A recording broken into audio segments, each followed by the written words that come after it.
Environmental Performance Index, EPI. EPI is a biennial index that is a scorecard that ranks countries on their environmental performance. It was first started in 2002 as the Environment Sustainability Index, ESI, as a collaboration between the World Economic Forum, Yale, and Columbia University. The aim was to supplement the environmental targets of the United Nations Millennium Development Goals. Environmental Performance Index, EPI, 2022. The 2022 index was published by Yale and Columbia University. It used 40 performance indicators across 11 categories to judge countries on climate change performance, environmental health, and ecosystem vitality. EPI 2022 and Performance of India. India ranked 180 in the EPI in 2022, score 18.9, while it was ranked 168 in 2020, score 27.6. MOEFCC has rejected the findings of the EPI 2022. The reasons cited for the same include: EPI does not consider several important indicators of sustainable consumption and production. Crucial carbon sinks that mitigate GHG have not been taken into account. Low weightage is given to per capita GHG emissions. No indicator talks about renewable energy, energy efficiency, and process optimization. The index emphasizes the extent of protected areas rather than the quality of protection. The EPI assumes every country is in the same position in contrast to common but differentiated responsibilities, CBDR, economically, developmentally, and environmentally. End of chapter. 19. Climate Change Impacts and IPCC Reports. 19.1. Impact of global warming. Increased frequency and severity of heat waves. The unprecedented heat wave, which has claimed hundreds of lives in British Columbia, southwestern Canada, and neighboring Washington and Oregon states, northeastern U.S. in 2021, is the latest in a growing list of extreme weather events that are attributed to global warming. Australia 201920, California 2020, and Siberia have all recently experienced deadly wildfires caused by extreme heat waves. Heat wave. A heat wave is a period of excessively hot weather. India Meteorological Department, IMD, declares heat waves when the actual maximum temperature remains 45 degrees Celsius or more, regardless of the normal maximum temperature. Heat waves are caused by the shifting of jet streams meandering Rossby waves in the temperate region. Case heat domes explained in Physical Geography, page 236. Hot local winds like Lu affects Gangetic Plains region, and anthropogenic causes like global warming. Global warming and heat waves. The global average temperature increase since 1900 is around 1.3 degrees Celsius. In India, it has crossed 2 degrees Celsius. As emissions continue to rise, India will suffer from heat waves more than the rest of the planet. IMD and the Indian Institute of Tropical Meteorology, Pune, have established that the frequency and severity of heat waves have risen significantly in India over the last 3 decades. The impact of heat waves is not limited to cities, but cities aggravate this phenomenon in the form of urban heat islands. Effects of heat waves.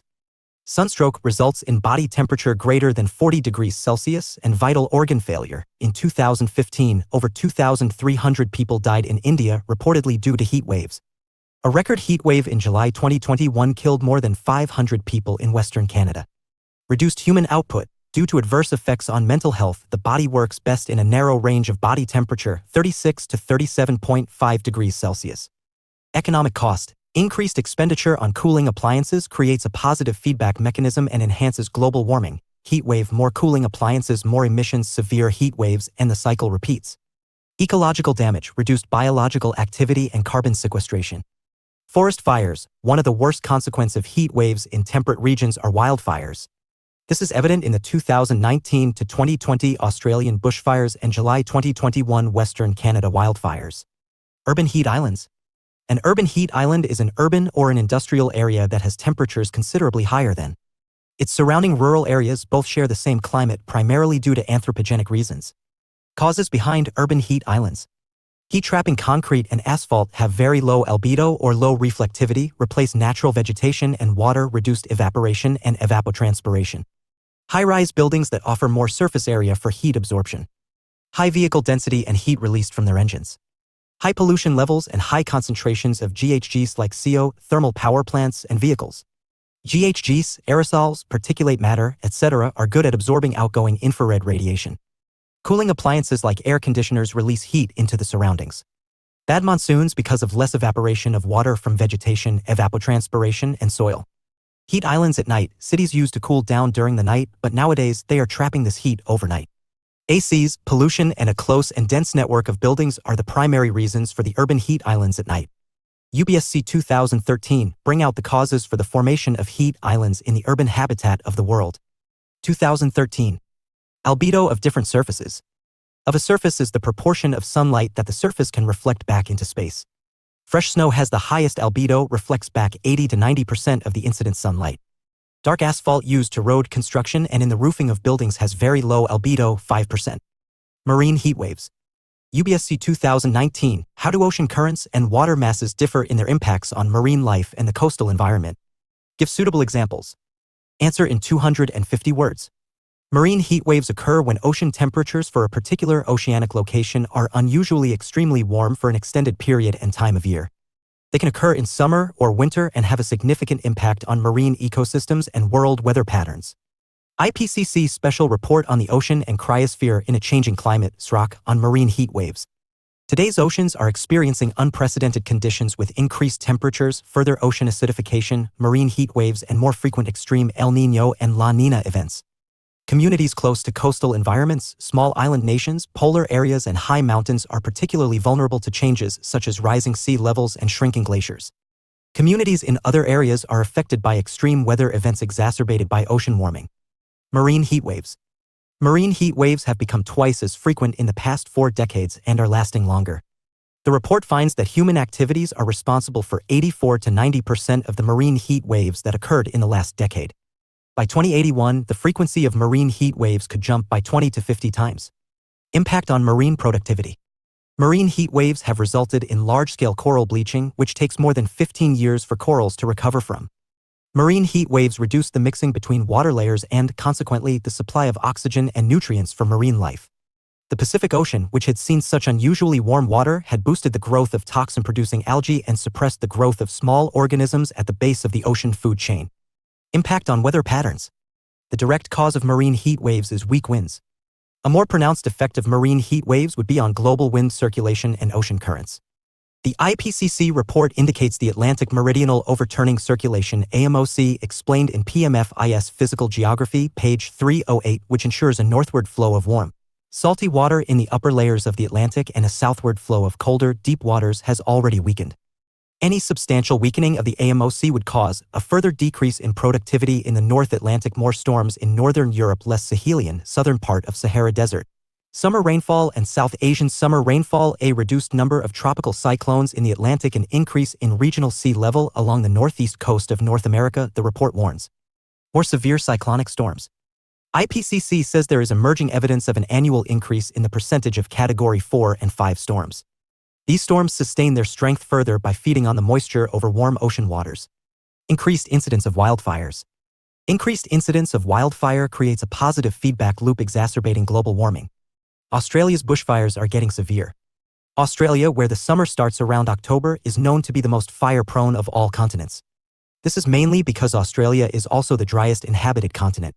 Almost 70% of its area comprises arid or semi-arid land with an average annual rainfall of less than 35 centimeters. Most of Australia's forest land is in the north and east. Bushfires are common every summer in this region. But the fires in recent times are getting more severe with each passing year due to climate change. In 2020, Australia witnessed its worst drought and subsequent heat waves in more than 5 decades. This caused catastrophic fires, and wildlife in Australia was severely hit with thousands of koala deaths. Criticism of Australia's climate policy. 1/3 of global coal exports come from Australia, accounting for 7% of global carbon emissions. The country is the largest exporter of coal and liquefied natural gas in the world. The Australian government has defended the country's coal industry despite criticism from environmentalists. Australia has also invited criticism for counting carbon credits under the Kyoto Protocol instead of making new reductions to meet its emissions targets. Wildfires and zombie fires have reached the tundra. Wildfires on permafrost in Siberia south of the Arctic are not uncommon. But in 2020, burning occurred well above the Arctic Circle, tundra, a region not commonly known to support large wildfires. It is because of the unprecedented drying up of the tundra vegetation like moss, grass, and dwarf shrubs.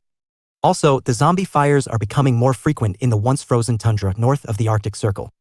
A zombie fire, holdover fire, is a fire from a previous growing season that can burn slowly with A zombie fire, holdover fire, is a fire from a previous growing season that can burn slowly with smoke but no flame under the ground made of carbon-rich peat.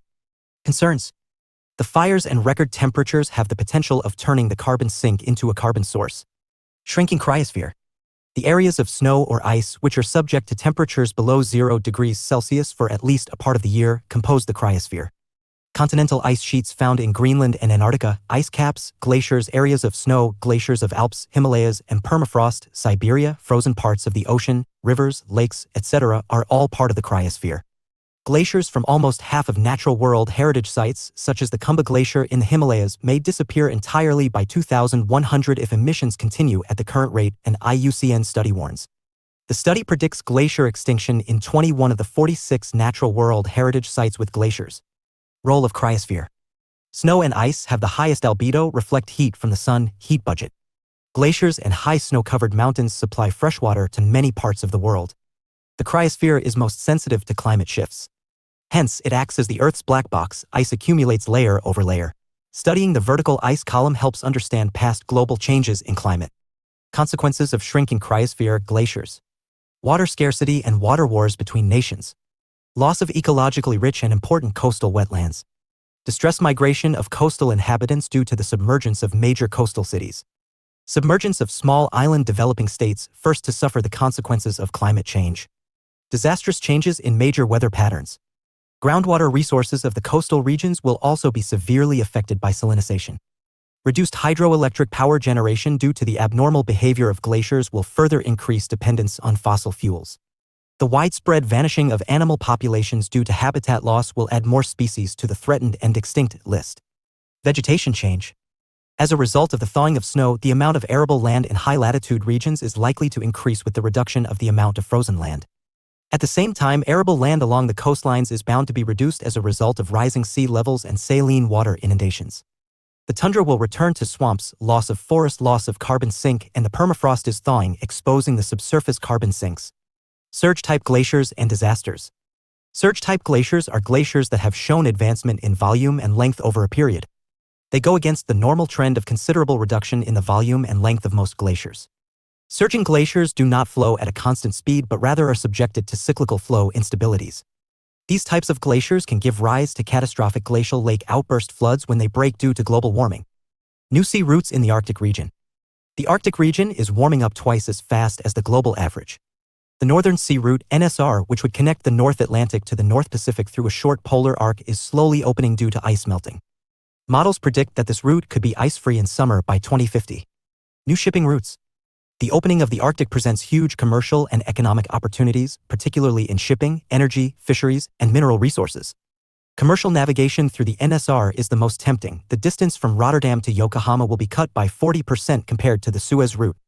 Access to unexploited resources. Unexplored oil and natural gas deposits are estimated to be 22% of the world's unexplored resources, mostly in the Arctic Ocean, Barents Sea region.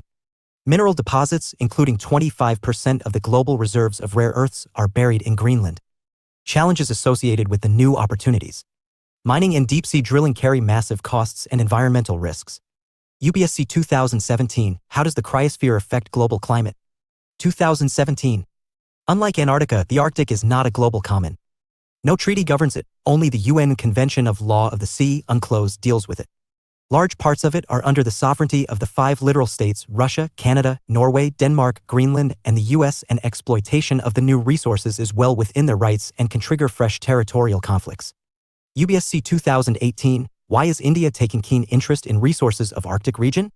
2018. UPSC 2015, What is the economic significance of discovery of oil in the Arctic Sea and its possible environmental consequences? 2015. Arctic or polar amplification, PA. The ratio of warming differential between the poles, polar warming, and the tropics, tropical warming, is known as Arctic or polar amplification. Simply saying, the Arctic region is warming faster than other parts of the globe. Arctic's average annual temperature rose by 3.1 C between 1971 and 2019 compared to 1 C for the planet. Arctic amplification, AA, occurs whenever there is any change in the net radiation balance, which is slightly higher in the Arctic compared to tropical areas. Net radiation balance is the balance between incoming and outgoing energy at the top of the atmosphere. Why is the Arctic warming more rapidly? Change in albedo amplification is primarily caused by melting polar ice, which is increasing in the Arctic at a rate of 13% per decade. Ice is more reflective of sunlight, high albedo, than land or ocean. When ice melts, it typically reveals darker areas, and this results in increased sunlight absorption, low albedo, and associated warming. Melting sea ice also releases greenhouse gases from thawing permafrost and frozen methane from the ocean bottom and further intensifies amplification. Why is PA much stronger in the Arctic than in Antarctica? This is because the Arctic is an ocean covered by sea ice, while Antarctica is an elevated continent covered in more permanent ice and snow. In fact, the Antarctic continent has not warmed in the past 7 decades despite a steady increase in the atmospheric concentrations of GHGs. What are the possible effects of Arctic warming? The most obvious impact will be a sea level rise globally. Arctic permafrost thaw has significant implications for global climate because the thawing process releases carbon dioxide and methane, which has the potential to cause even further warming. Positive feedback. The most significant effect of Arctic amplification is its impact on mid-latitude climate as well as the occurrence of extreme events. It affects mid-latitude climate by weakening of the tropospheric jet stream will contribute to an increase in unusual and extreme weather in the mid-latitudes. Weakening of the stratospheric polar vortex, which results in extreme weather events in the mid-latitudes. Warming Arctic Ocean, increasing snowfall in Siberia. This is because the warming of the Arctic Ocean has enhanced the evaporation rate and more moisture is deposited in the Arctic atmosphere. This increased moisture journeys towards northern Eurasia and caused increased snowfall there, particularly in Siberia. UPSC 2021, how do the melting of the Arctic ice and glaciers of the Antarctic differently affect the weather patterns and human activities on the Earth? Explain. 250 words. Sea level change. Sea level change means the fluctuations in the mean sea level over a considerably long period of time. Commonly, seasonal variations of 5 to 6 centimeters are observed in a year. Processes that cause change in sea level. 1. Eustatic changes occur when the volume of seawater changes due to factors such as global warming and melting of ice sheets, rise in sea level, or ice ages, fall in sea level, and changes in the volume of mid-oceanic ridges. 2. Tectonic changes occur due to a change in land level. Isostatic changes take place due to the addition or removal of load. During ice ages, landmass subsided due to the load exerted by the glacial ice. On the other hand, landmasses rise as the glacial ice is removed. A pyrogenic movement occurs due to the broad-scale tilting of continents, which may result in the rise of one part of the continent even as the other part may subside, causing an apparent rise in sea level. Orogenic movement, mountain building, results in the formation of lofty mountains and an apparent fall in sea level. Short-term sea level change. Marine water density, temperature, and salinity control the density of seawater. Low temperatures and high salinity produce high-density seawater and lower sea levels. Atmospheric pressure, low pressure results in higher local sea levels and vice versa. E.g., storm surge. Velocity of ocean currents, fast-flowing ocean currents, when taking a curved path, cause a rise in sea level on their outer fringes. Generally, a difference of 18 centimeters in sea level is observed along the axis of a fast-flowing current. Ice formation and fall in sea level. During winter, ocean water trapped in the ice caps of the northern and southern hemispheres causes sea levels to fall. Piling up of water along windward coasts. A local rise of sea level occurs in the coastal region as water is driven towards the coasts by an air mass. For example, the sea level rises in South and East Asia during the monsoon months due to landward movement of the air mass. Long-term sea level change. Global warming in the last century due to anthropogenic activities has resulted in the thermal expansion of ocean water. So, the sea level has risen by about 10 to 15 centimeters in the past 100 years. The melting of Antarctica's ice sheets by about 3% of its total volume of ice has, to some extent, contributed to global sea level rise. Global sea level changes which exceed 100 m are possible only if the major ice sheets melt or there are substantial changes in the volume of the world's mid-oceanic ridge. Importance of understanding sea level changes. It provides key evidence regarding past climate change. It helps in estimating the rates of tectonic upliftment in the past geological periods. It helps to assess the suitability of coastal locations for industrial and agricultural development. It helps in protecting low-lying countries by building coastal dikes and embankments. The task of mapping of areas likely to be affected by storm surges and periodic flooding becomes possible. By identifying the areas of possible submergence in the near future, it becomes possible to set up tidal power generation plants in suitable locations. Sea level rise and coastal flooding. The IPCC report warns that sea level rise could reach 60 to 110 centimeters if emissions continue to increase strongly. More than half the global population lives in cities, most of which are located on low-lying islands and coasts, and economic losses due to extreme flooding will soar 166 times more by 2050. 300 million people, and not 80 million as estimated earlier, across the globe were currently living in areas that were below the annual coastal flood line. Almost 80% of these 300 million people live in China, Bangladesh, India, Vietnam, Indonesia, and Thailand. China alone accounted for 43 million.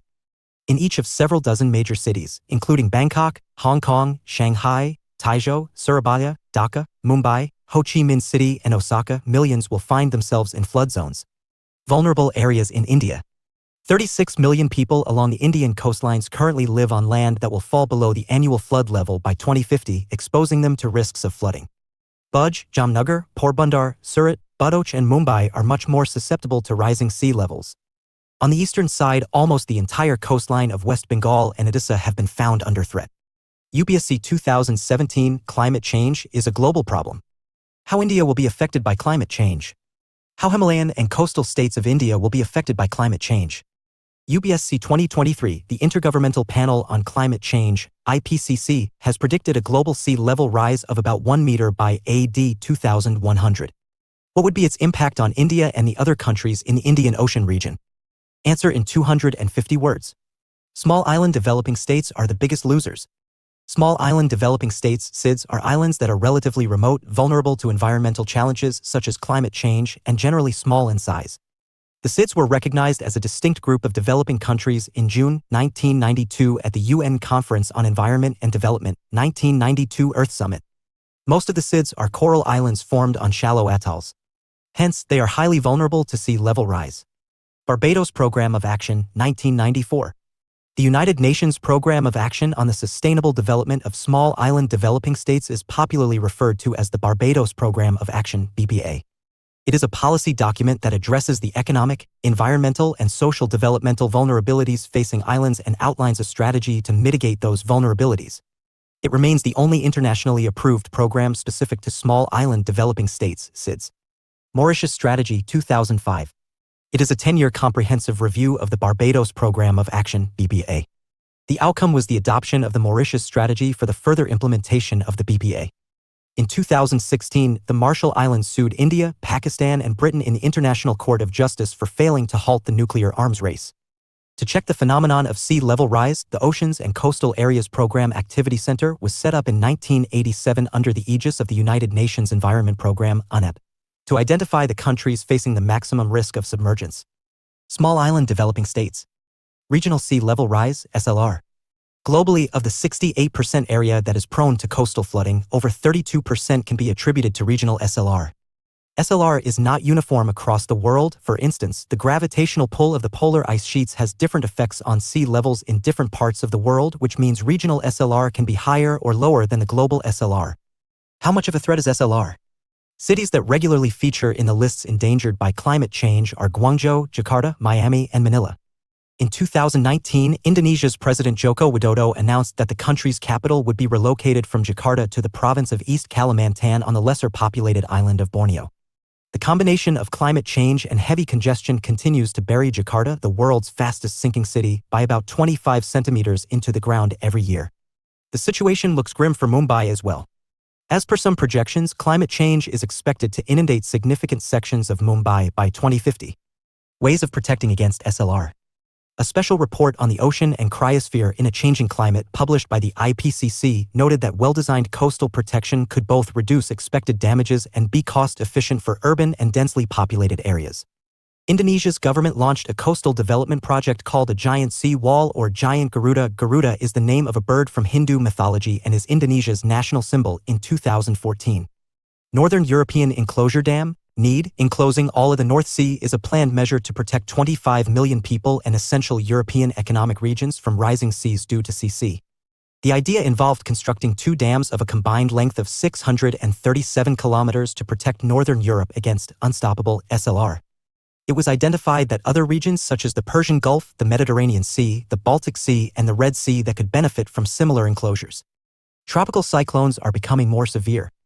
Tropical cyclones require a sea surface temperature (SST) of 26.5 degrees Celsius to form, while the highest intensity storms require much warmer sea surface temperature (SST) of 28 to 29 degrees Celsius. The frequent high-intensity storms have been tied to the very warm SST 30 degrees C+. The South Indian Ocean that previously experienced the temperatures of 26.5 degrees Celsius is now experiencing temperatures as warm as 30 to 32 degrees Celsius. The increasing ocean temperatures gave rise to devastating Idai cyclone in March 2019, 1,300+ causalities in the SW Indian Ocean Basin, SC Africa. Regions further from the equator are more regularly experiencing the threshold temperature of 24 to 26 degrees Celsius, widening the range of formation of tropical cyclones. These conditions are exacerbated by global forcing mechanisms including El Niño, Indian Ocean Dipole, Southern Annular Mode, and Madden-Julian Oscillation. These, in turn, are affected by global warming. Explained in PMF IAS Physical Geography, Climatology. Unusual timing and high frequency. Extremely severe cyclonic storm Fani, April 2019, is India's strongest April cyclone in 43 years. The unusual timing April is attributed to global warming, unusual warming of the Bay of Bengal. The severe cyclone frequency in the North Indian Ocean has registered about a threefold increase. About one severe cyclone was expected to form every year during the intense cyclonic period, May, October, and November. The number has now gone up to about 3 per year. The number and intensity of tropical cyclones is increasing in the Arabian Sea. Almost 50% of the storms do not sustain over the Arabian Sea since the West Central and North Arabian Sea, due to Findlater/Somali current that causes local upwelling, have a relatively colder SST, which is not favorable for the development and sustenance of cyclonic storms. However, this is changing. The Arabian Sea is heating rapidly and driving more cyclones and excessive rainfall in sea, less moisture in monsoon winds, less rainfall. The Arabian Sea is heating rapidly and driving more cyclones and excessive rainfall in sea, less moisture in monsoon winds, less rainfall on the mainland. Climate models suggest that 64% of the cyclone risk in the Arabian Sea was due to climate change. Increased occurrence of severe cyclonic storms. In the usual course, there was an occurrence of one extremely severe cyclone every 4 to 5 years. Of late, the Arabian Sea started receiving tropical cyclones of high intensity quite frequently. For instance, from 1998 to 2013, 5 extremely severe cyclones originated in the sea. Unusual timing. In 2019, a very severe cyclonic storm, Vayu, occurred in the Arabian Sea in the month of June. This is unusual as the conditions in June are not conducive for depressions to turn into severe cyclones, due to the outbreak of monsoons. Changing path. Previously, tropical cyclones in the Arabian Sea were restricted to Gujarat. In the past decade, though, Kerala and Karnataka have also become more vulnerable to cyclones. Mains practice. What are the consequences of global warming, anthropogenic impact, on the Indian weather conditions? Answer must include El Niño tropical cyclones, hotter summers, devastating heat waves. Include examples like the 2018 Kerala floods, the 2015 Chennai floods, severe cyclonic storm Fani, etc. Deterioration of carbon sinks. High-latitude forests store more carbon than tropical rainforests. 1/3 of the world's soil-bound carbon is in taiga and tundra areas. When the permafrost melts due to global warming, it releases carbon in the form of carbon dioxide and methane. In the 1970s, the tundra was a carbon sink, takes more than it gives. But today it is a carbon source, all because of global warming. Global warming leads to more global warming positive feedback loop. Carbon dioxide fertilization. Earth's vegetated lands have shown significant greening and increase in leaves on plants/trees, largely due to rising levels of atmospheric CO, increases in photosynthesis. Carbon dioxide fertilization contributes 70% of the greening effect. The second most important driver is nitrogen, at 9%. The rest occurs due to land cover changes, precipitation, sunlight changes, etc. Plants acclimatize to rising CO concentration, and the fertilization effect diminishes over time. That is, raising CO concentrations may be beneficial in the short run, but in the long run it is harmful due to climate change. Carbon fertilization is increasing carbon sink on land. Every year, about half of the 10 GT of carbon emitted into the atmosphere from human activities remains temporarily stored, in about equal parts, in the oceans and plants. Studies have reported an increasing carbon sink on land since the 1980s, which is entirely consistent with the idea of a greening Earth. UPSC 2018, which of the following statements best describes carbon fertilization? Increased plant growth due to increased concentration of carbon dioxide in the atmosphere B. Increased temperature of Earth due to increased concentration of carbon dioxide in the atmosphere C. Increased acidity of oceans as a result of increased concentration of carbon dioxide in the atmosphere D. Adaptation of all living beings on Earth to the climate change brought about by the increased concentration of carbon dioxide in the atmosphere. Answer A. Climate migrants. Environmental migrants are people displaced due to adverse changes to their local environment. Climate migrants are people displaced due to climate change impacts such as sea level rise, Sundarbans, floods, Ganges, Brahmaputra basins, drought, central India, Vidarbha, Telangana, Rayalaseema, etc. The National Sample Survey Office, NSSO, 2007 to 2008 report titled Migration in India identified natural disasters as one of the major reasons for migration, 13/1000 migrants. Displacement or rise in migration due to disasters has raised concerns about increasing human trafficking, conflicts, and pressure on resources. World Risk Index, WRI, 2020. India was poorly prepared to deal with climate reality, due to which it was more vulnerable to extreme natural disasters, according to the World Risk Index, WRI, 2020. India ranked 89 among 181 countries on the WRI 2020. The country was the 4th most at risk in South Asia on the index, after Bangladesh, Afghanistan, and Pakistan. Sri Lanka, Bhutan, and the Maldives fared better than India in their abilities to cope with extreme disasters. The report identified Africa as a hotspot of vulnerability. The Central African Republic was the most vulnerable country, followed by Chad, the Democratic Republic of Congo, Niger, and Guinea-Bissau. High and low-risk nations. The index showed that Oceania, small island developing states, SIDS, are a part of Oceania, was the continent most at risk, followed by Africa and the Americas. Vanuatu was the country with the highest disaster risk worldwide, followed by Tonga and Dominica. Qatar had the lowest risk, 0.31, according to the global index. Climate tipping points. Tipping points are critical thresholds in a system that, when exceeded, can lead to a significant change in the state of the system, often with an understanding that the change is irreversible. Such critical irreversible changes that might occur in the coming few decades due to climate change are the weakening of Atlantic Meridional Overturning Circulation, AMOC, and the Gulf Stream, thawing of permafrost releasing vast amounts of methane, etc. Other impacts. Economic losses.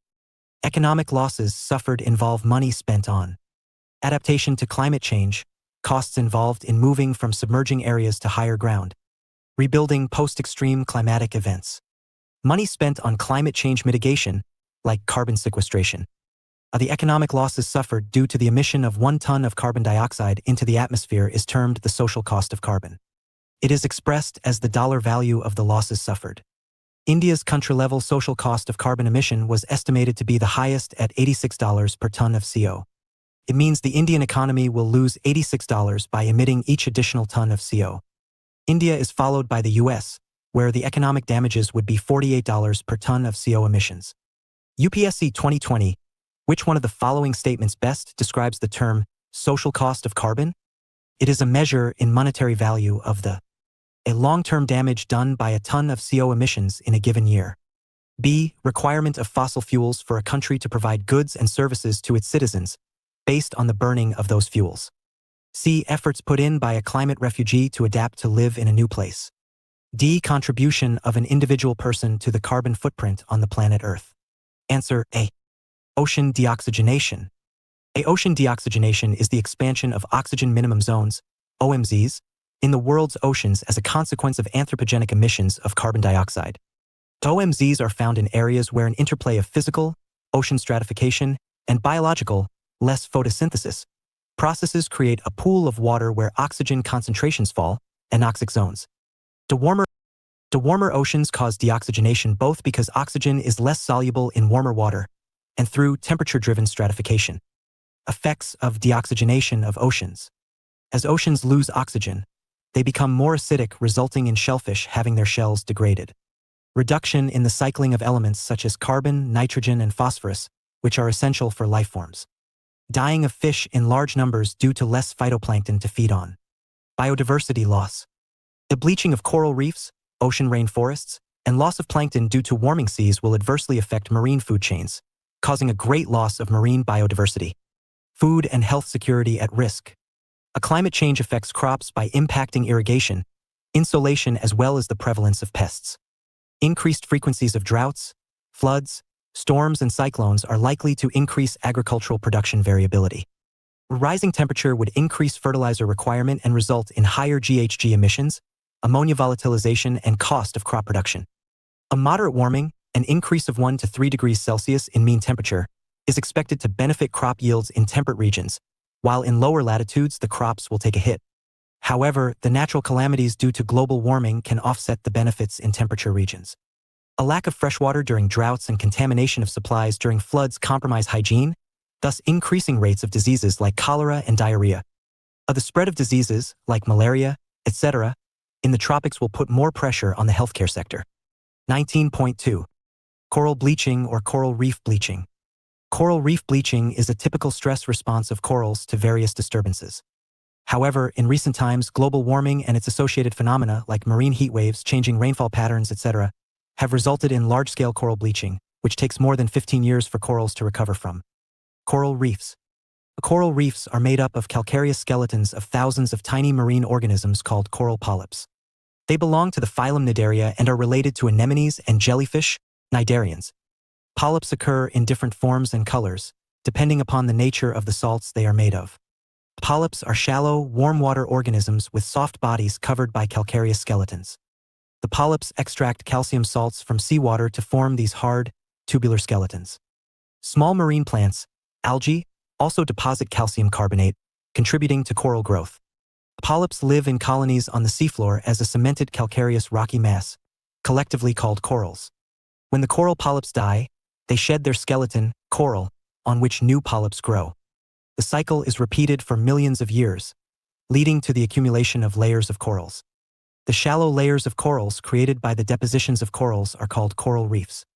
The 2,300 km long Great Barrier Reef, GBR, off the any coast of Australia is the world's largest reef. The GBR is not a single reef but a large complex consisting of many reefs. India's major coral reef areas are in the Andaman and Nicobar Islands, Lakshadweep, the Gulf of Mannar, and the Gulf of Kutch. Some coral reefs, over a period of time, transform or evolve into coral islands, e.g. Lakshadweep. For information on types of coral reefs, refer to PMF IAS Physical Geography, page 132. Ideal conditions for coral growth. Stable climatic conditions. Corals are highly susceptible to quick changes. They grow in regions where the climate is significantly stable for an extended period, equatorial oceans with warm ocean currents. Perpetually warm waters. Corals thrive in tropical waters, 30 degrees north to 30 degrees south latitudes. Temperature around 20 degrees Celsius, where diurnal and annual temperature ranges are very narrow. Coral reefs are absent on the west coast of tropical continents because of cold ocean currents. Shallow water. Corals require a relatively good amount of sunlight to survive. The ideal depths for coral growth are 45 m to 55 m below the sea surface, where enough sunlight is available. Clear salt water. Clear salt water is suitable for growth, while freshwater and highly saline water are harmful. Abundant plankton. An adequate supply of oxygen and microscopic marine food, plankton, is essential for growth. As the plankton is more abundant on the seaward side, corals proliferate on the seaward side. Little or no pollution. Corals are highly fragile and are vulnerable to climate change and pollution, and even a minute increase in marine pollution can be catastrophic. Corals and zooxanthellae. Many invertebrates, vertebrates, and plants live in close association with corals, with tight resource coupling and recycling, allowing coral reefs to have extremely high productivity and biodiversity, such that they are referred to as the tropical rainforests of the oceans. Scleractinian corals, stony, hard corals, build skeletons of calcium carbonate sequestered from the water. They receive their nutrient and energy resources in two ways. 1. They use the traditional cnidarian strategy of capturing tiny planktonic organisms with their tentacles. 2. Having a symbiotic relationship with a single-cell photosynthetic alga known as zooxanthellae, autotrophic microalgae belonging to various taxa in the phylum Dinoflagellata. Coral polyps, sea anemones, jellyfish cnidaria. Zooxanthellae phylum Dinoflagellata. Symbiotic relationship between corals and zooxanthellae. A zooxanthellae lives symbiotically within the coral polyp tissues as a patch of cells, and assist the coral in nutrient production through its photosynthetic activities. These activities provide the coral with fixed carbon compounds for energy, enhancing calcification and mediating elemental nutrient flux. The host coral polyp, in return, provides zooxanthellae with a protected environment to live within and a steady supply of carbon dioxide for its photosynthetic processes. The symbiotic relationship allows the slow-growing corals to compete with the faster-growing multicellular algae. The corals feed by day through photosynthesis, by zooxanthellae, and by night through predation. The tissues of corals are inherently clear. The corals receive their coloration from the zooxanthellae living within their tissues. Causes for coral bleaching. Disturbances affecting coral reefs include anthropogenic and natural events. Recent accelerated coral reef decline is mainly related to anthropogenic impacts: overexploitation, overfishing, increased sedimentation, and nutrient overloading. The natural disturbances include violent storms, flooding, high and low temperature extremes, El Niño Southern Oscillation, ENSO, events, subaerial exposures, predatory outbreaks, and epizootics, epidemics in animals. A coral reef bleaching is a typical stress response of corals to various disturbances mentioned above. Bleaching occurs when the densities of zooxanthellae decline and/or the concentration of photosynthetic pigments within the zooxanthellae fall, no longer helpful for the corals, and the corals will bleach them. When corals bleach, they commonly lose 60 to 90% of their zooxanthellae, and each zooxanthella may lose 50 to 80% of its photosynthetic pigments.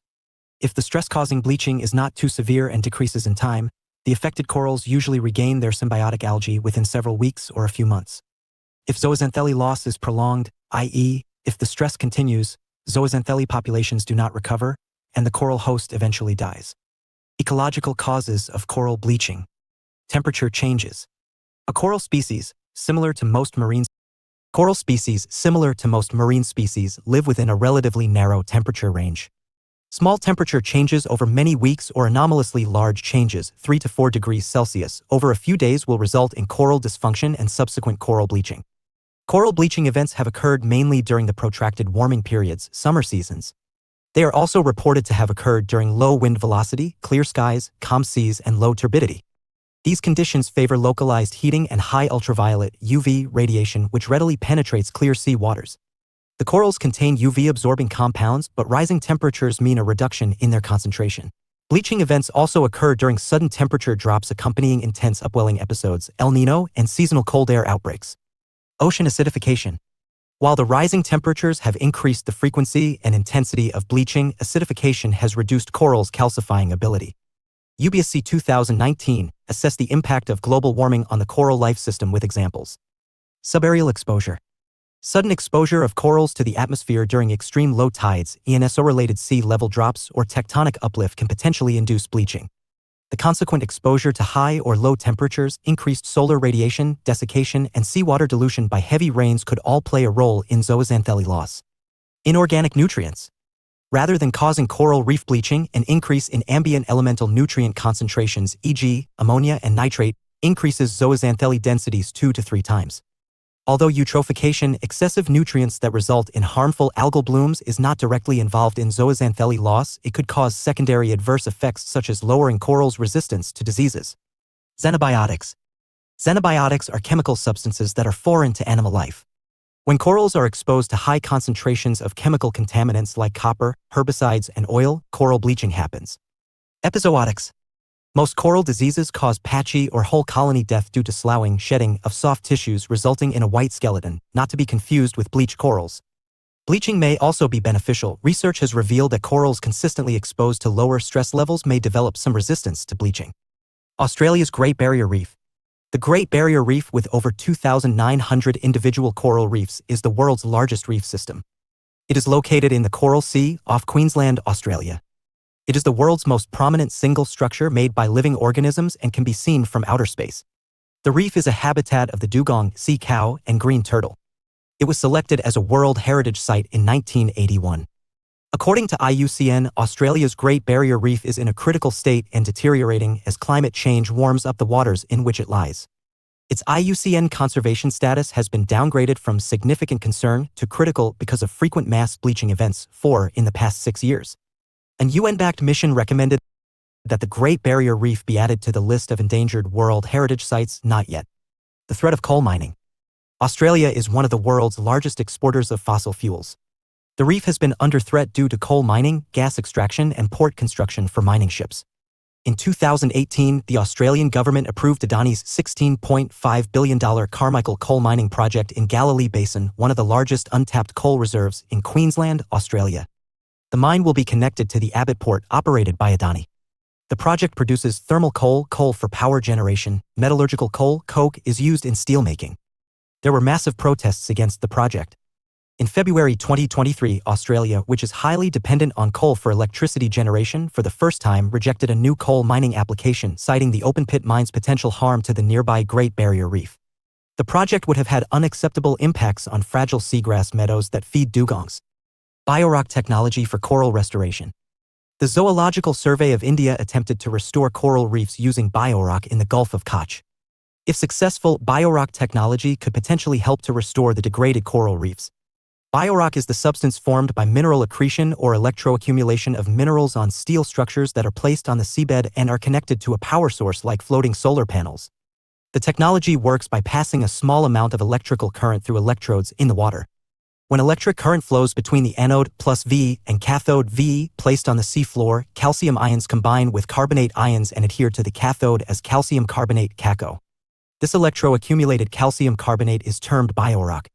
Fragments of broken corals are tied to the biorock structure where the coral larvae adhere to the CaCO and grow faster as they need not spend their energy building their CaCO skeletons. 19.3. Intergovernmental Panel on Climate Change, IPCC. The IPCC is the UN body for assessing the science related to climate change.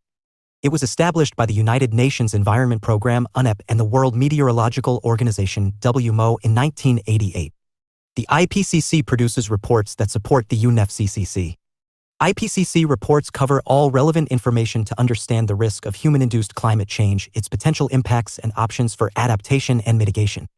IPCC reports. The IPCC does not carry out its own original research. Thousands of scientists and other experts contribute on a voluntary basis. The work is shared among 3 working groups: WG, a task force, and a task group of IPCC. 1. WGI aims at assessing the physical scientific basis of the climate system and climate change. 2. WG2 assesses the vulnerability of socioeconomic and natural systems to climate change. 3. WG3 focuses on climate change mitigation, assessing methods for reducing GHG emissions and removing greenhouse gases from the atmosphere. The research by the WGs is published by the IPCC at regular intervals as comprehensive assessment reports for the understanding of human-induced climate change, potential impacts and options for mitigation and adaptation. IPCC Assessment Reports, ARs. After the IPCC had been founded in 1988, the AR1 was published in 1990 and received an update in 1992. In intervals of about 6 years, new editions of the IPCC Assessment Report followed: AR2 in 1995, AR3 in 2001, AR4 in 2007, and AR5 in 2014. The IPCC is currently in its 6th assessment cycle, during which the IPCC will produce the following reports. August 2021, the WGI contribution to the AR6, Climate Change 2021, the Physical Science Basis. February 2022, the WG2 to the AR6, Climate Change 2022, Impacts, Adaptation and Vulnerability. April 2022, the WG3 to the AR6, Climate Change 2022, Mitigation of Climate Change. The synthesis report will be the last of the AR6 products and is scheduled to be released in 2023 to inform the 2023 global stocktake under the UNFCCC. Assessment reports, ARs of its 3 WGs. 3 special reports, SR 1.5, SRCCL and SROC. A refinement to the methodology report and the synthesis report, the last of the AR6 reports. March. AR1, 1990. Global temperatures have risen by 0.3 to 0.6 C in 100 years. In a business-as-usual scenario, it is likely to increase by 2 C compared to pre-industrial levels by 2025 and 4 C by 2100. Sea level likely to increase 65 centimeters by 2100. This report formed the basis for UNFCCC 1992. AR2, 1995. It revised the previous projection for the global rise in temperature to 3 C by 2100 and sea level rise to 50 centimeters. This report formed the basis for the Kyoto Protocol. AR3, 2001. It revised the predicted temperatures to 1.4 to 5.8 C by 2100 compared to 1990. Rainfall to increase, sea level likely to rise by 80 centimeters from 1990 by 2100. AR4, 2007. It won the Nobel Peace Prize for IPCC. In the worst-case scenario, global temperatures could rise by 4.5 C by 2100 from pre-industrial levels. Sea levels could be 60 centimeters higher than in 1990. AR5, 2014.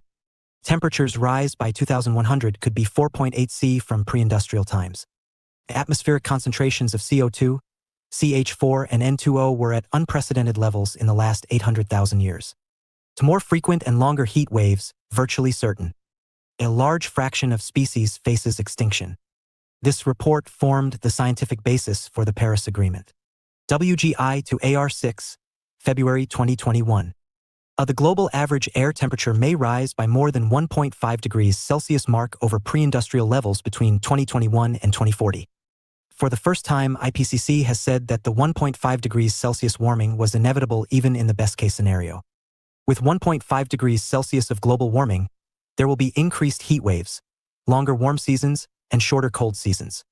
If GHG emissions are halved by 2030 and net zero by 2050, global warming can be stopped.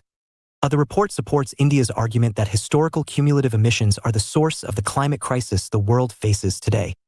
Burgeoning air pollution has reduced the intensity as well as the frequency of monsoon rains in India and the rest of South Asia. Urbanization has pushed up intense rainfall, due to aerosols, in cities across South Asia using scientific evidence generated in Indian cities. WG2 to AR6, February 2022. The cities, which house more than half of the world's population, are at the highest risk from climate change. The adverse impacts, as well as related losses, escalate with every increment of global warming. Up to 14% of species face a very high risk of extinction at global warming of 1.5 degrees Celsius over pre-industrial levels. The risk increases to 29% at 3 degrees Celsius and 39% at 4 degrees Celsius of global warming. Some climate change-driven losses, such as species extinction, are irreversible. Others are approaching irreversibility with accelerating climate change. These include the retreat of glaciers and the thawing of permafrost, particularly in the Arctic region. Climate change has conclusively affected the physical and mental health of people worldwide. As the crisis worsens, human society will increasingly face heat stress, water scarcity, threats to food security, and flood risks. WG3 to AR6, April 2022. GHG emissions from human activity reached 59 GT of carbon dioxide equivalent, GTCO2e, in 2019, an increase of 54% from 1990. The average annual growth rate slowed to 3% per year in the period 2010 to 19, compared to 2.1% per year in the period 2000 to 2009. At least 18 countries have reduced GHG emissions for longer than 10 years continuously due to the decarbonization of their energy system, energy efficiency measures, and reduced energy demand. Emission by the least developed countries. A carbon inequality remains as pervasive as ever, with least developed countries, LDCs, emitting only 3% of global emissions in 2019. Their average per capita emissions in the period 1990 to 2019 were only 1.7 tons CO2e, compared to the global average of 6.9 TCO2e. LDCs contributed less than 0.4% of total historical CO emissions from fossil fuels and industry from 1850 to 2019.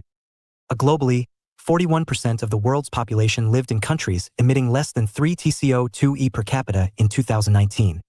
Insufficient pledges. It is likely that warming will exceed 1.5 degrees Celsius in this century due to fossil fuels, thereby failing the Paris Agreement's mandate. In its best-case scenario, known as the C1 pathway, global GHG emissions must fall by 43% by 2030 to limit temperatures to 1.5 degrees Celsius, with limited or no overshoot. Recommended solutions. Rapid shift towards renewable energy, EVs, and financial support for poor countries. Measures such as the removal of CO from the atmosphere with natural or artificial means, even potentially risky technologies such as pumping aerosols into the sky to reflect sunlight. Aim at the low-hanging fruit, methane emissions from mines, wells, and landfills. Low emissions technologies. The costs of low emissions technologies have fallen continuously since 2010. On a unit cost basis, the cost of solar energy has dropped by 85%, wind by 55%, and lithium-ion batteries by 85%. Their deployment or usage has increased multiple fold since 2010, 10 times for solar and 100 times for electric vehicles. Land use patterns and climate change. IPCC has focused its attention solely on the land sector for its upcoming AR6 2022 report. The report presents the most recent evidence on how the different uses of land forests, agriculture, urbanization are affecting and getting affected by climate change. The contribution of land use patterns to climate change. Activities like agriculture and cattle rearing are major sources of methane and nitrous oxide, GHGs.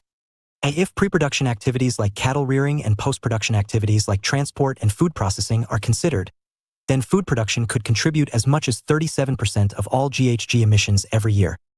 Overall, food system contribute 50% of global emissions. Transportation, storage, processing, waste, etc., 17%. Agriculture, 15%. Deforestation for food, 18%. IPCC has appealed that access to coarse grains, legumes, fruits and vegetables, nuts and seeds will have to be increased, and the carbon footprint caused by meat has to be reduced. Nearly 25% of all food produced is either lost or wasted, the decomposition of which releases GHGs. At the same time, soil, trees, plantations and forests absorb carbon dioxide for the natural process of photosynthesis, thus reducing the overall carbon dioxide content in the atmosphere. This is the reason why land use changes like deforestation or urbanization, or even a change in cropping pattern, have a direct impact on the overall emissions of GHGs. Synthesis report of IPCC AR6. IPCC released its fourth and final installment of the sixth assessment report, AR6, named Synthesis Report. It is named so because it draws together the key findings of the preceding three main sections to make a comprehensive review of global knowledge of the climate. Key findings for Synthesis Report of IPCC AR6. A human-induced global warming. Due to human activities, the Earth's average temperature has already risen by 1.1 degrees Celsius since the industrial age. So, if not restricted then, there is 50% chance that by 2030 global surface temperature will exceed 1.5 degrees Celsius, the limit set in the 2015 Paris Agreement. A maladaptation. There are many examples of maladaptation which are making vulnerable communities more helpless. When actions or measures taken to adapt to the impacts of climate change have unintended negative consequences, which increase existing vulnerabilities, is called maladaptation. IPCC Special Reports. Special reports have been prepared on topics such as regional impacts of climate change, CO capture and storage, and on the relationship between safeguarding the ozone layer and the global climate system. IPCC decided in 2016 to prepare three special reports. 1. Special reports on global warming of 1.5 degrees Celsius, SR 1.5. Special reports on global warming of 1.5 degrees Celsius, SR 1.5, October 2018. 2. Special report on climate change and land, SRCCL, August 2019. 3. Special report on the ocean and cryosphere in a changing climate, SROC, September 2019. Special reports on global warming of 1.5 degrees Celsius, SR 1.5. SR 1.5 said it was possible to keep the rise in temperature to within 1.5 degrees Celsius if the world brings down its GHG emissions to half of its 2010 levels by 2030, 45% by 2030, and to net zero by 2050. Net zero is achieved when the total emissions is balanced by the amount of absorption of CO through natural sinks or the removal of CO from the atmosphere through technological interventions. Some countries have already announced their intention to achieve the net zero target, but the most prominent emitters, China, the US, and India, have so far not done so. At the current rate of emissions, the world is set to breach the limit of 1.5 degrees Celsius between 2030 and 2052. Special Report on Climate Change and Land, SRCCL. The land report said the various kinds of uses that land was being put to, forestry, agriculture, industries, urbanization, had contributed about 5.2 GT of CO every year between 2007 and 2016. During the same time, trees and forests absorbed almost 11.2 GT of CO annually from the atmosphere. The sum total of these two processes meant that land and the vegetation on it was removing about 6 GT of CO from the atmosphere annually.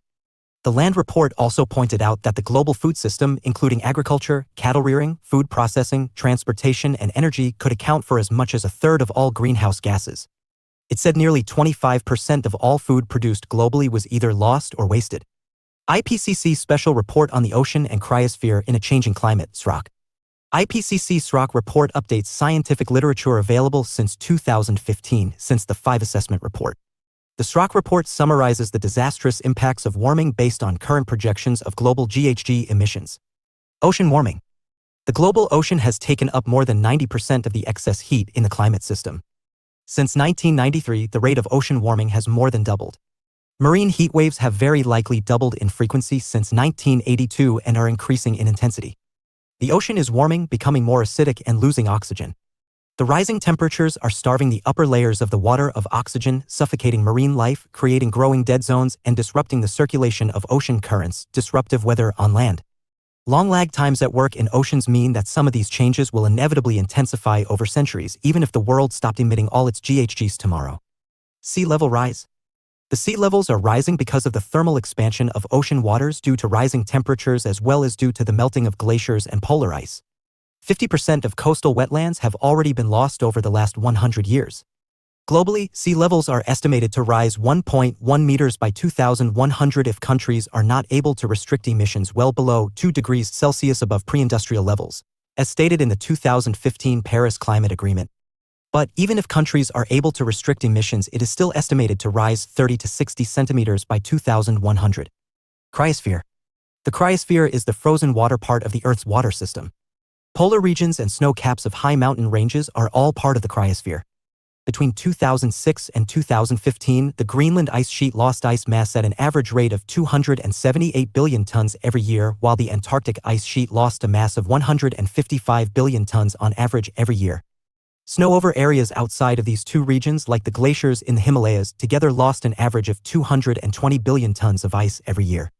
Loss in Arctic, loss in Himalayas, loss in Antarctic. In the Himalayas, glaciers feeding 10 rivers, including the Ganges and the Yangtze, could shrink dramatically if emissions do not fall, hitting water supplies across Asia. Thawing permafrost in places such as Alaska and Siberia could release vast quantities of greenhouse gases, potentially unleashing feedback loops driving faster warming. Suggested solutions. A relatively straightforward solution to curbing biodiversity loss, especially in the face of climate change, is expanding the global network of large-scale protected areas on land and ocean.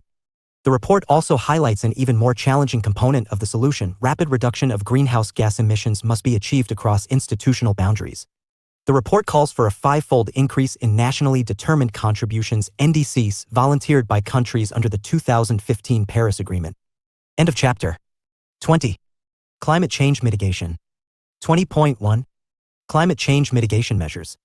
Climate change mitigation involves avoiding and reducing GHG emissions into the atmosphere or removing them from the atmosphere to prevent the planet from warming to more extreme temperatures. Clean coal technology to reduce CO emissions. Half of the world's electricity is generated by burning coal, and coal will remain a dominant energy source for years to come. Carbon dioxide, CO, nitrous oxide, NO, and methane, CH, are the major GHGs that are released during the burning of coal. Clean coal technology seeks to reduce these emissions by using multiple technologies. Some clean coal technologies purify the coal before it burns. Other systems control the coal burn to minimize emissions. Coal preparation, coal washing, removes unwanted minerals by mixing crushed coal with a liquid and allowing the impurities to separate and settle. Electrostatic precipitators remove particulates by charging particles with an electrical field and then capturing them on collection plates. Coal gasification avoids burning coal altogether. With gasification, steam and hot pressurized air or oxygen combine with coal in a reaction that forces carbon molecules apart. The resulting syngas, a mixture of carbon monoxide and hydrogen, are then cleaned and burned in a gas turbine to make electricity. Wet scrubbers or flue gas desulfurization systems remove sulfur dioxide (GHG) precursor by spraying flue gas with limestone and water. Low NO nitrogen oxides burners reduce the creation of nitrogen oxides by restricting oxygen and manipulating the combustion process. India's coal. Coal mined in India is poor quality coal. India's coal is not carboniferous coal. It is Gondwana coal with less carbon, high ash, hard to dispose of, and high moisture content, more gases, less fuel efficiency. To improve efficiency and reduce adverse effects, India should do away with its present subcritical coal power plants and build more supercritical and ultra-supercritical ones, 15 to 20% increase in efficiency. Carbon capture and storage. Carbon capture and storage catches and sequesters, hides CO from stationary sources like power plants. Capturing by flue gas separation removes CO and condenses it into a concentrated CO stream. After capture, secure containers sequester the collected CO to prevent its re-entry into the atmosphere. The two storage options are geologic, injecting CO into the earth, and oceanic.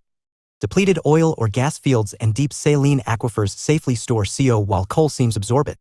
Ocean storage, a technology still in its early stages, involves injecting liquid CO into waters 500 to 3,000 meters deep where it dissolves under pressure.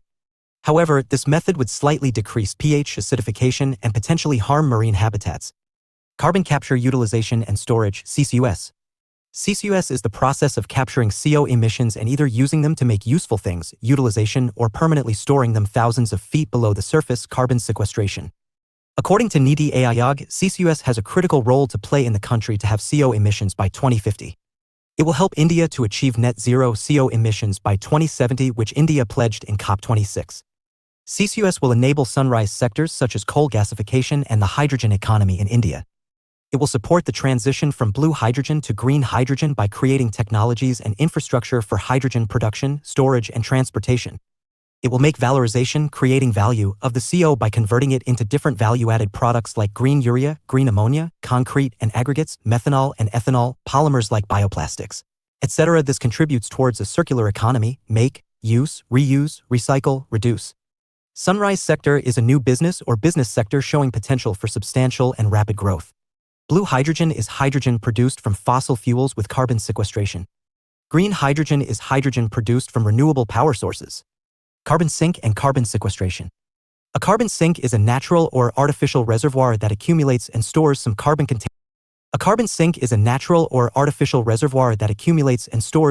containing chemical compound indefinitely. The process by which carbon sinks remove carbon dioxide, CO, from the atmosphere is known as carbon sequestration. Natural carbon sinks include forests, soil, and oceans. Unlike the other natural sinks, ocean uptake of carbon dioxide results in acidification, threatening species like corals. Carbon sink versus carbon source. A carbon sink is anything that absorbs more carbon than it releases, whilst a carbon source is anything that releases more carbon than it absorbs. Forests, soils, oceans, and the atmosphere all store carbon, and this carbon moves between them in a continuous cycle, carbon cycle. This constant movement of carbon means that forests, soils, atmosphere, and oceans act as sources or sinks at different times. Carbon sequestration. Carbon sequestration is the process of capture and long-term storage of atmospheric carbon dioxide. It has been proposed as a way to slow the atmospheric and marine accumulation of GHGs. Forests as carbon sinks. Trees absorb CO during photosynthesis, thereby converting atmospheric CO into biomass. When this biomass is buried, the carbon is trapped, forming a carbon sink. When the carbon sink is exposed, the biomass decomposes, adding methane to the atmosphere.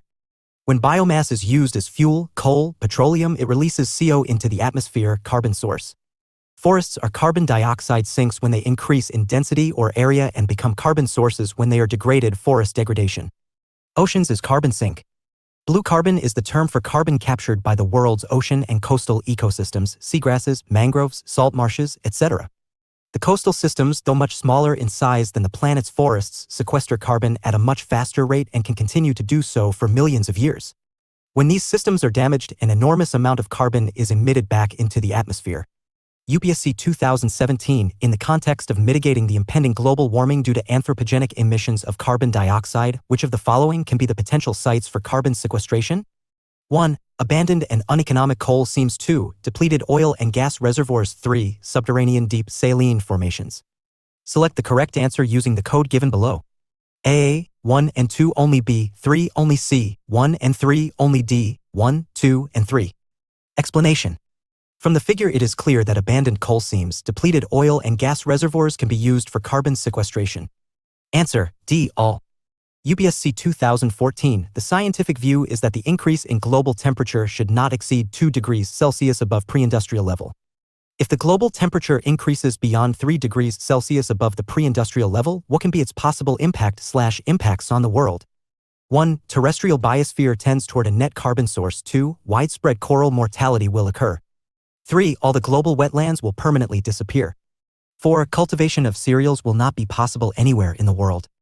Select the correct answer using the code given below. A. 1 only. B. 1 and 2 only. C. 2, 3, and 4 only. D. 1, 2, 3, and 4. Explanation. Taiga and temperate forests act as an essential carbon sink. Global warming by 3 degrees Celsius will turn these forests into carbon source because of the thawing of permafrost and wildfires. Corals are overly sensitive to temperature changes. 3 degrees Celsius rise in global temperature will lead to widespread coral mortality. It has been estimated that a sea level rise of approximately 2.3 meters for each degree Celsius of temperature can occur within the next 2,000 years. 3 degrees Celsius rise in global temperature will lead to the submergence of many low-lying coastal wetlands like Sundarbans, Chilika Lake, etc. due to the rise in sea levels. Inland wetlands like Keoladeo National Park, Kalaru Lake, etc. will not be affected. Cultivation of cereals in the tropics will take a hit. But in temperate regions, their production increases in the short run. Answer, B, 1 and 2 only. UPSC 2021, what is blue carbon? A. Carbon captured by oceans and coastal ecosystems. B. Carbon sequestered in forest biomass and agricultural soils. C. Carbon contained in petroleum and natural gas. D. Carbon present in atmosphere. UPSC 2023 consider the following activities. 1. Spreading finely ground basalt rock on farmlands extensively. 2. Increasing the alkalinity of oceans by adding lime. 3. Capturing carbon dioxide released by various industries and pumping it into abandoned subterranean mines in the form of carbonated waters. How many of the above activities are often considered and discussed for carbon capture and sequestration? A. Only 1. B. Only 2. C. All 3. D. None. Explanation. Statement 1 is correct. When basalt rock is exposed to air and water, it undergoes carbonation in which the rock reacts with CO to form carbonate minerals, effectively capturing and storing the carbon. Statement 2 is correct. When lime reacts with seawater, it increases the concentration of carbonate ions, CO3 superscript 2, which helps to buffer the acidity and reduce the pH of the water. The carbonate ions can then react with CO dissolved in the seawater to form bicarbonate HCO3, effectively storing the carbon in a dissolved form. Answer, C. All. Geoengineering to fight climate change. The Oxford Geoengineering program defines geoengineering as the deliberate large-scale intervention in the Earth's natural systems to counteract climate change. Geoengineering technologies include managing solar radiation, removing carbon dioxide and other GHGs from the atmosphere, afforestation, protecting the cryosphere on a large scale, etc. Solar radiation, geoengineering, management, SRM. SRM techniques aim to reflect a small proportion of the sun's energy back into space through albedo enhancement, increasing the reflectiveness of clouds or the land surface. Space reflectors blocking a small proportion of sunlight before reaching Earth. Stratospheric aerosols introducing small, reflective particles into the upper atmosphere to reflect some sunlight before it reaches the surface of the Earth. UPSC 2019, in the context of which of the following do some scientists suggest the use of cirrus cloud thinning technique and the injection of sulfate aerosol into stratosphere? A. Creating the artificial rains in some regions. B. Reducing the frequency and intensity of tropical cyclones. C. Reducing the adverse effects of solar wind on the Earth. D. Reducing the global warming. Explanation. Creating artificial rains in some regions. Cloud seeding, reducing the frequency and intensity of tropical cyclones. Sea surface temperature, SST, should be reduced for this. Mitigating climate change is the solution. Reducing the adverse effects of solar wind on the Earth's magnetosphere will take care of this. Do you know why Venus is the brightest planet in the solar system? It is because of the thick dense atmosphere and thick clouds composed mainly of highly reflective sulfuric acid droplets. These clouds reflect about 75% of the sunlight, high albedo, that falls on them. This makes optical imaging of the surface of Venus a very tough job. Injection of sulfate aerosol will increase the albedo of the atmosphere. Very thin, high clouds such as cirrus clouds reflect little sunlight. They are very efficient at absorbing thermal radiation, heat, making them strong warmers. Cirrus cloud thinning will absorb less thermal radiation reflected by the Earth. Answer, D. Reducing the global warming. GHG removal, GGR, or carbon geoengineering. GGR techniques aim to directly remove carbon dioxide or other GHGs from the atmosphere. These include afforestation, engaging in a global-scale tree planting. Biochar, charring biomass and burying it so that its carbon is locked up in the soil. Bioenergy with carbon capture and sequestration, growing biomass, burning it to create energy and capturing and sequestering the carbon dioxide created in the process. Ambient air capture, building large machines that can remove carbon dioxide directly from ambient air helps only if they are carbon negative. More carbon is absorbed than released. Ocean fertilization, adding nutrients to the ocean in selected locations to increase primary production. Enhanced weathering, exposing large quantities of minerals that will react with carbon dioxide in the atmosphere and storing the resulting compound in the ocean or soil. Forests for carbon geoengineering. In boreal forests, as much as 80% of the total carbon is stored in the soils as dead organic matter, peat. Tropical forests absorb about 18% of all CO added by fossil fuels. A lot of emphasis and hope has been put into the ability of trees, other plants, and the soil to temporarily sink the carbon that fossil fuel burning releases into the atmosphere. The Kyoto Protocol suggests that the absorption of carbon dioxide by trees and the soil is just as valid a means to achieve emission reduction commitments as cutting carbon dioxide emissions from fossil fuels. Artificial snow. Due to global warming, the West Antarctic ice sheet is expected to disintegrate from the Antarctic. The melting of the disintegrated sheet would trigger a global sea level rise of at least 3 meters over centuries. Last-ditch geoengineering project proposed to prevent disintegration is to blanket its surface with artificial snow. It involves using thousands of wind turbines to pump seawater 1,500 meters up to the surface where it would be frozen into snow to try to weigh the sheet down enough to stop it from collapsing any further. Transition away from coal. IPCC established that a 1.5 degrees C consistent trajectory requires coal-powered electricity to drop to less than 1% of the total electricity mix by 2050. One proposal is to phase out the oldest coal plants first. This would phase out coal in developed, most of the coal power plants are old, and developing, some of the coal power plants are new and many are under construction, economies at a differentiated rate. Current phase-out efforts. The UK plans to shut down all unabated coal-fired electricity by 2025. France and Italy have also made similar political commitments. Germany finalized a plan to shut down all coal power plants by 2038, falling short of the ambition required to stay within 2 degrees Celsius. There is an international coalition coordinating the coal phase-out problem, the Powering Past Coal Alliance, currently not a formal organization, announced at UNFCCC 23 in Bonn.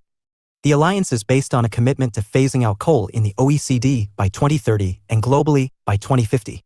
These political actions ignore the largest consumers of coal, the US, Japan, China, and India, and significant exporters such as Australia, Indonesia, Russia, and South Africa. Also, over the next 20 years, coal going offline in Europe and OECD countries is offset by increases in consumption in Africa and Asia, particularly India. Global coal consumption hence increases by 5% between 2010 and 2040. Coal consumption in India is said to increase by 29% until 2040. Barriers to phasing out coal power. The barriers to the transition are economic and political rather than technological. They generally take 4 forms: stranded assets, livelihood loss, electricity prices, and irresponsible financing. Livelihood impacts. In India, around 1 million livelihoods depend directly or indirectly on coal power. Coal royalties constitute almost 50% of the earnings of states like Jharkhand and Odisha. China employs about 5 million in coal industries. Most workers in China's coal sector are off-farm workers who have very limited job choices. In Australia, around 50,000 are employed in coal mining, representing 0.4% of the direct workforce. Coal workers are generally older. This limits the capacity for reskilling. Stranded assets, built-up infra. Since 2006, India has added 151 gigawatts of new coal power, with about 75% of this capacity being subcritical. The present value of these assets is around $100 billion. A similar problem exists in China, with the electricity policy resulting in an oversupply of coal power capacity. Coal power capacity is less of a problem in Europe and US since coal plants are closer to the end of their life.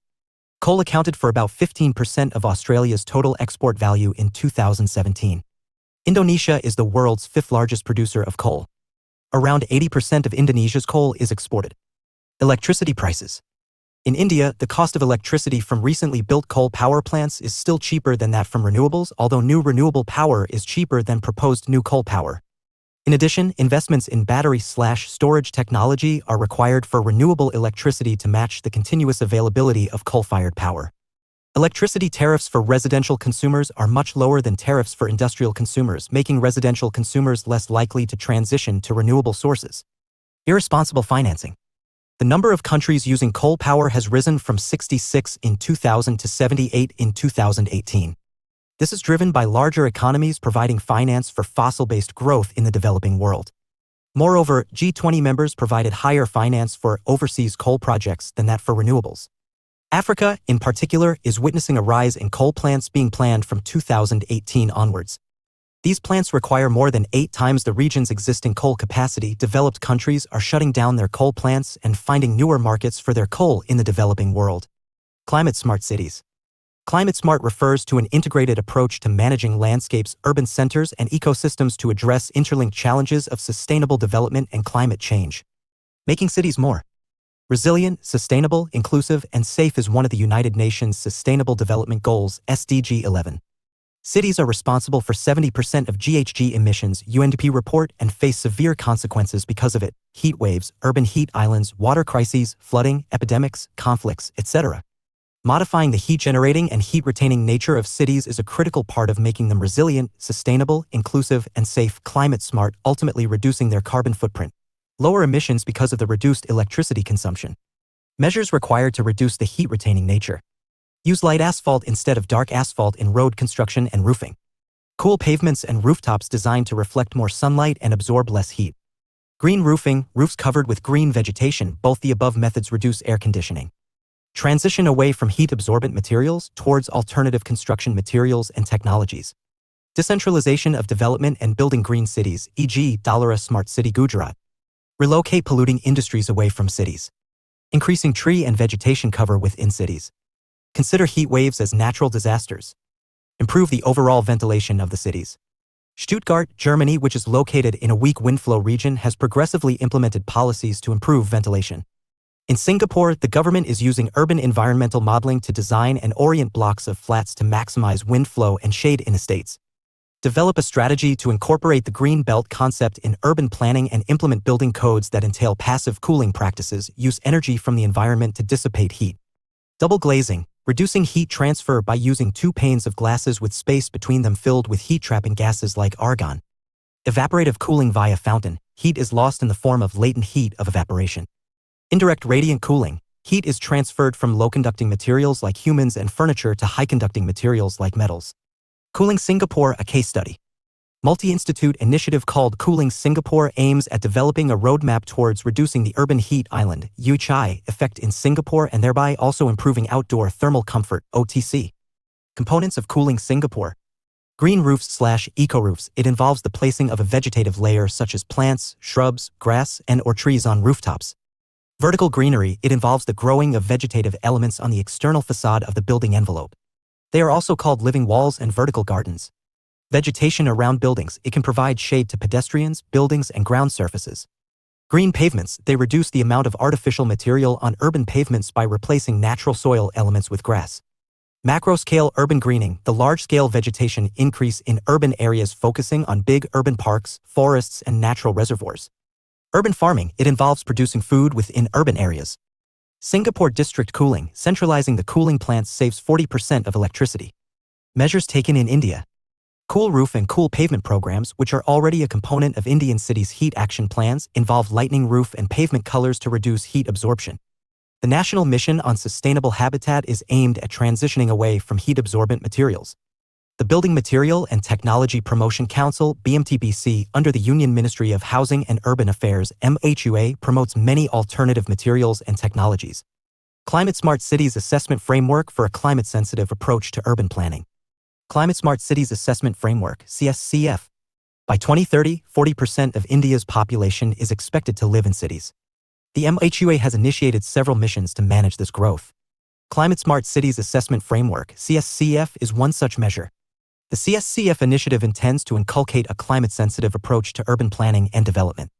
It is a step to adopt, implement, and disseminate the best practices adopted by our cities and further set standards compared to the international efforts towards sustainable and resilient urban habitats. The Climate Center for Cities under the National Institute of Urban Affairs, NIA, is supporting MHUA in the implementation of CSCF. Other programs like Green India Mission, GM, National Clean Air Program, NCAP, Atal Mission for Rejuvenation and Urban Transformation, AMRUT, providing basic amenities to improve urban life, Swachh Bharat Mission, and urban transport are supporting the cities in becoming climate smart. Climate Smart Cities Assessment Framework, CSCF 2.0. Climate Smart Cities Assessment Framework, CSCF 2.0, has been launched by the MHUA. The objective of CSCF is to provide a clear roadmap for cities towards combating climate change while planning and implementing their actions. The framework has 28 indicators across 5 categories: 1. Energy and green buildings, 2. Urban planning, green cover and biodiversity, 3. Mobility and air quality, 4. Water management, and 5. Waste management. UPSC 2020 account for the huge flooding of million cities in India, including the smart ones like Hyderabad and Pune. Suggest lasting remedial measures. 250 words. You must include the impact of aerosols due to air pollution on regional rainfall distribution. You must discuss issues like wetland encroachments, climate change, poor drainage, clogging by plastic, etc. Green Rating for Integrated Habitat Assessment, GRIHA. GRIHA is a national rating tool that assesses the performance of buildings against certain benchmarks. It evaluates the environmental performance of a building holistically, thereby providing a definitive standard for what constitutes a green building. GRIHA is developed by the Energy and Resources Institute, TERI, with support from the Ministry of New and Renewable Energy, MNRE. Some of the benefits of a green building are: reduced energy consumption without sacrificing comfort, reduced destruction of natural areas, habitats, and biodiversity, and reduced soil loss from erosion, etc., reduced air and water pollution, direct health benefits, reduced water consumption, limited waste generation due to recycling and reuse, transition to a green economy. 3 priorities in the transition of economy to a green economy are: A. Decarbonizing the economy. B. Commit the environmental community to justice and equity. C. Conserve the biosphere. Measures to adapt green economy. Energy audit can reduce your building's climate footprint. Sustainable fishing practices. Sustainably managed forests. Usage electronic files to reduce demand for paper. Support certified sustainable forest products. Carpooling or taking public transport. Walking or riding a bike for short trips. Wise water use. Development of clean, renewable energy using solar, wind, tidal, etc. will contribute to a green economy. Recycling materials and composting food waste. Moving towards a green economy has the potential to achieve sustainable development. Green contracts. Green contracts refer to commercial contracts that mandate that contracting parties cut down GHG emissions at different stages of delivery of goods/services. The process of implementing a green contract may commence at the bidding stage itself when various interested companies participate in the tender process. Green tender. Green tender may prescribe necessary green qualifications which can be considered when awarding the contract to a bidder. Once such a bidder is chosen, the contracting agreement between the parties can prescribe the green obligations in detail, thus making the obligations binding and enforceable in the eyes of the law. Advantages: decreased carbon emissions, improved goodwill of the corporation in the market. Corporations can avail of tax rebates. Concerns: no effective audit mechanism for implementing these contracts in letter and spirit. Green contracts are more expensive than brown contracts, normal contracts that don't take the environment into account. End of chapter. 21. International Environmental Conventions and Laws, Part 1. Nature Conservation. United Nations Conference on Environment and Development UNCTAD, Convention on Biological Diversity, CBD, Ramsar Convention on Wetlands, Convention on International Trade in Endangered Species of Fauna and Flora CITES, the Wildlife Trade Monitoring Network, Traffic, the Convention on the Conservation of Migratory Species, CMS, Global Tiger Initiative and Global Tiger Forum, GTF, Stockholm Convention, Basel Convention, Rotterdam Convention. Land. United Nations Convention to Combat Desertification, UNCCD. Marine Environment. International Whaling Commission, IWC. Atmosphere. Vienna Convention and Montreal Protocol, United Nations Framework Convention on Climate Change, UNFCCC, Kyoto Protocol. These environmental protection and conservation measures are explained in relevant chapters. 21.1. United Nations Conference on the Human Environment, 1972. The 1972 UN Conference on the Human Environment, Stockholm Conference, was held in Stockholm, Sweden. It marked the emergence of international environmental law. The participants adopted the Stockholm Declaration and Action Plan for the Human Environment. Stockholm Declaration. Stockholm Declaration is also known as the Declaration on the Human Environment. It set out the 26 principles for the preservation and enhancement of the natural environment. Principles of the Stockholm Declaration. 1. Right to environment is one of the fundamental rights of every individual. 2.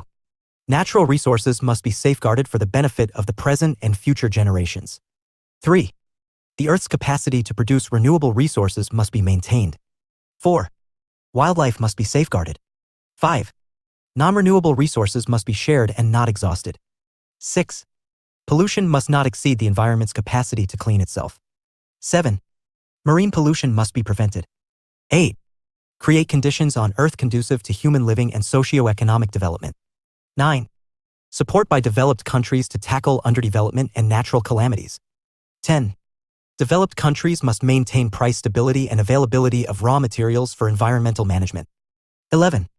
Environment policy must not hamper development, especially in developing countries. 12. Sufficient resources should be available to the developing countries for development. 13. States should adopt an integrated and coordinated approach for their development to protect and improve the environment. 14. National planning is vital for balancing development needs with environmental protection.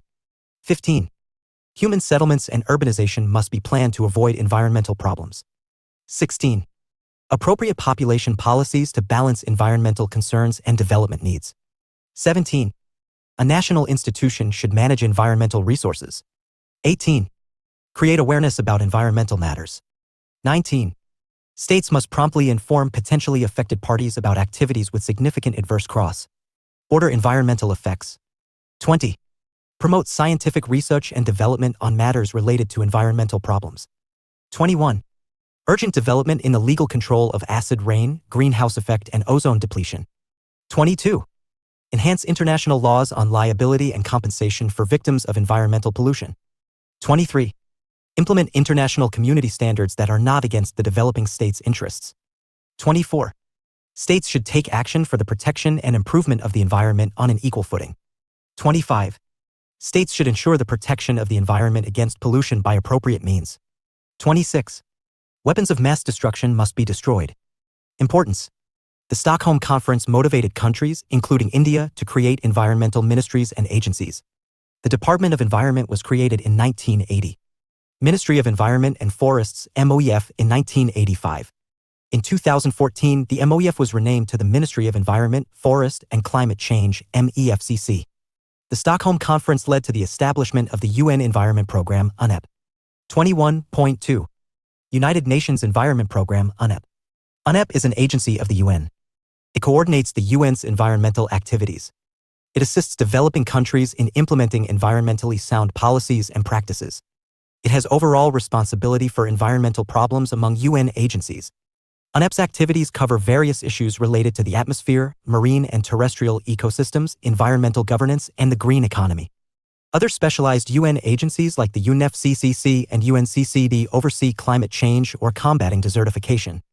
Agencies established/implemented by UNEP. The World Meteorological Organization (WMO) and UNEP established the Intergovernmental Panel on Climate Change (IPCC) in 1988. UNEP is also one of the several implementing agencies for the Global Environment Facility (GF) and the Multilateral Fund for implementing the Montreal Protocol. It is also a member of the United Nations Sustainable Development Group (UNSDG). It aims to help the world meet the 17 Sustainable Development Goals. It has registered several successes such as the 1987 Montreal Protocol and the 2012 Minamata Convention Treaty to limit toxic mercury. UNEP hosts the secretariats of several multilateral environmental agreements/research bodies, including Convention on Biological Diversity, CBD, Minamata Convention on Mercury, MCM, Convention on Migratory Species, CMS, Convention on International Trade in Endangered Species of Wild Fauna and Flora, CITES. The Solar Loan Program sponsored by UNEP helped finance solar power systems in India. Faith for Earth Initiative, FEI. FEI was launched in 2017 by UNEP. It aims to strategically engage with faith-based organizations and partner with them to achieve the SDGs collectively. It aims to create a global coalition for creation to facilitate policy dialogue on environmental issues that would encourage innovative approaches to finding long-lasting solutions. Global Environment Facility, GF. GF was established on the eve of the 1992 Rio Earth Summit as an independently operating financial organization. Areas of work. The GF provides grants for projects related to biodiversity, REDD+, sustainable forest management, climate change, land degradation, ozone layer, persistent organic pollutants, etc. It unites countries, institutions, civil society, NGOs, and the private sector to tackle the Earth's most pressing environmental problems while supporting national sustainable development initiatives. GF runs a small grants program that provides financial support to projects that embody a community-based approach. The GF serves as financial mechanism for the following conventions.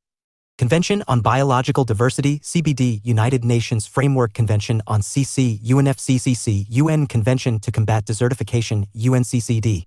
Stockholm Convention on Persistent Organic Pollutants, Minamata Convention on Mercury. The GF, although not linked formally to the Montreal Protocol, supports the implementation of the protocol in countries with economies in transition. Multilateral Fund, MLF, for the implementation of the Montreal Protocol. The MLF, established by the London Amendment to the Montreal Protocol in 1990, provides funds to help developing countries comply with their obligations under the Montreal Protocol to phase out the use of ozone-depleting substances, ODS, at an agreed-upon schedule. Countries eligible for this assistance are those with an annual per capita consumption of ODS of less than 0.3 kilograms per year. These are referred to as Article 5 countries, including India. The GF works with 18 agencies. Notable ones are 1. United Nations Development Programme, UNDP. 2. United Nations Environment Programme, UNEP. 3. World Bank, WB. 4. Food and Agriculture Organization, FAO. 5. Asian Development Bank, ADB. 6. International Fund for Agricultural Development, IFAD. 7. Worldwide Fund for Nature, WWF. 8. Conservation International, CI. 9. International Union for Conservation of Nature, IUCN. UPSC 2014, with reference to GF, which of the following statements are correct? A. It serves as financial mechanism for Convention on Biological Diversity and United Nations Framework Convention on Climate Change. B. It undertakes scientific research on environmental issues at global level. C. It is an agency under OECD to facilitate the transfer of technology and funds to underdeveloped countries with specific aim to protect their environment. D. Both A and B. Explanation. GF is an independent financial organization, not a research body. It may fund scientific research but is not directly involved in it. IPCC takes care of most of the research work. Answer A. Agencies funded/administered by GF. Special Climate Change Fund, SCCF 2001. SCCF aims to help developing countries under the UNFCCC to adapt to climate change impacts and enhance resilience. It funds additional costs for climate change adaptation interventions. It is open to all vulnerable developing countries, non-Annex 1 countries under the Kyoto Protocol. Least Developed Countries Fund, LDCF 2001. LDCF was established to support the LDC work program under the UNFCCC. LDCF funding helps recipient countries address their short, medium, and long-term resilience needs and reduce climate change vulnerability in priority sectors and ecosystems. It is operated by the GF. Global Wildlife Program, GWP 2015. GWP was launched to combat trafficking in wildlife. It is a World Bank-led and GF-funded partnership. Q. Consider the below statements about Global Wildlife Program, GWP. 1. GWP is a CITES-led global partnership that promotes wildlife conservation and sustainable development by combating illicit trafficking in wildlife. 2. The GWP is funded by the Global Environment Facility. Which of the statements given above are correct? A. 1 only. B. 2 only. C. Both. D. None. Correct answer, B. 2 only. 21.3. UNFCCC/Earth Summit, Rio de Janeiro. The United Nations Conference on Environment and Development, UNFCCC, is popularly known as Earth Summit 1992. UNFCCC succeeded in raising public awareness of the need to integrate environment and development. At UNFCCC, 190 countries pledged their commitment to achieving a significant reduction in the current rate of biodiversity loss at global, regional, and local levels by 2010. Landmark agreements of the Earth Summit. A major achievement of the Earth Summit was an agreement on the Climate Change Convention, UNFCCC, which in turn led to the Kyoto Protocol and the Paris Agreement. Important legally binding agreements opened for signature under the aegis of the Earth Summit are A. Convention on Biological Diversity, CBD. B. United Nations Convention to Combat Desertification, UNCCD. C. United Nations Framework Convention on Climate Change, UNFCCC. High-Level Political Forum on Sustainable Development, HLPF. HLPF is a forum under the UN Economic and Social Council, ECOSOC, tasked with overseeing the outcomes of the 1992 Earth Summit. HLPF meets under the General Assembly every 4 years and under the ECOSOC annually. It is responsible for reviewing the progress of implementation of Johannesburg Declaration, Rio +10, Rio +20, Barbados Programme of Action, Sustainable Development of SIDS, the relevant outcomes of other United Nations summits and conferences, the history of Sustainable Development Goals, SDGs, Brundtland Commission. In 1983, the United Nations created the World Commission on Environment and Development, later known as the Brundtland Commission. It defines sustainable development as meeting the needs of the present without compromising the ability of future generations to meet their own needs. UNFCCC Earth Summit 1992, Rio de Janeiro, Brazil. The Earth Summit resulted in the following documents for sustainable development: Rio Declaration, principles intended to guide countries in future sustainable development. Agenda 21, non-binding action plan of the United Nations regarding sustainable development. Forest Principles, non-legally binding document on the conservation and sustainable development of all types of forests. Rio +5, 1997. In 1997, the UN General Assembly held a special session Rio +5 to appraise the status of Agenda 21. UPSC 2016, with reference to Agenda 21, sometimes seen in the news, consider the following statements. 1. It is a global action plan for sustainable development. 2. It originated in the World Summit on Sustainable Development held in Johannesburg in 2002. Which of the statements given above is slash are correct? A. 1 only, B. 2 only, C. Both 1 and 2, D. Neither 1 nor 2. Explanation. Agenda 21 came out as a part of Earth Summit 1992. Answer. A. 1 only. Post-UNST. The issues touched on include: as a follow-up to UNST, the World Summit on Sustainable Development, Rio +10, was held in 2002 in Johannesburg, South Africa. In 2012, the United Nations Conference on Sustainable Development, Rio +20/Rio Earth Summit 2012, was also held in Rio, Brazil. Checking production of toxic components such as lead in gasoline and radioactive chemicals, alternative sources of energy to replace the use of fossil fuels, reliance on public transportation, congestion in cities, the health problems caused by pollution, the growing usage and limited supply of water. UPSC 2015, what is the Rio +20 conference, often mentioned in the news? A. It is the UN Conference on Sustainable Development. B. It is a ministerial meeting of the WDOC. It is a conference of the IPCC. D. It is a conference of the member countries of the CBD. Explanation. Earth Summit 1992, Rio de Janeiro, UN Conference on Environment and Development. Earth Summit 2002, Rio +10, Johannesburg, World Summit on Sustainable Development. Earth Summit 2012, Rio +20. Rio de Janeiro, UN Conference on Sustainable Development. Answer. A. Rio +10, 2002, or Earth Summit 2002. Rio +10 affirmed the UN commitment to Agenda 21 alongside the Millennium Development Goals, MDGs. The ensuing Johannesburg Declaration pledged global commitment to sustainable development. Millennium Development Goals, MDGs, by 2015. The MGDs were established following the UN's Millennium Summit in 2000. In 2015, the Sustainable Development Goals, SDGs, replaced the MDGs. Millennium Development Goals aim to: 1. Eradicate extreme poverty and hunger. 2. Achieve universal primary education. 3. Promote gender equality and empower women. 4. Reduce child mortality. 5. Improve maternal health. 6. Combat HIV/AIDS, malaria, and other diseases. 7. Ensure environmental sustainability.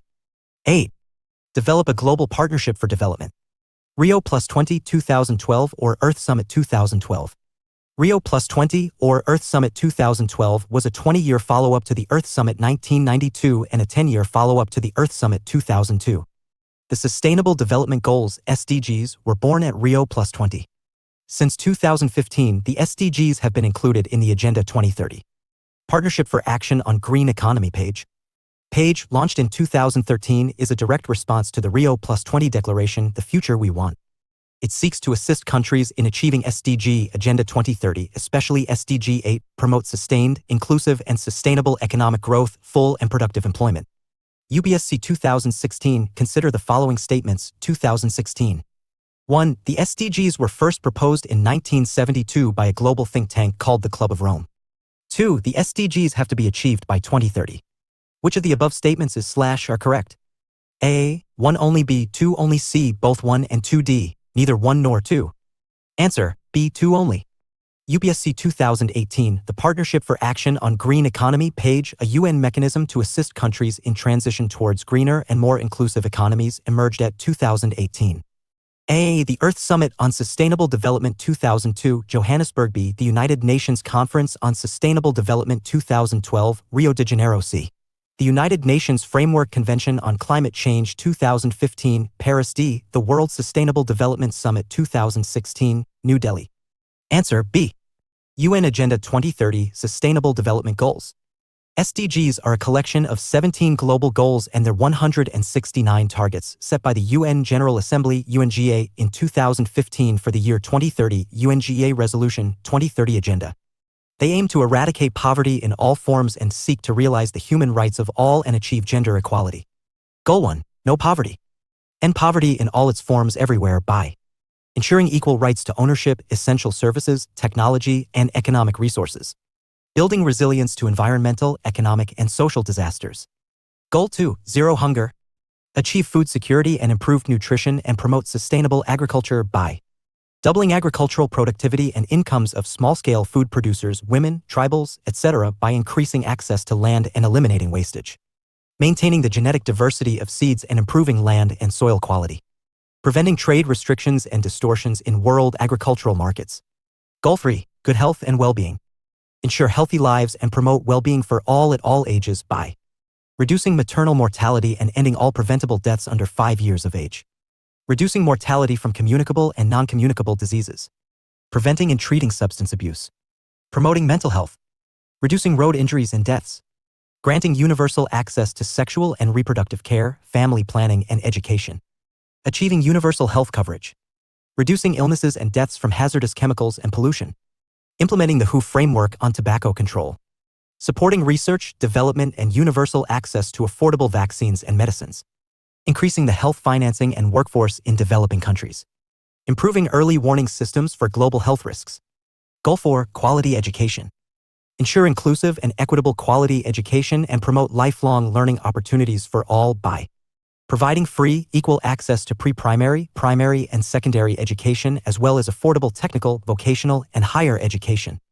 Expanding higher education scholarships and increasing the supply of qualified teachers in developing countries. Goal 5. Gender equality. Achieve gender equality and empower all women and girls by ending all forms of discrimination against all women and girls everywhere. Ending violence and exploitation of women and girls. Eliminating harmful practices such as child, early and forced marriage and female genital mutilation. Increasing the value of unpaid care, domestic chores, and promoting shared domestic responsibilities. Ensuring full participation of women in leadership and decision-making. Ensuring universal reproductive rights and health. Fostering equal rights to economic resources, property ownership, and financial services for women. Promoting empowerment of women through technology.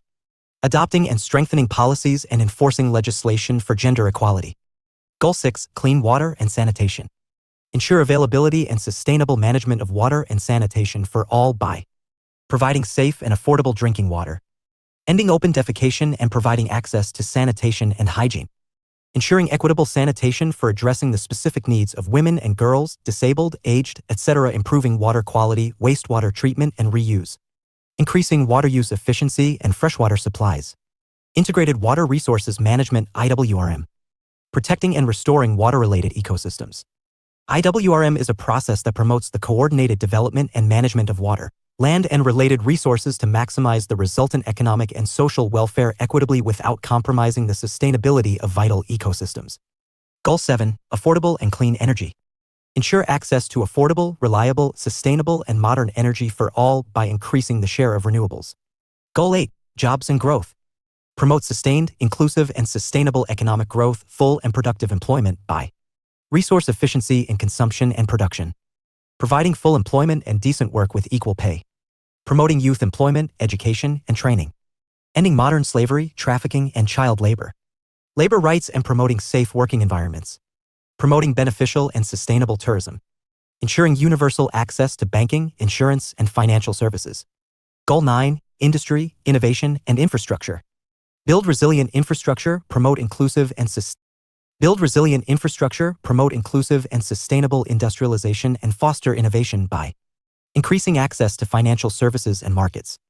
Supporting domestic technology development and industrial diversification, ensuring universal access to information and communications technology. Goal 10. Reduced inequality. Reduce income inequality within and among countries by promoting universal social, economic, and political inclusion. Ensuring equal opportunities and ending discrimination. Improving regulation of financial markets/institutions. Enhancing representation for developing countries in financial institutions. Framing responsible and well-managed migration policies. Reducing transaction costs for migrant remittances. Goal 11. Sustainable cities and communities. Make cities and human settlements inclusive, safe, resilient, and sustainable by enabling affordable housing, transport systems, and sustainable urbanization. Protecting the world's cultural and natural heritage. Reducing the adverse effects of natural disasters. Reduce environmental impacts and provide access to safe and inclusive green and public spaces. Goal 12. Responsible consumption and production. Ensure sustainable consumption and production patterns by achieving sustainable management and efficient use of natural resources. Reduce global food waste by half per capita at all levels and reduce food losses along supply chains. Achieving environmentally sound management of chemicals and wastes throughout their life cycle. Reducing waste generation through prevention, reduction, recycling, and reuse. Removing market distortions like fossil fuel subsidies that encourage wasteful consumption. Goal 13, Climate Action. Take urgent action to combat climate change and its impacts by regulating emissions and promoting developments in renewable energy by strengthening resilience and adaptive capacity to climate-related disasters. Integrating climate change measures into policies and planning.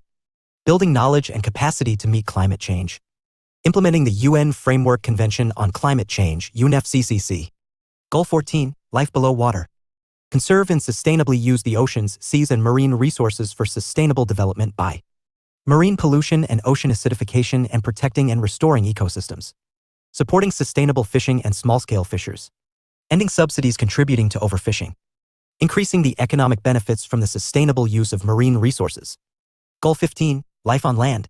Protect, restore, and promote sustainable use of terrestrial ecosystems, sustainably manage forests, combat desertification, and halt and reverse land degradation and halt biodiversity loss by conserving and restoring ecosystems.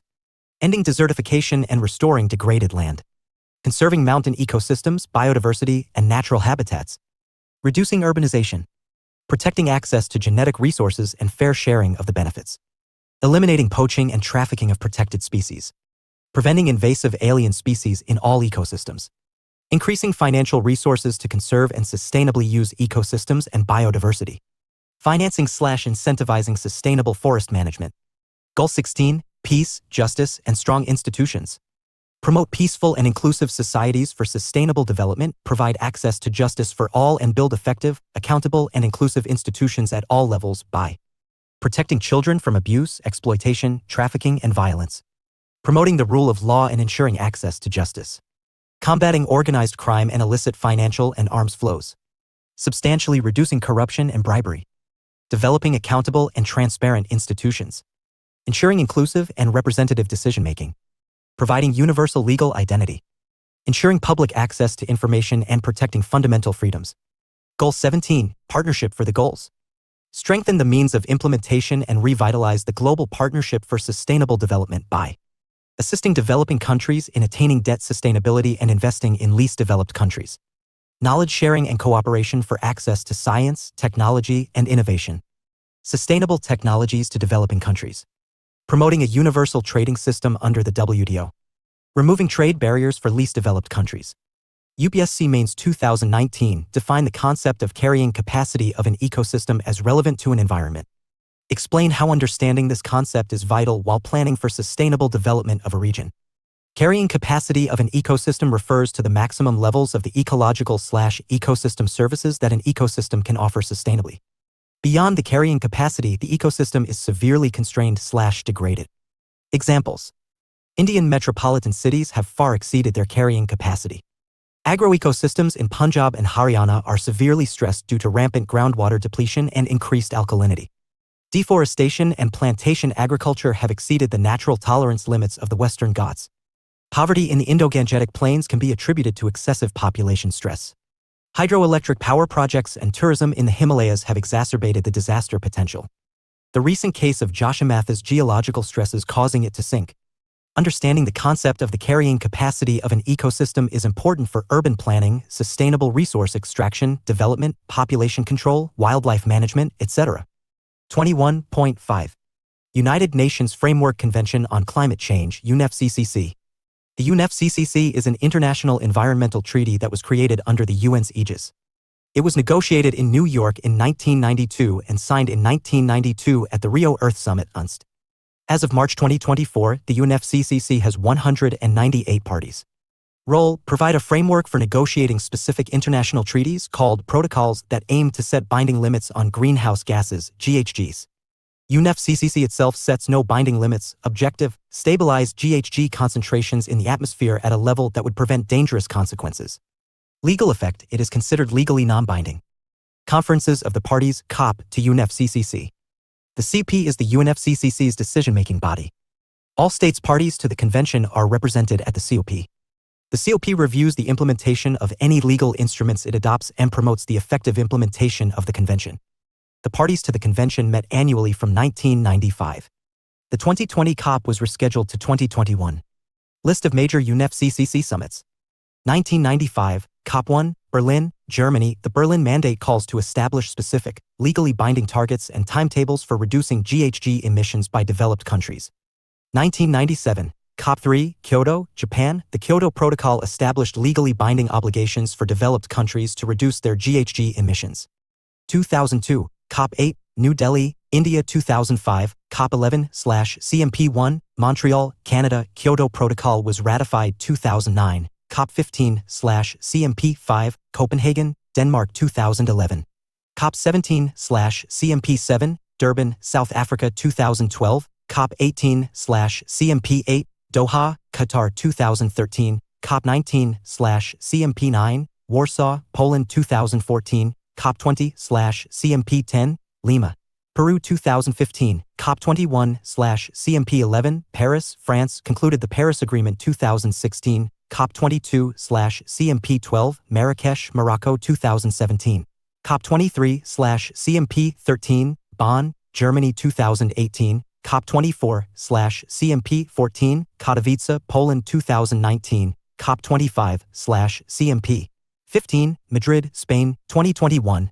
COP26, October. NOV 2021/CMP16, Glasgow, hosted by the UK in partnership with Italy. 2022, COP27, November 2022/CMP17, 2002, COP8, New Delhi, India. 2005, COP11/CMP1, Montreal, Canada. Kyoto Protocol was ratified. 2009, COP15/CMP5, Copenhagen, Denmark. 2011, COP17/CMP7, Durban, South Africa. 2012, COP18/CMP8, Doha, Qatar. 2013, COP19/CMP9, Warsaw, Poland. 2014, COP20/CMP10, Lima, Peru. 2015, COP21/CMP11, Paris, France. Concluded the Paris Agreement. 2016, COP22/CMP12, Marrakesh, Morocco. 2017,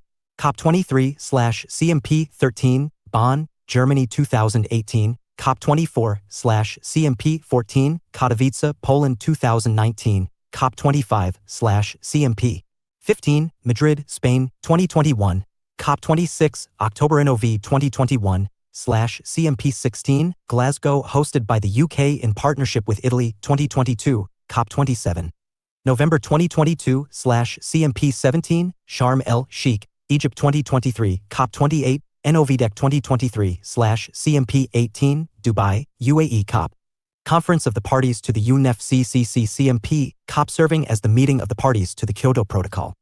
Criticisms of the UNFCCC. Nothing except the Kyoto Protocol made any binding limits on GHG emissions.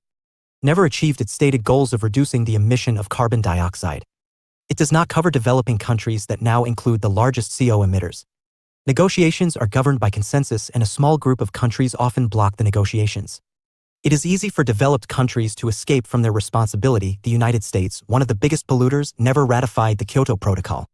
Canada pulled out of the Kyoto Protocol, citing wealth transfers out of the country due to binding limits. Japan and Russia did not sign the second Kyoto term because it would impose restrictions on them that are not faced by their main economic competitors, China, India, and Indonesia. 21.6. Kyoto Protocol, COP3, UNFCCC 1997. UPSC 2022 discuss global warming and mention its effects on the global climate. Explain the control measures to bring down the level of greenhouse gases which cause global warming in the light of the Kyoto Protocol, 1997. 250 words. The Kyoto Protocol was adopted in Kyoto, Japan in 1997 and came into force in 2005. It is the only global treaty with binding limits on GHG emissions. There are currently 192 parties to the Kyoto Protocol. India ratified it in 2002, the USA never ratified it, and Canada withdrew in 2012. Goal: fight global warming by reducing GHG concentrations in the atmosphere to a level that would prevent dangerous anthropogenic interference with the climate system. The Kyoto Protocol is based on the principle of common but differentiated responsibilities. It aimed to cut GHG emissions across the developed world by about 5% by 2012 compared with 1990 levels. The Kyoto Protocol emission target GHGs. 1. Carbon dioxide CO. 2. Methane CH. 3. Nitrous oxide NO. 4. Sulfur hexafluoride SF. 5. Groups of hydrofluorocarbons HCFs. 6. Groups of perfluorocarbons PFCs. Common but differentiated responsibilities. CBDR Kyoto Protocol puts the obligation on developed countries to reduce current emissions on the basis that they are historically responsible for the current levels of GHGs in the atmosphere. CBDR divides countries into two categories. 1. Historically, the biggest polluting developed countries are the US, UK, France, Japan, Russia, etc. They have been polluting the Earth since the Industrial Revolution. 2. Recently polluting developing countries like China, India, Brazil, etc. polluting since the 1950s. Common, every country, developing and developed, must participate in the fight against climate change. But differentiated responsibilities. Historically, the biggest polluters should do more than the recent polluters, i.e., responsibilities proportional to the pollution caused. Thus, under CBDR, developed countries like the US, UK, Russia, etc. must contribute more to reducing GHGs by accepting certain binding limits on GHG emissions. They must contribute funds towards reducing GHG emissions to developing and least developed countries, LDCs. Meanwhile, developing countries and LDCs should do everything they can to reduce their GHG emissions. However, nothing is binding on them and every initiative is voluntary. Climate reparation. According to a recent report by the UN Office for the Coordination of Humanitarian Efforts, UNOCHA, economic losses, the unavoidable annual economic losses from climate change were projected to reach somewhere between $290 billion and $580 billion by the year 2030. Non-economic losses. There are non-economic losses also, which include loss of lives, displacement and migration, health impacts, and damage to cultural heritage. Climate reparations refer to the monetary compensation that developed countries give to developing countries to compensate for the historical contributions that the developed countries have made towards climate change. It is an extension of the universally acknowledged polluter pays principle. The polluter pays principle is enacted to make the pollution-producing party responsible for paying for the damage done to the natural environment. Historical emissions argument. Who is responsible for climate change? Developed countries have contributed most of the GHG emissions since the beginning of the Industrial Revolution in the 1850s, which has led to global warming. The US, the UK, and the EU accounted for over 50% of all emissions during this time. When Russia, Canada, Japan, and Australia are included, their contribution is above 65%. Even though developing countries are currently emitting high amounts of CO, their contribution since 1850 is not so high. India, the third largest emitter of CO at present, accounts for only 3% of historical emissions, and China, the biggest emitter of CO at present, has contributed about 11% of historical emissions since 1850. Historical responsibility is important because CO remains in the atmosphere for hundreds of years, and it is this cumulative accumulation of CO that causes global warming. UNFCCC stand. UNFCCC explicitly acknowledges the differentiated responsibility of nations. It makes it clear that rich countries must provide both finance and technology to developing nations to help them tackle climate change. Based on this mandate of UNFCCC, the rich countries agreed to provide $100 billion every year to the developing world, yet to be fulfilled. Initiatives for climate reparations. The Warsaw International Mechanism for Loss and Damages, created in 2013, is the first formal recognition to compensate developing countries hit by climate disasters. Classification of parties under the Kyoto Protocol. Other UN member states and observers that are not party to the protocol. Developing countries may volunteer to become annexee countries when they are sufficiently developed. Doha Amendment to Kyoto Protocol. Under the Kyoto Protocol, there are two commitment periods, 2008 to 2012 and 2013 to 2020. The second commitment period was agreed on in 2012, known as the Doha Amendment.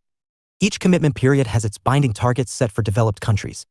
During the first commitment period, 2008 to 12, more than 35 countries had binding targets.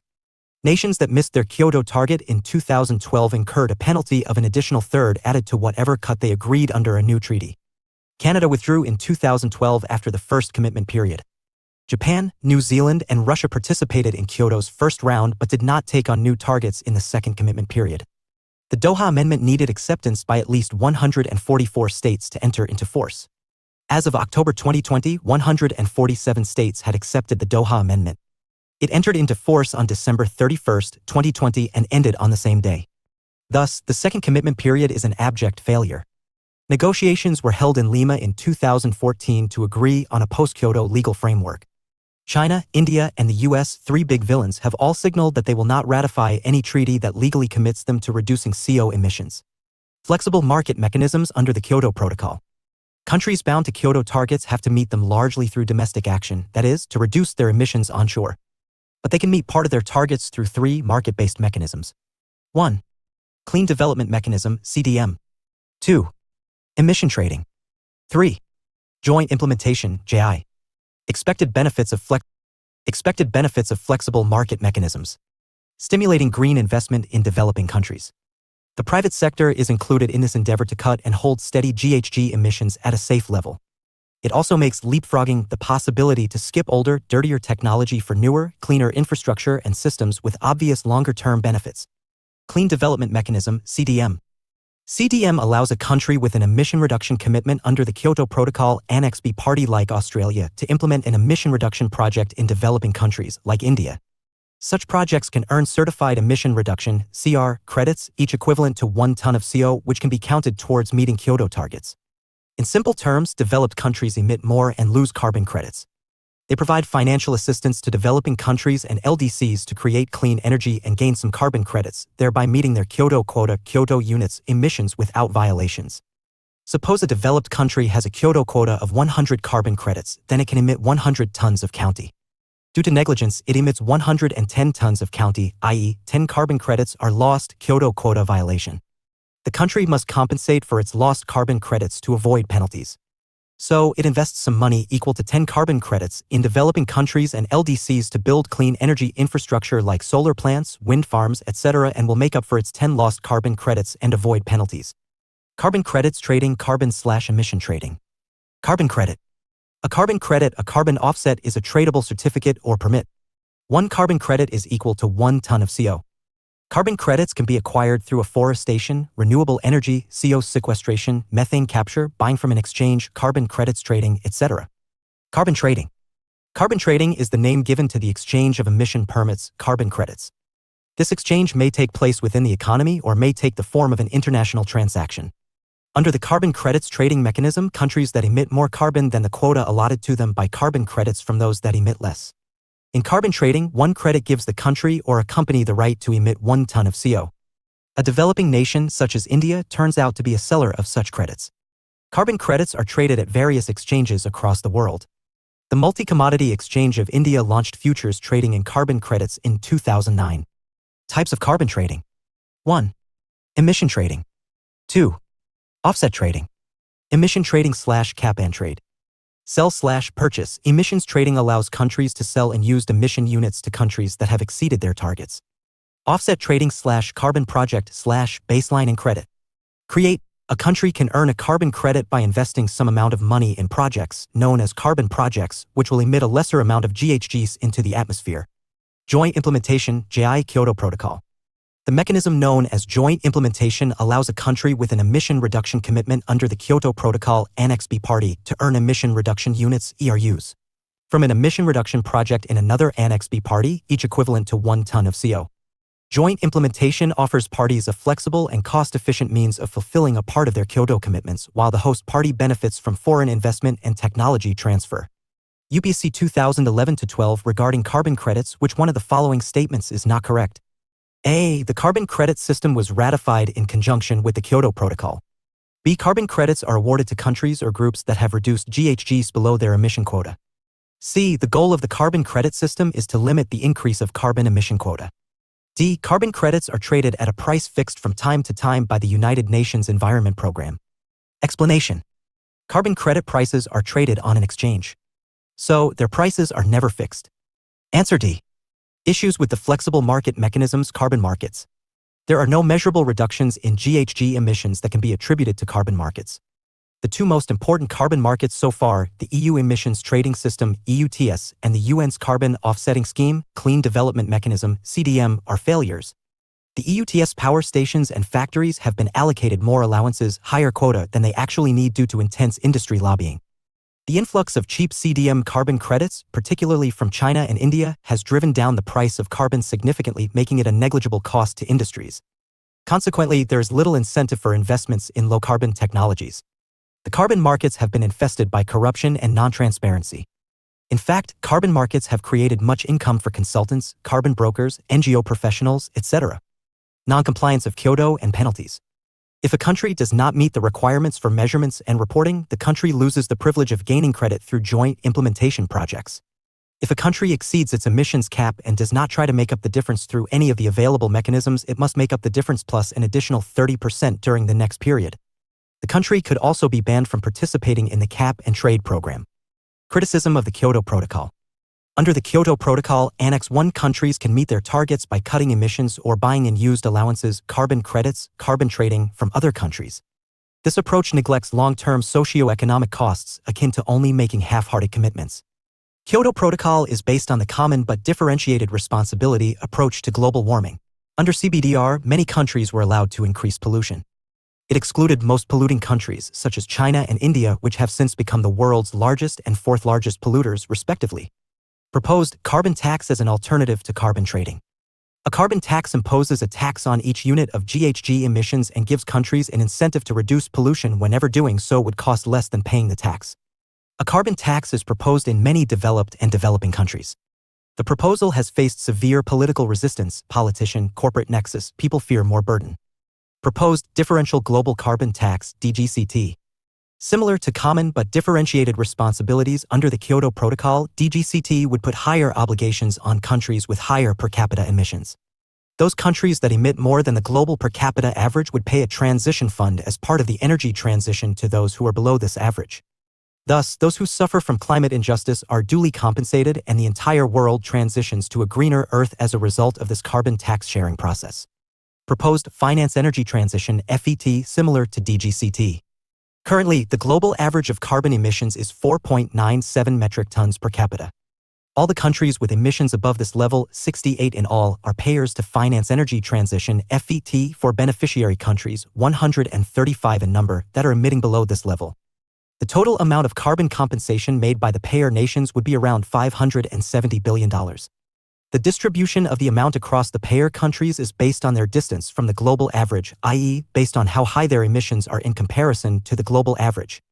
In the case of compensated countries, the distribution of this fund across them is based on how much they lower their emissions in comparison to the global average. The need for a differential global carbon tax. If the emission targets are not met, tropical regions mainly concentrated in the global south are likely to be most negatively affected because of their pre-existing high temperatures. Some impact of this was already felt during the Tamil Nadu water crisis in 2019. The global south, whose historical and present per capita emissions are much lesser than the global north, happens to be at the receiving end of the lifestyle choices made by the global north. Thus, the burden of adjustment cannot be equal when the underlying relationship between the two worlds has been unequal. Climate injustice funnel. A just approach would involve global responsibility sharing among countries according to their respective shares in global emissions, similar to CBDR. Currently, the most accepted model of mitigating strategy has been the carbon trading process. However, the carbon trading process has its limitations and hence there is a need for an alternate approach such as a differential global carbon tax. Is differential global carbon tax a globally just policy? The top payer countries in terms of absolute amounts of transfers are the US and China since their emissions are higher than the global average. In terms of compensated countries, India comes at the top due to its population size and distance from the global emissions average. India has per capita emissions of 1.73 metric tons. The other prospects are all countries from the global south. The list includes a few surprises, such as France, Sweden, and Switzerland, which means that even high-income countries that have kept their per capita emissions low are beneficiaries of this globally just policy. With China on the first list and some of the first world countries on the second, DGCT wants all nations to. With China on the first list and some of the first world countries on the second, DGCT wants all nations to climb down the emissions ladder. It is a global green Robin Hood tax. UPSC 2014. Should the pursuit of carbon credit and clean development mechanisms set up under UNFCCC be maintained even though there has been a massive slide in the value of carbon credit? Discuss with respect to India's energy needs for economic growth. Carbon tax versus carbon trading, cap and trade, which is better? India has a sort of carbon tax. Budget of 2010 to 11 introduced a clean energy cess of 50 rupees per ton on both domestically produced and imported coal. Later, it was increased to 100 rupees. With the introduction of the Goods and Service Tax, GST, the clean energy cess was abolished. A new cess on coal production called the GST compensation cess of 400 rupees per ton is put in place. This cess is used to raise revenues for the National Clean Energy Fund. National Clean Energy Fund, NCF. NCF is a fund created in 2010 to 11 to allocate clean energy cess, later GST compensation cess, for funding research and innovative projects in clean energy technologies of public or private sector entities, up to the extent of 40% of the total project cost. Assistance is available as a loan or viability gap funding as deemed fit by the interministerial group. These projects include innovative schemes like the Green Energy Corridor to boost the transmission sector and the Jawaharlal Nehru National Solar Mission, JNSM. The fund is designed as a non-lapsable fund under public accounts and with its secretariat in the Department of Expenditure, Ministry of Finance. UPSC 2023 consider the following statements. 1. Statement I, carbon markets are likely to be one of the most widespread tools in the fight against climate change. 2. Statement 2, carbon markets transfer resources from the private sector to the state. Which one of the following is correct in respect of the above statements? A. Both Statement I and Statement 2 are correct and Statement 2 is the correct explanation for Statement I. B. Both Statement I and Statement 2 are correct and Statement 2 is not the correct explanation for Statement I. C. Statement I is correct but Statement 2 is incorrect. D. Statement I is incorrect but Statement 2 is correct. Explanation. Statement 1 is speculative and not definitive and it is correct. By the end of 2021, more than 21% of the world's emissions were covered by some form of carbon pricing, up from 15% in 2020. Since the prospects of carbon tax looks elusive, carbon trading will remain a crucial instrument. Statement 2 is correct but is not the right explanation for Statement 1.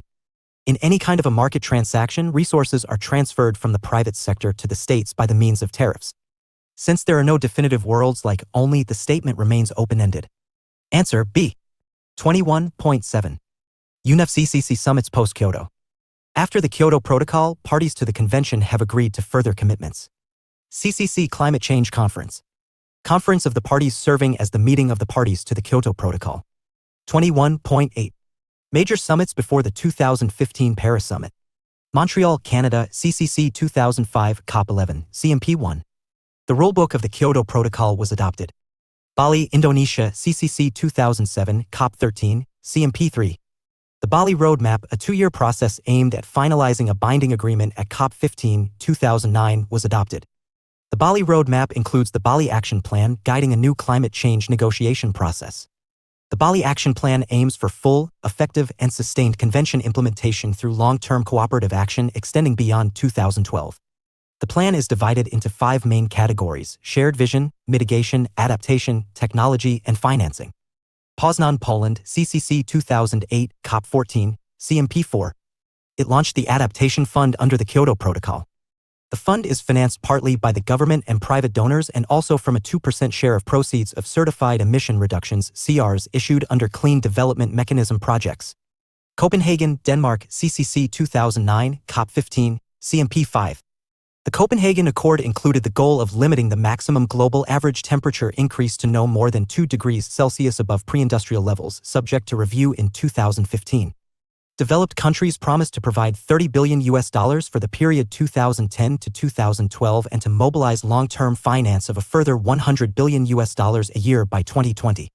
Cancun, Mexico, CCC 2010, COP16, CMP6. Parties agreed to commit to a maximum temperature rise of 2 degrees Celsius above pre-industrial levels and to consider lowering that maximum to 1.5 degrees Celsius in the near future. Parties agreed to establish a Green Climate Fund, GCF, to finance projects, programs, policies, and other activities in developing countries via thematic funding windows. They also agreed to include carbon capture and storage, CCS, in the projects under the Clean Development Mechanism, CDM, subject to technical and safety standards. Green Climate Fund, GCF. GCF has been designated as an operating entity of the financial mechanism of the UNFCCC. The decision to set up the GCF was taken at COP16 in Cancun, 2010. It was operationalized in COP17 in Durban, 2011. It is headquartered in Songdo, Incheon City, Republic of Korea. It is a mechanism to redistribute money from the developed to the developing world. GCF will help developing countries financially in adapting mitigation practices to counter climate change. It is intended to be the centerpiece of efforts to raise climate finance of $100 billion a year by 2020. Durban, Denmark, CCC 2011, COP17, CMP7. Decided to adopt a universal legal agreement on climate change no later than 2015. The second phase of the Kyoto Protocol was secured. Approved the governing instrument for the Green Climate Fund, GCF. UPSC 2015, which of the following statements regarding Green Climate Fund are correct? 1. It is intended to assist the developing countries in adaptation and mitigation practices to counter CC. 2. It is founded under the aegis of UNEP, OECD, Asian Development Bank, and World Bank. Select the correct answer using the code given below. A. 1 only, B. 2 only, C. Both 1 and 2, D. Neither 1 nor 2. Explanation. GCF is founded under the aegis of UNFCCC. Answer. A. 1 only. Doha, Qatar, CCC 2012, COP18, CMP 8. COP18 reached an agreement to extend the life of the Kyoto Protocol, which had been due to expire at the end of 2012 until 2020, second commitment period 2013 to 20. The extension of the Kyoto Protocol until 2020 limited in scope to only 15% of the global CO emissions. This was due to the lack of participation of Canada, Japan, Russia, Belarus, Ukraine, and New Zealand. They refused to join the second commitment period of the Kyoto Protocol, and the US never ratified the Kyoto Protocol. Also, developing countries like China, India, and Brazil are not subject to emission reductions under the Kyoto Protocol. Warsaw, Poland, CCC 2013, COP19, CMP 9. The term Intended Nationally Determined Contributions (INDC) was coined in Warsaw. The Warsaw Mechanism was proposed, which would provide expertise and possibly aid to developing nations to cope with loss and damage from natural extremities such as heatwaves, droughts, and floods, and threats such as rising sea levels and desertification. Intended Nationally Determined Contributions (INDC). During the Warsaw Summit 2013, COP19, countries agreed to publicly outline what actions they intended to take under a global agreement well before the Paris Summit 2015. These country commitments are known as Intended Nationally Determined Contributions (INDCs). Drawback: since the INDCs are nationally determined and voluntary, the level of ambition in making contributions is likely to be low. Lima, Peru, CCC 2014, COP20, CMP 10. The conference's overarching goal is to reduce GHGs and limit the global temperature increase by 2030 to 2 degrees Celsius above the 1850 baseline or pre-industrial era. The agreement urged parties to take national pledges by finalizing their INDCs by 2015 before the Paris Summit. India's INDC objectives. India's 3 INDC objectives were announced in 2015, ahead of COP21. 1. Reduce the emissions intensity of its GDP by 33 to 35% by 2030 below 2005 levels. 2. Achieve 40% of its total electricity capacity from renewables. Achieve 40% of its total electricity capacity from renewables. 3. Create an additional carbon sink of 2.5 to 3 billion tons of CO through afforestation by 2030. Money required to meet India's INDC. At least $2.5 trillion is required between 2015 to 30 to implement all planned actions. Cess on coal is being used to fund clean energy projects through the National Adaptation Fund. Tax-free infrastructure bonds were introduced to fund renewable energy projects. Tax-free infrastructure bonds. A bond is an instrument to borrow money. Infrastructure bonds are borrowings to be invested in government-funded infrastructure projects. Governments, authorized infrastructure companies, or non-banking financial companies issue them. Investments up to 20,000 rupees are eligible for income tax deduction under the Income Tax Act. National Adaptation Fund on Climate Change, NAFCC. Budget 2015 introduced the Central Sector Scheme National Adaptation Fund for Climate Change. Money obtained from coal cess goes into NAFCC. Objective: assist states and UTs that are particularly vulnerable to the adverse effects of climate change in meeting the cost of adaptation. The National Bank for Agriculture and Rural Development, NABARD, is the national implementing entity responsible for the implementation of adaptation projects under the NAFCC. National Clean Energy Fund, NCF, funds technology. National Adaptation Fund funds adaptation. Developed versus developing. The US and EU urge developing countries to make deeper emission cuts, citing rising emissions. India accuses them of diluting the earlier envisioned CDR principle. India maintains that developed countries should bear a larger burden given their initial responsibility for the issue. India confirmed that poverty alleviation would continue to be its primary concern, so it will not compromise with its share of carbon credits. 22.1. Paris CCC 2015, COP21, CMP 11. The Paris Summit 2015 is the most crucial conference post-Kyoto because of the INDC commitments made by major polluters. The conference's objective is to achieve a legally binding and universal agreement on climate change that will be implemented by 2020. Before the conference, 146 national climate panels presented draft INDCs. Unlike the Kyoto Protocol, the Paris Agreement didn't include detailed timetables or country-specific emission goals. Paris Agreement. The Paris Agreement is a legally binding international treaty on climate change. It was adopted by 196 parties at the COP21 in Paris, France, in 2015. It entered into force in 2016 after ratification by 55 countries that account for at least 55% of global emissions. India signed and ratified in 2016. Ratification. Once the treaty has been signed, each state will deal with it according to its own national procedures. After approval has been granted under a state's own internal procedures, it will notify the other parties that they consent to be bound by the treaty. This is called ratification. The agreement set a goal of limiting global warming to well below 2 degrees Celsius compared to pre-industrial levels. The agreement calls for zero net anthropogenic GHG emissions to be reached during the second half of the 21st century. The parties will also pursue efforts to limit the temperature increase to 1.5 degrees Celsius. This will require zero emissions sometime between 2030 and 2050. The developed countries reaffirmed the commitment to mobilize $100 billion a year in climate finance by 2020 and agreed to continue it further until 2025. In 2017, the U.S. announced its withdrawal from the Paris Agreement and it remained a signatory until November 2020. Climate Neutral Now. Climate Neutral Now was launched by the UNFCCC Secretariat in 2015. It aims to encourage and support all levels of society to take climate action to achieve a climate-neutral world by the mid-century as enshrined in the Paris Agreement. Climate neutrality is a three-step process which requires individuals, companies, and governments to 1. Measure their climate footprint. 2. Reduce their emissions as much as possible. 3. Offset what they cannot reduce with UN-certified emission reductions.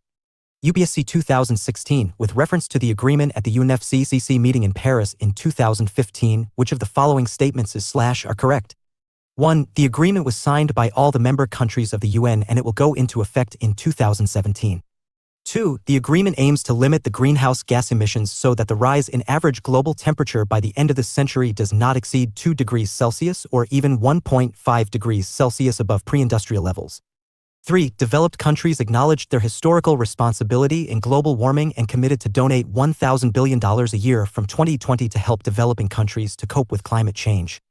Select the correct answer using the code given below. A. 1 and 3 only, B. 2 only, C. 2 and 3 only, D. 1, 2 and 3. Explanation. Paris Agreement entered into force in November 2016. Answer. B. 2 only. UPSC 2018 Momentum for Change Climate Neutral Now is an initiative launched by A. The Intergovernmental Panel on Climate Change, B. The UNEP Secretariat, C. The UNFCCC Secretariat, D. The World Meteorological Organization. UPSC 2016 The term INDC is sometimes seen in the news in the context of A. Pledges made by the European countries to rehabilitate refugees from the war-affected Middle East, B. Plan of action outlined by the countries of the world to combat climate change, C. Capital contributed by the member countries in the establishment of Asian Infrastructure Investment Bank, D. Plan of action outlined by the countries of the world regarding sustainable development goals. China U.S. Deal on emission cuts. Before the summit, China and the U.S. agreed on a timetable to limit GHG emissions. The U.S. agreed to reduce its emissions by 2025 by 26 to 28% below their 2005 level. China stated its intent to peak CO emissions in 2030. From 2030, it will start reducing its emissions. It also agreed to raise the share of non-fossil fuels to 20% in the next 16 years. India's per capita emissions are estimated at 1/10 of the US and 1/4 of China. China-US deal has imposed fresh pressure on India to make a voluntary commitment. Net zero emissions and carbon neutrality. Net zero means the amount of GHGs emitted into the atmosphere is less than the amount taken out. Carbon neutrality, net zero carbon footprint, refers to achieving net zero CO emissions. Global GHG emissions need to be cut by 45% by 2030 and become net zero by 2050 to keep warming below 1.5 degrees Celsius. For this, the world must stop using coal for its energy needs and shift completely towards renewables. Some countries have already announced their intention to achieve the net zero target, but the most prominent emitters, China, the US, and India, have not yet done so. Of the 5 developed countries with national net zero legislation, Sweden, Norway, UK, France, and New Zealand, only Sweden aims to become net zero before 2050. Suriname and Bhutan are the only countries that have achieved carbon neutrality, net zero carbon footprint. GHGs emitted into the atmosphere is less than the amount taken out. How can net zero emissions be achieved?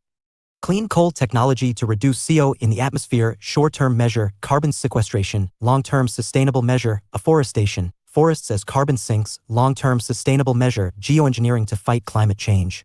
Last resort superhuman options, electric mobility and renewable energy, prevention is better than cure option, carbon trading and carbon tax, long-term measure to contain carbon emissions. UNFCCC summits have arrived at the polluter pays principle by placing a price on carbon dioxide and other greenhouse gas emissions. The polluter pays principle can be implemented through a carbon tax or carbon trading. European Green New Deal. In its climate action plan declared under the Paris Agreement, the EU committed to reducing its emissions by 40% by 2030 compared to 1990 levels. Through the European Green New Deal, the EU has promised to increase the 2030 emission reduction target to at least 50%, climate neutrality or zero emissions by 2050, and work towards 55%. Even at 40%, the EU had the most ambitious reduction targets among the developed countries. India's objection to net zero. India's basic argument is that net zero goals do not figure in the 2015 Paris Agreement.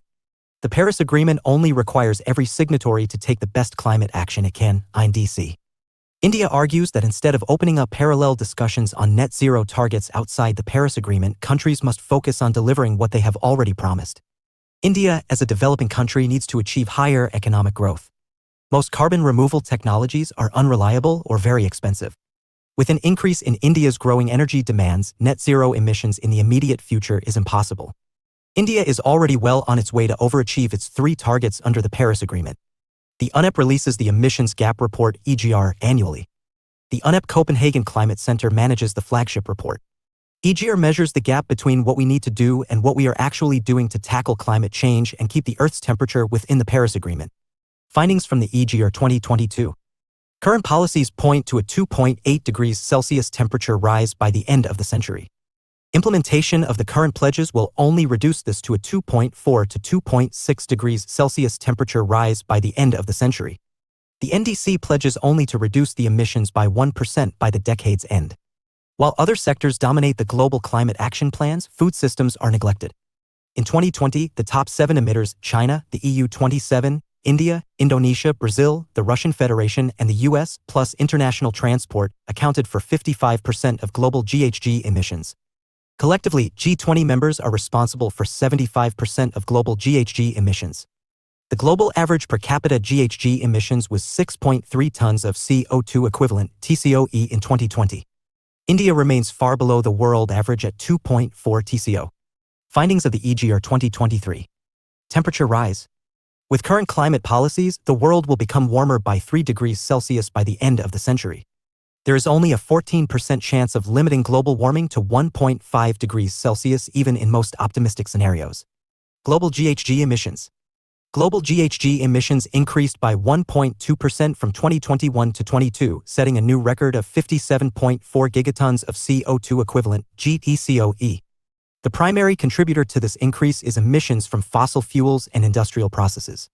Except for transport, all sectors have recovered from the emission decline caused by the COVID-19 pandemic and have now surpassed 2019 levels. Unequal emission across countries.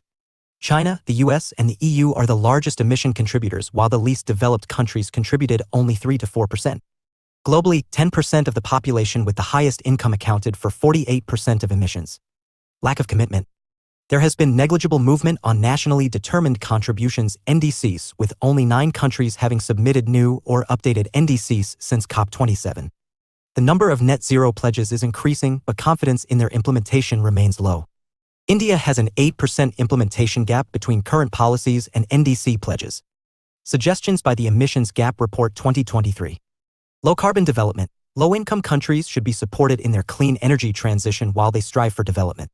Climate finance, local, national, or transnational funding from various sources, public, private, and alternative, to support actions addressing climate change through mitigation and adaptation efforts. Exploring carbon dioxide removal (CDR) strategies. It will be necessary given that net zero emissions will be impossible without residual emissions being balanced out through removals. 22.2. Major summits post-2015 Paris Summit. Marrakesh, Morocco, CCC 2016, COP22, CMP 12, CMA 1. COP22 was called Action CP or Agriculture CP. The Adaptation of African Agriculture AAA was launched at COP22 and FAO and various governments, especially African, promoted it. 22.3. COP26. UPSC 2021 described the major outcomes of the 26th session of the Conference of the Parties (COP) to the United Nations Framework Convention on Climate Change (UNFCCC). What are the commitments made by India in this conference? Answer in 250 words. The 26th meeting of UNFCCC was held in 2021 in Glasgow, UK.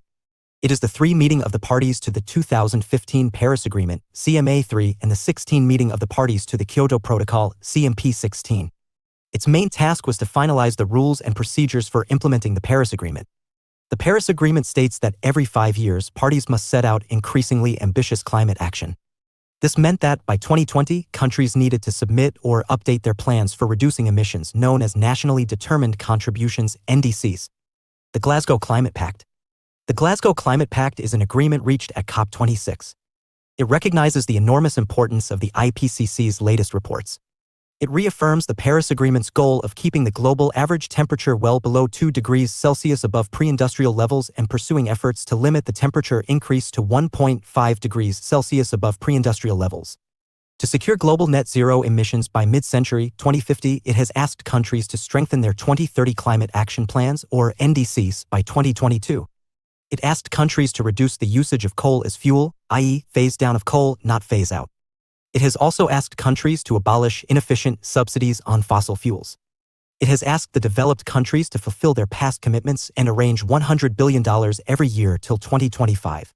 It has established a Glasgow dialogue to discuss funding arrangements in accordance with the loss and damage provision in the Paris Agreement, which seeks to address climate change disasters.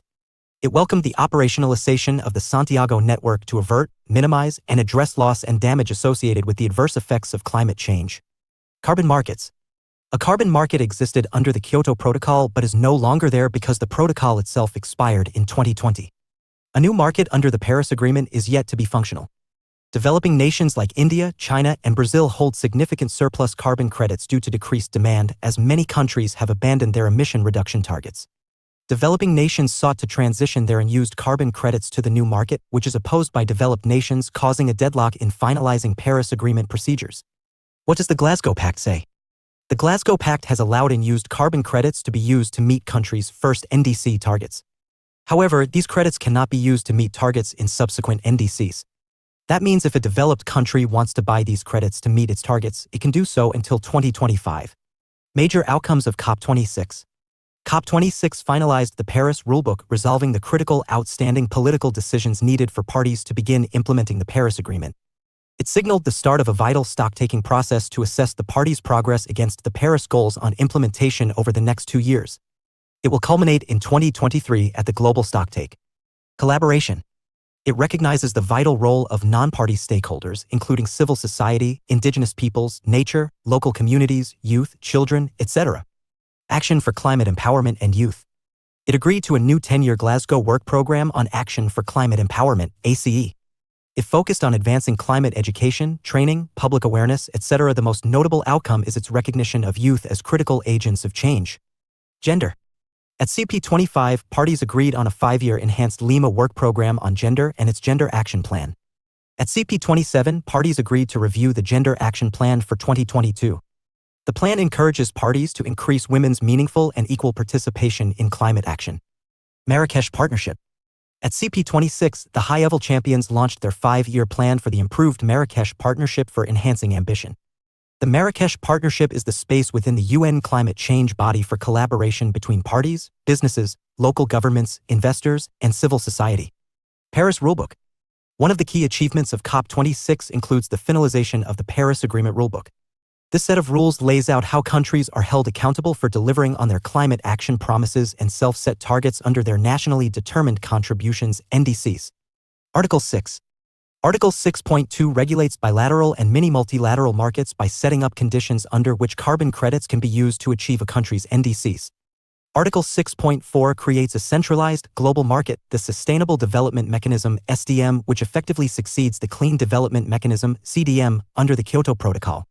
With the introduction of SDM, the consensus was finally reached on the major political issues that had divided parties for many years: how to avoid double-counting emissions reductions, how to use and used Clean Development Mechanism, CDM, Credits and adaptation finance.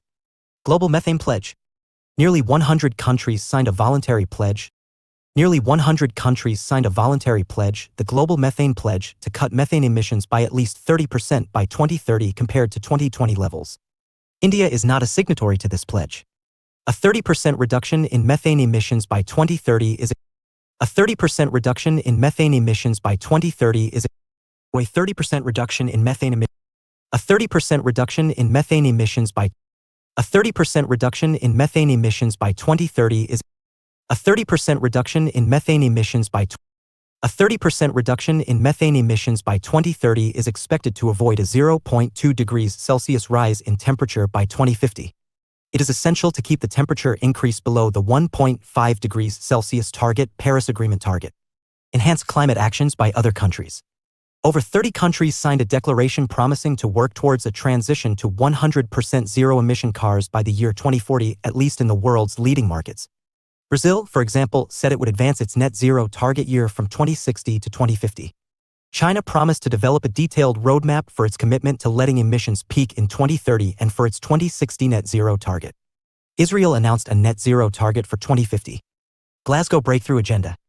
This agenda is endorsed by 42 countries, including India. This cooperative effort aims to speed up the adoption of clean technologies and sustainable solutions in areas like clean power, road transport, steel, and hydrogen. Glasgow Finance Alliance for Net Zero, GFANZ. It brings together over 160 firms for leading net zero initiatives across the financial system to accelerate the transition to net zero emissions by 2050 at the latest. The UN race must accredit all GFANZ member alliances to the Zero campaign. They must use science-based guidelines to reach net zero emissions, cover all emission scopes, include 2030 interim target setting, and commit to transparent reporting and accounting in line with the UN Race to Zero criteria. India at COP26. India's commitment, five-fold strategy. India announced the five-fold strategy termed Panchamrit to fight climate change at the COP26. Two were upward revisions of existing NDC targets, i.e., emissions intensity and non-fossil fuel-based energy targets. India revised its NDC targets as it was on its way to meeting existing goals before the 2030 deadline. Now in 2023, both old NDC targets have been surpassed. 1. 50% of India's energy will be sourced from renewables. Previous NDC goal was 40%. 2. Reduction in carbon emissions by 1 billion tons by 2030. 3. Reduce emissions intensity per unit of GDP by less than 45%. Previous NDC goal was 35%. 4. 500 gigawatt of renewable energy to be installed by 2030. 5. To achieve a net zero emissions target latest by 2070, India has also given the slogan of One Life, One World at Glasgow. The PM also called upon developed economies to make $1 trillion available for climate financing. India has already achieved its target of 40% installed electric capacity from non-fossil fuels ahead of 2030. It has advanced the target to 50%. The National Hydrogen Mission and Green Hydrogen Policy have been introduced to enable India to be energy independent by 2047. The 50% target will be achieved with the help of the transfer of technology and low-cost international finance, including from the Green Climate Fund, GCF. Phase down of coal, not phase out. The Glasgow Climate Pact states that the use of unabated coal should be phased down, not phase out. Several countries had criticized India for making the wording weaker than the initial proposals, with the final text calling for only a phase down and not a phase out of coal. India adopted phase down because coal phase down will help expand the commercial viability of new technologies needed to scale up renewable capacities. Leaders' Declaration on Forests and Land Use. On the sidelines of COP26 climate negotiations, a declaration on forests and land use was adopted. The declaration, initiated by the UK, aims to halt deforestation and land degradation by 2030. In the plan, global leaders affirmed forests' role in balancing GHG emissions and removals, adapting to climate change impacts, and maintaining healthy ecosystem services. The declaration has over 105 signatories, including the UK, the US, Russia, and China. India, Argentina, Mexico, Saudi Arabia, and South Africa are the only G20 countries that did not sign the declaration. Why didn't India sign the declaration? The declaration interlinks trade to climate change and forest issues. Trade falls under the WTO and should not be included in climate change declarations. India asked other nations to remove the word trade, but other countries didn't agree, so India didn't sign the declaration. Lifestyle for Environment. PM Modi launched Mission Life, Lifestyle for Environment at COP26. Mission Life is an India-led global initiative to help the world in its fight against climate change and lead to a sustainable way of life to achieve sustainable development goals. It will encourage individual and collective action to protect and preserve the environment. It aims to replace the use and dispose economy with a circular economy of reduce, reuse, and recycle. The mission's basic principle is lifestyle of the planet for the planet and by the planet. Mission Life emboldens the spirit of the P3 model, i.e., pro-planet people. 22.4. COP27. The 27 meeting of UNFCCC was held in 2022 in Sharm el-Sheikh, Egypt. It is the 4 meeting of the parties to the 2015 Paris Agreement, CMA4, and 17 meeting of the parties to the Kyoto Protocol, CMP17. Global Shield Against Climate Risks Initiative. The Global Shield Against Climate Risks Initiative, launched at COP27, is a collaboration between the V20 group and the G7 countries. The initiative will provide pre-arranged financial support designed to be quickly deployed in times of climate disasters such as the devastating Pakistan floods in 2022.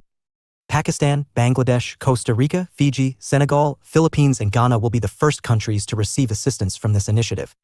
Vulnerable 20 V20 Group. Vulnerable 20 V20 Group of Ministers of Finance of the Climate Vulnerable Forum is a dedicated cooperation initiative of economies systemically vulnerable to climate change. V20 was established in Lima, Peru in 2015. Its members are 58 climate-vulnerable countries. Group of 7, G7. G7 is an intergovernmental political forum consisting of Canada, France, Germany, Italy, Japan, the UK, and the US.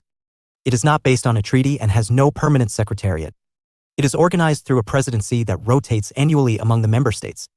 It meets annually to discuss issues of common interest like global economic governance, international security, and energy policy. G7 countries account for over half of global net wealth, 32 to 46% of global GDP, and 10% of the world's population. Illegal wildlife trade, IWT, and climate change. The UN Office on Drugs and Crime, UNOC, released a paper during COP27. The paper stated that policymakers had overlooked the effects of illegal wildlife trade, IWT, on ecosystem services related to climate change, especially on carbon sequestration and storage. Trees belonging to the genus Dalbergia, e.g., Indian rosewood, play a significant role in carbon sequestration and storage. Despite being protected in many countries, they are trafficked globally. Ecosystem engineers, African forest elephants, declined by 86% in the last 30 years. White rhinos and pangolins, the most trafficked animals globally, are all in grave danger due to IWT. Ecosystem engineers are species that modify, create, and maintain habitats. They modify their habitats through their biology, autogenic engineers, or by physically changing biotic and abiotic factors in the environment, allogenic engineers. African forest elephants reduce above-ground carbon through grazing and disturbance.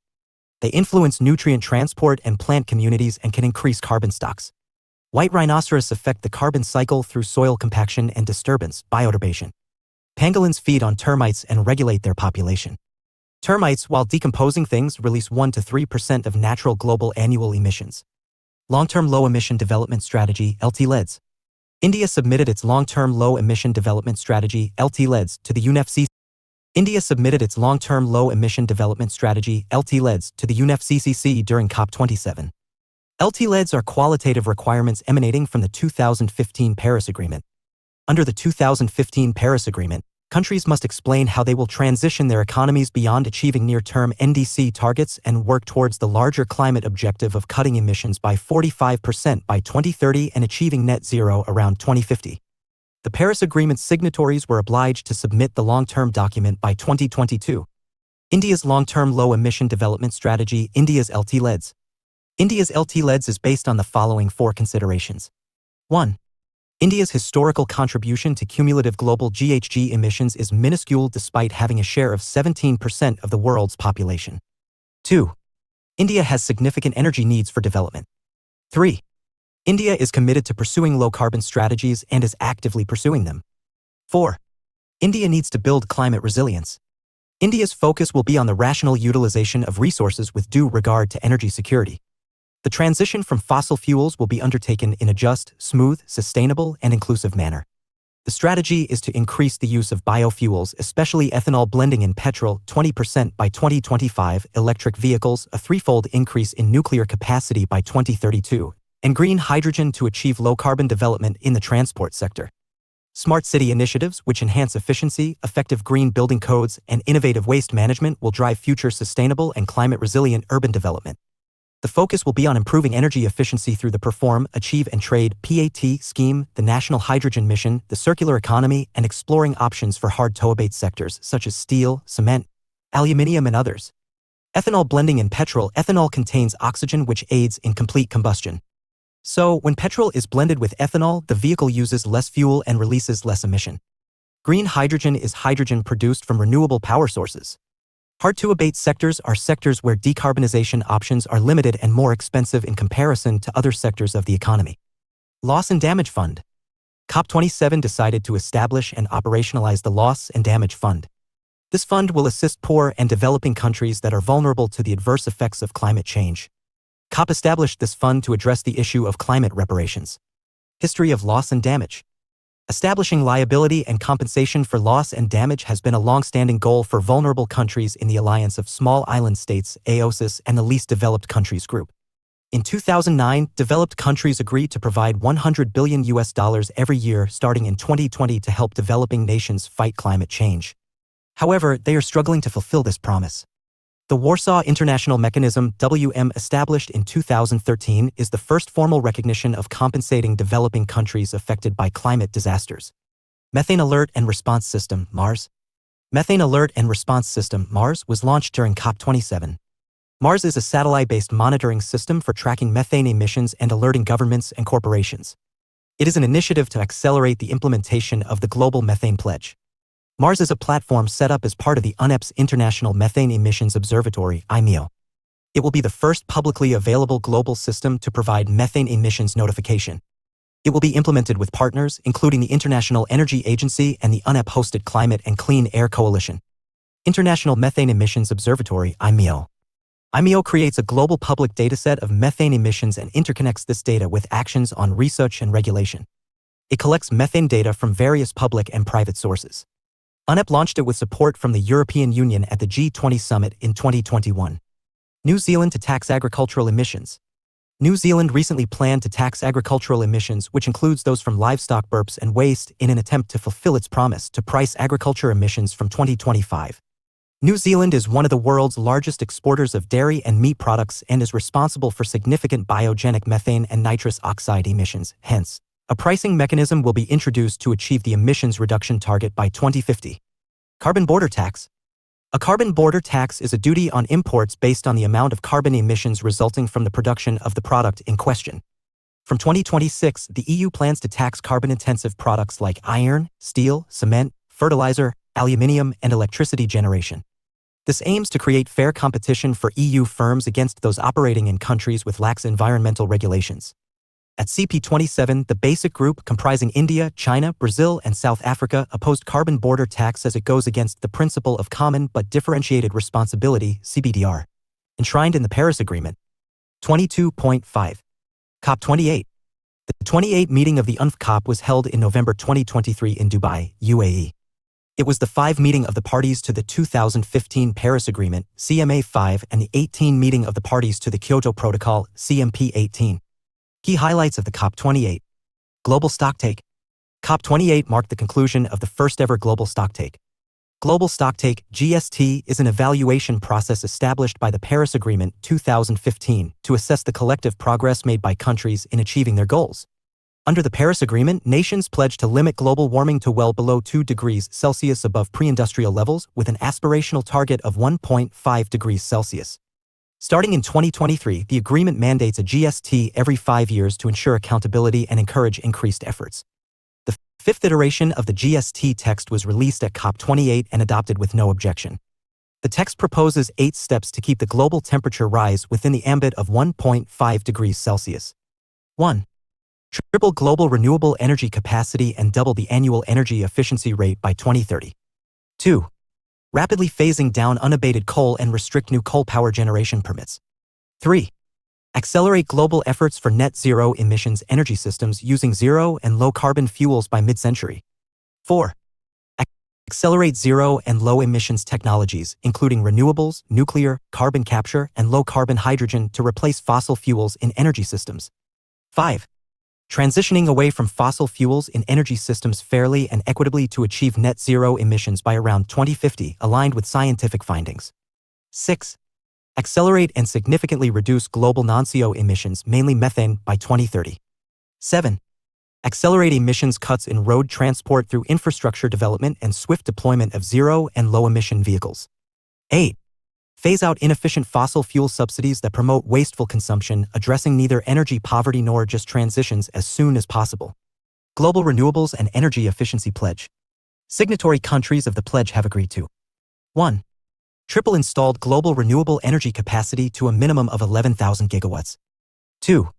Double the global annual energy efficiency improvement rate to over 4% by 2030. India refrained from signing the Global Pledge on Renewable Energy and Energy Efficiency. Share of fossil fuel in emissions. Fossil fuels account for 80% of all greenhouse gas (GHG) emissions. To address GHG emissions, we must significantly reduce fossil fuel use. Yet, influential nations in climate talks pursue emissions cuts without tackling their source. The current focus is on reducing energy consumption or enhancing energy efficiencies. Phase down versus phase out of fossil fuels. There has been growing pressure for the phase out of fossil fuels in the global scenario. But countries like India do not favor it. Instead, it is pitching for the phase down of fossil fuels. In the 2021 Glasgow meeting, India, at the last minute, altered the final draft outcome by changing the phase out of coal to phase down.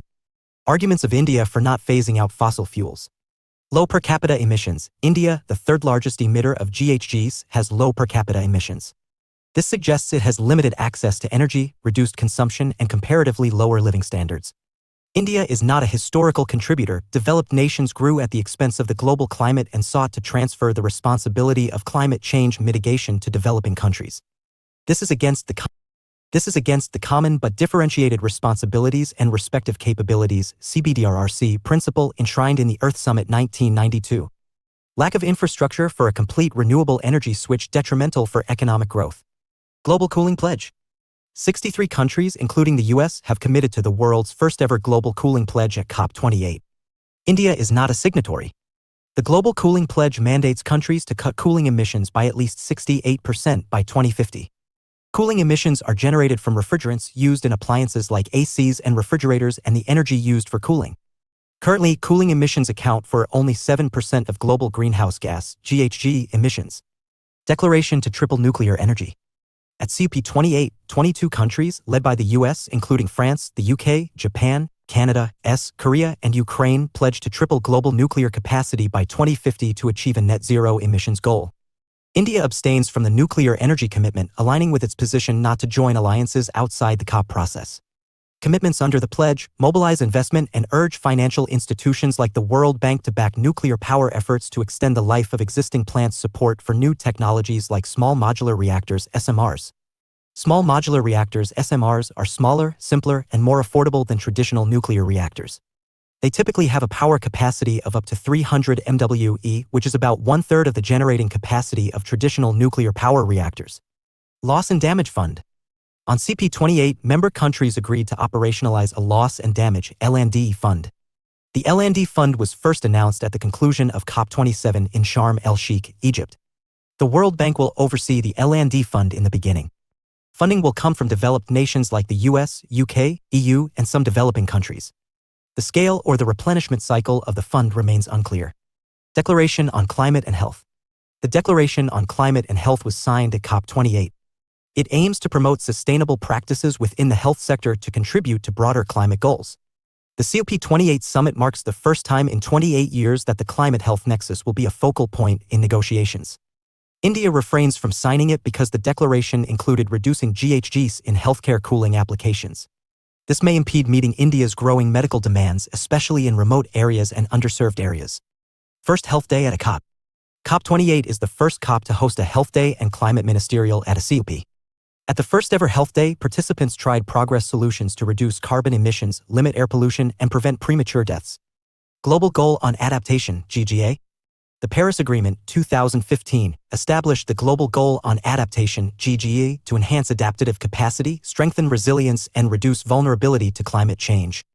GGA aims to contribute to keeping temperature rise to a maximum of 2 degrees Celsius or 1.5 degrees Celsius. The first draft text on the Global Goal on Adaptation, GGA, was released in COP28. Draft adaptation text lists 7 targets, which include actions focusing on food and water security, climate-resilient infrastructure, health, ecosystems, poverty reduction, and cultural heritage. Climate finance.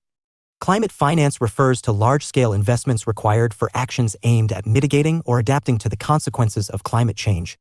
At COP21, the COP, serving as the meeting of the parties to the Paris Agreement, CMA, decided to set a new collective quantified goal, NCQG, from a floor of $100 billion per year before 2025. As the 2024 deadline to adopt the new climate finance goal, NCQG, approaches, the UN Conference on Trade and Development, UNCTAD, released estimates of what wealthy nations owe developing countries in COP28.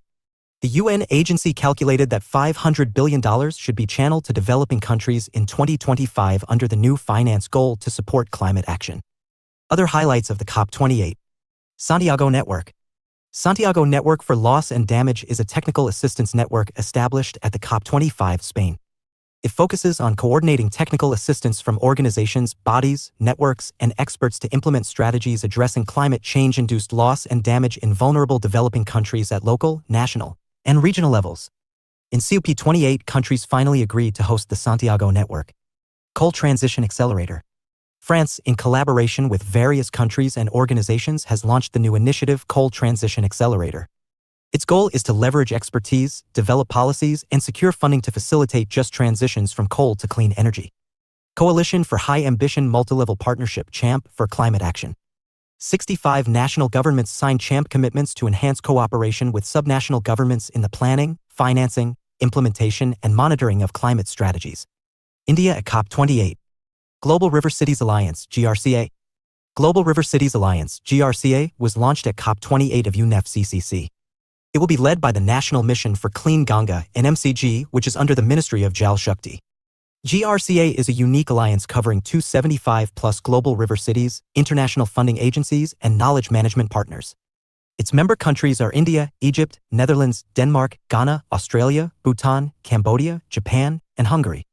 The international funding agencies in the alliance are the World Bank, Asian Development Bank, ADB, and Asian Infrastructure Investment Bank, AIB. It is the first global river conservation effort and sustainable water management. The alliance activities will include knowledge exchange, capacity development, high-level advocacy, and bilateral interactions among member cities. It will widely expand the reach of the existing River Cities Alliance, RCA. River Cities Alliance, RCA. RCA is a joint initiative of the Ministry of Jal Shakti, MOJS, and the Ministry of Housing and Urban Affairs, MOHUA, which aims to link river cities and promote sustainable river-centric development. Launched in 2021 with 30 member cities, the alliance has expanded to 109 river cities across India and 1 international member city from Denmark. Green Credit Initiative. India co-hosted the Green Credit Initiative at the COP28 Summit along with the UAE. It is a pro-planet, proactive, and positive initiative that goes beyond the commercial mindset associated with carbon credits. It focuses on creating carbon sinks through people's participation. This initiative mirrors the Green Credits program launched by GOI this year. Green Credits Program, GCP. GCP was launched by the Ministry of Environment, Forest and Climate Change, MOEFCC. It is an initiative within the GOI's broader Lifestyle for Environment, Life, Movement, and India-led initiative launched at COP26. It is an effort to create a market-based incentive for various environment-positive actions, not just for carbon emission reductions. It incentivizes voluntary environmental actions of individuals, communities, and private industries. It will allow an individual or entity to earn green credit and trade it on a dedicated exchange. This program will cover 8 types of activities. In its initial phase, the GCP will focus on 2 key activities: water conservation and afforestation. Indian Council of Forestry Research and Education shall administer GCP. Ecomark. Ecomark or Eco-Label is a voluntary labeling scheme for consumer products meeting Indian environmental criteria and quality standards. GOI launched the Ecomark scheme in 1991. The Ecomark scheme is administered by the Central Pollution Control Board, CPCB, in partnership with the Bureau of Indian Standards, BS, the national body for standards and certification. Phase 2 of the Leadership Group for Industry Transition, Lead IT 2.0. India, along with Sweden, co-launched the Phase 2 of the Lead IT 2.0 at COP28. Lead IT 2.0 will focus on inclusive and just industry transition, co-development and transfer of low-carbon technology, and financial support to emerging economies for industry transition. India and Sweden co-launched Lead IT at the UN Climate Action Summit in New York in 2019. 22.6. Others. UN Red and Red Plus. UPSC 2016, proper design and effective implementation of UN Red Plus can significantly contribute to 1. Protection of biodiversity. 2. Resilience of forest ecosystems. 3. Poverty reduction. Select the correct answer using the code given below. A, 1 and 2 only. B, 3 only. C, 2 and 3 only. D, 1, 2 and 3. Explanation. Poverty reduction is nowhere mentioned in the Red Plus. But the question is not asking for specific details. UN Red Plus program can significantly contribute to conservation, sustainable management of forests, and enhancement of forest carbon stocks in developing countries will certainly contribute to employment opportunities and help in poverty reduction. According to FAO, Red Plus can also contribute to achieving other SDGs, including those which address poverty reduction, health and well-being, hunger alleviation, and improving institutions. Answer: A, 1, 2, and 3. UPSC official key. Forest Carbon Partnership Facility. It is a global partnership of governments, businesses, civil society, and indigenous peoples focused on reducing emissions from activities commonly referred to as Red Plus. Deforestation and forest degradation. Forest carbon stock conservation and the enhancement of forest carbon stocks in developing countries. The sustainable management of forests and the World Bank assumes the functions of trustee and secretariat. The World Bank, the Inter-American Development Bank, and UNDP are delivery partners under the Readiness Fund and are responsible for providing Red Plus readiness support.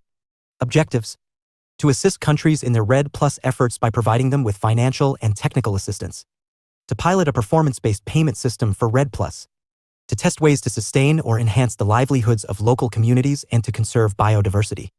To disseminate broadly the knowledge gained in emission reductions programs, ERPs. Climate and Clean Air Coalition, CCAC. In 2012, a few nations, along with the UNEP, formed the Climate and Clean Air Coalition.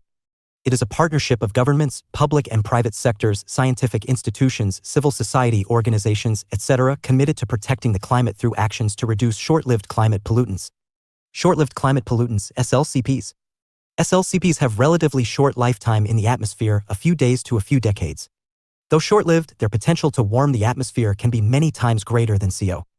SLCPs are responsible for up to 45% of current global warming, only next to CO. SLCPs include black carbon, methane, tropospheric ozone, and hydrofluorocarbons, HFCs. Benefits of reducing SLCPs.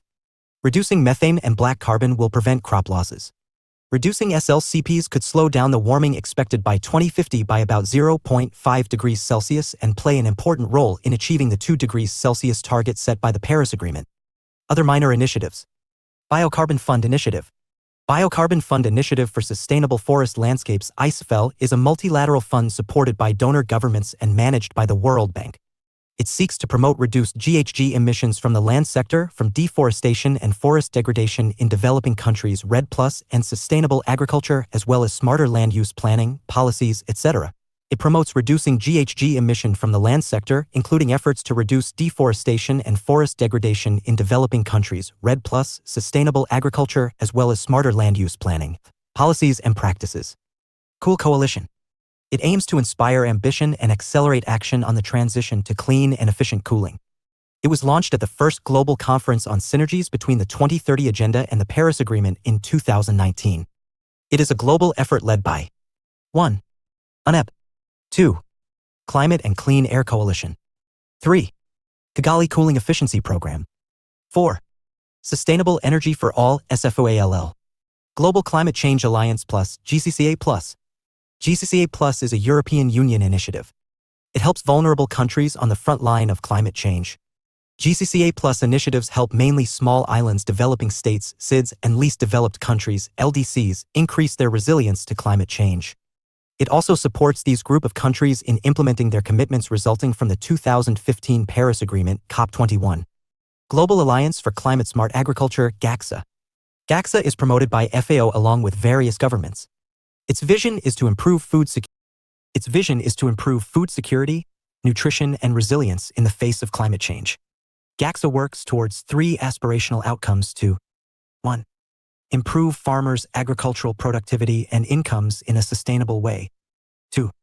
Build farmers' resilience to extreme weather and changing climate. 3.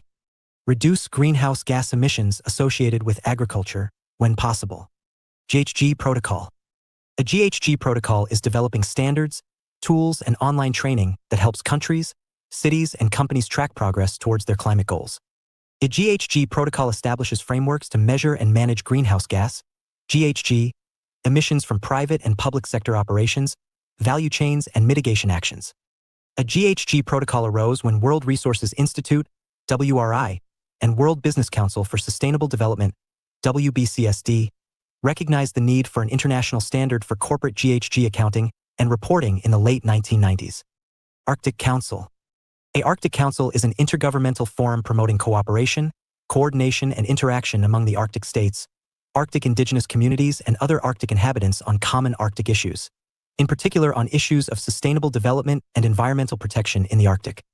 The Arctic Council consists of the 8 Arctic states: Canada, the Kingdom of Denmark, including Greenland and the Faroe Islands, Finland, Iceland, Norway, Russia, Sweden, and the United States. UPSC 2015 with reference to Forest Carbon Partnership Facility, which of the following statements is/are correct? 1. It is global partnership of governments, businesses, civil society, and indigenous peoples. 2. It provides financial aid to universities, individual scientists, and institutions involved in scientific forestry research to develop eco-friendly and climate adaptation technologies for sustainable forest management. 3. It assists the countries in their REDD+, reducing emission from deforestation and forest degradation plus efforts by providing them with financial and technical assistance. Select the correct answer using the code given below. A1 only B, 2 and 3 only C, 1 and 3 only D, 1, 2 and 3. Explanation. It provides financial incentives to countries in their REDD+ efforts. There is no mention of assistance to universities, scientists. Answer, C1 and 3 only. UPSC 2015 Biocarbon Fund Initiative for Sustainable Forest Landscapes is managed by the Asian Development Bank B, International Monetary Fund C, United Nations Environment Program D, World Bank. UPSC 2017 regarding Global CC Alliance, which of the following statements is/are correct? 1. It is an initiative of the European Union. 2. It provides technical and financial support to targeted developing countries to integrate climate change into their development policies and budgets. 3. It is coordinated by World Resources Institute, WRI, and World Business Council for Sustainable Development, WBCSD. Select the correct answer using the code given below. A1 and 2 only B, 3 only C, 2 and 3 only D, 1, 2 and 3. Answer, A1 and 2 only. UPSC 2014, consider the following countries. 1. Denmark 2, Japan 3, Russian Federation 4, United Kingdom 5, United States of America. Which of the above are the members of the Arctic Council? A1, 2 and 3B, 2, 3 and 4C, 1, 4 and 5. D1, 3 and 5. Answer, D. UPSC 2016. What is Greenhouse Gas Protocol? It is an international accounting tool for government and business leaders to understand, quantify, and manage greenhouse gas emissions. B. It is an initiative of the United Nations to offer financial incentives to developing countries to reduce GHG emissions and to adopt eco-friendly technologies. C. It is an intergovernmental agreement ratified by all the member countries of the UN to reduce GHG emissions to specified levels by the year 2022. D. It is one of the multilateral REDD+ initiatives hosted by the World Bank. Answer, A.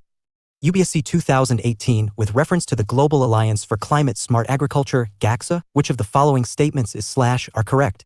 1. GACSA is an outcome of the climate summit held in Paris in 2015. 2. Membership of GACSA does not create any binding obligations. 3. India was instrumental in the creation of GACSA. Select the correct answer using the code given. A. 1 and 3 only B, 2 only C, 2 and 3 only D, 1, 2 and 3. Answer, 2 only. End of chapter. 23. National Environmental Legislation, Part 1. After the 1972 United Nations Conference on Human Environment in Stockholm, India amended its constitution to include provisions for protecting the environment, which were initially absent. The 42 Amendment to Article 51A(g) Fundamental Duties of the Indian Constitution states, it shall be the duty of every citizen of India to protect and improve the natural environment including forests, lakes, rivers and wildlife and have compassion for living creatures. Directive principles of state policy through Article 48A, which states, the state shall endeavor to protect and improve the environment and to safeguard the forests and wildlife of the country. Article 21 of the Indian Constitution assures the citizens of India the right to a healthy environment. In this regard, the Department of Environment was established in 1980. This later became the Ministry of Environment and Forests, MEF, in 1985. It is now the Ministry of Environment, Forests and Climate Change, MEFCC, since 2014. Environment-related legislation came very late with the Wildlife Protection Act 1972. The Environment Protection Act of 1986, EPA, came into force soon after the Bhopal gas tragedy and is considered umbrella legislation as it fills many lacunae in the existing legislation. 23.1. Pollution-related laws. The Water Prevention and Control of Pollution Act of 1974 and its amendments. The Water Prevention and Control Act, 1974, aimed to prevent and control water pollution and ensure the maintenance of water wholesomeness. The Central Pollution Control Board, CPCB, and State Pollution Control Boards, SPCBs, have been constituted under this act. The act also confers powers to the CPCB and SPCBs to control pollution of the water bodies. The act was amended in 1978 and 1988 to clarify certain ambiguities and to vest more powers in the Pollution Control Board. Salient obligations for industries and local bodies include prior consent from SPCBs is required for establishing any industry or local body discharging sewage or effluent into water, streams, wells, sewers, or land. After obtaining consent to establish and install required facilities, the industry must apply for consent to operate. Similar provisions of application and grant of consent exist for industries discharging the trade/effluent waste prior to enactment of the Act. Central Pollution Control Board, CPCB. It is a statutory organization under the Ministry of Environment, Forest and Climate Change, MEFCC. It was constituted in 1974 under the Water Prevention and Control of Pollution Act, 1974. It was given powers and functions under the Air Prevention and Control of Pollution Act, 1981. It also offers technical services to the MEFCC under the Environment Protection Act, 1986. Principal functions of the CPCB are: I. To prevent, control, and abate water pollution to promote the cleanliness of streams and wells. 2. To improve the quality of air and prevent, control, and abate air pollution. It oversees the National Air Monitoring Program, NAMP, and Water Quality Monitoring. WUM. Main provisions of Water Prevention and Control of Pollution, Amendment Bill, 2024. Decriminalization of minor offenses. The Act also has imprisonment provisions for several violations along with fines. The bill replaces imprisonment provisions with fines to decriminalize minor offenses. It is done to ensure that citizens, businesses, and companies operate without fear of imprisonment for minor, technical, or procedural defaults. Exemption for certain industrial plants. As per the Act, prior consent of the SPCB is mandatory to establish any industry or treatment plant likely to discharge sewage into water bodies, sewers, or land. The bill specifies that the GOI, in consultation with the CPCB, may exempt certain industrial plants from obtaining such consent. The bill also states that the GOI may issue guidelines for granting, refusing, or canceling the consent of the SPCB. Chairman of SPCB. Under the Act, the SPCB chairman is nominated by the state government.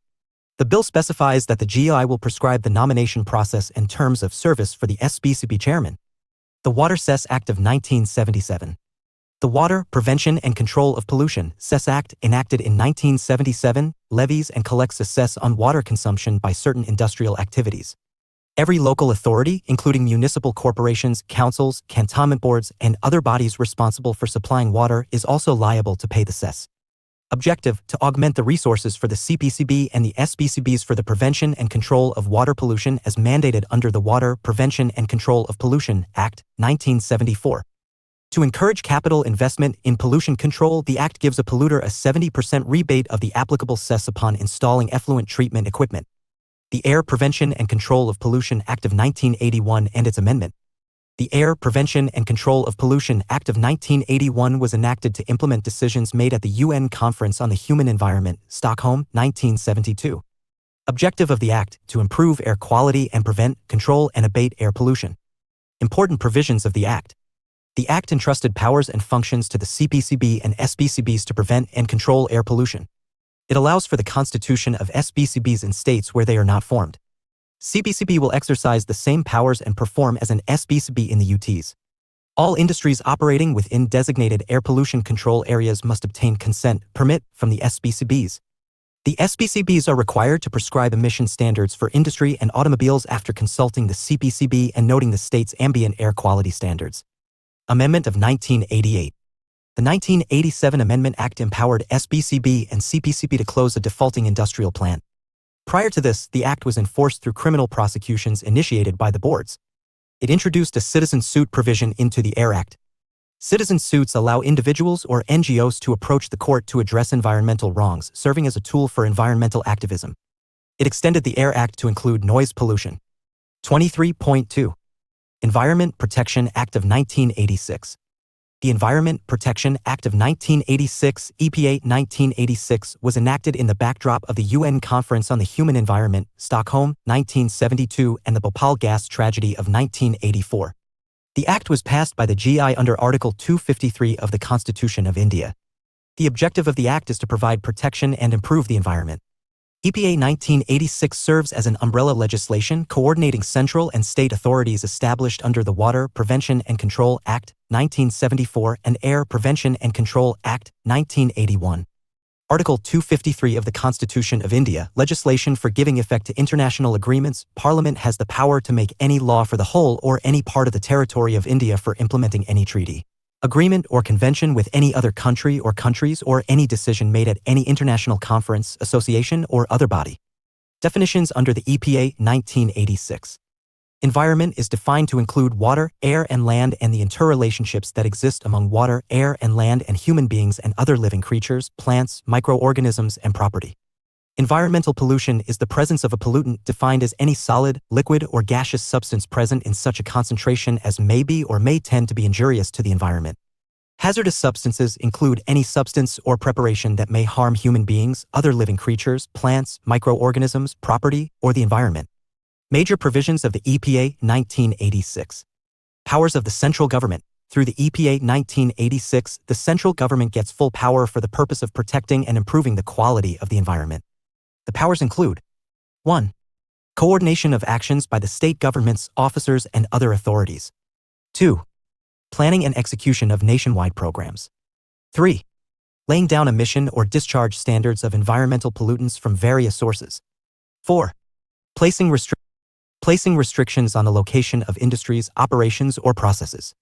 5. Closure, prohibition, or regulation of any industry, operation, or process. 6. Stoppage or regulation of the supply of electricity or water or any other service. 7. Establish procedures and safeguards to prevent accidents that may cause environmental pollution and implement remedial measures for such incidents. 8. Laying down procedures and safeguards for the handling of hazardous substances. 9.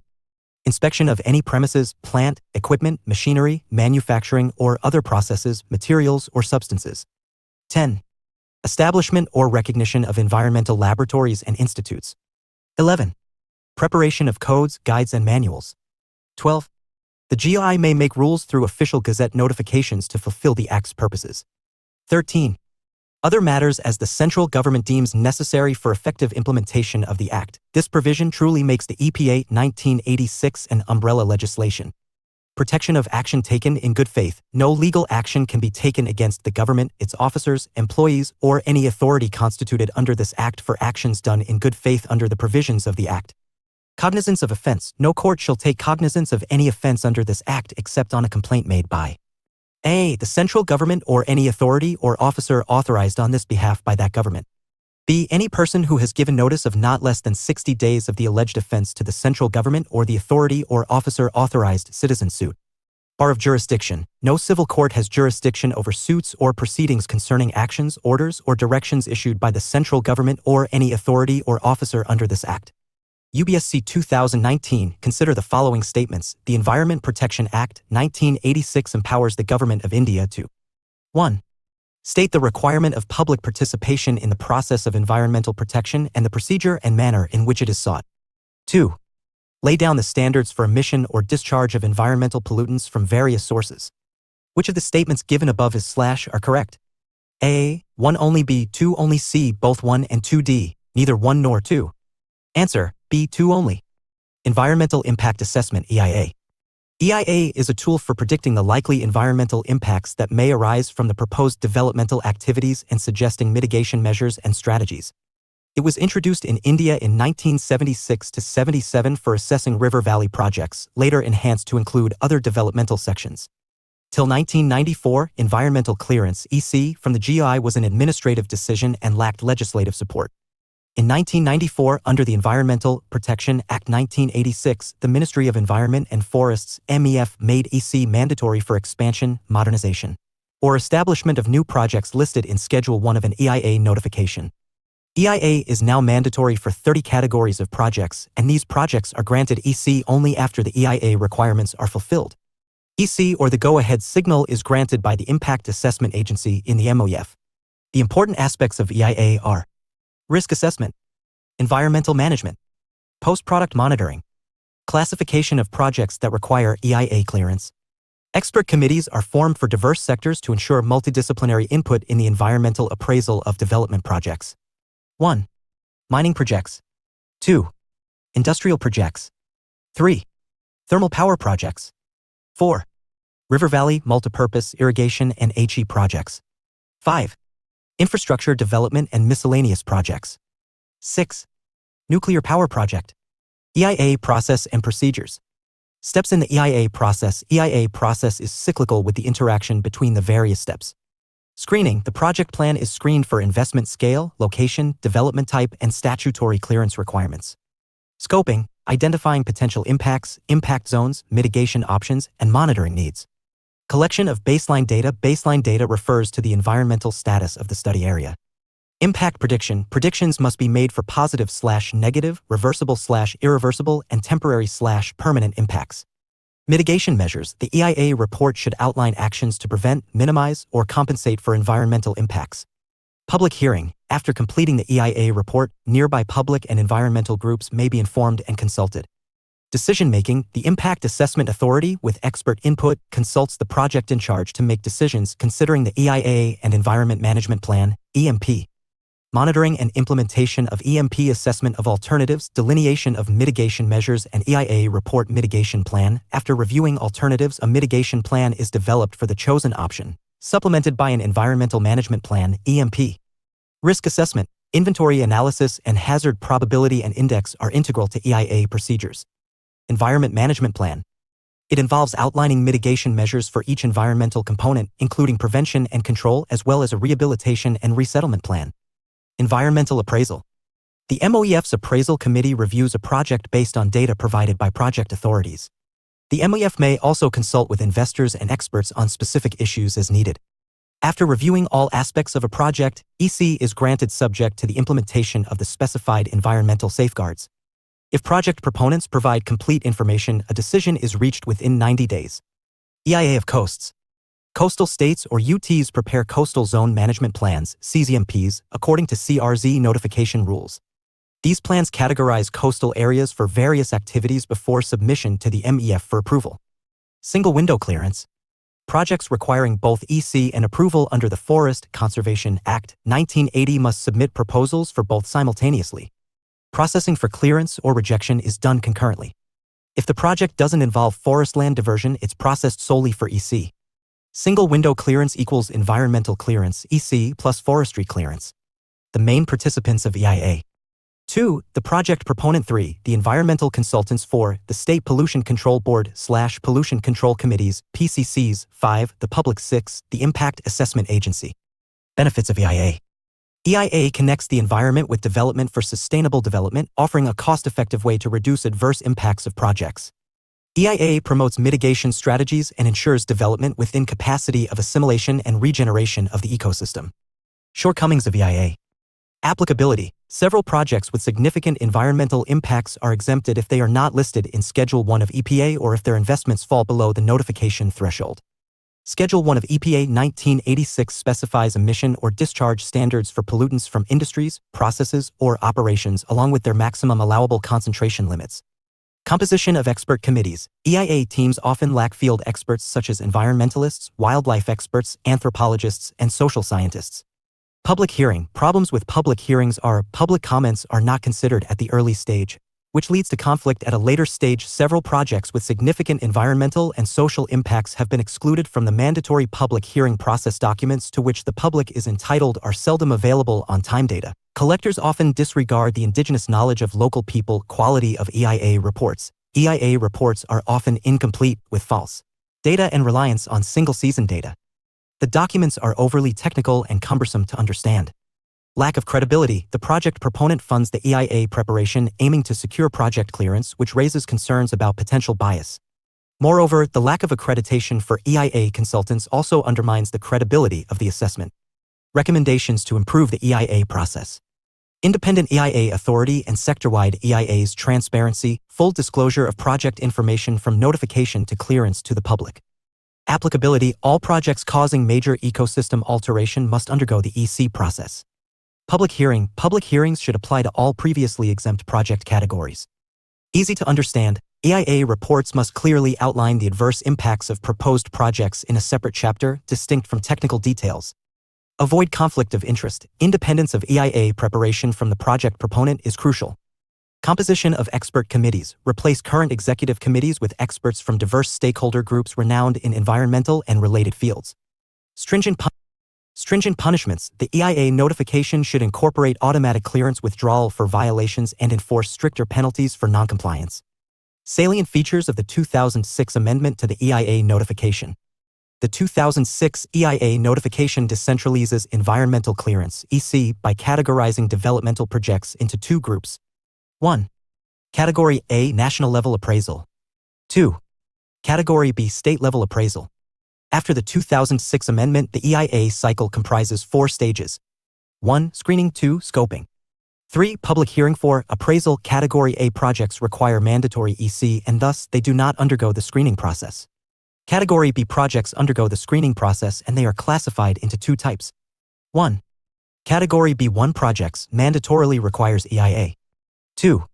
Category B2 projects do not require EIA/EC. Amendment to EIA Notification 2006 in respect of bulk drugs and intermediates. During the COVID-19 crisis, MOEF amended the EIA Notification 2006, recategorizing projects related to bulk drugs and intermediates from Category A to B2. This exempts them from EIA, baseline data collection, EIA studies, and public consultation. Amendment to EIA Notification 2006 for EC waiver for oil and gas exploration. In 2019, GI relaxed rules to incentivize oil exploration in less explored fields, allowing companies to retain more revenue from viable hydrocarbon blocks. This sparked interest in exploration, but stringent EIA processes have become a hurdle.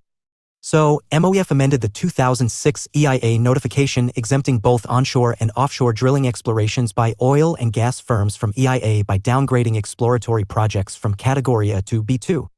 Criticism: offshore exploration with well digging and seismic surveys is ecologically intensive. It can impact fish, increase water contaminants, disorient marine life, and raise the risk of oil spills. Draft EIA 2020 notification expired. The EIA 2020 notification draft aimed to amend the EIA notification 2006, defining 3 project categories A, B1, and B2 based on their social and economic impact and geographical extent. The notification envisages 2 kinds of approval. 1. Prior environment clearance (EC) with the approval of expert committees. 2. Environmental permission or provision (EP) without the approval of expert committees. Nearly 40 projects, including clay and sand extraction, well digging, solar thermal power plants, and effluent treatment plants, are exempted from prior environmental clearance.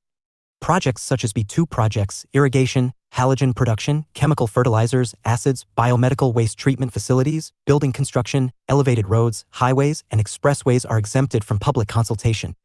Issues with draft EIA 2020. Ex post facto clearance of projects. Under this provision, all industrial units and projects operating illegally without EC have the opportunity to become legal units by submitting a remedial plan. In a previous case, the Supreme Court ruled that post facto clearances are against environmental law principles and harmful to the environment. 2. Exclusion of projects from prior EC. 3. The validity period of EC increased for mining, river valley, and other projects. This section does not sync with the object of the notification or the parent act. 4. Exclusion of projects from public consultation. Rules similar to draft EIA 2020 notification. Although the draft 2020 notification expired, MOEF introduced some contentious rules separately through individual notifications. MOF issued a notification stating that highway projects near the country's borders are sensitive and need to be exempted from the requirement of seeking an EC. MOEF's new guideline authorizes its regional offices to expedite forest clearances for critical infrastructure projects in districts affected by Maoist insurgency and defense-related projects in border areas, bypassing the Forest Advisory Committee. ECs granted to hydropower projects were made valid for 13 years, 15 years for nuclear projects, and 50 years for mining projects. Whereas, under EIA 2006, the validity of prior EC was 10 years for river valley projects, a maximum of 30 years for mining, and 7 years for other projects. MOF issued a notification stating that state environment authorities will consider all airport expansion projects, including airstrips for commercial use. The notification has also delegated environmental appraisal of non-coal mining, river valley, and thermal power projects to the state appraisal body. The notification has also delegated environmental appraisal of various non-coal mining, river valley, and thermal power projects to the state appraisal body. EIA 2020 had said the same thing. MOEF is working on creating a single window process to grant environment, forest, and wildlife clearances, which will standardize and expedite clearances further. UPSC 2020, how does the Draft Environment Impact Assessment, EIA, notification 2020 differ from the existing EIA notification 2006? 250 words. 23.3. Wildlife Protection Act of 1972, WPA 1972. The WPA 1972 provides a legal framework for protecting various species of wild animals and plants, managing their habitats, and regulating trade in them and their products. Originally extended to the whole of India except J&K, but after the abrogation of Art 370, the WPA 1972 now covers J&K as well. Salient features of WPA 1972. Schedules. Wildlife species are given varying levels of protection under different schedules within the Act, Schedule 1, 2, 3, 4, V, and 6. GOI can declare any wild animal not listed in Schedules 1 and 2 as vermin through notification. Vermin are small wild animals that carry disease and destroy plants and food. GOI can modify schedules by adding, deleting, or transferring entries between them. Prohibition of hunting. Wild animals specified in Schedules 1, 2, 3, and 4 are prohibited from hunting. Exceptions. Wild animals listed under these schedules can only be hunted or killed with permission from the State's Chief Wildlife Warden, CWLW, if 1. A Schedule I listed wild animal poses a threat to human life or is irreversibly disabled or diseased. 2. A wild animal listed in Schedules 2, 3, or 4 is a threat to human life or property or is irreversibly disabled or diseased. Killing or injuring a wild animal in self-defense or defense of others. Establishment of protected areas. 5 kinds of protected areas can be notified under this Act. They are 1. Wildlife sanctuaries. The state or central government may, by notification, declare its intention to constitute any area as a sanctuary for protecting wildlife and the environment. The government decides the rights of individuals over the land within the sanctuary. 2. National park. The state or central government may declare an area, whether inside a sanctuary or not, a national park, EPI, to protect wildlife and its environment. The state government cannot alter EPI boundaries without the National Board's recommendation. All rules applicable to sanctuaries also apply to EPIs. No human activity is permitted inside an EPI except for ones permitted by the Chief Wildlife Warden of the state. 3. Conservation reserve. After consultation with local communities, the state government can declare government-owned areas, especially those near national parks or sanctuaries, as conservation reserves. 4. Community reserve. The state government, in consultation with individuals or communities volunteering to conserve wildlife, can designate private or community land as a community reserve for wildlife conservation. 5. Tiger reserve. The state government can notify an area as a tiger reserve on the recommendation of the Tiger Conservation Authority. Other salient features of the WPA.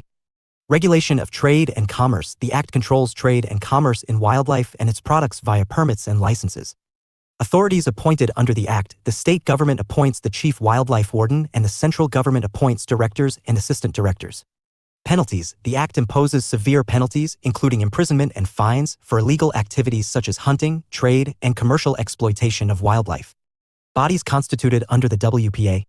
National Board for Wildlife, NBWL.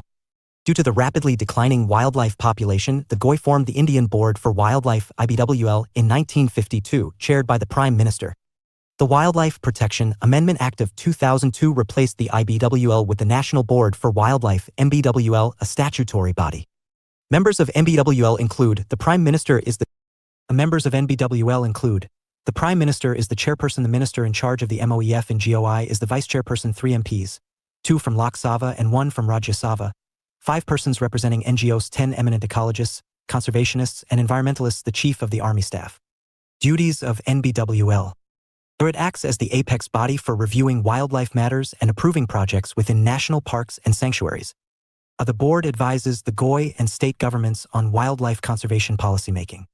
Prepare and publish a status report on wildlife in the country at least once every 2 years. And no alternation of boundaries in national parks and wildlife sanctuaries can be done without the approval of the NBWL.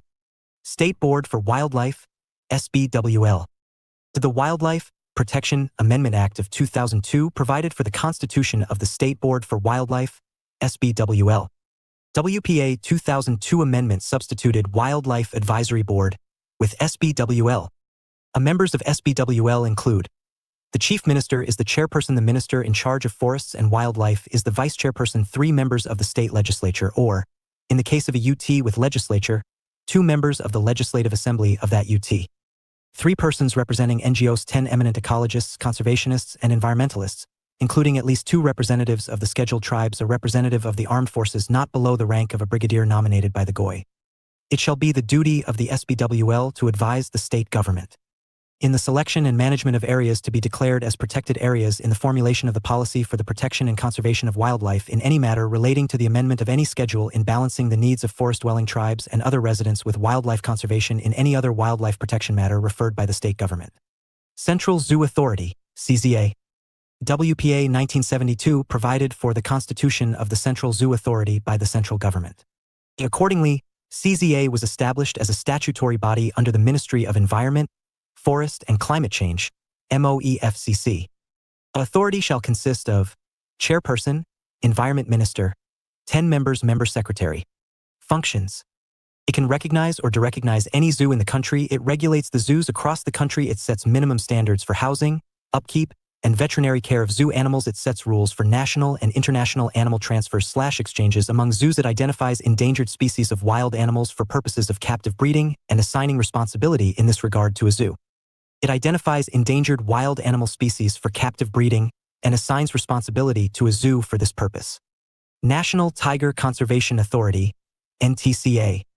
NTCA is a statutory body under the MOEFCC, established under the WPA 1972, as amended in 2006, to enhance tiger conservation efforts.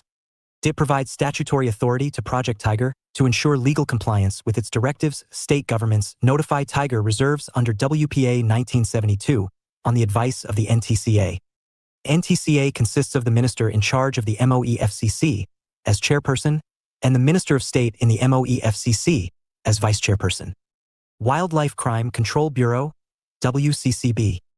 WCCB is a statutory multidisciplinary body under the MOEFCC that combats organized wildlife crime in the country.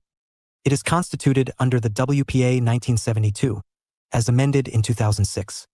The Bureau has its headquarters in New Delhi. It is mandated to collect and collate intelligence related to organized wildlife crime activities and disseminate the same to the state to apprehend the criminals, establish a centralized wildlife crime data bank, assist state governments to ensure success in prosecutions related to wildlife crimes, advise the GOI on wildlife crimes with national and international implications, relevant policies and laws. WPA amendments till 2021. The Act has been amended 7 times: 1982, 1986, 1991, 1993, 2002, 2006, and 2013, till 2021. WPA Amendment 1982 introduced a provision permitting the capture and transportation of wild animals for the scientific management of the animal population. WPA Amendment 2002, provision for National Board for Wildlife.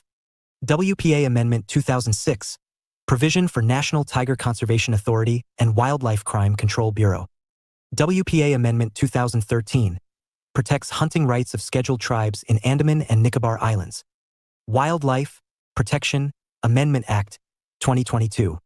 Wildlife Protection Amendment Act, 2022 addresses the following objectives: give effect to India's obligations under the Convention on Endangered Species of Wild Fauna and Flora, CITES, rationalize schedules that list out species under the Wildlife Protection Act, 1972, WPA, 1972, Strengthen the protection of species, especially endangered species.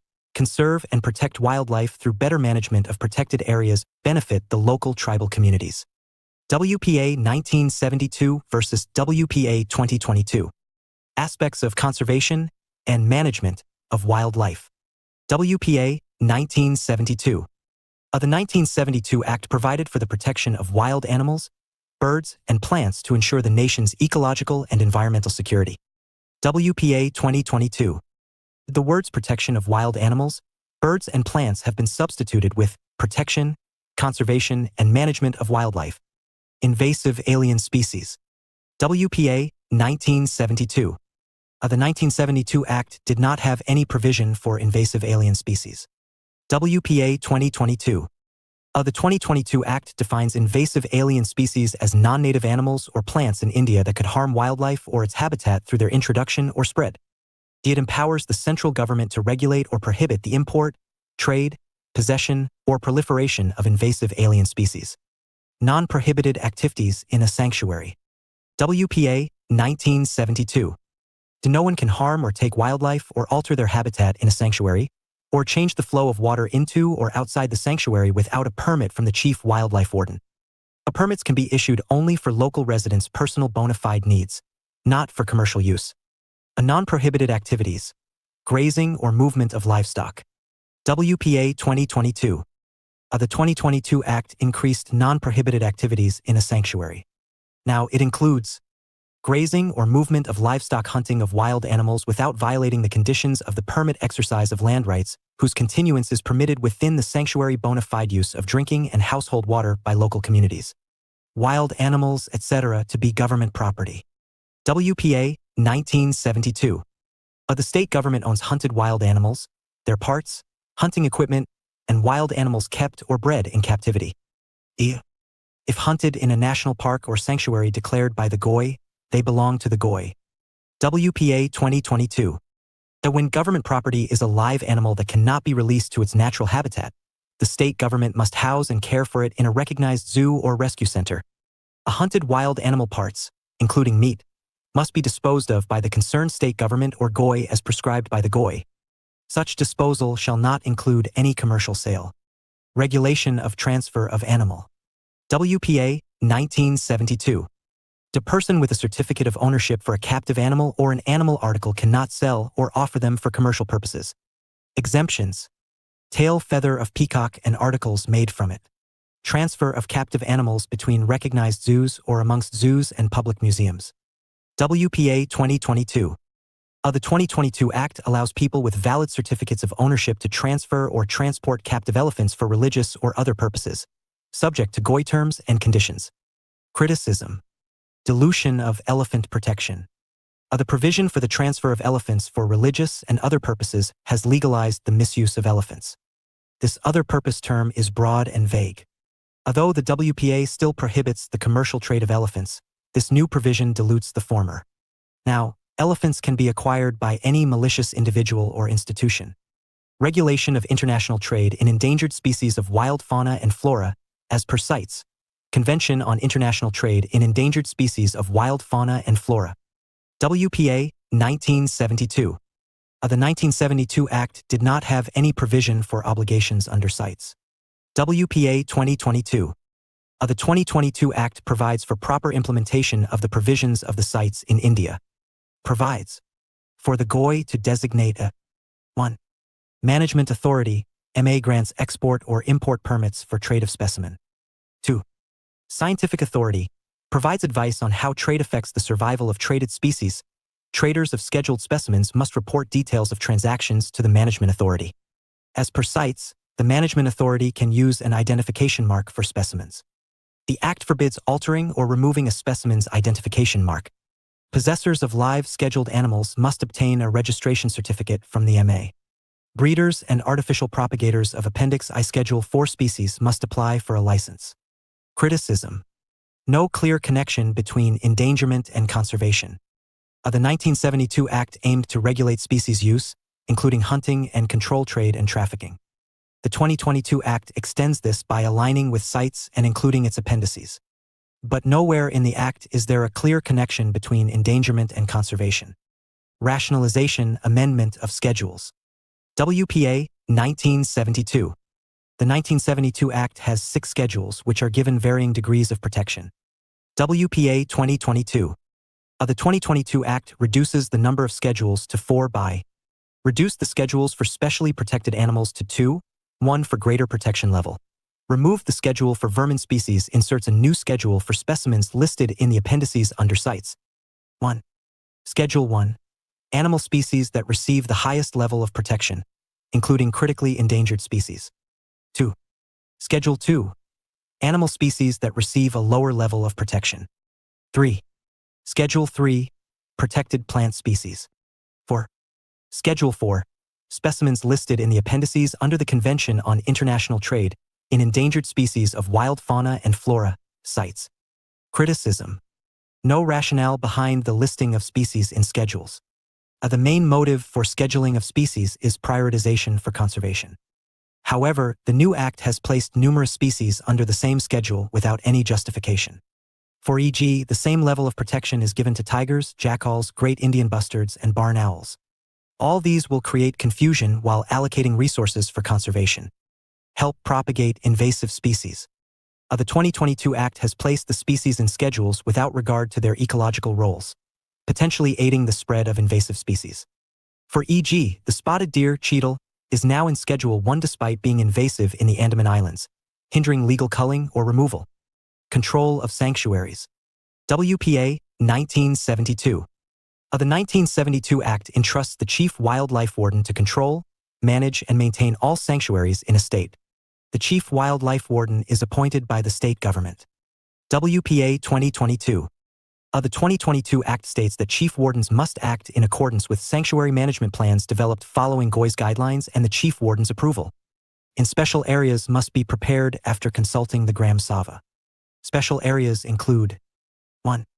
Scheduled areas, economically backward areas with a predominantly tribal population, notified under the 5th Schedule to the Constitution. 2. Areas where the scheduled tribes and other traditional forest dwellers, Recognition of Forest Rights, Act 2006 is applicable. Conservation reserves.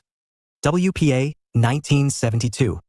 The 1972 Act empowered state governments to declare adjacent areas of national parks and sanctuaries as conservation reserves for protecting flora and fauna and their habitat.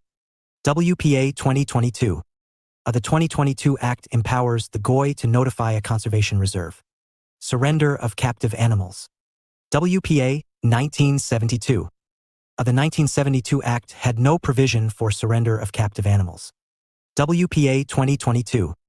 The 2022 Act allows for the voluntary surrender of captive animals or animal products to the Chief Wildlife Warden. No compensation will be paid for surrendering such items. The surrendered items become the property of the state government. Other issues with WPA 2022. Impact on people. Various Schedule 1 species, like crocodiles in the Andamans, leopards in specific areas, and elephants in many regions, cause significant physical, mental, and economic harm to people. Moreover, the new Act raises wild pigs and nilgai to Schedule 1, barring states from limited culling of these problematic animals. Thus, the WPA 2022 serves the elite conservationists' view that people should learn to coexist, while utterly disregarding the plight of marginal cultivators. The WPA 2022 has missed the opportunity to address important issues relating to human-wildlife conflict, eco-sensitive zone rule, etc. Research. The research permit process is lengthy and burdensome, potentially hindering research efforts due to the extensive species listing. Environmental NGOs will face greater challenges obtaining permits, negatively affecting species conservation efforts. Against the federal structure of the Constitution. A protection of wild animals and birds is a subject under the concurrent list of the Constitution. However, many provisions of the WPA 2022 have increased the power of the central government in this regard and reduced the state's involvement. The 42 Constitutional Amendment Act, 1976, transferred forests and the protection of wild animals and birds from the state to a concurrent list. 23.4. Wildlife, Protection, Licensing Rules, 2024. A wildlife, protection, licensing, additional matters for consideration, rules, 2024 were notified by MOEFCC. It aims to replace wildlife, protection, licensing, additional matters for consideration, rules, 1983. It introduces fresh guidelines for licenses in snake venom, captive animals, trophy animals, and stuffed animals. The previous rules prohibit licenses for Schedule 1 or Part 2 of Schedule 2 animals under the Wildlife Protection Act 1972.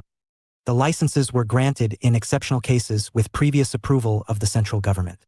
New guidelines versus old guidelines. 23.5. Forest Rights and Forest Conservation. Indian Forest Act 1927, IFA 1927. The IFA 1927 was largely based on previous Indian Forest Acts implemented under the British. The most famous one was the IFA 1878. It provides the legal framework for the protection and management of forests and duty leviable on timber and other forest products. It provides for the procedure to be followed for declaring an area to be reserve, protected village forest, degree of protection. Reserved forests, protected forests, village forests.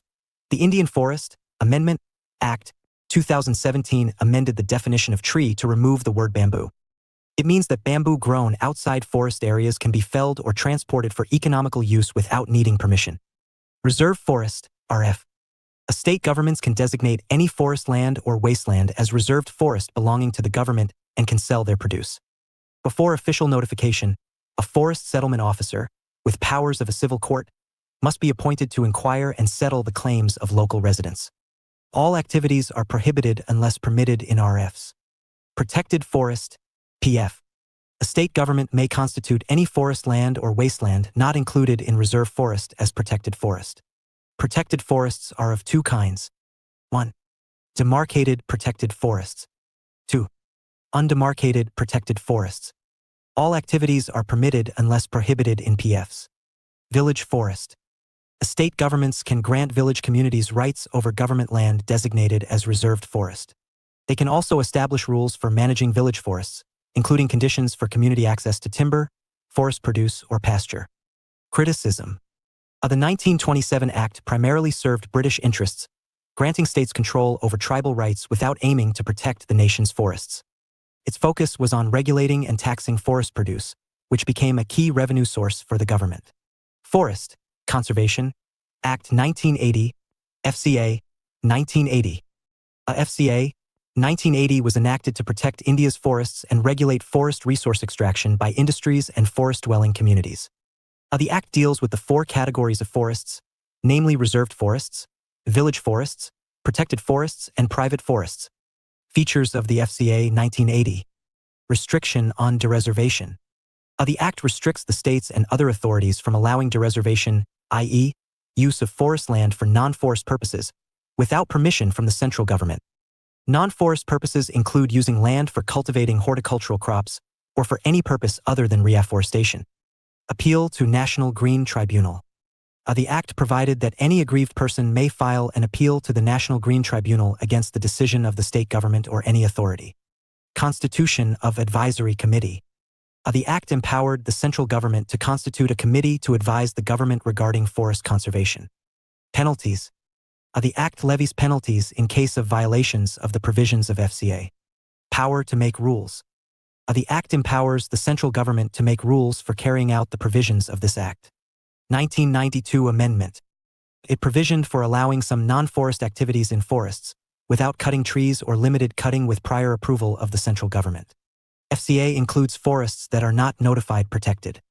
The SC Order of 1996, TN Godavarmanthir Mulkpad versus the Union of India, had observed that the Forest Conservation Act 1980 aimed to prevent deforestation and stated that conservation provisions must apply to all forests, regardless of ownership or classification.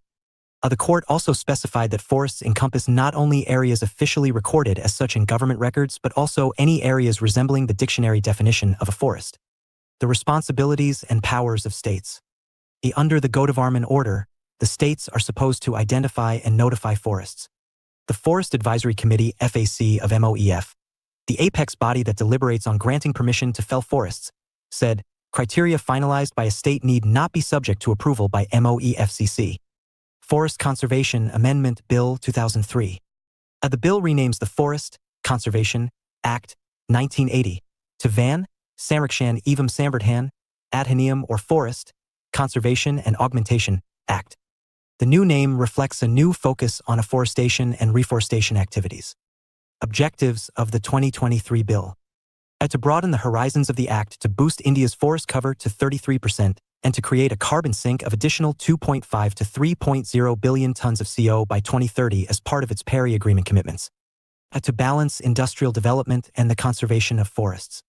To clarify the applicability of the Forest Conservation Act 1980 on various lands. Key provisions of the Forest Conservation Amendment Bill 2023. Restrictions on activities in the forest. FCA 1980. FCA 1980 specifies activities that will be excluded from restriction on dereservation. These activities include conservation, forest development, wildlife-related works, etc. GOI may exclude any survey, exploration, seismic survey from restrictions on dereservation. 2023 bill adds more activities to the restriction on dereservation list, such as zoos and safaris under the Wildlife Protection Act 1972, owned by the government or any authority, in forest areas other than protected areas, ecotourism facilities, silvicultural operations, enhancing forest growth, any other purpose specified by the central government. Land under the purview of FCA. The 2023 bill provides that two types of land will be under the purview of the FCA. 1. Land notified as a forest under the Indian Forest Act 1927 or under any other law. 2. Land not covered in the first category but notified as a forest on or after October 25, 1980 in a government record. October 25, 1980, the day when the Forest Conservation Act of 1980 came into effect. Criticism, limits scope of the FCA. ASC in TN Godavarman versus Union of India held that the provisions of the FCA will apply beyond notified forests to all areas recorded as forest in any government record. But the 2023 bill proposes that the FCA will apply only to lands recorded as forest on or after October 25, 1980, thus restricting the scope of the Godavarman judgment. This is a significant exclusion because it will exclude 28% of India's forests outside recorded forest areas from the purview of the FCA, which can be easily diverted for commercial use. Land exempted from the purview of FCA. The 2023 bill exempts certain types of land from the provisions of the FCA. They include forest land along a rail line or a public road maintained by the government providing access to habitation or a rail and roadside amenity up to 0.10 hectares HA. Forest land situated within 100 kilometers along the international borders proposed to be used for the construction of strategic projects of national importance or security. Forest land up to 10 hectares proposed to be used for construction of security-related infrastructure. Forest land proposed for construction of defense and paramilitary projects or public utility projects as specified by the GOI not exceeding 5 hectares in left-wing extremism-affected areas. Land changed from forest use to non-forest use on or before December 12, 1996 by any authority authorized by a state/UT. Criticism, endangers ecologically sensitive biogeographic regions and biodiversity hotspots. This exemption provision of the bill is problematic as forests in the Himalayan, Trans-Himalayan, and northeastern regions which are rich with endemic biodiversity will be exempted. Clearing these forests without any assessment and mitigation plan will lead to biodiversity loss and increase the vulnerability of the ecologically and geologically sensitive areas. Incentivizing private agroforestry and tree plantation activities. FCA 1980. It allowed private plantations or reforested land to be retrospectively earmarked as forest. This provision disincentivized the private parties. 2023 bill. The 2023 bill incentivizes private parties by allowing the diversion of private forests for commercial or other uses without the need for acquiring forest clearance. Criticism, incentivize afforestation for commercial ends. The bill allows the diversion of private forests for afforestation activities. This may not help create a permanent carbon stock as the forests can be used as carbon credits. Carbon credits or carbon offsets are permits that allow the owner to emit a certain amount of carbon dioxide or other greenhouse gases. They are awarded to organizations based on the quantities of greenhouse gases that they keep out of the air or remove from it. The carbon credit owner can sell them to organizations that have exceeded their limit. Assigning of land through a lease or otherwise. FCA 1980. State government or any authority requires prior approval of the GOI for assigning forest land to any organization, private person, authority, corporation, not owned by the government. 2023 bill. The 2023 bill provides that the state government or any authority do this assigning to any organization subject to terms and conditions prescribed by the GOI. Power to issue directions. The 2023 bill adds that the GOI may issue directions for implementing the FCA to any other authority/organization under or recognized by the center, state, or UT. Other criticisms of the 2023 bill. Diluted the power of FCA. The 203 bill used terms like proposed, ecotourism facilities, and any other purposes which are too vague and can be exploited or misused for commercial purposes.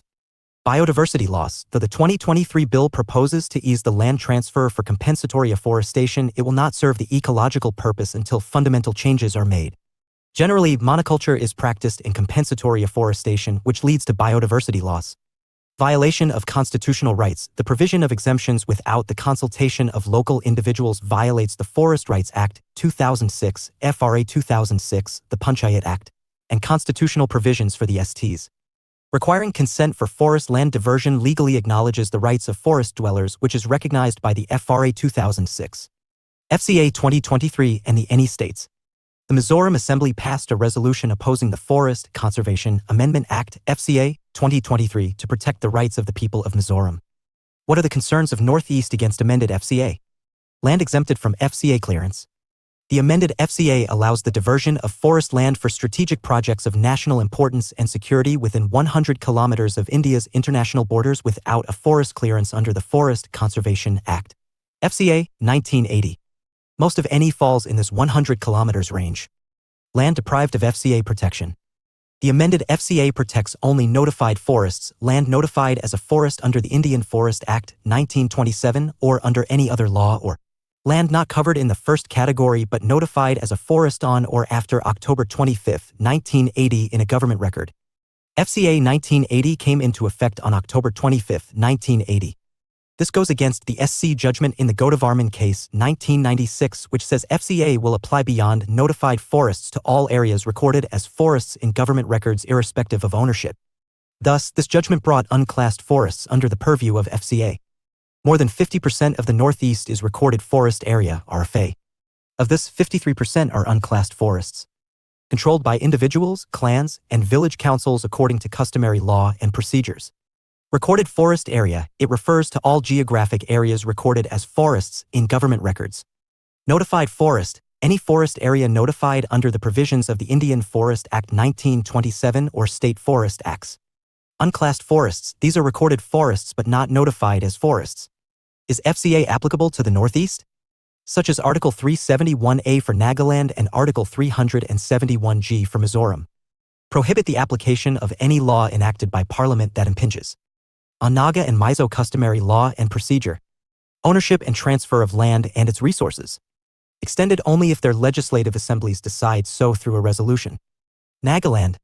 In 1986, Nagaland extended the application of the FCA to government forests. However, in 1997, the Home Ministry confirmed that the FCA did not apply to Nagaland. Later, in 1998, the MOEF informed the Nagaland government that FCA applies to the state. Nevertheless, since 1980, the MEFCC has not granted an FCA clearance to forests in Nagaland. Mizoram. In 1986, the UT of Mizoram became a state with the 53 Amendment of the Constitution. It stipulated that all central acts in force before 1986 be extended to the state, including the FCA. Moreover, the powers of the autonomous district councils in the 6 schedule areas in Mizoram do not extend to reserved forests. So, FCA covers 85% of forest areas that are notified forests. Rest of Northeast India. FCA applies to the rest of the Northeast, including the 6 schedule areas of Assam, Meghalaya, and Tripura. Top any states in FCA clearance: 1 Arunachal Pradesh, 2 Tripura, 3 Mizoram, 4 Assam. 23.6. FCA 2023 and Odisha deemed forest issue. Following the FCA 2023, the Odisha government has directed that the diversion of forest land for non-forestry purposes should now conform with the amended Forest Act and that deemed forests as a category would cease to exist. What are deemed forests? Deemed forest is a land that conforms to the dictionary meaning of forest but is not notified as forest land by the center or the state government. The concept of deemed forests has not been clearly defined in any law, including the Forest Conservation Act 1980, FCA 1980. T.N. Godavarman v. Union of India 1996. In T.N. Godavarman v. UOI 1996, the SC held that the forest must be understood by its dictionary meaning. It entrusted states to identify lands that conform to the dictionary meaning of forest irrespective of ownership and expand protections under the FCA to them. What the FCA 2023 says about deemed forests. FCA 2023 has not directly addressed the concept of deemed forest, but it provided that the FCA will apply only to lands recorded as forest on or after October 25, 1980. FCA 2023 also provided that forest land officially diverted by the government for non-forestry purposes between 1980 and 1996 will also not be protected. Thus, FCA 2023 restricted the scope of the Godavarman judgment and lifted the FCA protection from deemed forests. Clarification by the Environmental Ministry. The Environment Ministry clarified to a joint parliamentary committee that the amendments did not fall afoul of the 1996 Supreme Court judgment. Deemed forest lands identified by the expert committee of the state have been taken on record, and hence, the provisions of the Act will be applicable in such lands. Issue after the clarification. States were expected to form expert committees and identify land encapsulated under the definition of forest given by the 1996 SC judgment. However, not all states submitted these reports, leaving considerable leeway for states to define or leave out large parcels of land from the definition of forest. Issues with the Odisha government's order regarding deemed forests. Nearly half of Odisha's forest land is deemed forest. So, the Odisha government's interpretation of the FCA 2023 will end up accelerating the raising of forests. The Odisha government's order conflicts with the Environment Ministry's assurance that deemed forest will continue to be protected. Present position of Odisha government. It has withdrawn the order stating that deemed forests as a category would cease to exist. It has put the decision on hold till the issuance of final guidelines by the Forest Ministry. Forest Rights Act, 2006, FRA 2006. The Scheduled Tribes and Other Traditional Forest Dwellers, Recognition of Forest Rights, Act, 2006, provides for the restitution of deprived forest rights across India. It integrates conservation and people's livelihood rights and strengthens local self-governance. For the first time, FRA recognizes and secures community rights in addition to their individual rights right to protect, conserve, or manage any community forest resource traditionally safeguarded by communities for sustainable use right to intellectual property and traditional knowledge related to biodiversity and cultural diversity rights of displaced communities, and rights over developmental activities. Salient features. This Act applies to tribal and other traditional forest-dwelling communities. The Ministry of Tribal Affairs, MOTA, is the nodal agency for its implementation. The Act recognizes the right of ownership and access to collect, use, and dispose of minor forest produce by tribals. FRA defines minor forest produce as all non-timber forest produce of plant origin and includes bamboo, canes, tussar, cocoon, honey, waxes, tendu leaves, medicinal plants, etc. The rights conferred under the Act shall be heritable but not alienable or transferable. National parks and sanctuaries, along with reserve forests and protected forests, are included for the recognition of rights. FRA recognizes pre-existing rights exercised by eligible persons in NPs and sanctuaries, securing the tenure of existing forest dwellers without creating new rights.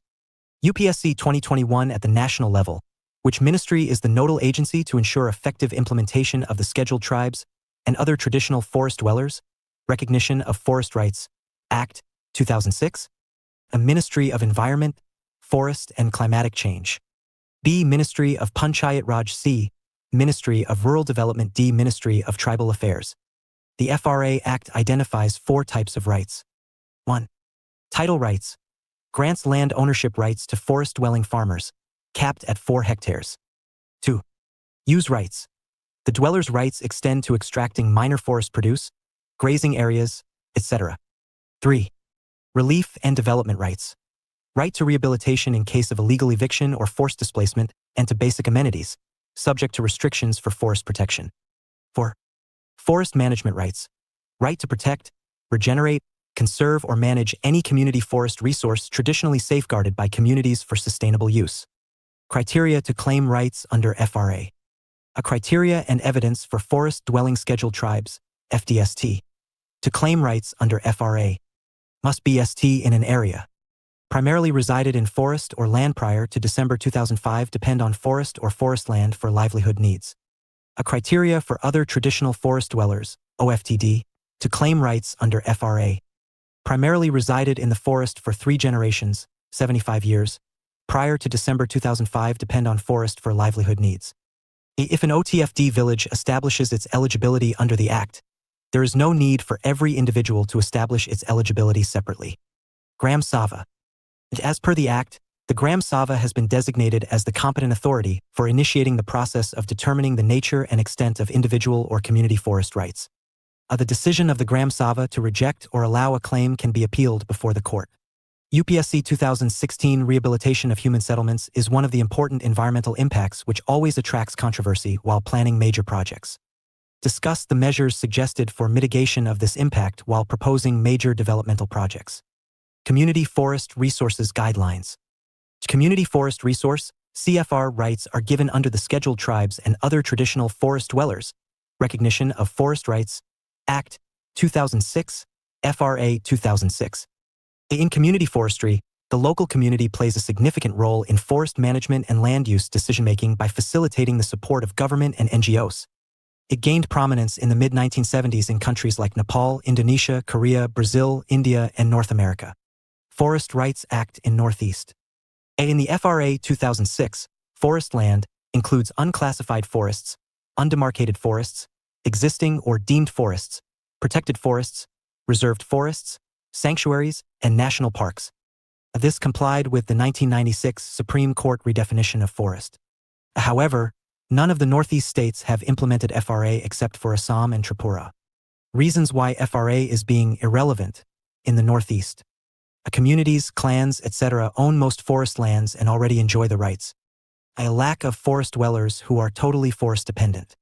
Critical Wildlife Habitats, CWH. The critical wildlife habitats, CWH, have been envisaged in the Forest Rights Act of 2006. CWH are defined under the Act as the areas of national parks and sanctuaries which are required to be kept as inviolate, human settlement and usage, for the purpose of wildlife conservation. FRA identifies MOEF as the agency to notify the guidelines related to critical wildlife habitats, CWH. 2011 Guidelines by MOEFCC. To notify a CWH, the FRA requires state governments to establish that the presence of right holders is causing irreversible damage to wildlife and their habitats. A Gram Sabha's free, informed consent must be given before any relocation of right holders is carried out. Forest rights are settled under the FRA before a CWH can be declared in an area. Or an expert committee, members of the Gram Sabha, an ecologist, a tribal welfare NGO, a social scientist, and the forest department's officers will take the main responsibility for determining the habitats. After more than a decade of FRA's existence, not a single CWH had been notified. 2018 Guidelines by MOEFCC. The Chief Wildlife Warden of a state will notify a 7-member expert committee chaired by a Chief Conservator of Forest in charge of a national park or sanctuary for the purpose of identification of CWH in an NP or sanctuary. The expert committee will identify areas based on scientific and objective criteria relevant to the protected area. The expert committee shall issue a public notice 15 days in advance on the intention to notify CWH. The public notice shall include details of areas required to be kept inviolate, criteria adopted for CWH identification, implication of the notification, and options for resettlement and rehabilitation schemes. The expert committee shall carry out open consultations with all stakeholders, and the proceedings and objections will be documented appropriately. The committee will submit the CWH proposal to the Chief Wildlife Warden. The Standing Committee of the National Board for Wildlife will make the final decision. The committee will invite a MOTA representative to discuss the proposal. Following the committee's recommendation, CWH will be notified in the official gazette. How do the guidelines dilute FRA? Guidelines have replaced prior consent of the Gram Sabha with a public hearing of all stakeholders. There is no mechanism in the guidelines to address the objections raised by MOTA representatives during consultations. It is also not clear whether there would be single or multiple consultations for an entire protected area.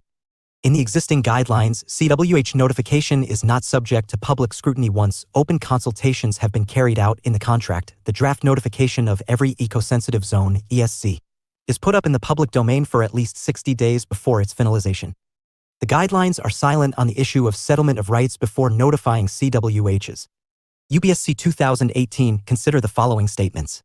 1. The definition of critical wildlife habitat is incorporated in the Forest Rights Act 2006. 2. For the first time in India, biogas have been given habitat rights. 3. MOF officially decides and declares habitat rights for primitive and vulnerable tribal groups in any part of India. Which of the statements given above are correct? A. 1 and 2 only, B. 2 and 3 only, C. 3 only, D. 1, 2 and 3. Explanation. 2016, Baiga tribe living in sal forests of Michael Hills in Madhya Pradesh is the first to get habitat rights in India under the Forest Rights Act of 2006. Baiga community is one of the 75 particularly vulnerable tribal groups or PVTGs who are eligible to get habitat rights under FRA. The definition of the habitat rights was incorporated through an amendment in the FRA in 2012. As per the amendment, the district-level committee shall ensure that all PVTGs receive habitat rights in consultation with these groups after filing claims before the Gram Sabha. It is MOTA that decides habitat rights.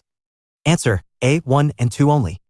National Forest Policy 1988. India has had a forest policy since 1894.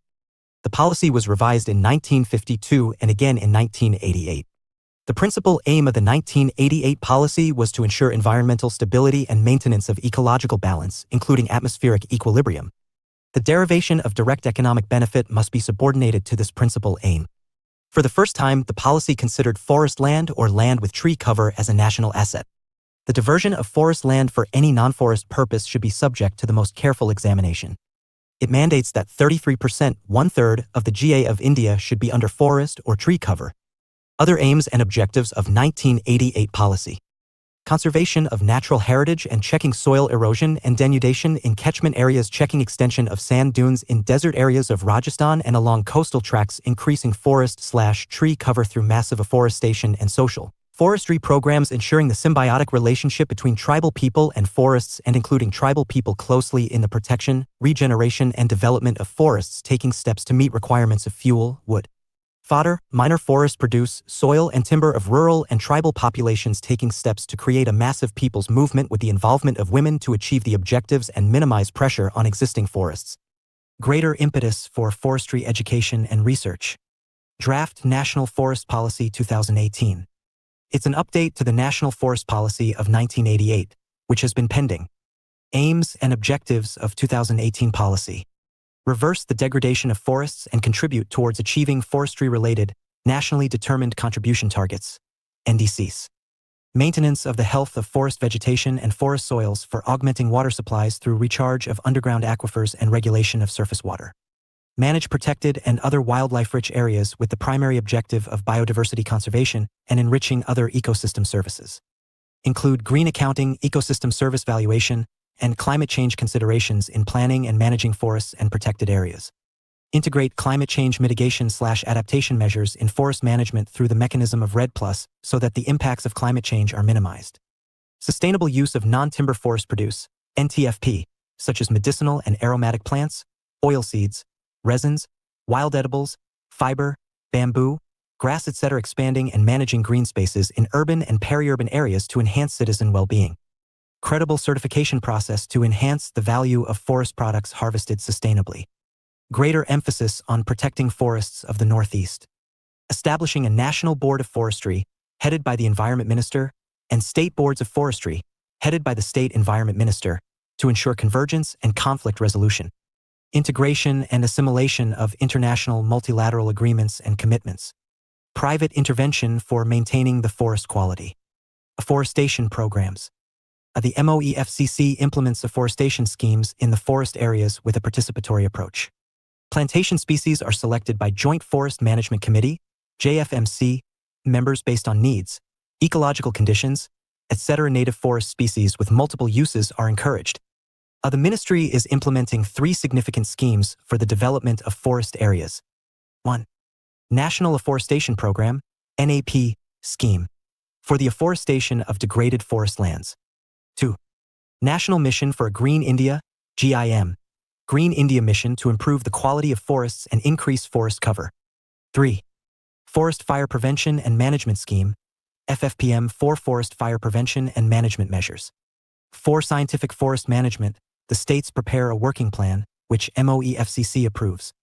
The funds collected under the Compensatory Afforestation Fund Management and Planning Authority, Campa, as compensatory levies from states, are used in plantation activity. National Afforestation Program, NAP. A NAP aims to restore degraded forests with people's participation. It is a centrally sponsored scheme with a 60-40 fund-sharing ratio between the center and states and 90-10 for NE and hilly states. A 3-tier institutional setup implements NAP. 1. State Forest Development Agency SFDA at the state level. 2. Forest Development Agency FDA at the Forest Division level. 3. Joint Forest Management Committees, JFMCs, registered societies, at the village level. Joint Forest Management, JFM. AGOI introduced Joint Forest Management, JFM, through the National Forest Policy, 1988, which is a forest management partnership between forest departments and local communities. The communities are required to organize a Forest Protection Committee, FPC, village forest committees, etc. Each body has an executive committee for daily management. A women's subcommittee in the JFMC ensures gender balance. Communities benefit from using minor non-timber forest produce in return for their services. Examples of joint forest management, JFM. The controlled grazing of cattle by the Guddi and Gujar tribes in the Himalayan states prevents the widespread growth of wild grass, thus contributing to the conservation of biodiversity. The Bishnoi community, Rajasthan and Punjab, play a major role in conserving blackbuck, LC. Amald Harris in the vicinity of Gir National Park contributed to the improvement of the lion population. Issues with joint forest management, JFM. The implementation of JFM afforestation programs is expensive, 20,000 rupees per hectare. Inadequate remuneration for local communities from JFM activities. A lack of legal status and financial and executive powers for the Forest Protection Committee, FPC. Forest departments in certain states are vested with arbitrary powers to dissolve FPCs. An absence of participation by women despite their formal representation in management committees. Inter-intra-community conflicts hamper FPC functioning. A denial of local communities' rights to dispose of valuable non-timber forest products, NTFPs. Social forestry. The National Commission on Agriculture, GOI, first used the term social forestry in 1976. Social forestry is the management and protection of forests and afforestation of barren and deforested lands with the help of local communities. Social forestry aimed to reduce pressure on forests by using unused and fallow land. With the scheme, the government formally recognized local communities' forest resource rights. Components of social forestry. Farm forestry, commercial and non-commercial farm forestry promote individual farmers planting trees on their land. Community forestry, communities raising trees on community land for collective benefit. The government has the responsibility of providing seedlings and fertilizer. Extension forestry, planting trees along roads, canals, railways, and wastelands is called extension forestry. It involves creating woodlots on common village lands, government wastelands, and panchayat lands. Agroforestry, planting trees on agricultural boundaries, marginal private lands, and alongside crops is called agroforestry. Social forestry suffers from similar issues as those faced by joint forest management. Compensatory afforestation, CA. Under the Forest Conservation Act 1980, whenever forest land is diverted for non-forestry purposes, an equal area of non-forest land, revenue land, or twice the area of degraded forest land has to be planted over as CA. The project proponent identifies land for CA and proposes it to the State Forest Department. Upon approval, the proponent pays for the land net present value, which is then transferred to the State Forest Department for plantation work. Until 2019, CA on degraded forest land was permitted only when revenue land was unavailable. A notification by MOEFCC now allows CA on forest land with crown density below 40%. Compensatory Afforestation Fund, CAF Act 2016. Compensatory Afforestation Fund Management and Planning Authority, Campa, is a national advisory council headed by the Union Minister of Environment. Campa and State Campa were established on an ad hoc basis in 2006 after the Supreme Court intervened. Campa and State Campas promote afforestation and regeneration activities to compensate for forest land diverted to non-forest uses. The Campa National Advisory Council makes recommendations to the State Campa, which receives funds collected from user agencies for CA. The CAF Act 2016 was enacted to manage the funds collected for CA by Campa. The law established the National Compensatory Afforestation Fund under the public account of India and the State Compensatory Afforestation Fund under the public account of each state. These funds will receive payments for I. Compensatory afforestation, 2. Net present value of forest, NPV, and 3. Other project-specific payments. Distribution of funds. The National Fund receives 10% of payments, while the state funds receive the remaining 90%.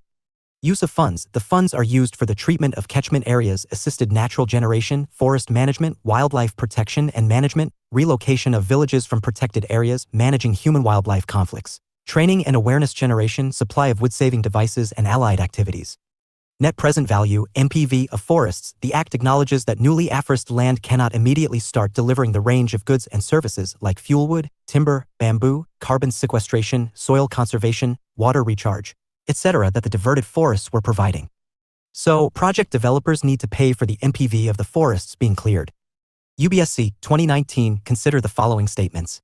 1. As per law, the Compensatory Afforestation Fund Management and Planning Authority exists at both national and state levels. 2. People's participation is mandatory in the compensatory afforestation programs carried out under the Compensatory Afforestation Fund Act, 2016. Which of the statements given above are correct? A. 1 only, B. 2 only, C. Both 1 and 2D, neither 1 nor 2. Explanation. The Act stresses on the participation of people and social audit. However, they are not mandatory. So the answer is A. 1 only. Problems with compensatory afforestation. Greenwashing. Critics believe compensatory afforestation has legitimized forest clearing and see it as an example of greenwashing.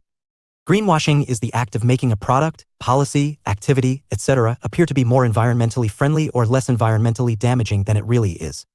Low utilization of funds. The money collected for compensatory afforestation remains unutilized. Land non-availability. The biggest problem for compensatory afforestation remains the lack of suitable land. Often, the land provided is unsuitable for growing plantations. Fragmented land. Generally, the forest cleared is a large continuous stretch of land. But rarely the land provided for compensatory plantations is a contiguous stretch of land. It is always distributed over numerous locations.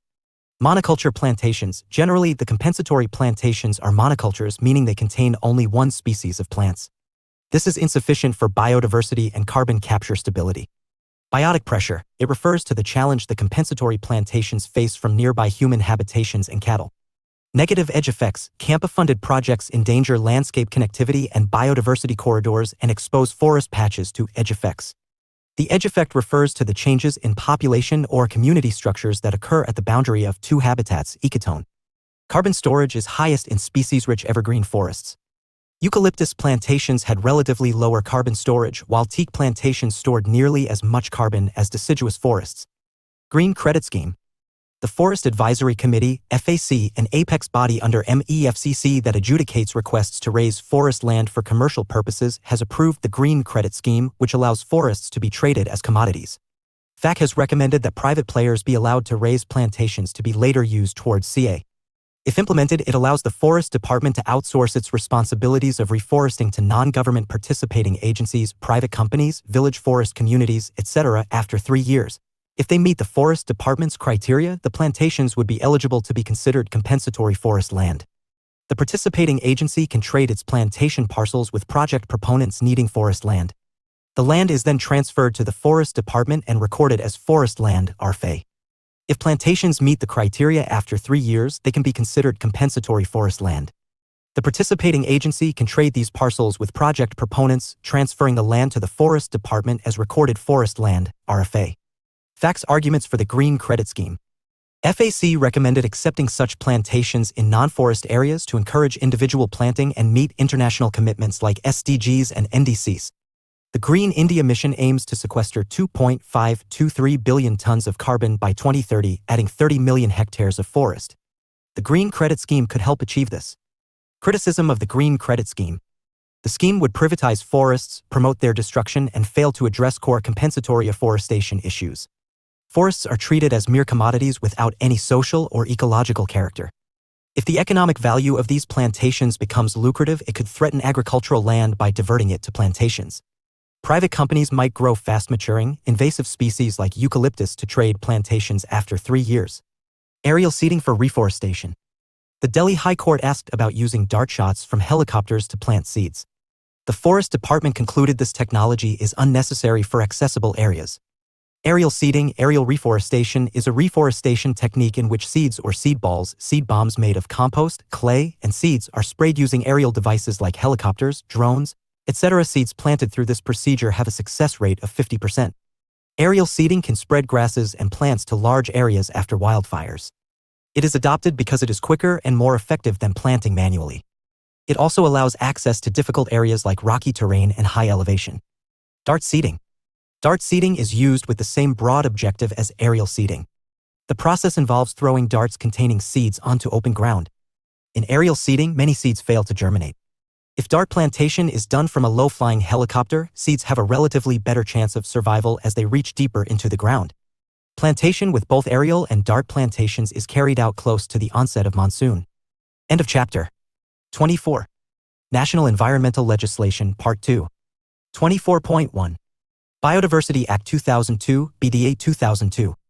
The BDA 2002 was enacted in response to India's commitments under the Convention on Biological Diversity, CBD, 1992.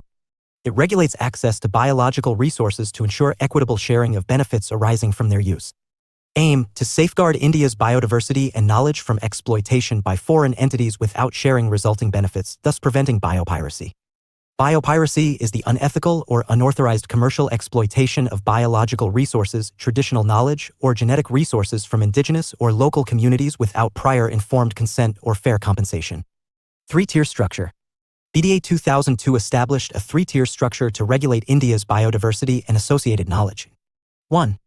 National Biodiversity Authority, NBA, at the national level. 2. State Biodiversity Boards, SBBs, at the state level. 3. Biodiversity Management Committees, BMCs, at the local level. National Biodiversity Authority, NBA. NBA is an autonomous statutory body established under the provisions of BDA 2002. It enjoys the power of a civil court. It is headquartered in Chennai. Objective of NBA, to regulate access to biological resources and associated traditional knowledge for research, commercial utilization, and other purposes. Functions of NBA. Regulation of access to biological resources.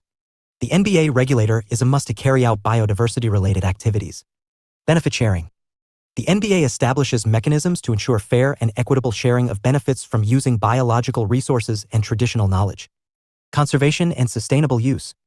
The monetary benefits, fees, and royalties from NBA approvals are deposited in the National Biodiversity Fund, NBF. NBF is used to conserve and develop areas where the resource has been accessed in consultation with the local self-government concerned. People's Biodiversity Registers, PBRs. NBA facilitates the preparation and maintenance of PBRs at the local level, which document the local biological resources and associated traditional knowledge. Biodiversity Heritage Sites, BHS. NBA has the authority to declare areas of biodiversity importance as biodiversity heritage sites. These sites are critical for biodiversity conservation, and the NBA takes measures to protect them. Advisory role. NBA advises the GOI on biodiversity conservation and sustainable use.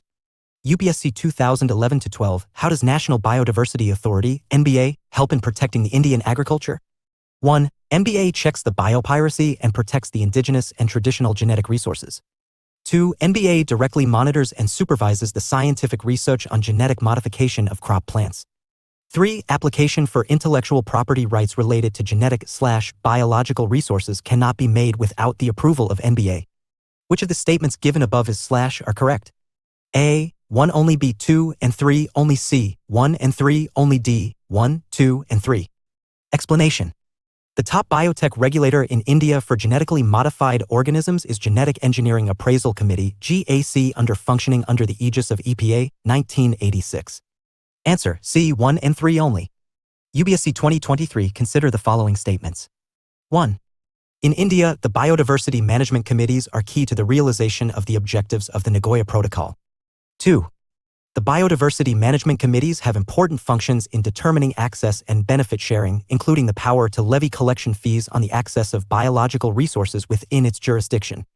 Which of the statements given above is / are correct?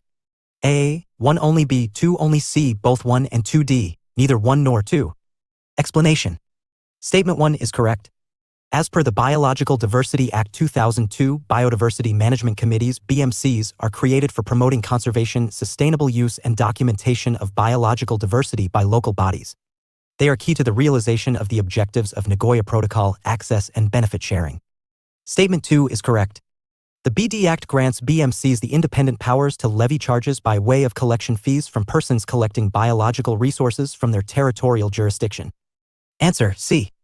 Biological Diversity Amendment Bill 2021. Objectives of Biological Diversity Amendment Bill 2021.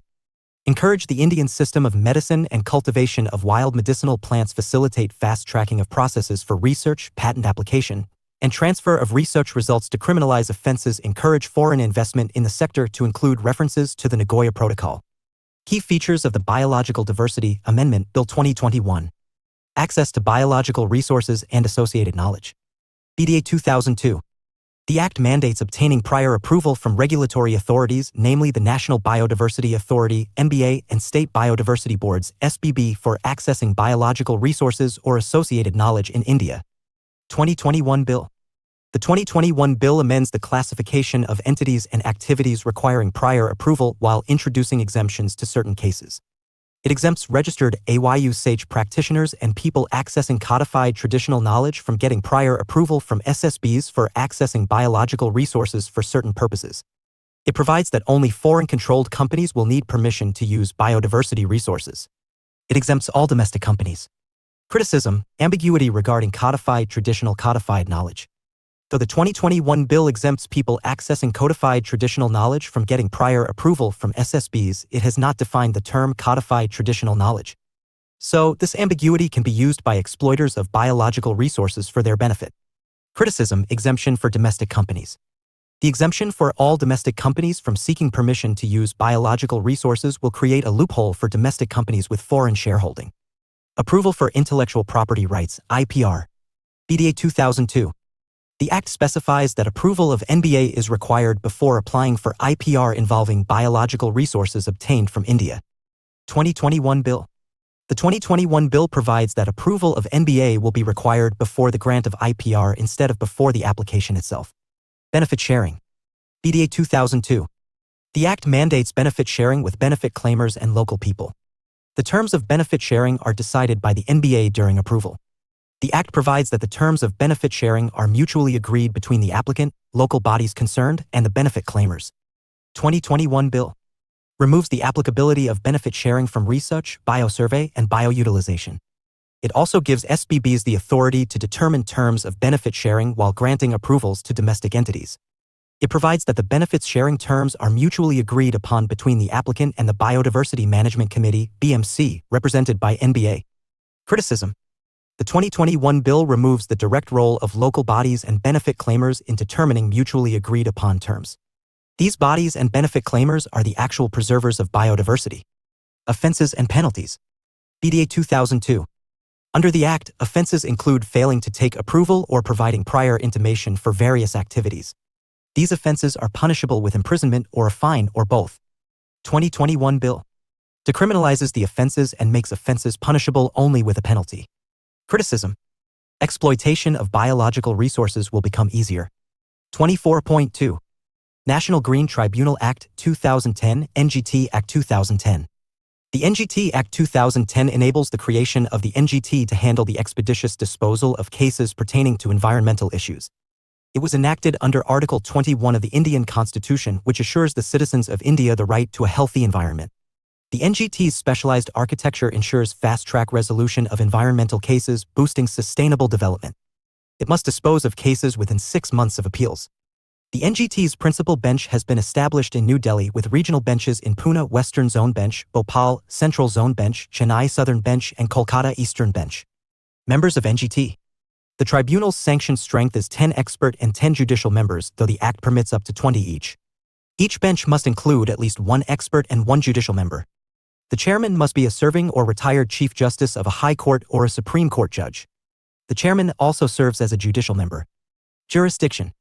The tribunal has original jurisdiction on matters of substantial question relating to environment, like a community at large is affected, damage to public health at a broader level, and damage to the environment due to specific activity, like pollution.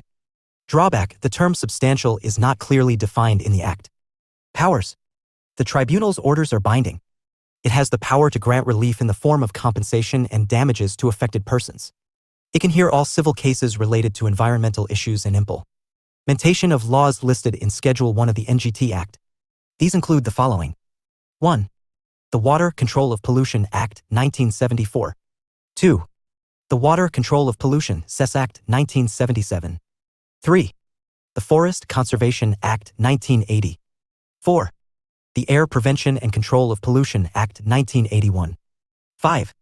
The Environment Protection Act, 1986. 6. The Public Liability Insurance Act, 1991. 7.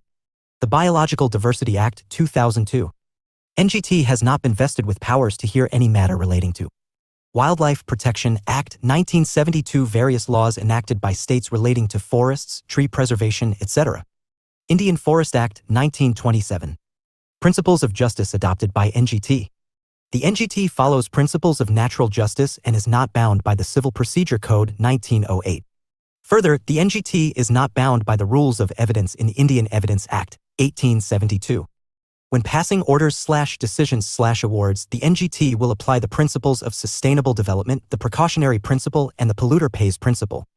Conservation groups can more easily present facts and issues, identify technical flaws, and propose alternatives before the NGT compared to a court. Review and appeal. Under Rule 22 of the NGT rules, the tribunal has powers to review its own decisions.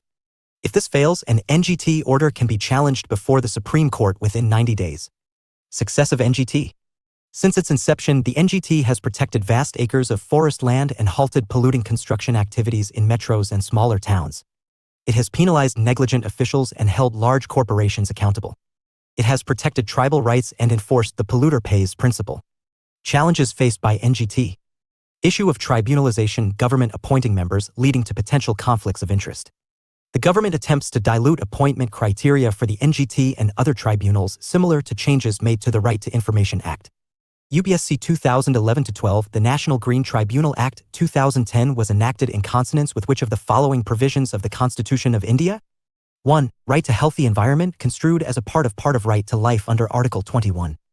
2. Provision of grants for raising the level of administration in the scheduled areas for the welfare of scheduled tribes under Article 275(1). Which of the statements given above are correct? A. 1 only, B. 2 only, C. Both 1 and 2, D. Neither 1 nor 2. Answer A. UPSC 2018, how is the National Green Tribunal NGT different from the CPCB? 1. The NGT has been established by an act, whereas the CPCB has been created by an executive order of GOI. 2. The NGT provides environmental justice and helps reduce the burden of litigation in the higher courts, whereas the CPCB promotes cleanliness of streams and wells and aims to improve the quality of air in the country. Which of the statements given above are correct? A. 1 only, B. 2 only, C. Both 1 and 2, D. Neither 1 nor 2. Explanation. CPCB is a statutory organization under the MEF. It was established under the Water, Prevention and Control of Pollution Act, 1974. Answer, B. 2 only. Development versus conservation. Sustainable development is often a misnomer, as most projects cannot be completed without harming the environment. In India, limited resources make balancing environment and development dire. Projects incur high environmental or financial costs. Complex legal and regulatory processes, SC, NGT, NCA, National Board for Wildlife, stall development, causing project costs to skyrocket. A web of regulation. In 2019, the SC halted road construction through the critical corridor between Rajaji and Corbett Tiger Reserves for violating the Forest Conservation Act. The road lacked approval from the National Board for Wildlife and advice from the NTCA. High financial costs. In 2018, 9 animal underpasses were built under NH44, Srinagar to Kanyakumari, India's longest highway, between Kanha and Pench Tiger Reserves to prevent roadkill and reduce the barrier effect. This followed an SC order to the NHAI for wildlife corridor mitigation. Similar measures are needed in most of India's protected areas. Prelims practice statements. 1. NH44 passes through Pench Tiger Reserve. 2. Kashmir Kanyakumari NH passes through Pench TR. 3. Pench Tiger Reserve is spread across the borders of Maharashtra and Madhya Pradesh. Which of the above statements are false? A. 2 only, B. 2 and 3 only, C. 3 only, D. None. Explanation. All the statements are true. NH44, 3700 plus km, also known as Kashmir Kanyakumari Highway, is the longest highway in India. Answer, D. None. 24.3. Coastal Regulation Zone, CRZ rules. In 1991, coastal areas influenced by tidal action, seas, bays, estuaries, creeks, rivers, and backwaters were declared Coastal Regulation Zone, CRZ. The 1991 CRZ rules by MEF define this zone as an area up to 500 m from the high tide line. The National Coastal Zone Management Authority, NCZMA, and State Coastal Zone Management Authority, SCZMA, were created to enforce and monitor CRZ rules with powers under the Environmental Protection Act, 1986. State governments implement these rules through SCZMA and must develop their own coastal zone management plans per central guidelines. Coastal Regulation Zone (CRZ) Rules 2011. Despite amendments, the 1991 CRZ rules were seen as too restrictive by states and hindered infrastructure projects like Navi Mumbai. Some concerns are addressed with the new CRZ rules in 2011. Exemptions were made for constructing the Navi Mumbai Airport and projects by the Department of Atomic Energy near the coast. Coastal Regulation Zone (CRZ) classification based on changes by CRZ Rules 2011. CRZI. CRZI includes A. Ecologically sensitive areas such as national parks, marine parks, sanctuaries, reserve forests, wild habitats, mangroves, coral reefs, breeding grounds for marine life, areas of natural beauty, historical and heritage sites, regions rich in genetic biodiversity, and areas vulnerable to sea level rise. B. Area between high tide line (HTL) and low tide line (LTL). Regulation: no new construction is permitted within 500 m of the HTL. Projects relating to the Department of Atomic Energy pipelines, conveying systems, including transmission lines, facilities that are essential for activities permissible under CRZI, installation of weather radar for monitoring of cyclones by the Indian Meteorological Department, construction of Trans-Harbour Sea Link, without affecting the tidal flow of water between LTL and HTL, development of Greenfield Airport already approved at only Navi Mumbai, exploration and extraction of natural gas, construction of amenities for traditional inhabitants in biosphere reserves after approval from the concerned CZMA, salt harvesting by solar evaporation of seawater, desalination plants, storage of non-hazardous cargo such as edible oil, fertilizers and food grain. CRZ2. Area that has already been developed up to or close to the shoreline. Developed area refers to municipal or legally designated urban areas with substantial infrastructure, including drainage, roads, water supply, and sewerage mains. Permitted activities.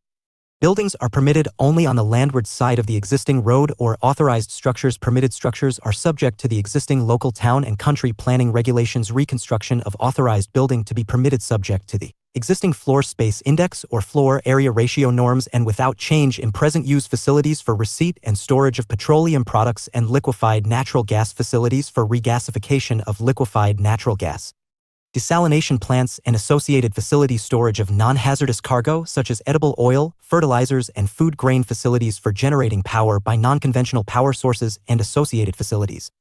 CRZ3. Areas that are relatively undisturbed and not part of Areas that are relatively undisturbed and not part of CRZI or 2 include rural coastal zones, developed and undeveloped, and urban areas not substantially built up. Areas up to 200 meters from HTL. The area up to 200 m from the HTL on the seafront and 100 m along tidal-influenced water bodies or the width of the creek, whichever is less, is designated as a no-development zone, NDZ. No construction is permitted within this zone except for repairs to the existing structures. However, the NDZ does not apply to areas within notified port limits. Also, the following activities may be permitted in NDZ: agriculture, horticulture, gardens, pasture, parks, playfield, and forestry projects relating to the Department of Atomic Energy, mining of rare minerals, salt manufacturing from seawater, facilities for receipt and storage of petroleum products and liquefied natural gas, facilities for regasification of liquefied natural gas, facilities for generating power by non-conventional energy sources, desalination plants and associated facilities, weather radars, construction of amenities required by local inhabitants, construction of domestic sewage treatment and disposal units with the prior approval of the concerned pollution control board or committee, facilities required for local fishing communities such as fish drying yards, ice plants, etc. Development of Greenfield Airport already permitted only at Navi Mumbai. Area between 200 meters to 500 meters. The following activities shall be permissible in the above areas. Construction of hotels or beach resorts for tourists or visitors subject to specific conditions, facilities for receipt and storage of petroleum products and liquefied natural gas, facilities for regasification of liquefied natural gas subject to conditions, storage of non-hazardous cargo such as edible oil, fertilizers, food grain, etc. in notified ports, desalination plants and associated facilities, facilities for generating power by non-conventional energy sources. Construction or reconstruction of dwelling units is allowed within the scope of traditional rights and customary uses, such as existing fishing villages and gohans. Such construction or reconstruction will be subject to the local town and country planning rules with an overall height of construction not exceeding 9 m with 2 floors, ground plus 1 floor, construction of amenities by CZMA. CZMA may also permit schools and dispensaries for local inhabitants if no other area is available within CRZ Panchayat's development of Greenfield Airport already permitted only at Navi Mumbai. CRZ4. It includes A. The water area from the LTL to 12 nautical miles on the seaward side. B. Tidal-influenced water area from the mouth of the water body to the point where tide influences 5 parts per thousand during the driest season, permitted activities.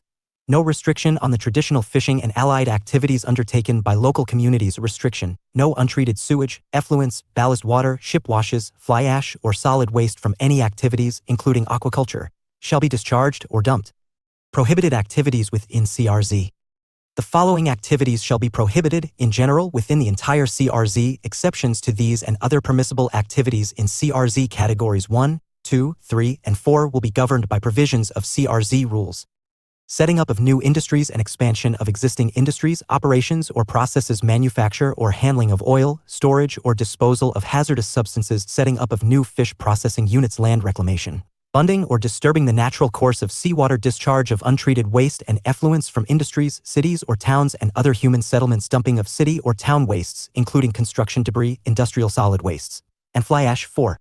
The purpose of landfilling port and harbor projects in high eroding stretches of the coast, mining of sand, rocks and other substrata materials, dressing or altering active sand dunes, disposal of plastic into the coastal waters, drawal of groundwater.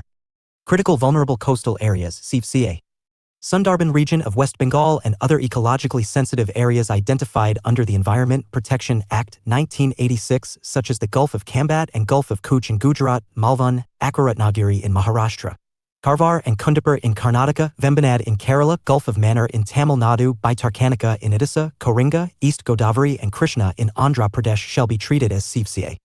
They shall be managed with the involvement of coastal communities, including fisher folk who depend on coastal resources for their sustainable livelihood. Coastal Regulation Zone, CRZ Rules 2019. In 2019, GEI notified new CRZ rules, the salient features of which are: new subcategories. 2 separate categories have been proposed for CRZ 3 areas. A. CRZ 3A. CRZ3 areas with a population density over 2,161 per SQKM 2011 census shall be designated as CRZ3A. Here, the area up to 50 m from the HTL on the landward side is designated as the No Development Zone, NDZ, as against the 200 m stipulated in CRZ Rules 2011. B. CRZ3B. CRZ3 areas with a population density below 2,161 per SQKM 2011 census are designated as CRZ3B. Here, the area up to 200 m from the HTL on the landward side is designated as the No Development Zone, NDZ. No Development Zone. The new rules propose a 20 m no development zone for all islands close to the mainland coast and for all backwater islands on the mainland. Streamlining of CRZ clearance. The CRZ clearance process has been streamlined with multiple delegation levels for recommending and granting approvals. Floor Space Index FSI norms eased. In the CRZ 2019 notification, the government decided to defreeze the floor space index and permit FSI for construction projects. Tourism infrastructure permitted in coastal areas. The new norms permit temporary tourism facilities such as shacks, toilet blocks, change rooms, drinking water, etc. Integrated Coastal Zone Management Plan, ICZMP. The ICZMP is an integrated approach to managing the coast, considering all geographical and political aspects to achieve sustainability. In India, the MEFCC launched an ICZMP, a World Bank-assisted project, by establishing a Society of Integrated Coastal Management, SICM. The project aims to improve coastal community livelihoods and conserve the coastal ecosystem. SICM implements ICZMP at the national and state levels. The National Center for Sustainable Coastal Management, NCSCM, Chennai, provides the scientific and technical inputs required for the project. So far, 3 coastal states, namely Gujarat, Odisha, and West Bengal, have prepared ICZMP with support from the World Bank. Under the ICZMP, SICM would be implementing the 4 components, namely: 1. National Coastal Management Program. 2. ICZM West Bengal. 3. ICZM Orissa. 4. ICZM Gujarat. National component of ICZMP includes: A. Demarcation of hazard line for mapping the entire coastline of the mainland of the country. B. A National Center for Sustainable Coastal Management, NCSCM, established within the campus of Anna University, Chennai, with regional centers in each of the coastal states/UTs to promote R&D for coastal management, including addressing issues of coastal communities. Draft Integrated Coastal Zone Management. The Draft Environmental and Social Management Framework (ESMF) for Integrated Coastal Management was prepared by the SICM. The document lays out guidelines for coastal states to adopt when they approve projects in coastal zones. The key activities proposed for coastal zone development are mangrove afforestation, habitat conservation activities such as seagrass meadow restoration, eco-restoration of sacred groves, development of hatcheries and rescue centers, tourism infrastructure, water body restoration, beach cleaning, and small infrastructure facilities. Livelihood improvement projects include climate-resilient agriculture, water harvesting, ecotourism infrastructure, community-based mariculture, seaweed cultivation, aquaponics, and value addition to other livelihood activities. The plan describes how environmental and social aspects ought to be integrated into the planning, design, and implementation of projects. Society of Integrated Coastal Management (SICM). It is established under the aegis of MEF. It aims for vibrant, healthy, and resilient coastal and marine environment. It is the nodal agency for implementation of Integrated Coastal Zone Management (ICZM) practices and Encore project in all the 13 coastal states/UTs. It acts as secretariat to the National Coastal Zone Management Authority (NCZMA). Enhancing Coastal and Ocean Resource Efficiency Program (Encore). Encore is a World Bank-funded program to help India enhance its coastal resources, protect coastal populations from pollution, erosion, and sea level rise, and improve livelihood opportunities for coastal communities. Blue Flag Beaches. Blue Flag Annual Certification is an eco-label certification that a beach, marina, or sustainable boating tourism operator can obtain. It was started in France in 1985 and in areas out of Europe in 2001. It is awarded by Denmark-based Foundation for Environment Education (FE). Blue Flag beaches are selected based on 33 parameters that are divided into 4 major heads, namely 1. Water quality. 2. Environmental management. 3. Environmental education. 4. Safety. The jury that selects Blue Flag beaches comprises members of the United Nations Environment Programme (UNEP), UN World Tourism Organization (UNWTO), Foundation for Environmental Education (FE), International Union for Conservation of Nature. Spain has the highest number of Blue Flag beaches, 729. Blue Flag beaches of India. There are 10 Blue Flag certification beaches in India. Chandrabhaga Beach, or the Golden Beach, in Odisha is the first beach in India as well as in Asia to win the Blue Flag certification. The Minakoi Thundi Beach and Kadmap Beach in Lakshadweep Islands are recent receivers of Blue Flag tag. Beams Beach Environment and Aesthetics Management Services. Under the ICZMP, the UNFCCC has piloted BEAMS program. It aims to abate pollution in coastal waters, promote sustainable development of beach facilities, protect coastal ecosystems and natural resources, promotes local authorities and stakeholders to maintain high standards of cleanliness, hygiene, and safety, promotes beach recreation in harmony with nature. Activities permitted in the CRZ of certain beaches. The UNFCCC has relaxed CRZ rules restricting construction near beaches to help states build infrastructure and receive Blue Flag certification. The following activities and facilities are permitted in the CRZ of beaches, including islands, subject to maintaining a minimum distance of 10 m from the high tide line, HTL. Portable toilets, change rooms and shower panels, gray water treatment plant, solid waste management plant, purified drinking water facility, other associated facilities or infrastructure as per requirements of Blue Flag certification. Issues with the way the CRZ rules are executed. State governments and local bodies often overlook CRZ rules to facilitate construction. CZMAs are limited by existing laws and can only file cases, not take direct action. Power is delegated to the Principal Secretary or Additional Chief Secretary of the Environment, Chairman or Member Secretary of the Pollution Control Board, and the District Collector. Mardu Apartments Demolition Order. In 2007, Mardu Panchayat issued a show-cause notice to builders for high-rise structures violating CRZ norms near Vembanad Lake. The local self-government directed the Panchayat to revoke the permits, but it only issued the show-cause notice. The Kerala HC granted a stay order allowing builders to continue construction, ruling they couldn't be penalized for lacking a no-objection certificate from KCZMA, a mandatory clearance. KCZMA petitioned the SC against this order. Under the 1991 CRZ notification, the area was classified as CRZ3.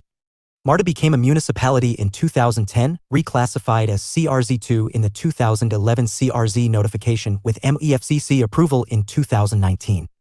The SC ordered the demolition of the apartments as they fell within CRZ3 during construction. The Kerala government razed the buildings in 2021. Implications. Ecological implications. Lake contamination from debris and air pollution from the demolition posed severe health hazards to nearby residents. Economic implications. Explosions of illegal structures can damage neighboring buildings. The poor and middle class are generally the primary victims of such demolitions. Moral implications. Municipal authorities, MARTA civic authorities ignored KCZMA reminders. It was the municipality's responsibility, not the project proponents, to seek clearance. The builders conspired with Panchayat officials and never applied for CRZ clearance. Buyers bought flats knowing similar constructions were challenged in court, driven by the desire to own a home in land-hungry India, where owning a house is an ultimate dream for many. Judiciary, Kerala HC allowed construction, holding permit holders not liable. SC ignored local government permissions and ordered demolition based on bureaucratic categorization, placing liability solely on apartment owners. Legal implications: SC ordered the demolition as the apartments fell within CRZ3 at construction time. But new buildings can now be constructed under CRZ2 rules. Mains practice. Q. Demolishing illegal structures comes with a baggage of moral, constitutional, legal, ecological, and humanitarian implications. Examine this statement with examples. Q. Environmental governance is a victim of pathologies of the executive and the judicial decision-making on environment and urban development in India. Examine. Q. For environmental justice, India needs a strong environmental governance system that enables all stakeholders to prevent violations instead of the court becoming India's new demolition man.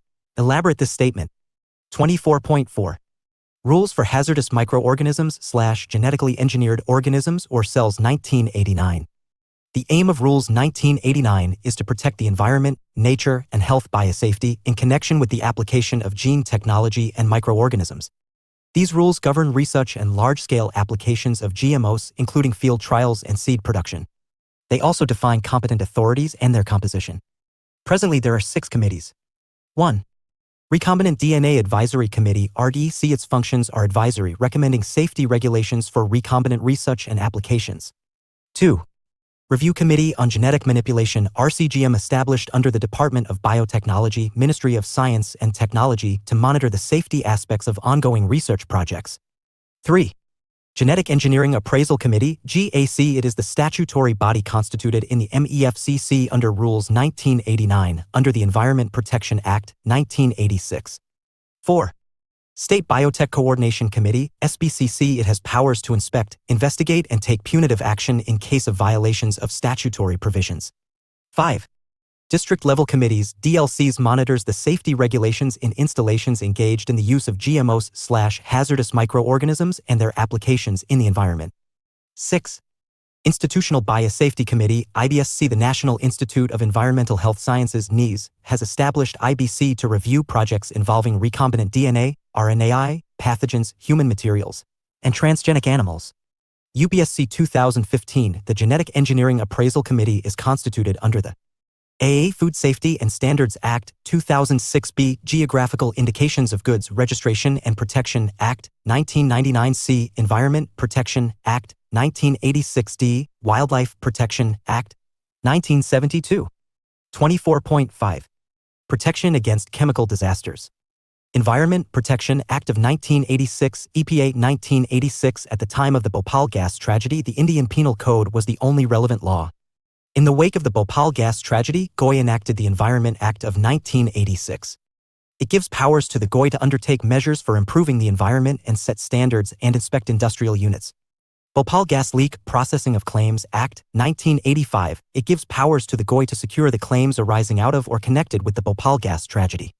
The Public Liability Insurance Act, 1991. It is an insurance act providing relief for accidents involving hazardous substances. The National Environment Appellate Authority Act, 1997. The National Environment Appellate Authority hears appeals on restricted industrial activities under the EPA, 1986. National Green Tribunal Act, 2010. It established the National Green Tribunal for efficient and swift resolution of environmental protection and forest conservation cases. Strict liability principle versus absolute liability principle. The styrene gas leak at an LG plant in Visakhapatnam killed several people. NGT found LG Polymers liable under strict liability principle, though lawyers argue it should be absolute liability principle. Strict liability principle: a party is not liable and need not pay compensation if a hazardous substance escapes its premises by accident or by an act of God, among other circumstances. Absolute liability principle: a party in a hazardous industry must mandatorily pay compensation regardless of whether or not the disaster was caused by its negligence. The National Green Tribunal Act of 2010 mandates applying the absolute liability principle even if the disaster is an accident. The Supreme Court's intervention. In the 1987 MC Mehta versus Union of India case, the Supreme Court replaced the strict liability principle with the absolute liability principle following the 1986 oleum gas fuming sulfuric acid leak case in Delhi. Following 1984 Bhopal gas tragedy, the SC sought to hold corporations fully liable. The SC found that strict liability offered companies exemptions, whereas absolute liability provides no exemptions and is part of Article 21, right to life. Issue: lack of accountability and burden of proof on victims. A Sterlite, operating a copper smelter in Tien, shifted the burden of proof onto those affected by its pollutants. The tobacco industry, asbestos manufacturers, and many other MNCs have done the same. Dow Chemical and Union Carbide deny any link between methyl isocyanate, the Bhopal gas tragedy, and the lasting health effects on those exposed to the 1984 gas leak. Unilever denies that mercury caused health issues, nervous disorders, memory loss, dental issues, and kidney failures among workers at its closed thermometer factory in Kodaikanal. The petroleum companies delayed legislation to curb the addition of heavy metal lead to petroleum, despite knowing its major role in impaired brain development among children. 24.6. Pesticide regulatory regime in India. In India, pesticides are registered by the Registration Committee, RC. The Central Insecticides Board, CIB, acts as an advisory body. The Insecticides Act, 1968, and the Insecticides Rules, 1971, govern two regulatory bodies tasked with overseeing the import, manufacture, sale, transport, distribution, and use of insecticides. Their goal is to prevent risks to human beings or animals from these substances. The CIBRC, as they are together called, registers pesticides based on applications and data provided by companies, covering efficacy, toxicity, and safety. The Ministry of Agriculture can cancel registrations, allow continued use, or ban pesticides based on the RC's recommendations. Pesticides Management Bill 2020. The Union Cabinet has approved the Pesticide Management Bill 2020. The bill aims to promote the use of organic alternatives to chemical pesticides. The bill will provide farmers with comprehensive digital information on pesticides, including their strengths, weaknesses, risks, alternatives, and potential environmental effects. The bill aims to regulate pesticide-related advertisements to prevent misleading claims by industries and compensate farmers for losses caused by spurious pesticides. Under the new bill, those involved in pesticide import, manufacture, or export must register and provide detailed information on claims, efficacy, safety, and storage. Need for a fresh law. The current regulations under the Insecticides Act, 1968 and 1971, lack effectiveness in addressing scientific evidence regarding pesticide harm. There's a pressing need to address pesticide-related deaths and hospitalizations among farmers, as well as the poisoning of wildlife and livestock. Pesticide usage in India. India is the world's fourth largest producer of pesticides. The recent increase in pesticide use is due higher use of herbicides like glyphosate. Many countries have banned it. As cost of manual weed control has risen due to increase in agricultural wages. 8 states consume more than 70% of the pesticides used in India. Total pesticide consumption is the highest in Maharashtra, followed by Punjab and Haryana. Amongst the crops, paddy accounts for the maximum share, 26 to 28%, followed by cotton, 18 to 20%. Recommendations. States must be empowered to ban certain pesticides. A state government's insufficient authority are significant concerns. Instances like Punjab and Kerala wanting to ban glyphosate within their states but being prevented from doing so highlight this issue. Pesticide promotion must not be allowed. Advertisements for pesticides should be banned in India due to their hazardous nature. Interactions between pesticide companies/dealers and farmers should be deemed illegal. Class 1 pesticides should be banned. Based on acute toxicity, who classifies certain pesticides as extremely hazardous, Class IA, and highly hazardous, Class IB. Provisions should be made to ban sale and use of Class 1 pesticides.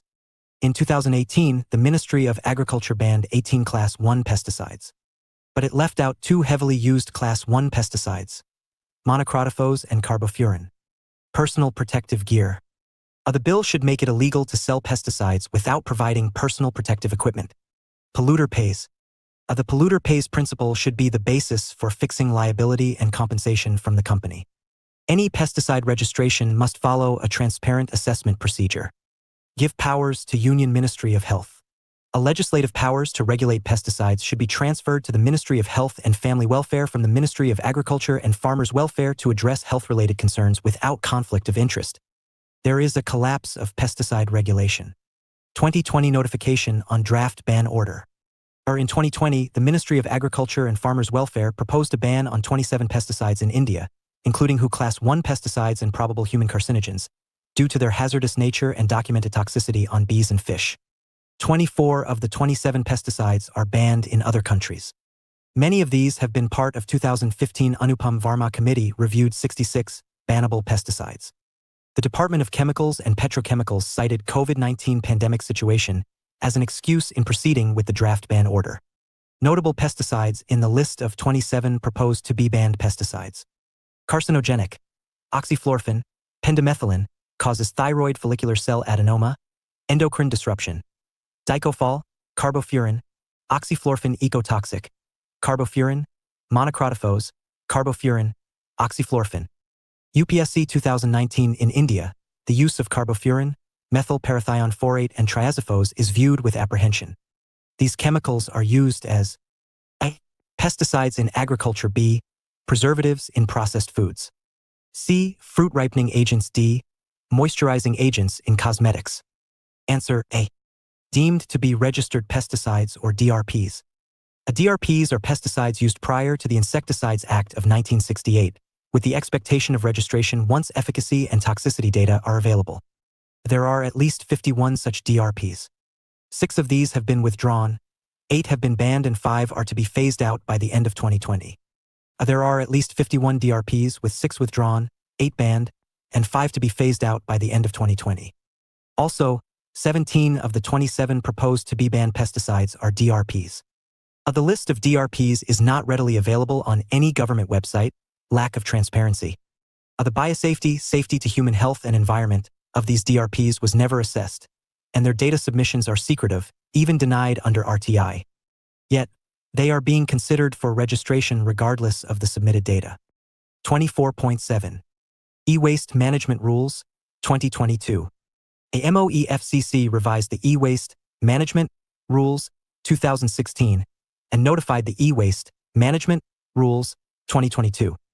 Under these rules, the collection and processing of e-waste can be carried out only by registered producers, recyclers, and refurbishers. Salient features of the new rules. They apply to every manufacturer, producer, refurbisher, dismantler, and recycler. All manufacturers, producers, refurbishers, and recyclers must register on the Central Pollution Control Board (CPCB) portal. No entity shall carry out any business without registration and not deal with any unregistered entity. Authorization has now been replaced by registration through the online portal, and only manufacturers, producers, refurbishers, and recyclers require registration. Schedule 1 is expanded, and now 106 electrical and electronic equipment EE have been included under the Extended Producer Responsibility (EPR) regime. Producers of notified EE have been given annual e-waste recycling targets based on the generation from the previously sold EE or based on sales of EE, as the case may be. Target may be made stable for 2 years, starting from 60% for the years 2023 to 2024 and 2024 to 25. 70% for the years 2025 to 26 and 2026 to 27, and 80% for the years 2027 to 28 and 2028 to 29 and onwards. Management of solar PV modules/panels/cells is added to new rules. The quantity recycled will be computed based on end products to avoid any false claims. Provision for generation and transaction of EPR certificate has been introduced.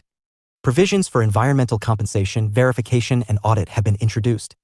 There is a provision for the constitution of a steering committee to oversee the overall implementation of the rules.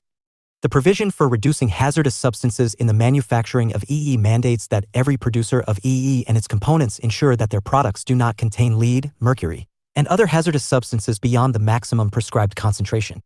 It also provides recognition and registration, skill development, monitoring, and ensuring the safety and health of workers involved in dismantling and recycling e-waste. Advantages of the amendments. The new provisions would facilitate and channelize the informal sector to the formal sector for doing business and ensure recycling of e-waste in an environmentally sound manner. It will promote a circular economy through the EPR regime and scientific recycling/disposal of e-waste. Provisions for environmental compensation, verification, and audit will improve accountability. 24.8. Energy Conservation Building Code 2017. The ECBC was released by the Bureau of Energy Efficiency, BE, Ministry of Power, in 2007 and was updated in 2017. The code sets minimum energy standards for commercial buildings, private and government, with a connected load of 100 kilowatts or more or contract demand of 120 kVA or more, like hospitals, shopping complexes, etc. It is applicable for both new and retrofitted existing buildings. It includes incremental, voluntary energy efficiency performance levels, ECBC, ECBC+, and Super ECBC. Each level offers increased energy savings compared to conventional buildings. While the Code acts as a national standard, the states can modify it per their regional needs. It aims to achieve 25 to 50% energy savings in compliant buildings.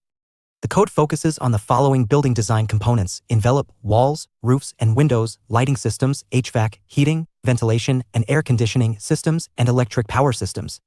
Currently, 23 Indian states have notified rules to enforce ECBC compliance, while large states like Maharashtra and Gujarat are still drafting rules. Bureau of Energy Efficiency, BE. It is a statutory body established in 2002 under the Energy Conservation Act, 2001. It works under the supervision of the Ministry of Power.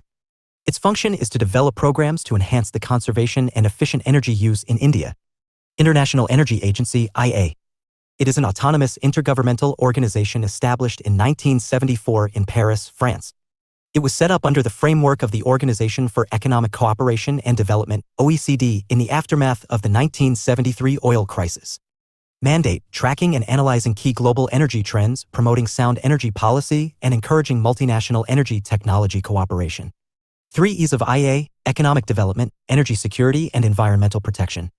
Members: 31 member states, mostly developed economies, and 11 associate countries. India became an associate member of IEA in 2017. Criteria for membership: a candidate country to the IEA must be a member of the OECD. Energy Conservation Amendment Act, 2022. It amended the Energy Conservation Act 2001. The Energy Conservation Amendment Act 2022 expands ECBC into the Energy Conservation and Sustainability Building Code, ECSBC. Objectives: to promote efficient use of energy and carbon-neutral technologies, to support India's commitments to combat climate change and achieve net zero emissions by 2070. Key provisions of the Amendment Act. It empowers GOI to specify a carbon credit trading scheme which allows entities to trade permits for emitting greenhouse gases. A carbon credit is a tradable permit that permits the holder to emit 1 ton of carbon dioxide or other GHGs. It represents the right to emit a measured amount of GHG. It mandates using renewable energy and carbon-neutral technologies by designated consumers, entities that consume a specified amount of energy or more in a year. It introduces the concept of energy service companies, ESCOs, entities that provide energy efficiency or conservation services to consumers. It expands the scope of ECBCs. GOI may prescribe ECBCs for different types of buildings such as residential, commercial, industrial, or public. The Act expands the scope to include vehicles as defined under the Motor Vehicles Act, 1988, and vessels, including ships and boats. It enhances the penalties for non-compliance with the provisions/rules of the Act. Energy Conservation Initiatives in India. Standards and Labeling (SNL) program. This program was announced in 2006 for equipment and appliances. Its aim is to provide the consumer with an informed choice about energy savings and, thereby, the cost-saving potential of the relevant marketed product. National Mission for Enhanced Energy Efficiency, NMEE. It is one of the 8 missions under the National Action Plan on Climate Change, NAPCC, discussed ahead. Amrit Jyoti by the Affordable LED for All, Ujala Yojana. It was launched in 2015. Under it, LED bulbs, LED tube lights, and energy-efficient fans are being provided to domestic consumers to replace conventional and inefficient variants. 24.9. India's National Action Plan on Climate Change, NAPCC. The NAPCC, published in 2008 by the Prime Minister's Council on Climate Change, emphasizes the development and use of new technologies. The plan involves public-private partnerships and civil society action, emphasizing awareness of climate change, adaptation, mitigation, energy efficiency, and natural resource conservation. There are 8 national missions which form the core of the National Action Plan. 1. National Solar Mission, approved in 2010. 2. National Mission for Enhanced Energy Efficiency, 2009. 3. National Mission on Sustainable Habitat, 2011. 4. National Water Mission. 5. National Mission for Sustaining Himalayan Ecosystem. 6. National Mission for a Green India, approved in 2014. 7.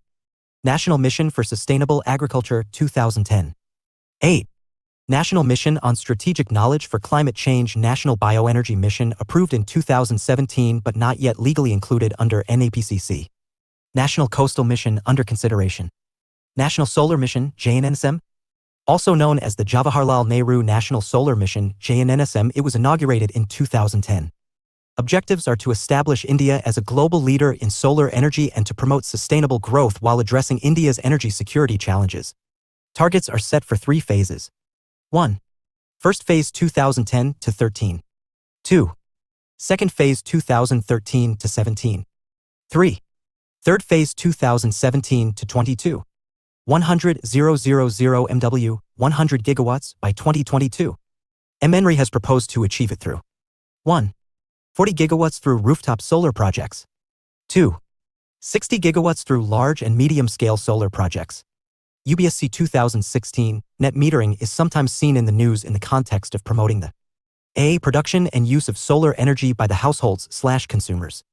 B. Use of piped natural gas in the kitchens of households. C. Installation of CNG kits in motorcars. D. Installation of water meters in urban households. Explanation: net metering. Net metering is a billing mechanism for grid-connected home rooftop solar installation where the electricity generated by the solar panels is fed into the utility grid. Household draws electricity from the utility grid. The household pays only for the difference between the energy units it consumes from the grid and the energy units fed into the grid. This is measured by a bidirectional meter called net meter. Domestic content controversy. 2015. To what factors can the recent dramatic fall in equipment costs and tariff of solar energy be attributed? What implications does the trend have for the thermal power producers and the related industry? Modules? This represents over 60% of system costs.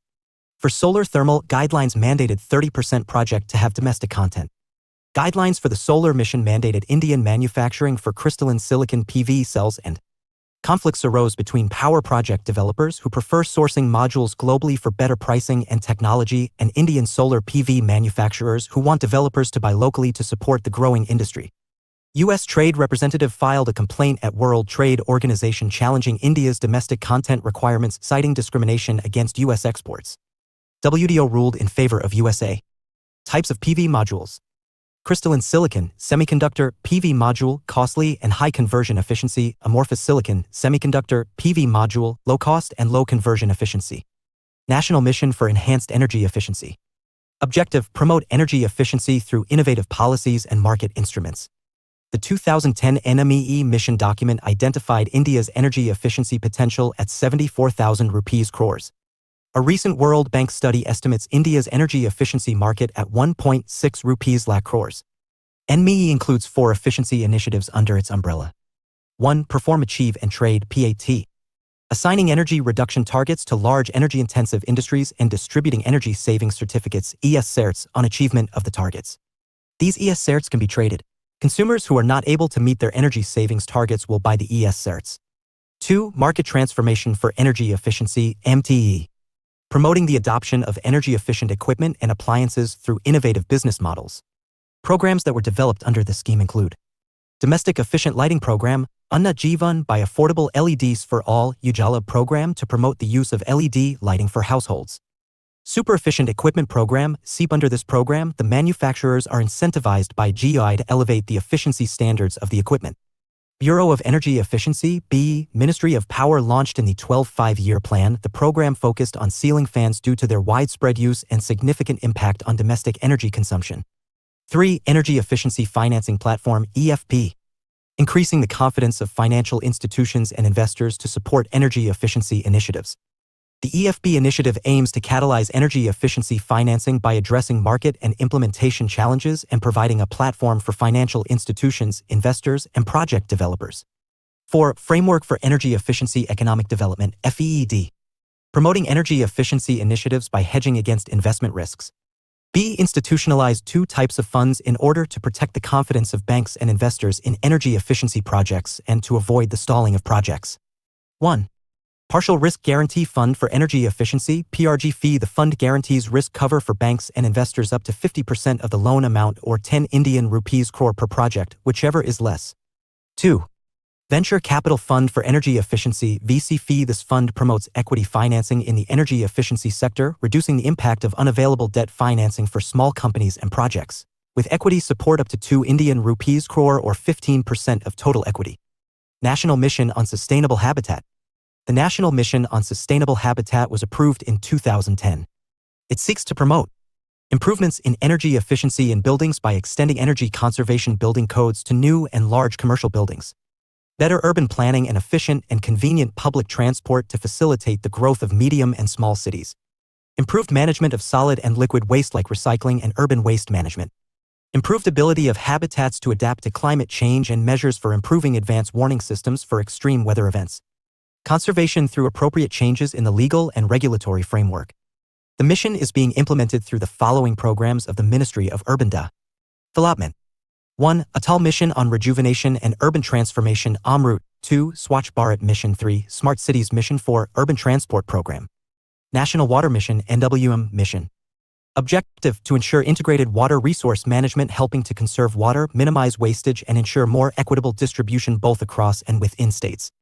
The mission is in line with the National Water Policy, which aims to increase water use efficiency by 20%, ensure that a considerable share of the water needs of urban areas are met through recycling, ensure that the water requirements of coastal cities are met through modern desalination technologies, ensure basin-level management strategies by working with states to deal with variability in rain. The mission aims to achieve its objectives through increasing efficiency through regulatory mechanisms, differential entitlements and pricing, enhanced storage both above and below ground, rainwater harvesting, incentivizing water-neutral or water-positive technologies and adoption of large-scale irrigation programs that rely on sprinklers, drip irrigation, and ridge and furrow irrigation. Ridge and furrow irrigation: the crops are grown on the ridges and the furrows are used to irrigate. National Mission for Sustaining the Himalayan Ecosystem (NMSHE).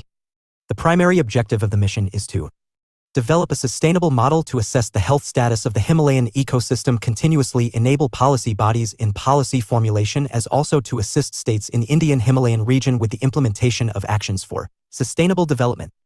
The NMSHE will attempt to address a variety of issues: Himalayan glaciers and associated consequences, prediction and management of natural hazards, biodiversity conservation and protection, wildlife conservation and protection, traditional knowledge societies and their livelihood, the effect of climate change on Himalayan glaciers and associated hydrological consequences, increased drought-like situations due to an overall decrease in the number of rainy days, increased flood events due to an overall increase in the rainy day intensity, effect on groundwater quality in alluvial aquifers due to increased flood and drought events, influence on groundwater recharge due to changes in precipitation and evaporation, increased saline intrusion of coastal and island aquifers due to rising sea levels.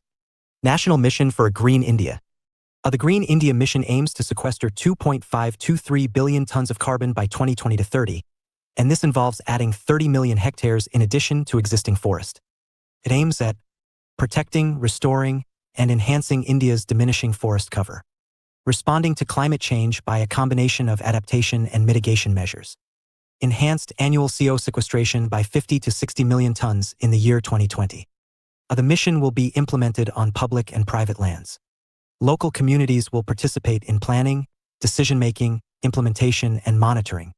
The intended major outcomes of the project: improved ecosystem services, reversal of land degradation, improvement in forest cover quality and ecosystem services of forests, degraded grassland and wetlands, eco-restoration of shifting cultivation areas, cold deserts, mangroves, ravines, and abandoned mining areas, improvement in forest and tree cover in urban lands, improvement in tree cover on agricultural and other non-forest lands, agroforestry/social forestry.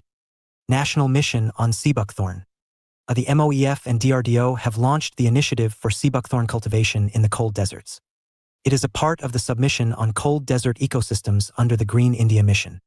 Sea buckthorn, popularly known as lead berries, is also called the wonder plant and Ladakh gold. Its uses are: it has multi-purpose medicinal and nutritional properties. The plant can fix atmospheric nitrogen. It is tolerant to extreme temperatures. It has an extensive root system, making it ideal for controlling soil erosion and desertification. UPSC 2016, which of the following best describe the aim of Green India Mission of the Government of India? 1. Incorporating environmental benefits and costs into the union and state budgets, thereby implementing the green accounting. 2. Launching the second green revolution to enhance agricultural output, so as to ensure food security to one and all in the future. 3. Restoring and enhancing forest cover and responding to climate change by a combination of adaptation and mitigation measures. Select the correct answer using the code given below. A1 only B, 2 and 3 only C, 3 only D, 1, 2 and 3. Answer, C3 only. UPSC 2011-12 Government of India encourages the cultivation of sea buckthorn. What is the importance of this plant? 1. It helps in controlling soil erosion and desertification. 2. It is a rich source of biodiesel. 3. It has nutritional value and is well adapted to live in cold areas of high altitudes. 4. Its timber is of great commercial value. Which of the statements given above are correct? A. 2, 3 and 4 only B, 1 and 3 only C, 1, 2, 3 and 4 D, 1 only. Answer B. 1 and 3 only. National Mission for Sustainable Agriculture. NMSA has been formulated for enhancing agricultural productivity, especially in rain-fed areas. 60% of India's net sown area is rain-fed, and it accounts for 40% of the total food production.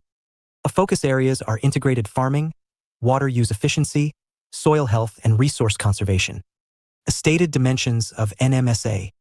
1. Improved crop seeds, livestock and fish cultures. 2.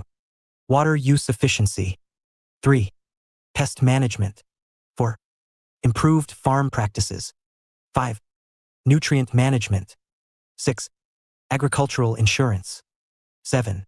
Credit support. 8. Markets. 9. Access to information. 10. Livelihood diversification.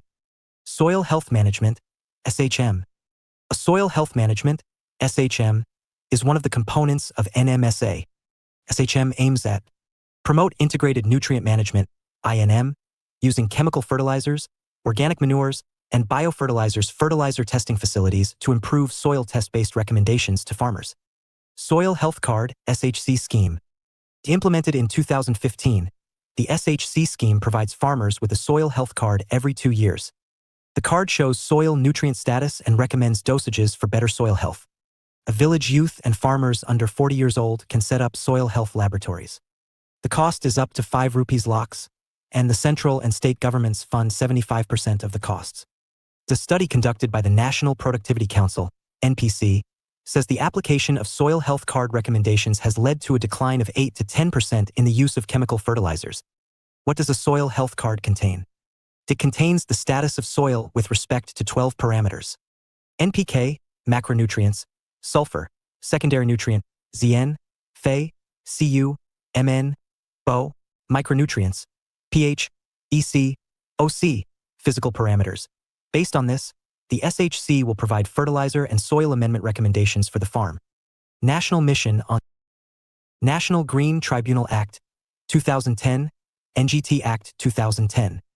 The NGT Act 2010 enables the creation of the NGT to handle the expeditious disposal of cases pertaining to environmental issues. It was enacted under Article 21 of the Indian Constitution, which assures the citizens of India the right to a healthy environment. The NGT's specialized architecture ensures fast-track resolution of environmental cases, boosting sustainable development. It must dispose of cases within 6 months of appeals. The NGT's principal bench has been established in New Delhi, with regional benches in Pune, Western Zone Bench, Bhopal, Central Zone Bench, Chennai, Southern Bench, and Kolkata, Eastern Bench. Members of NGT. The tribunal's sanction strength is 10 expert and 10 judicial members, though the Act permits up to 20 each. Each bench must include at least 1 expert and 1 judicial member. The chairman must be a serving or retired Chief Justice of a High Court or a Supreme Court judge. The chairman also serves as a judicial member. Jurisdiction. The tribunal has original jurisdiction on matters of substantial question relating to environment, like a community at large is affected, damage to public health at a broader level, and damage to the environment due to specific activity like pollution. A drawback: the term substantial is not clearly defined in the Act. Powers. The tribunal's orders are binding. It has the power to grant relief in the form of compensation and damages to affected persons. It can hear all civil cases related to environmental issues and implementation of laws listed in Schedule 1 of the NGT Act. These include the following. 1. The water, control of pollution, Act, 1974. 2. The Water, Control of Pollution, Cess Act, 1977. 3. The Forest Conservation Act, 1980. 4. The Air Prevention and Control of Pollution Act, 1981. 5. The Environment Protection Act, 1986. 6. The Public Liability Insurance Act, 1991. 7. The Biological Diversity Act, 2002. NGT has not been vested with powers to hear any matter relating to Wildlife Protection Act, 1972. Various laws enacted by states relating to forests, tree preservation, etc. Indian Forest Act, 1927. Principles of justice adopted by NGT. The NGT follows principles of natural justice and is not bound by the Civil Procedure Code, 1908. Further, the NGT is not bound by the rules of evidence in the Indian Evidence Act, 1872. When passing orders/decisions/awards, the NGT will apply the principles of sustainable development, the precautionary principle, and the polluter pays principle. Conservation groups can more easily present facts and issues, identify technical flaws, and propose alternatives before the NGT compared to a court. Review and appeal. Under Rule 22 of the NGT rules, the tribunal has powers to review its own decisions. If this fails, an NGT order can be challenged before the Supreme Court within 90 days. Success of NGT.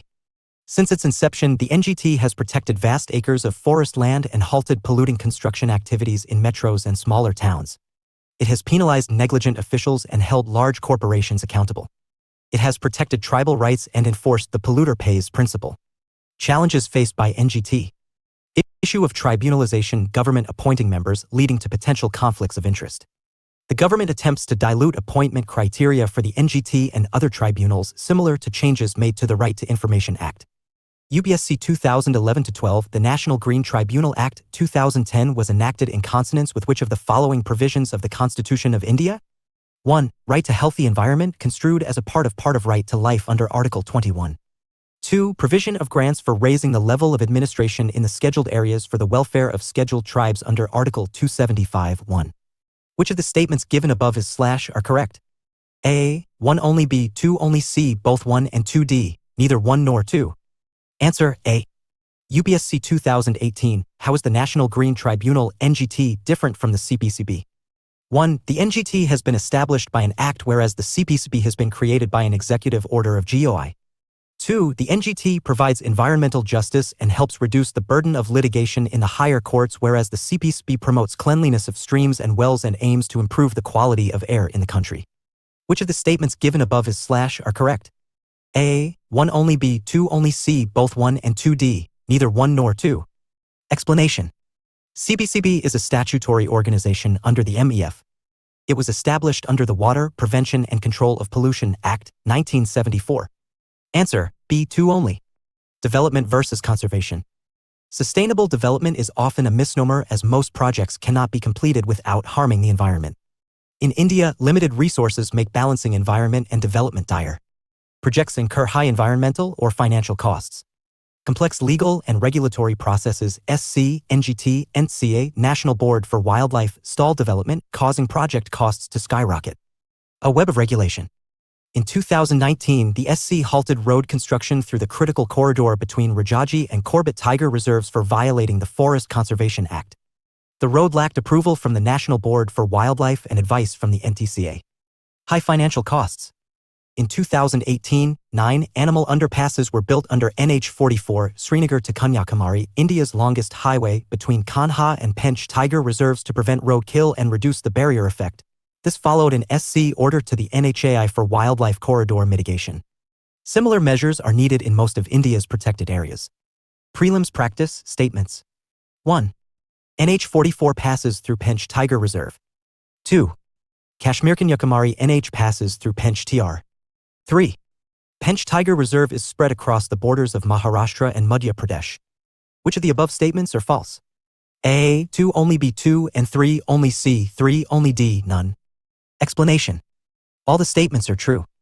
NH44, 3700 plus km, also known as Kashmir Kanyakumari Highway, is the longest highway in India. Answer, D. None. 24.3. Coastal Regulation Zone, CRZ rules. In 1991, coastal areas influenced by tidal action, seas, bays, estuaries, creeks, rivers, and backwaters were declared Coastal Regulation Zone (CRZ). The 1991 CRZ rules by MEF define this zone as an area up to 500 m from the high tide line. The National Coastal Zone Management Authority (NCZMA) and State Coastal Zone Management Authority (SCZMA) were created to enforce and monitor CRZ rules with powers under the Environmental Protection Act, 1986. State governments implement these rules through SCZMA and must develop their own coastal zone management plans per central guidelines. Coastal Regulation Zone (CRZ) Rules 2011. Despite amendments, the 1991 CRZ rules were seen as too restrictive by states and hindered infrastructure projects like Navi Mumbai. Some concerns are addressed with the new CRZ rules in 2011. Exemptions were made for constructing the Navi Mumbai Airport and projects by the Department of Atomic Energy near the coast. Coastal Regulation Zone (CRZ) classification based on changes by CRZ Rules 2011. CRZI. CRZI includes A. Ecologically sensitive areas such as national parks, marine parks, sanctuaries, reserve forests, wild habitats, mangroves, coral reefs, breeding grounds for marine life, areas of natural beauty, historical and heritage sites, regions rich in genetic biodiversity, and areas vulnerable to sea level rise. B. Area between high tide line (HTL) and low tide line (LTL). Regulation: no new construction is permitted within 500 m of the HTL. Projects relating to the Department of Atomic Energy pipelines, conveying systems, including transmission lines, facilities that are essential for activities permissible under CRZI, installation of weather radar for monitoring of cyclones by the Indian Meteorological Department, construction of Trans-Harbour Sea Link, without affecting the tidal flow of water between LTL and HTL, development of Greenfield Airport already approved at only Navi Mumbai, exploration and extraction of natural gas, construction of amenities for traditional inhabitants in biosphere reserves after approval from the concerned CZMA, salt harvesting by solar evaporation of seawater, desalination plants, storage of non-hazardous cargo such as edible oil, fertilizers and food grain. CRZ2. Area that has already been developed up to or close to the shoreline. Developed area refers to municipal or legally designated urban areas with substantial infrastructure, including drainage, roads, water supply, and sewerage mains. Permitted activities. Buildings are permitted only on the landward side of the existing road or authorized structures. Permitted structures are subject to the existing local town and country planning regulations. Reconstruction of authorized building to be permitted subject to the existing floor space index or floor area ratio norms and without change in present use. Facilities for receipt and storage of petroleum products and liquefied natural gas, facilities for regasification of liquefied natural gas. Desalination plants and associated facilities, storage of non-hazardous cargo such as edible oil, fertilizers and food grain, facilities for generating power by non-conventional power sources and associated facilities. CRZ3. Areas that are relatively undisturbed and not part of CRZI or 2 include rural coastal zones, developed and undeveloped, and urban areas not substantially built up. Areas up to 200 meters from HTL. The area up to 200 m from the HTL on the seafront and 100 m along tidal-influenced water bodies or the width of the creek, whichever is less, is designated as a no development zone, NDZ. No construction is permitted within this zone except for repairs to the existing structures. However, the NDZ does not apply to areas within notified port limits. Also, the following activities may be permitted in NDZ: agriculture, horticulture, gardens, pasture, parks, playfield, and forestry projects relating to the Department of Atomic Energy, mining of rare minerals, salt manufacturing from seawater, facilities for receipt and storage of petroleum products and liquefied natural gas, facilities for regasification of liquefied natural. Also, the following activities may be permitted in NDZ: agriculture, horticulture, gardens, pasture, parks, playfield, and forestry projects relating to the Department of Atomic Energy, mining of rare minerals, salt manufacturing from seawater, facilities for receipt and storage of petroleum products and liquefied natural gas, facilities for regasification of liquefied natural gas, facilities for generating power by non-conventional energy sources, desalination plants and associated facilities, weather radars, construction of amenities required by local inhabitants, construction of domestic sewage treatment and disposal units with the prior approval of the concerned pollution control board or committee, facilities required for local fishing communities such as fish drying yards, ice plants, etc. Development of Greenfield Airport already permitted only at Navi Mumbai. Area between 200 meters to 500 meters. The following activities shall be permissible in the above areas. construction of hotels or beach resorts for tourists or visitors subject to specific conditions, facilities for receipt and storage of petroleum products and liquefied natural gas, facilities for regasification of liquefied natural gas subject to conditions, storage of non-hazardous cargo such as edible oil, fertilizers, food grain, etc. in notified ports, desalination plants and associated facilities for generating power by non-conventional energy sources. Construction or reconstruction of dwelling units is allowed within the scope of traditional rights and customary uses, such as existing fishing villages and gohans. Such construction or reconstruction will be subject to the local town and country planning rules with an overall height of construction not exceeding 9 m with 2 floors, ground plus 1 floor, construction of amenities by CZMA. CZMA may also permit schools and dispensaries for local inhabitants if no other area is available within CRZ Panchayat's development of Greenfield Airport already permitted only at Navi Mumbai. CRZ 4. Sundarban region of West Bengal and other ecologically sensitive areas identified under the Environment Protection Act 1986 such as the Gulf of Campa and Gulf of Kutch in Gujarat, Malvan, Akaratnagiri in Maharashtra, Karwar and Kundapur in Karnataka, Vembanad in Kerala, Gulf of Mannar in Tamil Nadu, Baitarkanika in Odisha, Koringa, East Godavari and Krishna in Andhra Pradesh shall be treated as CFCA. They shall be managed with the involvement of coastal communities including fisher folk who depend on coastal resources for their sustainable livelihood. Coastal Regulation Zone, CRZ Rules 2019. In 2019, GEI notified new CRZ rules, the salient features of which are new subcategories. 2 separate categories have been proposed for CRZ 3 areas. A. CRZ 3A. CRZ3 areas with a population density over 2,161 per SQKM 2011 census shall be designated as CRZ3A. Here, the area up to 50 m from the HTL on the landward side is designated as the No Development Zone, NDZ, as against the 200 m stipulated in CRZ Rules 2011. B. CRZ3B. CRZ3 areas with a population density below 2,161 per SQKM 2011 census are designated as CRZ3B. Here, the area up to 200 m from the HTL on the landward side is designated as the No Development Zone, NDZ. No Development Zone.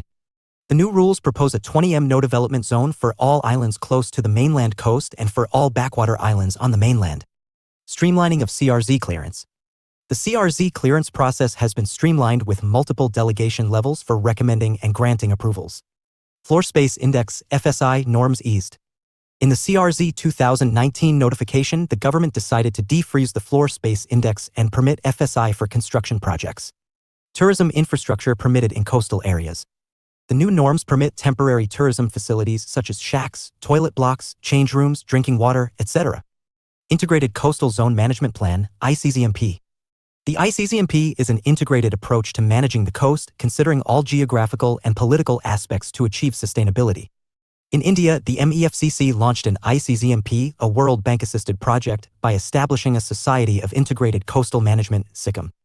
The project aims to improve coastal community livelihoods and conserve the coastal ecosystem. SICM implements ICZMP at the national and state levels.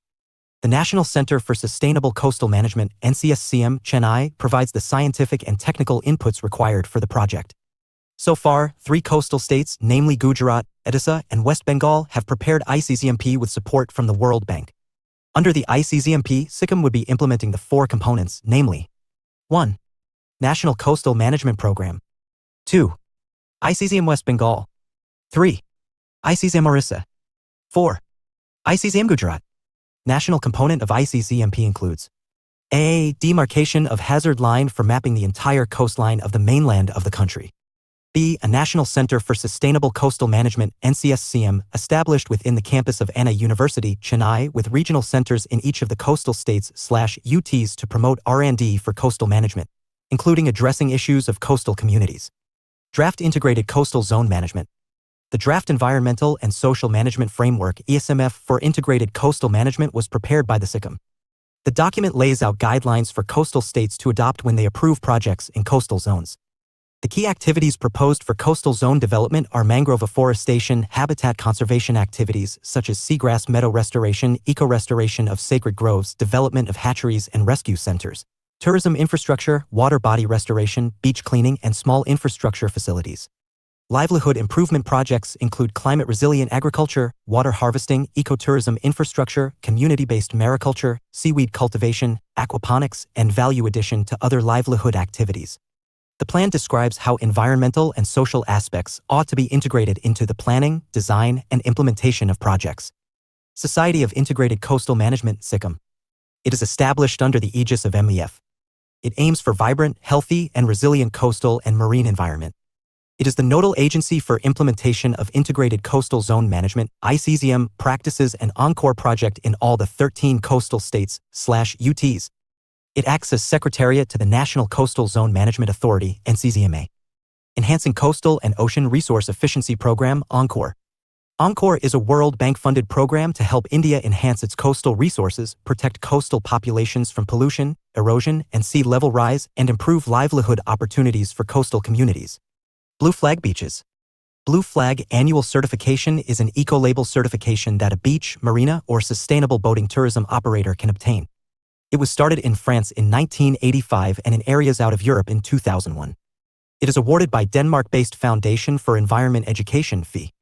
Blue Flag beaches are selected based on 33 parameters that are divided into 4 major heads, namely 1. Water quality. 2. Environmental management. 3. Environmental education. 4. Safety. The jury that selects Blue Flag beaches comprises members of the United Nations Environment Programme (UNEP), UN World Tourism Organization (UNWTO), Foundation for Environmental Education (FE), International Union for Conservation of Nature.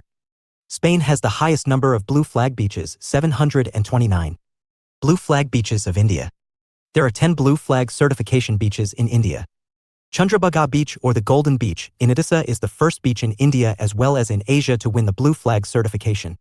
The Minakoi Thundi Beach and Kadmap Beach in Lakshadweep Islands are recent receivers of Blue Flag tag.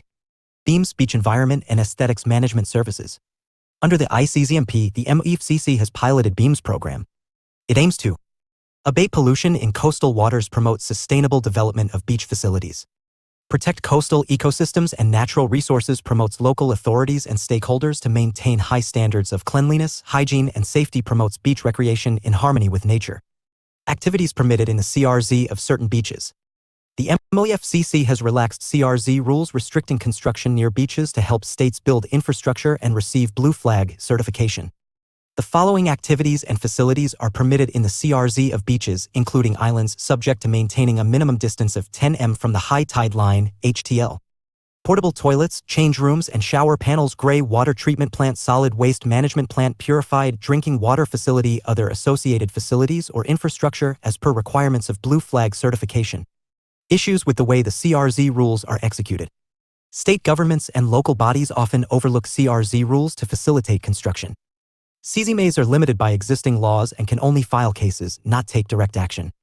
Power is delegated to the Principal Secretary or Additional Chief Secretary of the Environment, Chairman or Member Secretary of the Pollution Control Board, and the District Collector. Mardu Apartments Demolition Order. In 2007, Mardu Panchayat issued a show-cause notice to builders for high-rise structures violating CRZ norms near Vembanad Lake. The local self-government directed the Panchayat to revoke the permits, but it only issued the show-cause notice.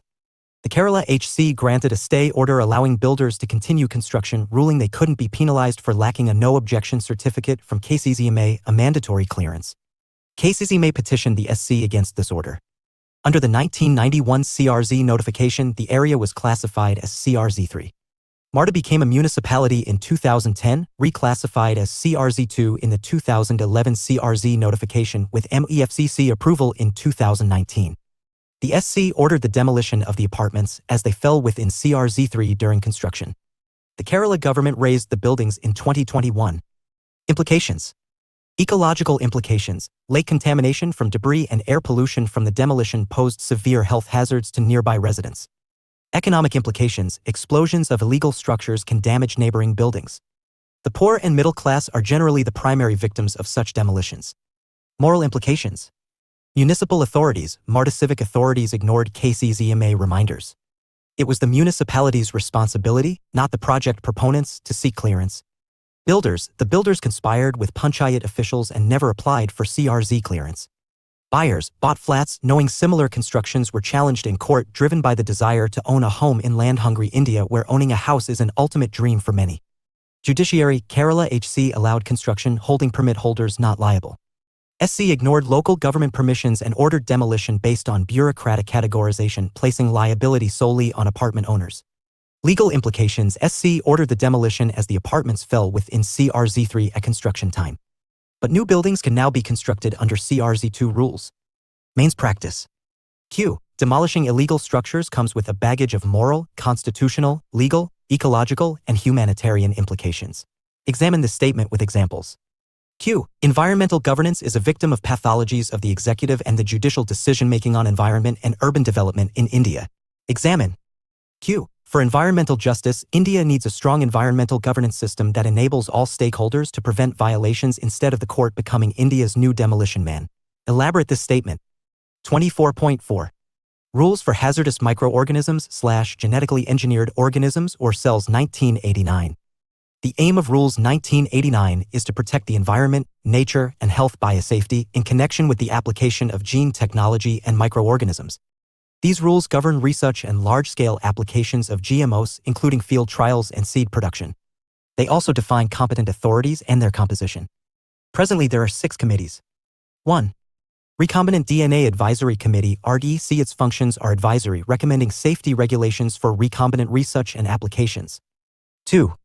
Review Committee on Genetic Manipulation (RCGM), established under the Department of Biotechnology, Ministry of Science and Technology to monitor the safety aspects of ongoing research projects. 3. Genetic Engineering Appraisal Committee (GAC). It is the statutory body constituted in the MEFCC under Rules 1989 under the Environment Protection Act, 1986. 4. State Biotech Coordination Committee (SBCC). It has powers to inspect, investigate, and take punitive action in case of violations of statutory provisions. 5. District-level committees (DLCs) monitors the safety regulations in installations engaged in the use of GMOs/hazardous microorganisms and their applications in the environment. 6. Institutional Biosafety Committee (IBSC). The National Institute of Environmental Health Sciences (NIES) has established IBC to review projects involving recombinant DNA, RNAi, pathogens, human materials, and transgenic animals. UPSC 2015. The Genetic Engineering Appraisal Committee is constituted under the AA Food Safety and Standards Act, 2006b, Geographical Indications of Goods Registration and Protection Act, 1999c, Environment Protection Act, 1986d, Wildlife Protection Act, 1972. 24.5. Protection against chemical disasters. Environment Protection Act of 1986, EPA 1986. At the time of the Bhopal gas tragedy, the Indian Penal Code was the only relevant law. In the wake of the Bhopal gas tragedy, GOI enacted the Environment Act of 1986. It gives powers to the GOI to undertake measures for improving the environment and set standards and inspect industrial units. Bhopal Gas Leak Processing of Claims Act, 1985. It gives powers to the GOI to secure the claims arising out of or connected with the Bhopal gas tragedy. The Public Liability Insurance Act, 1991. It is an insurance act providing relief for accidents involving hazardous substances.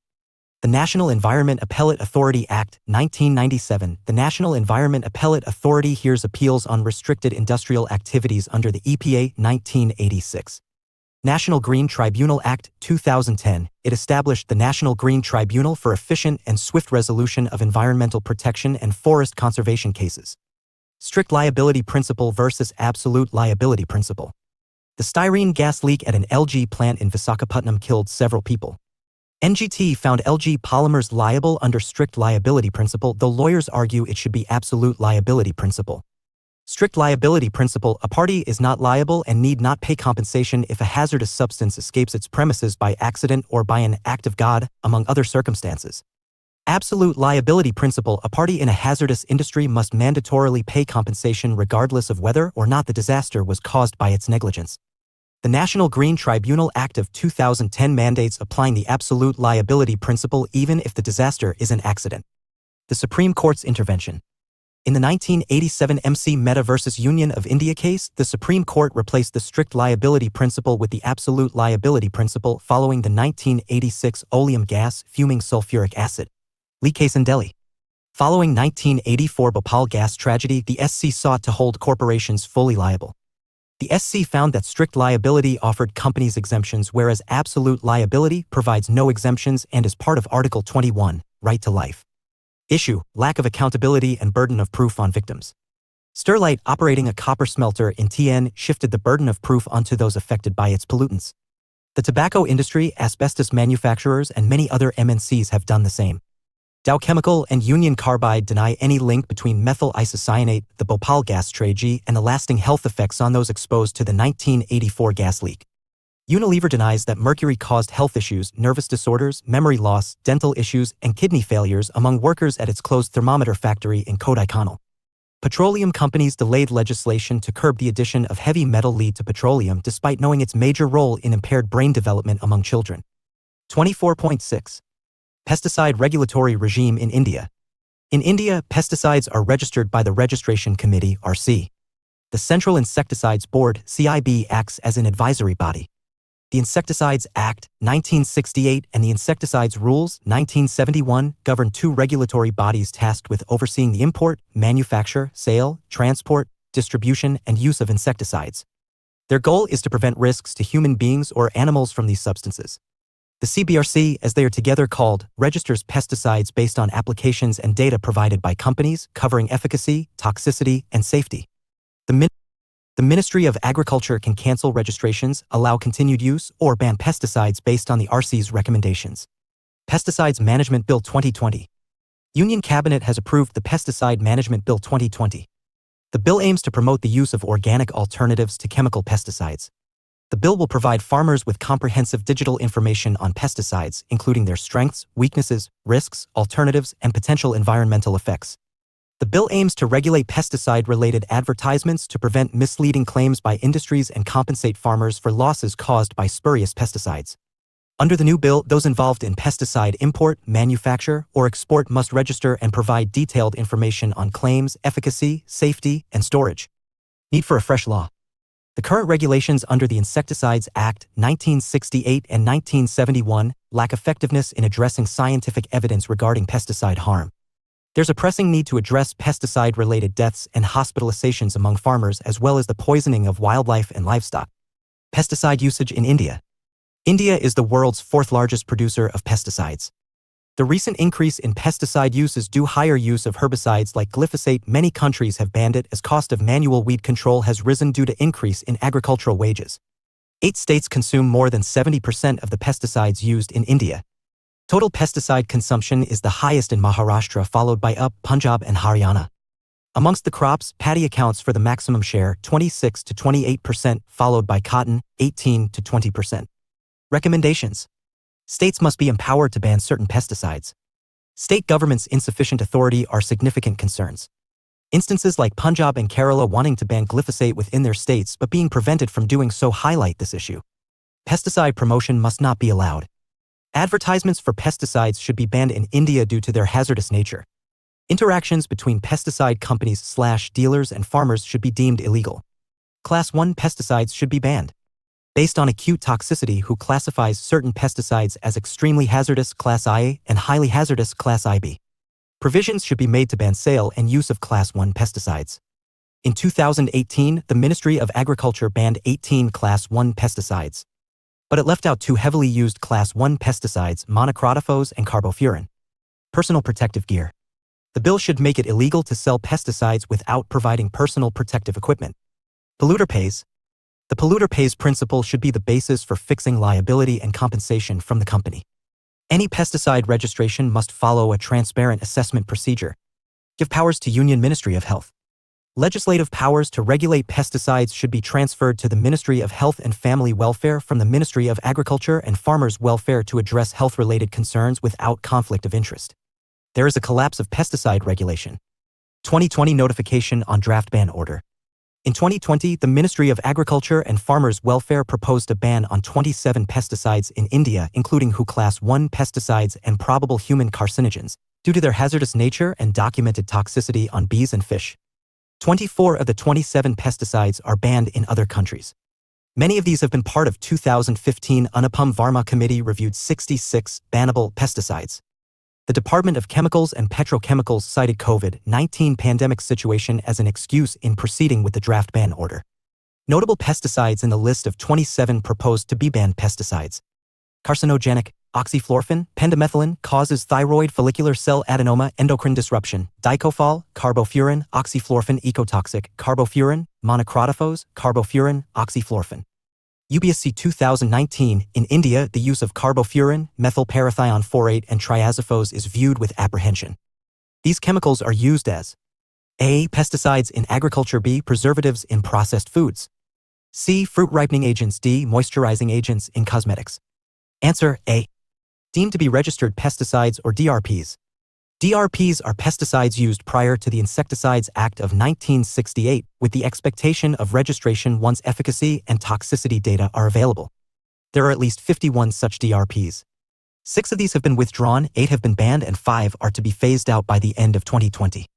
There are at least 51 DRPs, with 6 withdrawn, 8 banned, and 5 to be phased out by the end of 2020.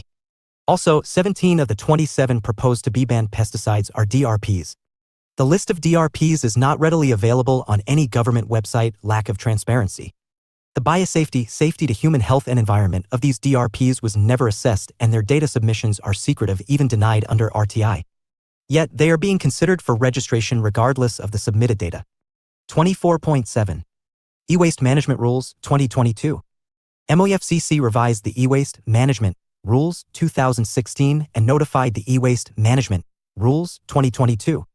Under these rules, the collection and processing of e-waste can be carried out only by registered producers, recyclers, and refurbishers. Salient features of the new rules. They apply to every manufacturer, producer, refurbisher, dismantler, and recycler. All manufacturers, producers, refurbishers, and recyclers must register on the Central Pollution Control Board (CPCB) portal. No entity shall carry out any business without registration and not deal with any unregistered entity. Authorization has now been replaced by registration through the online portal, and only manufacturers, producers, refurbishers, and recyclers require registration. Schedule 1 is expanded, and now 106 electrical and electronic equipment EE have been included under the Extended Producer Responsibility (EPR) regime. Producers of notified EE have been given annual e-waste recycling targets based on the generation from the previously sold EE or based on sales of EE, as the case may be. Target may be made stable for 2 years, starting from 60% for the years 2023 to 2024 and 2024 to 25, 70% for the years 2025 to 26 and 2026 to 27, and 80% for the years 2027 to 28 and 2028 to 29 and onwards. Management of solar PV modules/panels/cells is added to new rules. The quantity recycled will be computed based on end products to avoid any false claims. Provision for generation and transaction of EPR certificate has been introduced. Provisions for environmental compensation, verification, and audit have been introduced. There is a provision for the constitution of a steering committee to oversee the overall implementation of the rules.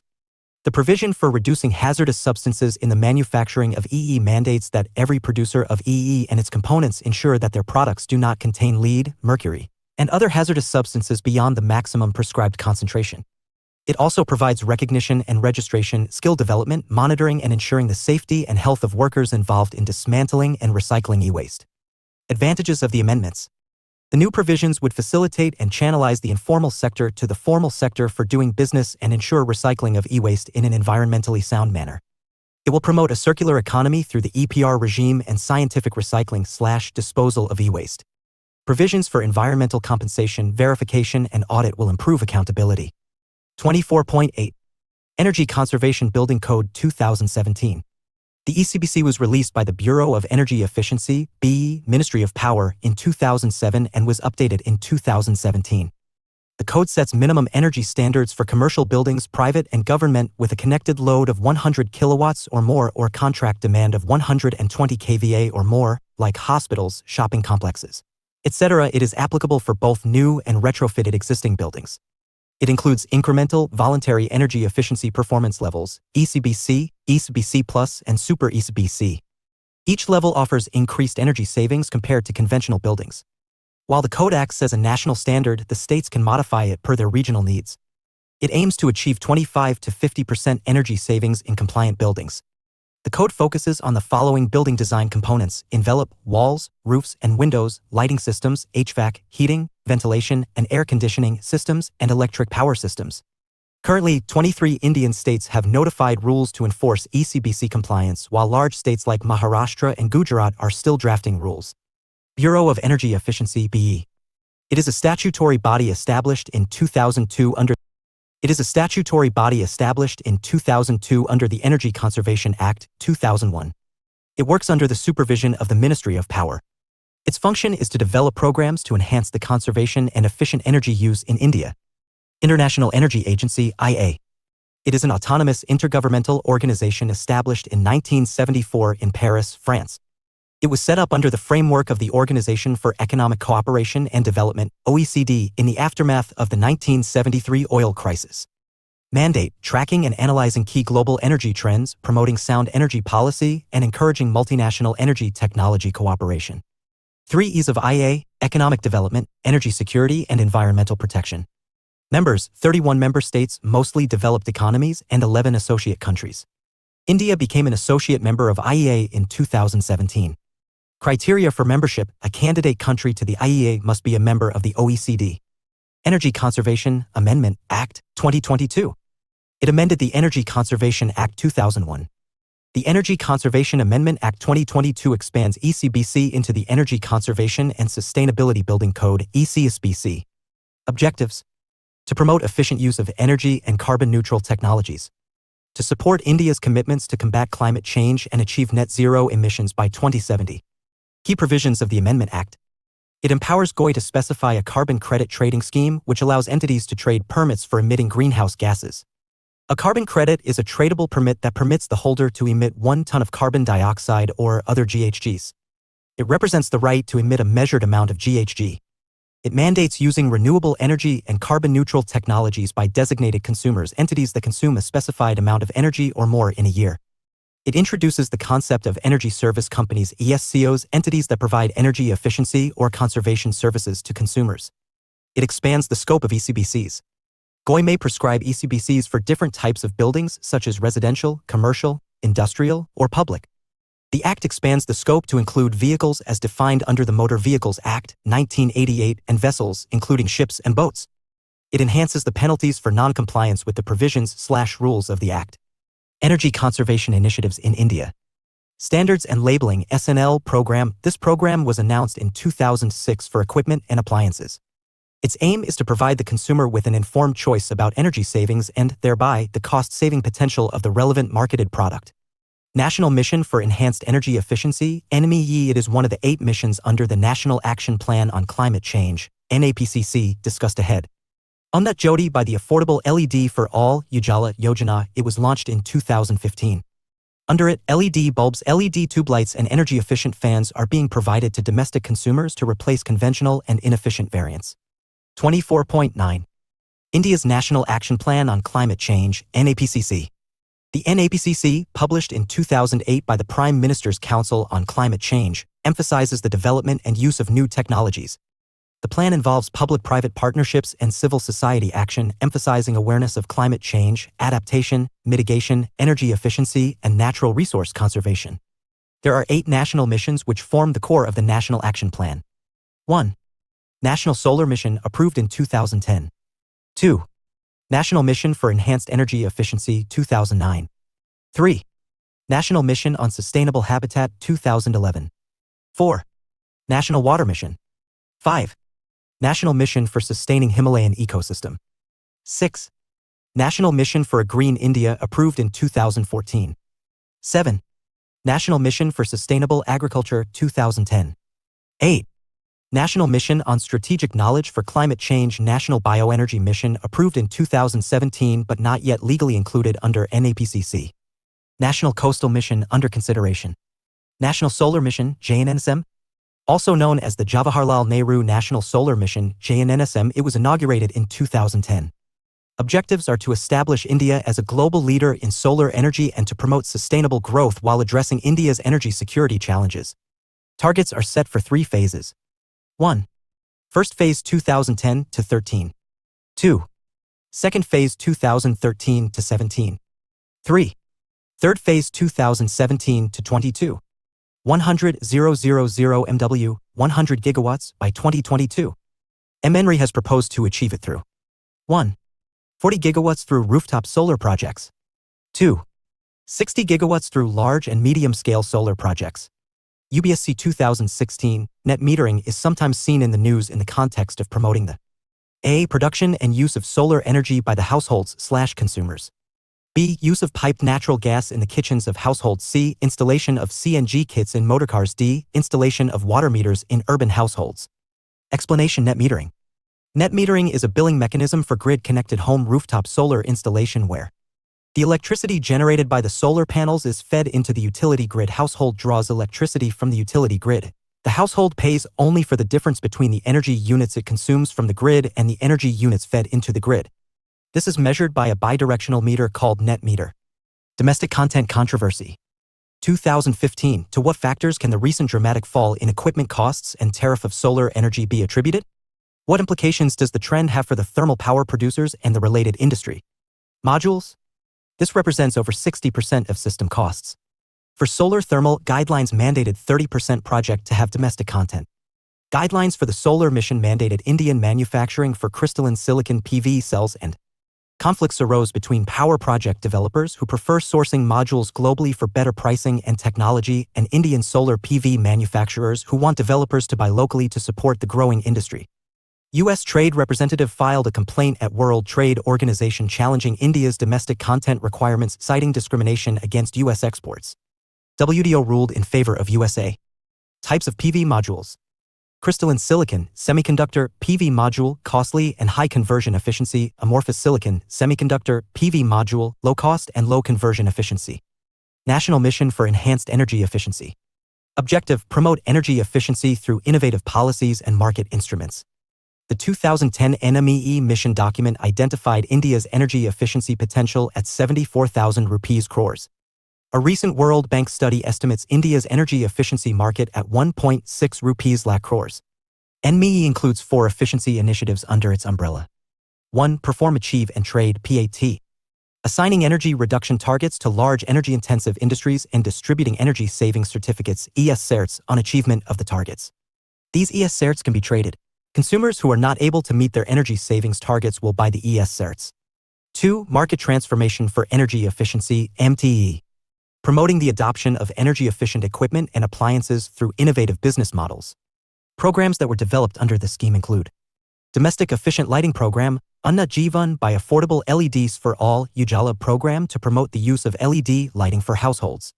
Super Efficient Equipment Program, SEEP. Under this program, the manufacturers are incentivized by GI to elevate the efficiency standards of the equipment. Bureau of Energy Efficiency, BE, Ministry of Power launched in the 12 5-year plan. The program focused on ceiling fans due to their widespread use and significant impact on domestic energy consumption. 3. Energy Efficiency Financing Platform, EFP. Increasing the confidence of financial institutions and investors to support energy efficiency initiatives. The EFP initiative aims to catalyze energy efficiency financing by addressing market and implementation challenges and providing a platform for financial institutions, investors, and project developers. 4. Framework for Energy Efficiency Economic Development, FEED. Promoting energy efficiency initiatives by hedging against investment risks. B. Institutionalized 2 types of funds in order to protect the confidence of banks and investors in energy. B. Institutionalized 2 types of funds in order to protect the confidence of banks and investors in energy efficiency projects and to avoid the stalling of projects. 1. Partial Risk Guarantee Fund for Energy Efficiency, PRG. The fund guarantees risk cover for banks and investors up to 50% of the loan amount or 10 Indian rupees crore per project, whichever is less. 2. Venture Capital Fund for Energy Efficiency, VC. This fund promotes equity financing in the energy efficiency sector, reducing the impact of unavailable debt financing for small companies and projects, with equity support up to 2 Indian rupees crore or 15% of total equity. National Mission on Sustainable Habitat. The National Mission on Sustainable Habitat was approved in 2010.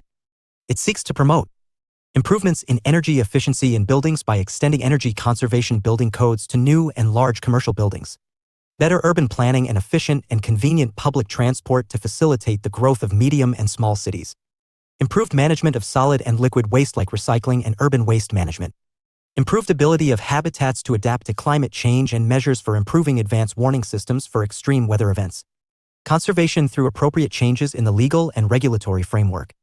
The mission is being implemented through the following programs of the Ministry of Urban Development. 1. Atal Mission on Rejuvenation and Urban Transformation en route. 2. Swachh Bharat Mission. 3. Smart Cities Mission. 4. Urban Transport Program. National Water Mission (NWM) Mission. Objective: to ensure integrated water resource management, helping to conserve water, minimize wastage, and ensure more equitable distribution both across and within states.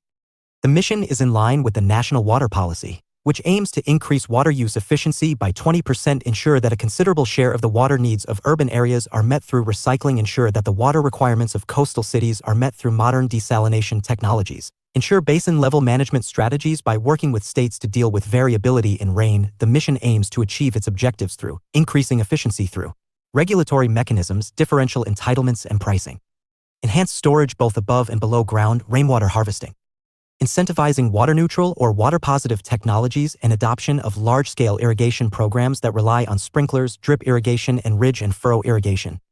Ridge and furrow irrigation: the crops are grown on the ridges and the furrows are used to irrigate.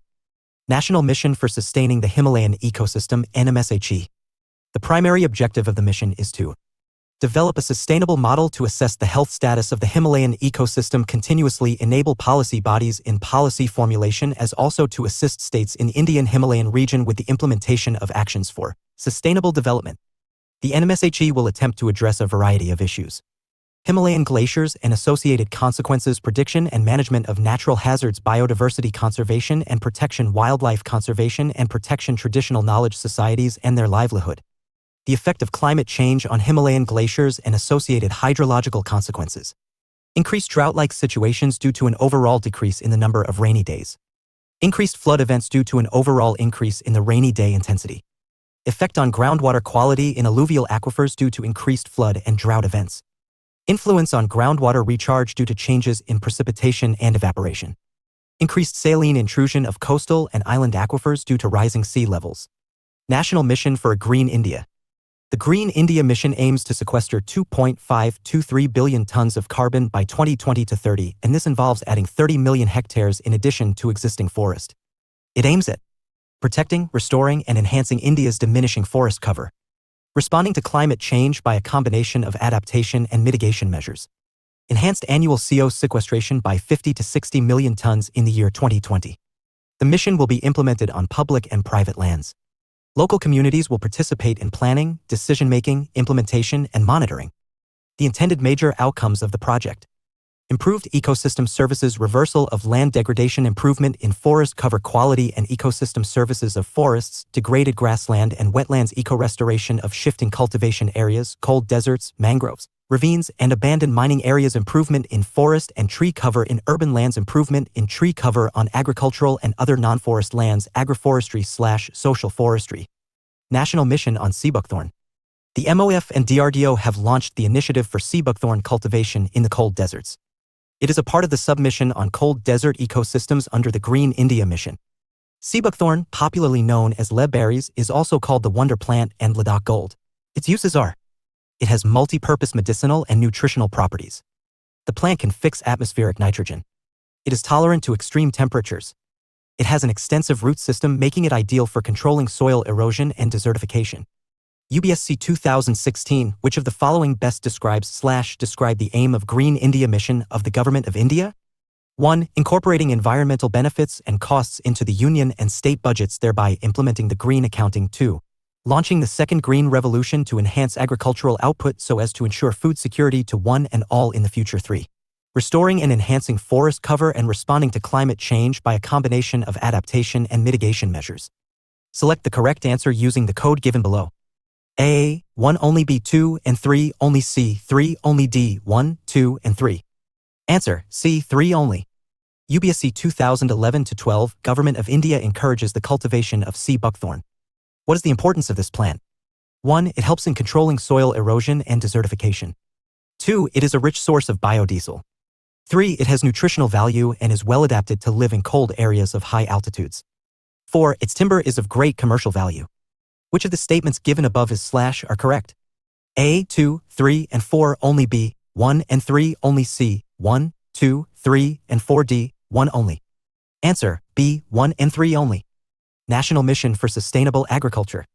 NMSA has been formulated for enhancing agricultural productivity, especially in rain-fed areas. 60% of India's net sown area is rain-fed and it accounts for 40% of the total food production. Focus areas are integrated farming, water use efficiency, soil health, and resource conservation. Stated dimensions of NMSA. 1. Improved crop seeds, livestock, and fish cultures. 2. Water use efficiency. 3. Pest management. 4. Improved farm practices. 5. Nutrient management. 6. Agricultural insurance. 7. Credit support. 8. Markets. 9. Access to information. 10. Livelihood diversification. Soil health management (SHM). Soil health management (SHM) is one of the components of NMSA. SHM aims at National Mission on Strategic Knowledge for Climate Change (NMSCCC). NMSCCC seeks to build a knowledge system that supports national policy and action for effectively responding to climate change challenges while preserving the nation's growth goals. Formation of knowledge networks engaged in R&D relating to climate science, development of national capacity for modeling the regional impact of climate change, establishing research networks, and promoting studies on climate change impacts on important socioeconomic sectors like agriculture, health, ecosystems, biodiversity, and coastal zones. Indian Network on Climate Change Assessment (INCA). Launched by MEFCC in an effort to promote domestic research on climate change. Reports prepared by the INCA will form a part of India's National Communication (NATCOM) to the UNFCCC. National Communication (NATCOM). In pursuance of the implementation of the provisions of UNFCCC, India's initial National Communication (NATCOM) was initiated in 2002 and funded by the Global Environment Facility. End of chapter. 25. Green Revolution and Sustainable Agricultural Practices. 25.1. Green Revolution. India's first Green Revolution.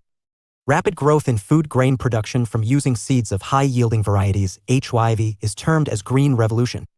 The use of HYVs, fertilizers, pesticides, irrigation, and mechanization are the major aspects of the Green Revolution.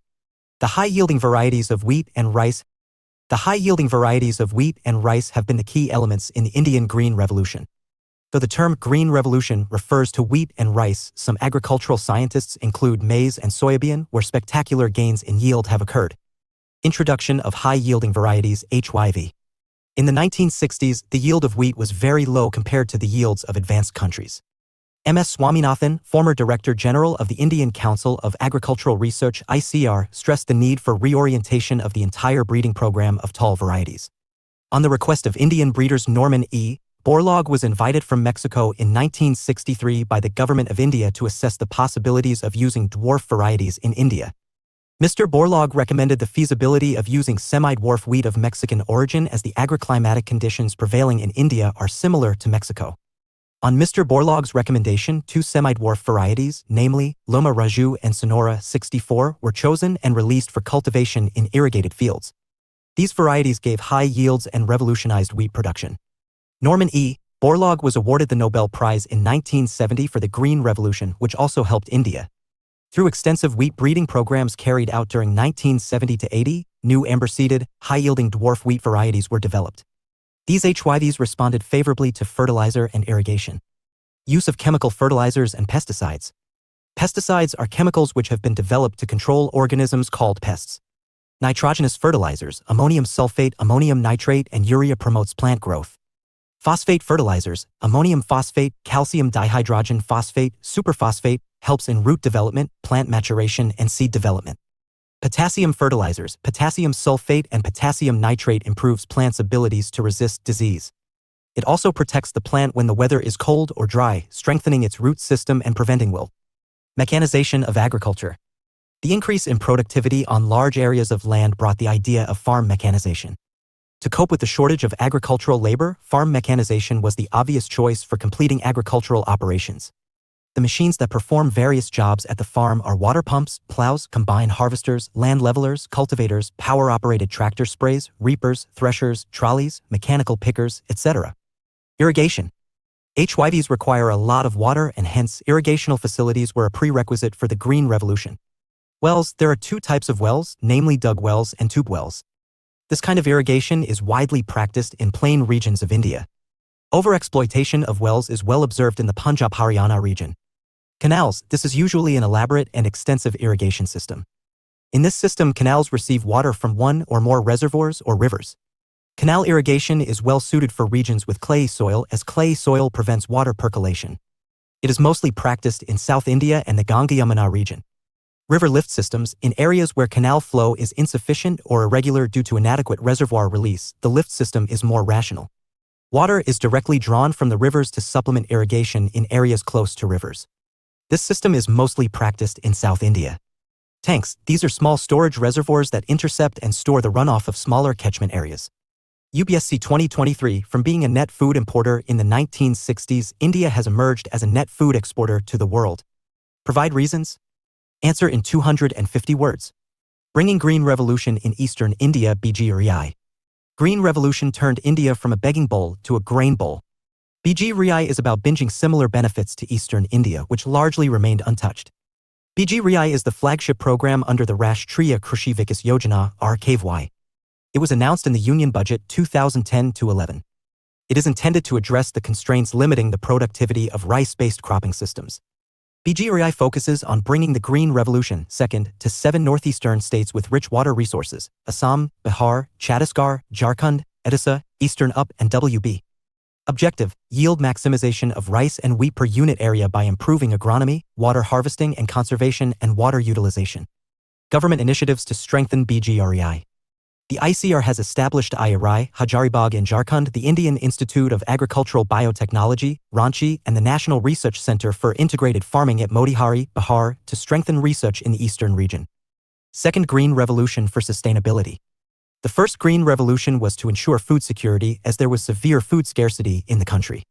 The second Green Revolution aims at creating sustainable agriculture by leveraging advancements in technology. Need for the second Green Revolution. With the growing population and overexploitation of land resources, the pressure on food security will continue and rise. 65% of the population is still living in the villages and over 70% of the rural people are dependent on agriculture for their livelihood. The Green Revolution, launched in the mid-1960s, was mainly confined to well-irrigated areas.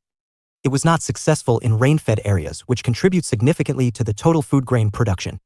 The Green Revolution has made us self-sufficient in food grains, but the environmental consequences and ecological costs are offsetting the progress made. The groundwater is depleted and polluted. The lakes and ponds are becoming lifeless due to eutrophication, a direct consequence of the Green Revolution. Growth in the agricultural sector has been almost stagnant. GM crops are marred in various controversies related to intellectual property, ecological consequences, health consequences, etc. Global warming is said to engulf productive coastal lands due to the rise in sea levels. This creates an urgent need to raise and diversify agriculture. UPSC 2020, what are the major factors responsible for making rice-wheat system a success? In spite of this success, how has this system become bane in India? 150 words. UPSC 2019, how has India benefited from the contributions of Sir M. Visvesvaraya and Dr. M. S. Swaminathan in the fields of water engineering and agricultural science respectively? What we want from the second Green Revolution. Scaling up food production without disturbing the ecological balance. Improving agricultural production while generating gainful self-employment for the small farmers and weaker sections of the society. Boosting agricultural development, women empowerment, and environmental protection. Women are the major power in agriculture as about 65 to 70% of the labor in crop production is contributed by women. Reclaiming degraded and low fertile lands and lands deprived of irrigation. Making second Green Revolution a success. Precision agriculture. The wealth of data, if harnessed appropriately, can help farmers make the most efficient use of vital inputs such as water and fertilizer by applying them in precise amounts. Testing of samples of soil from agricultural fields is vital for achieving nutrient stewardship. Mobile-based applications for farmers will form an important part of the data-driven precision approach. Efficient use of water. Laser leveling has been shown to improve crop yields, reduce labor time spent weeding, and reduce water use for irrigation by up to 20 to 25%. Developing additional water sources through tube wells, dug wells, and farm ponds. Promotion of flood, drought, and salinity-tolerant rice varieties and use of drum seeders for timely planting of direct-seeded rice. Laser leveling is a technology that can grade an agricultural field to a flat surface by using a laser-guided scraper. Sustainable agricultural practices. Selection of improved varieties to suit the need and cultivation practices to increase ecological and economic stability. Soil management by proper method of tillage. Organic farming and natural farming. UPSC 2017 explained various types of revolutions took place in agriculture after independence in India. How have these revolutions helped in poverty alleviation and food security in India? 25.2. The concept of sustainable agriculture. Agriculture is a broad term encompassing all aspects of crop production, food and fiber, livestock farming, fisheries, forestry, etc. Food and fiber productivity has increased due to new technologies, mechanization, increased use of fertilizers and pesticides, and expansion of irrigation facilities. These changes reduced the labor demand to produce the majority of the food and fiber. Although these changes have had a positive effect, they also caused some serious environmental and social problems such as erosion of topsoil, depletion and pollution of groundwater and other water resources, and unemployment of farm laborers due to mechanization. In view of the growing negative consequences of modern agriculture, there is growing demand to promote sustainable agriculture. Sustainable agriculture is the production of food, fiber, plant or animal products using farming techniques that protect the environment, public health, human and animal welfare. Sustainable agriculture incorporates many environmentally safe agricultural practices and offers economically viable opportunities for farmers, laborers, consumers, and others in the entire food system. Sustainable farming systems are those that are least toxic and least energy intensive and yet maintain productivity and profitability, e.g., organic farming and, to an extent, precision farming. Thus, sustainable agriculture is one that supports profitable production, protects environmental quality, uses natural resources efficiently, provides affordable, high-quality products, decreases dependency on non-renewable resources, enhances the quality of life for rural communities, will last for generations to come. Sustainable practices for natural farming and agriculture in general. Mixed cropping or diverse cropping. In mixed/diverse cropping, two or more crops are grown all at the same time in a field. If, by chance, one crop fails, the other crops cover the risk of total crop failure. Usually, a long-duration crop is grown with a short-duration one, so both get sufficient nutrition at the time of maturity. Generally, a leguminous crop is grown along with the main crop, intercropping. The various plants followed in mixed cropping, polyvarietal cultivation, where several genetic varieties of the same crop are planted. Intercropping is where two or more different crops are grown simultaneously, like carbohydrate-rich cereal that uses soil nitrogen and nitrogen-fixing legume that puts the nitrogen back in the soil. Polyculture, in which different plants maturing at various times are planted together. Advantages of mixed cropping. Best practices in crop rotation. Leguminous crops should precede non-leguminous crops. Crops that require less water, irrigation, should be grown after those that require more water. Crops requiring less manure should be sown after one that requires more manure. Mixed farming. Optimum diversity may be obtained by integrating crops and livestock in the same farming operation. Growing crops only on more level land and pastures or forages on steeper slopes will reduce soil erosion. Pasture and leguminous forage crops in rotation enhance soil quality and reduce erosion. Livestock manure, in turn, contributes to soil fertility. Livestock can buffer the negative impacts of low rainfall periods by consuming crop residue, which in plant-only systems would have been considered crop failure. Feeding and marketing are flexible in animal production systems. This can help cushion farmers against price fluctuations and make more efficient use of farm labor. Soil management. Healthy soil produces crops less susceptible to pests and diseases. Accordingly, the soil must be protected and nurtured to ensure long-term productivity. Methods of protection include using cover crops and compost, reducing tillage, and conserving soil moisture with dead mulches. Vermicomposting. Polakar opposes the use of vermicompost in ZBNF. Vermicomposting is an appropriate technique for efficiently recycling animal wastes, crop residues, and agro-industrial wastes with the help of earthworms. Vermicompost can be prepared from all sorts of organic residues, animal waste, sericulture residues, dairy and poultry residues, bagasse from sugarcane factories, weeds, particularly Parthenium hysterophorus or Congress weed before flowering, etc. Integrated pest management, IPM. In this approach, each crop and its pests are evaluated as parts of an ecological system. Then, farmers develop a control program that includes cultivation, biological and chemical methods applied in proper sequence and timing. The aim of IPM is not to eradicate the pest population completely, but to keep the crop damage to an economically tolerable level. Farmers monitor the field, and when they find the pest level to be high enough, they first use biological methods and cultivation practices to control, and then use small amounts of insecticides, mostly derived from plants, as a last resort. Biological control. Natural predators, parasites, and pathogens of the pests are used. For example, a pest on cucumber plants called the red spider mite is controlled by using a predatory mite that feeds on it. Cultivation practices. A variety of cultivation practices like crop rotation, polyculture, intercropping, etc. can be used to get rid of the pests. Some amounts of insecticides, mostly of plant origin, e.g. pyrethrum and rotenone neem product, are applied as a last resort. Pest and disease-resistant crop plants can be produced by genetic engineering. An example is Bt cotton, insecticidal for the bacterial gene, Bacillus thuringiensis, introduced into cotton plants, making the cotton plants resistant to pests. Disadvantages of integrated pest management, IPM. Farmers should have expert knowledge about each pest. It acts more slowly than conventional pesticides. Methods developed for a crop in one area might not apply to areas with even the slightest different growing conditions. Initial cost may be higher. 25.3. Nutrient management. 17 elements act as essential plant nutrients. 9 of these are macronutrients required by plants in large amounts, and the other 8 are micronutrients required in trace amounts. Macronutrients are generally present in plant tissues in significant amounts, while micronutrients constitute less than 1% of the dry weight of most plants. Macronutrients for plants. Macronutrients: 9 carbon, C, hydrogen, H, oxygen, O, nitrogen, N, phosphorus, P, potassium, K, calcium, Ca, sulfur, S, and magnesium, Mg. Of the 10 micronutrients, carbon, hydrogen, and oxygen are obtained mainly from carbon dioxide, CO, and water, HO, while the others are absorbed from the soil as mineral nutrition. NPK, nitrogen, N, phosphorus, P, and potassium, K, are the most significant macronutrients. Carbon, C, hydrogen, H, and oxygen, 2.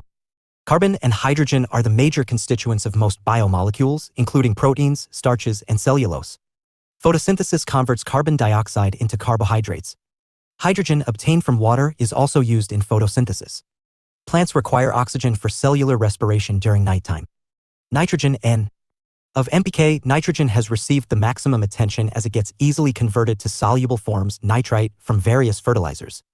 Function of nitrogen in plants. Nitrogen is a base element in all cells, proteins, chain of amino acids, hormones, and chlorophyll. It produces the most significant yield response in crop plants by promoting rapid vegetative growth and healthy green color. Sources of nitrogen for plants. Organic matter in soil is rich in nitrogen. Plants take up nitrogen from the soil as NH4, ammonium/ammonium ions, and NO3, nitrate.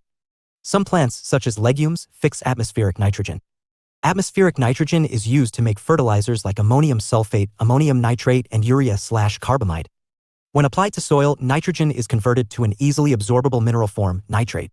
Urea carbamide, molecular formula, CH4N2O, chemical formula CONH, has the highest nitrogen content of all solid nitrogenous fertilizers. Therefore, it has a low transportation cost per unit of nitrogen nutrients. Urea breaks down in the soil to give ammonium NH4. Nitrogen deficiency.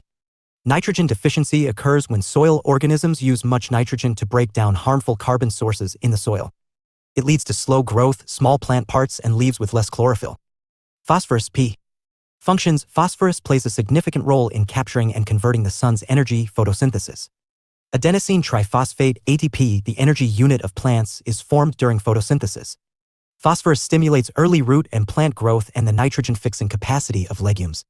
It hastens ripening/maturity, improves the quality of fruit/grain, and strengthens the plant stalk and stem. Phosphorus deficiency leads to slow growth and weak and stunted plants. Source: superphosphate, a mixture of calcium phosphate and calcium sulfate made from rock phosphate and sulfuric acid. All manures contain phosphorus. Potassium, K. Functions: potassium increases resistance in plants against diseases, pest attacks, climate stresses, etc. It helps to form and move starch, sugars, and oils in plants and improves fruit quality and quantity. It increases the efficiency of the uptake of nutrients, strengthens straw and root systems in cereals, and reduces lodging. It also controls the opening/closing of the stomata. Plants deficient in potassium lodge or bend over at ground level, making them difficult to harvest. It is involved in processes that ensure carbon assimilation and transportation throughout the plant for growth and storing sugars and proteins. The potassium ion is essential for water regulation and uptake osmosis. Source: potassium chloride, KCl, obtained from ancient dried lake deposits, and potassium sulfate, sulfate of potash/K, found mixed with various salts/ores. Calcium, Ca. Functions: calcium is essential for cell division, the growth of seeds, plant tissues, new roots, root hairs, etc. It is also vital for pollen growth and preventing leaf fall. Sources: lime, gypsum, dolomite, and superphosphate. Magnesium, Mg. Functions. Magnesium and nitrogen are base elements of chlorophyll. Magnesium is essential in activating enzymes involved in respiration, photosynthesis, and nucleic acid synthesis. It serves as a carrier of phosphate compounds throughout the plant. A source: dolomite, calcium magnesium carbonate, magnesite, magnesium oxide, Epsom salt, magnesium sulfate, etc. Sulfur, as functions. Sulfur is a constituent of amino acids in plant proteins. It is also found in vitamin B1 and several enzymes. It is responsible for odor compounds in plants. It stimulates root growth and seed and nodule formation. Source: superphosphate, gypsum, elemental sulfur and sulfate of ammonia, soil organic matter, etc. Micronutrients for plants. To micronutrients: 8 iron, Fe, copper, Cu, zinc, Zn, manganese, Mn, nickel, Ni, boron, B, molybdenum, Mo, and chlorine, Cl. They occur as trace elements in soil. Fertilizer subsidies and consequences. Urea subsidy scheme. Urea is sold at statutorily notified uniform MRP. It is being provided to the farmers at an MRP of 242 rupees per 45 kilograms bag of urea, exclusive of neem coating charges and applicable taxes. The difference between the delivered cost of urea to the farmer and net market realization by the urea units is given as a subsidy to the urea manufacturer/importer by the center. Nutrient-based subsidy, NBS, scheme. The NBS scheme has been implemented since 2010 by the Department of Fertilizers, Ministry of Chemicals and Fertilizers. Under the scheme, fertilizers are provided at subsidized rates based on the nutrients contained, namely nitrogen, N, phosphate, P, potash, K, and sulfur, S. Moreover, fertilizers fortified with secondary nutrients and micronutrients, sulfur, zinc, boron, iron, manganese, and copper, are given additional subsidies. A fixed rate of subsidy, in Indian rupee per kg basis, is announced on nutrients N, P, K, and S by the government annually. NBS does not include urea-based fertilizers. How is the NBS fertilizer subsidy paid and who gets it? Farmers buy non-urea fertilizers at MRPs below their standard supply and demand-based market rates or what it costs to produce/import them. The center foots the difference as a subsidy. The subsidy under NBS goes to fertilizer companies through a direct benefit transfer, DBT, although its ultimate beneficiary is the farmer who pays MRPs less than the market-determined rates. Issues with fertilizers subsidy schemes. Increase in imbalanced use of fertilizers due to NBS. Urea is not included in the NBS scheme and remains under price control. MRP is officially fixed. On the other hand, the MRPs of non-urea fertilizers under the NBS scheme are decontrolled, fixed by the companies. Thus, they retail way above urea while attracting lower subsidies. This has led the farmers to use more urea, worsening the fertilizer imbalance. Environmental and economic cost. Fertilizer subsidy is the second biggest subsidy after food subsidy. Schemes like NBS promote the injudicious use of fertilizers, which are the major emitters of nitrous oxide, NO, a potent GHG and ozone-depleting substance, damaging the soil health and the fiscal health of the economy. The current ratio of NPK, desirable ratio of 4 to 2 to 1, in agricultural soil in several states is skewed towards nitrogen. This imbalance causes widespread deficiency of secondary nutrients and micronutrients and soil alkalinity and salinity. Measures required. The government must bring reforms to promote the balanced use of fertilizers and make efforts to do away with fertilizer subsidies in the coming years. To begin with, it must introduce a decontrol measure, don't fix the MRP. Leave it to the market in the urea sector. Gradually, fertilizer subsidies must be replaced with direct benefit transfers to farmers. Efforts must be made to promote organic manure, biofertilizers, and city compost as they come with a much lower environmental footprint than synthetic fertilizers. They increase organic soil carbon and support microbial life. They also promote more efficient use of synthetic fertilizers. 25.4. Organic farming. Organic farming avoids the use of synthetic fertilizers, pesticides, growth regulators, and livestock feed additives. It relies on crop rotation, crop residues, animal manures, legumes, green manure, off-farm organic wastes, biofertilizers, mineral-bearing rocks for soil fertility, etc. Organic farmers build healthy soils by nourishing the microbial inhabitants that release, transform, and transfer nutrients. They feed soil biota and build soil organic matter with cover crops, compost, and biologically based soil amendments. This contributes to good soil structure and water holding capacity. Organic farmers' primary strategy in controlling pests and diseases is prevention through good plant nutrition and management. They use cover crops and sophisticated crop rotations to change the field ecology, effectively disrupting the habitat for weeds, insects, and disease organisms. They rely on a diverse population of soil organisms, beneficial insects, and birds to keep pests in check. When pest populations get out of balance, growers implement a variety of strategies, such as the use of insect predators, mating disruption, traps, and barriers. Weeds are controlled through crop rotation, mechanical tillage, and hand weeding, as well as through cover crops, mulches, flame weeding, and other management methods. Biofertilizers are a key aspect of organic farming. For a sustainable agriculture system, it is essential to use renewable inputs that can benefit the plant and cause no or minimal damage to the environment. One of the energy-efficient and pollution-free methods is to exploit the ability of certain microorganisms like bacteria, algae, and fungi to fix atmospheric nitrogen, solubilize phosphorus, decompose organic material, or oxidize sulfur in the soil. When they are applied in the soil, they enhance the growth and yield of crops, improve soil fertility, and reduce pollution. They are known as biofertilizers. Thus, biofertilizers are living or biologically active products or microbial inoculants of bacteria, algae, and fungi, separately or in combination, that are able to enrich the soil with nitrogen, phosphorus, organic matter, etc. Rhizobium biofertilizer. The rhizobium is a symbiotic bacterium forming root nodules in legume plants. These nodules act as miniature nitrogen production factories in the fields. The nodule bacteria fix more nitrogen, N, than is needed by the legume plant and the bacteria. The surplus fixed nitrogen is then secreted and fertilized in the soil. Rhizobium is more efficient than free-living nitrogen-fixing bacteria. Azotobacter biofertilizer. Azotobacter are aerobic, free-living nitrogen fixers. They grow in the rhizosphere around the roots, fix atmospheric nitrogen non-symbiotically, and make it available to particular cereals. These bacteria produce growth-promoting hormones which help in enhancing the growth and yield of the plant. Azospirillum biofertilizer. These are aerobic living nitrogen fixers that live in associative symbiosis. In this type of association, bacteria live on the root surface of the host plant and do not form any nodules with roots of grasses.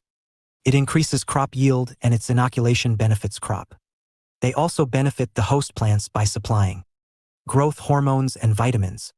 These bacteria are commonly used for the preparation of commercial inoculants, vaccines, culture medium. Blue-green algae. Blue-green algae, cyanobacteria. Blue-green algae, cyanobacteria, like nostoc and anabina, are free-living photosynthetic organisms also capable of fixing atmospheric nitrogen. In the flooded rice fields, blue-green algae serves as a nitrogen biofertilizer. UPSC 2013 consider the following organisms. A. Agaricus. B. Nostoc. C. Spirogyra. Which of the above is / are used as biofertilizer/biofertilizers?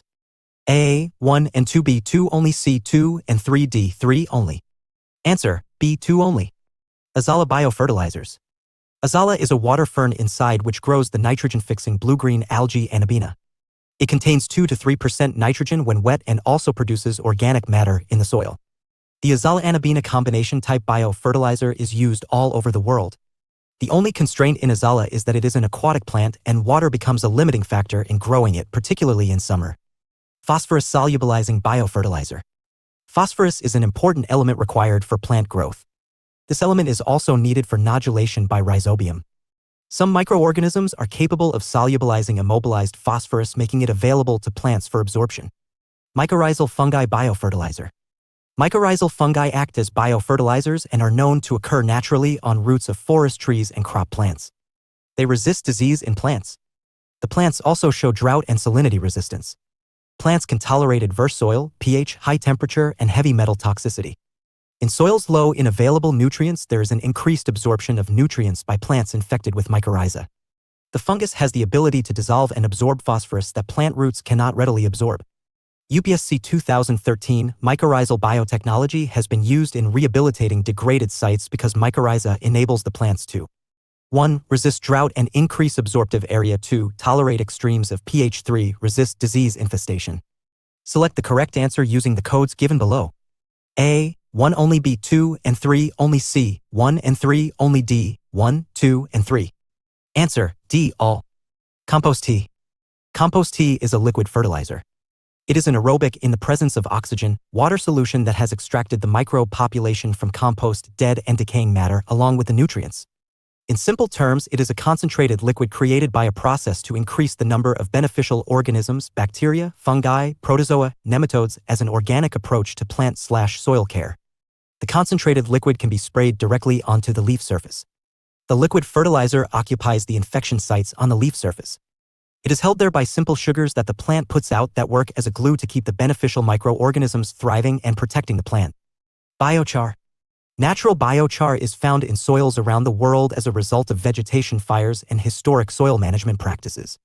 An intensive study of biochar-rich dark earth in the Amazon, terra preta, has led to a wider appreciation of biochar's unique properties as a soil enhancer.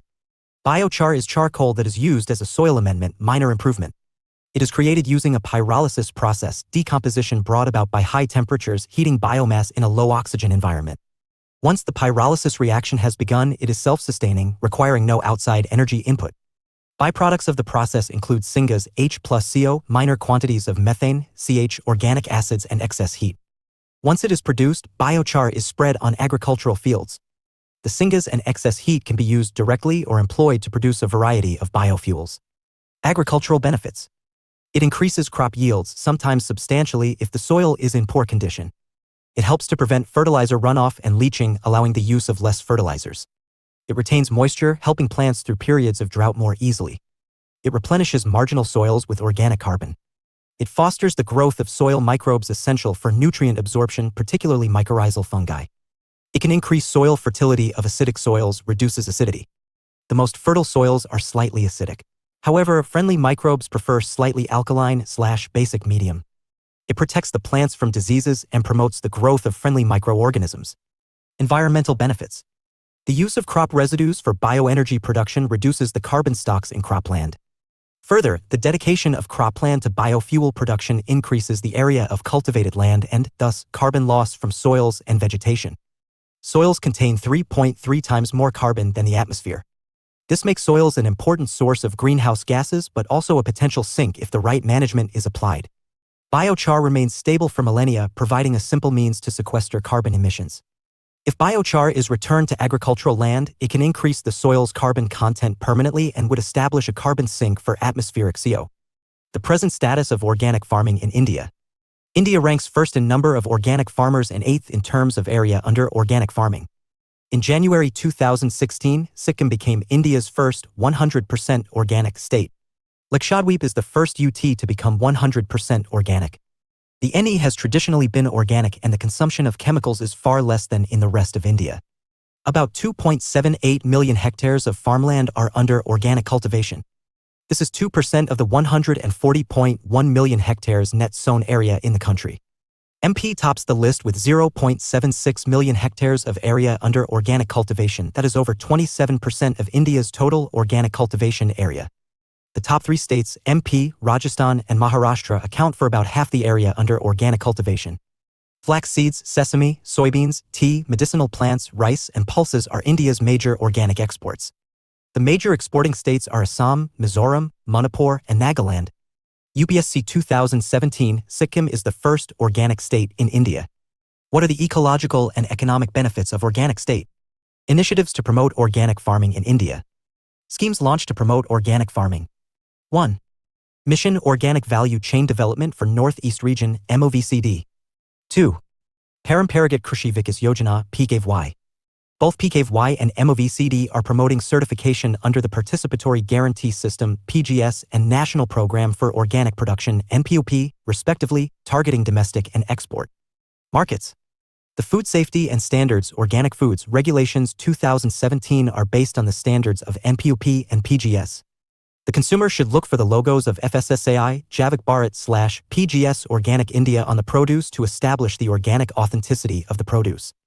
PGS Green is given to chemical-free produce under transition to organic, which takes 3 years. Mission Organic Value Chain Development for Northeast Region, MVCD-NIAR.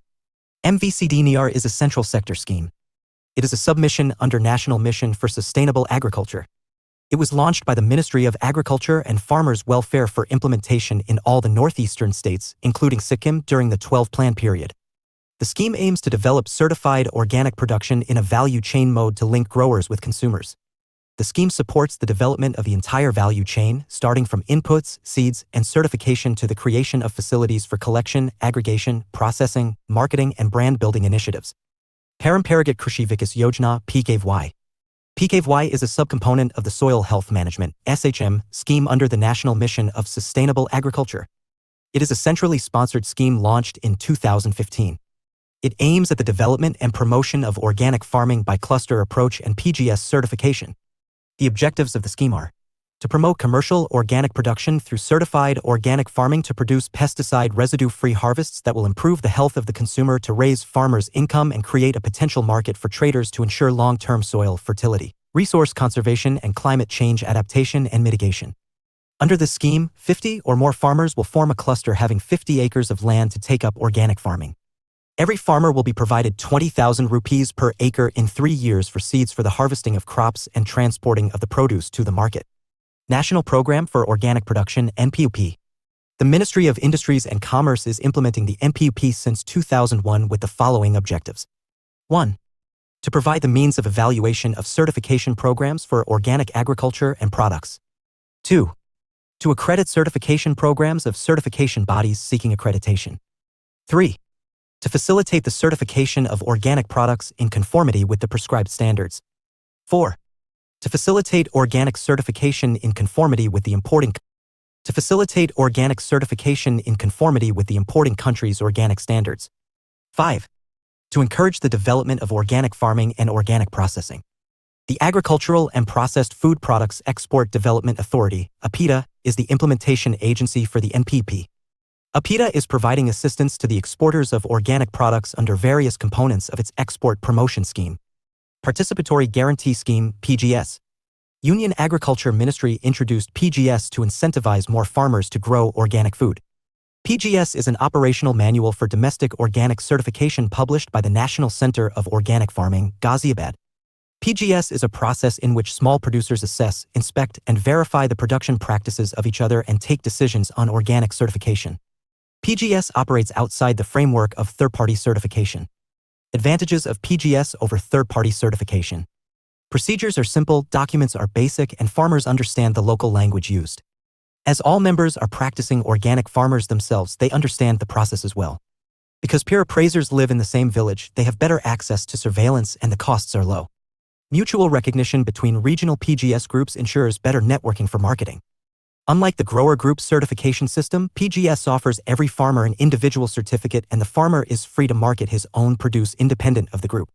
PGS ensures traceability until the product is in the custody of the PGS group, which makes PGS ideal for local direct sales and direct trade between producers and consumers. Limitations of PGS.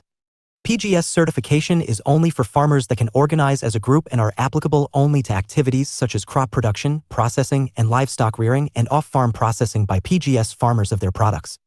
Individual farmers or groups of farmers smaller than 5 members are not covered under PGS. PGS is not ideal for furthering organic exports due to apprehensions over peer-based certification. Large Area Certification. Department of Agriculture, under its scheme of Paramparagat Krishi Vikas Yojana (PKVY), has launched a quick certification program, Large Area Certification (LAC), to harness potential organic areas. Under LAC, each village in the area is considered as one cluster/group. All farmers with their farmland need to adhere to the standard requirements and can get certified en masse. Certification is renewed on annual basis by a process of peer appraisals as per the process of PGS India.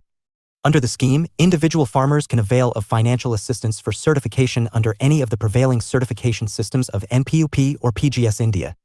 LAC versus old certification process. As per the established norms, the areas having chemical input usage history are required to undergo a transition period of minimum 2 to 3 years to qualify as organic. During this period, farmers need to adopt standard organic agriculture practices and keep their farms under the certification process. On successful completion, such farms can be certified as organic after 2 to 3 years. The process also requires elaborate documentation and time-to-time verification by authorities. Whereas under LAC, requirements are simple and the area can be certified almost immediately. LAC is a quick certification process that is cost-effective and farmers do not have to wait for 2 to 3 years for marketing PGS organic certified products. Car Nicobar and Nancowry Group of Islands certified LAC.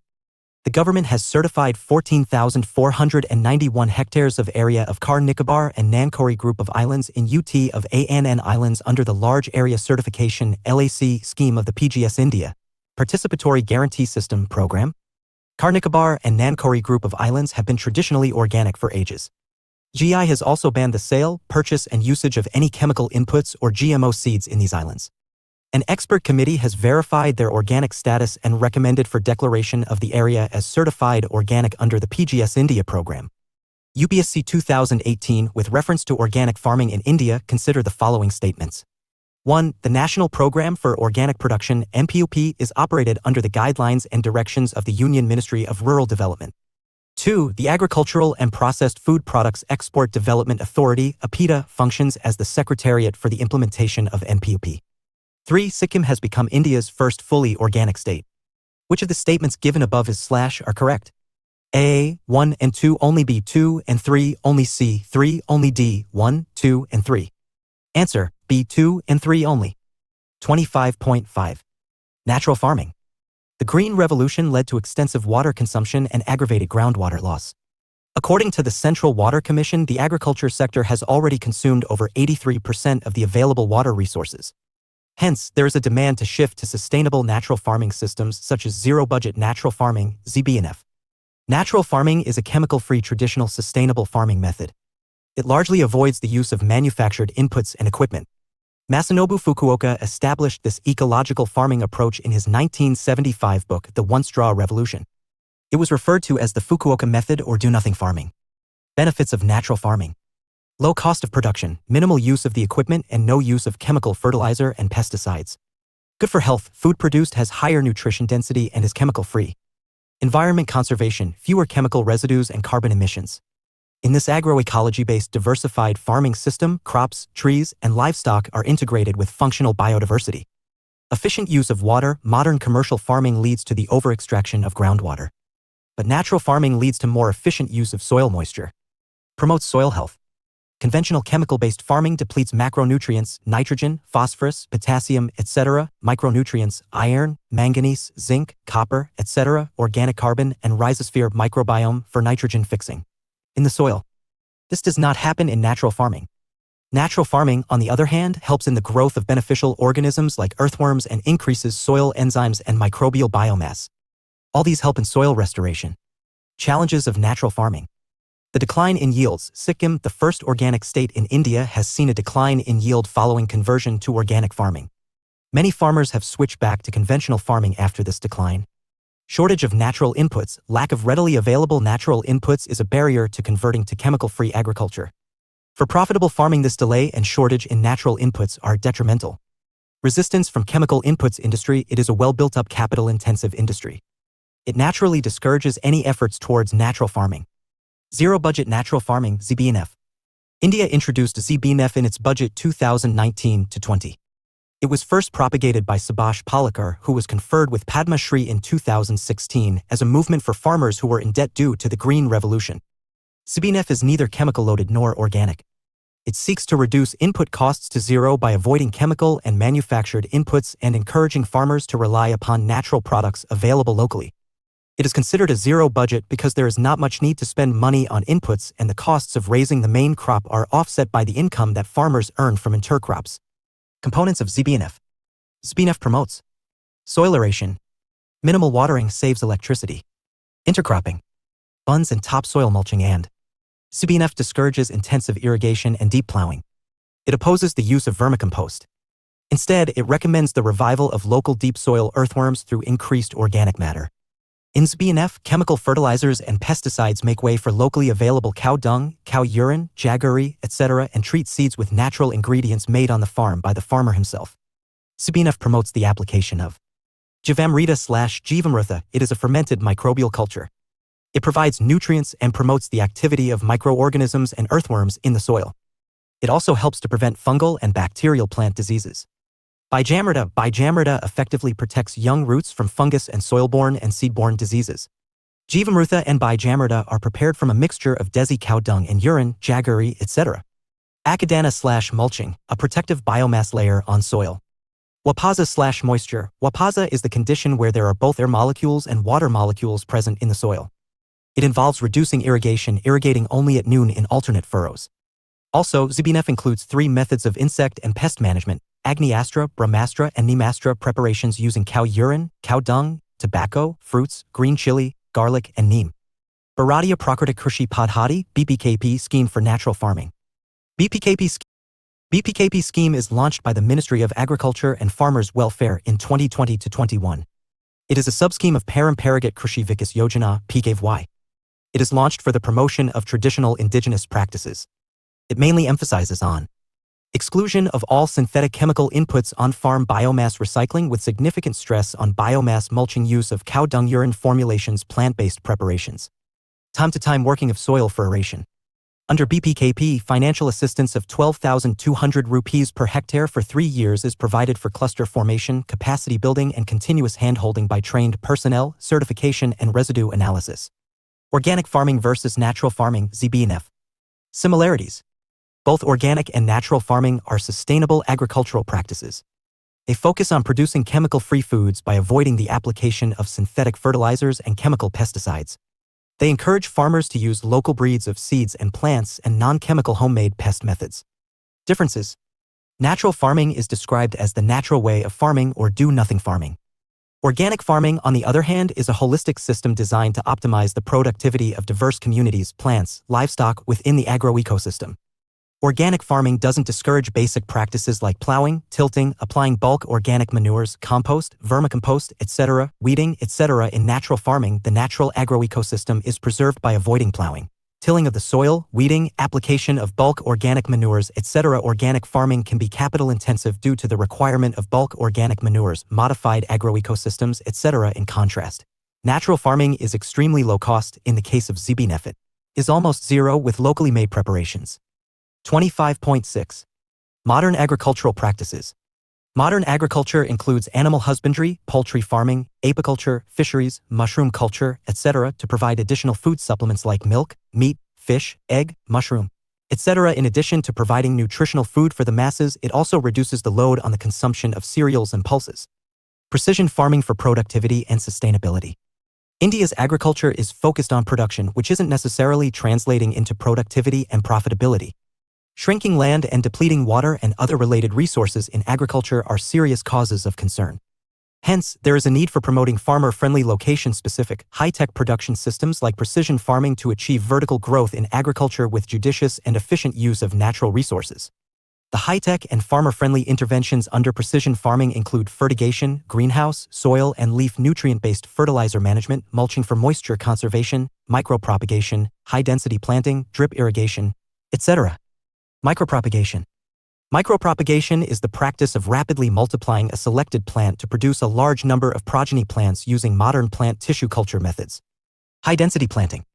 High-density planting technique is a modern method of horticulture involving planting of trees densely, allowing dwarf trees with modified canopy for better light interception and distribution and ease of mechanized field operations.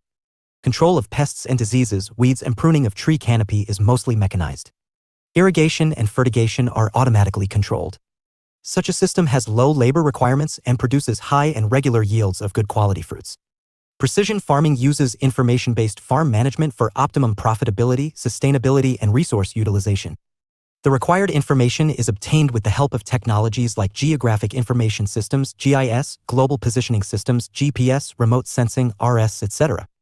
Geoinformatics for precision farming. Geoinformatics deals with integrating computer science and geosciences to solve complex scientific questions. It is the science of gathering, analyzing, interpreting, distributing, and using geographic information. It encompasses surveying and mapping, RS, GIS, and GPS. Global Positioning System, GPS. GPS-based applications in precision farming are being used in farm planning, field mapping, tractor guidance, variable rate applications, automated, precise application of pesticides, fertilizers, etc. Based on data that is collected by sensors, maps, and GPS and yield mapping. GPS allows farmers to work during low visibility field conditions such as rain, dust, fog, and darkness. Remote sensing RS technique.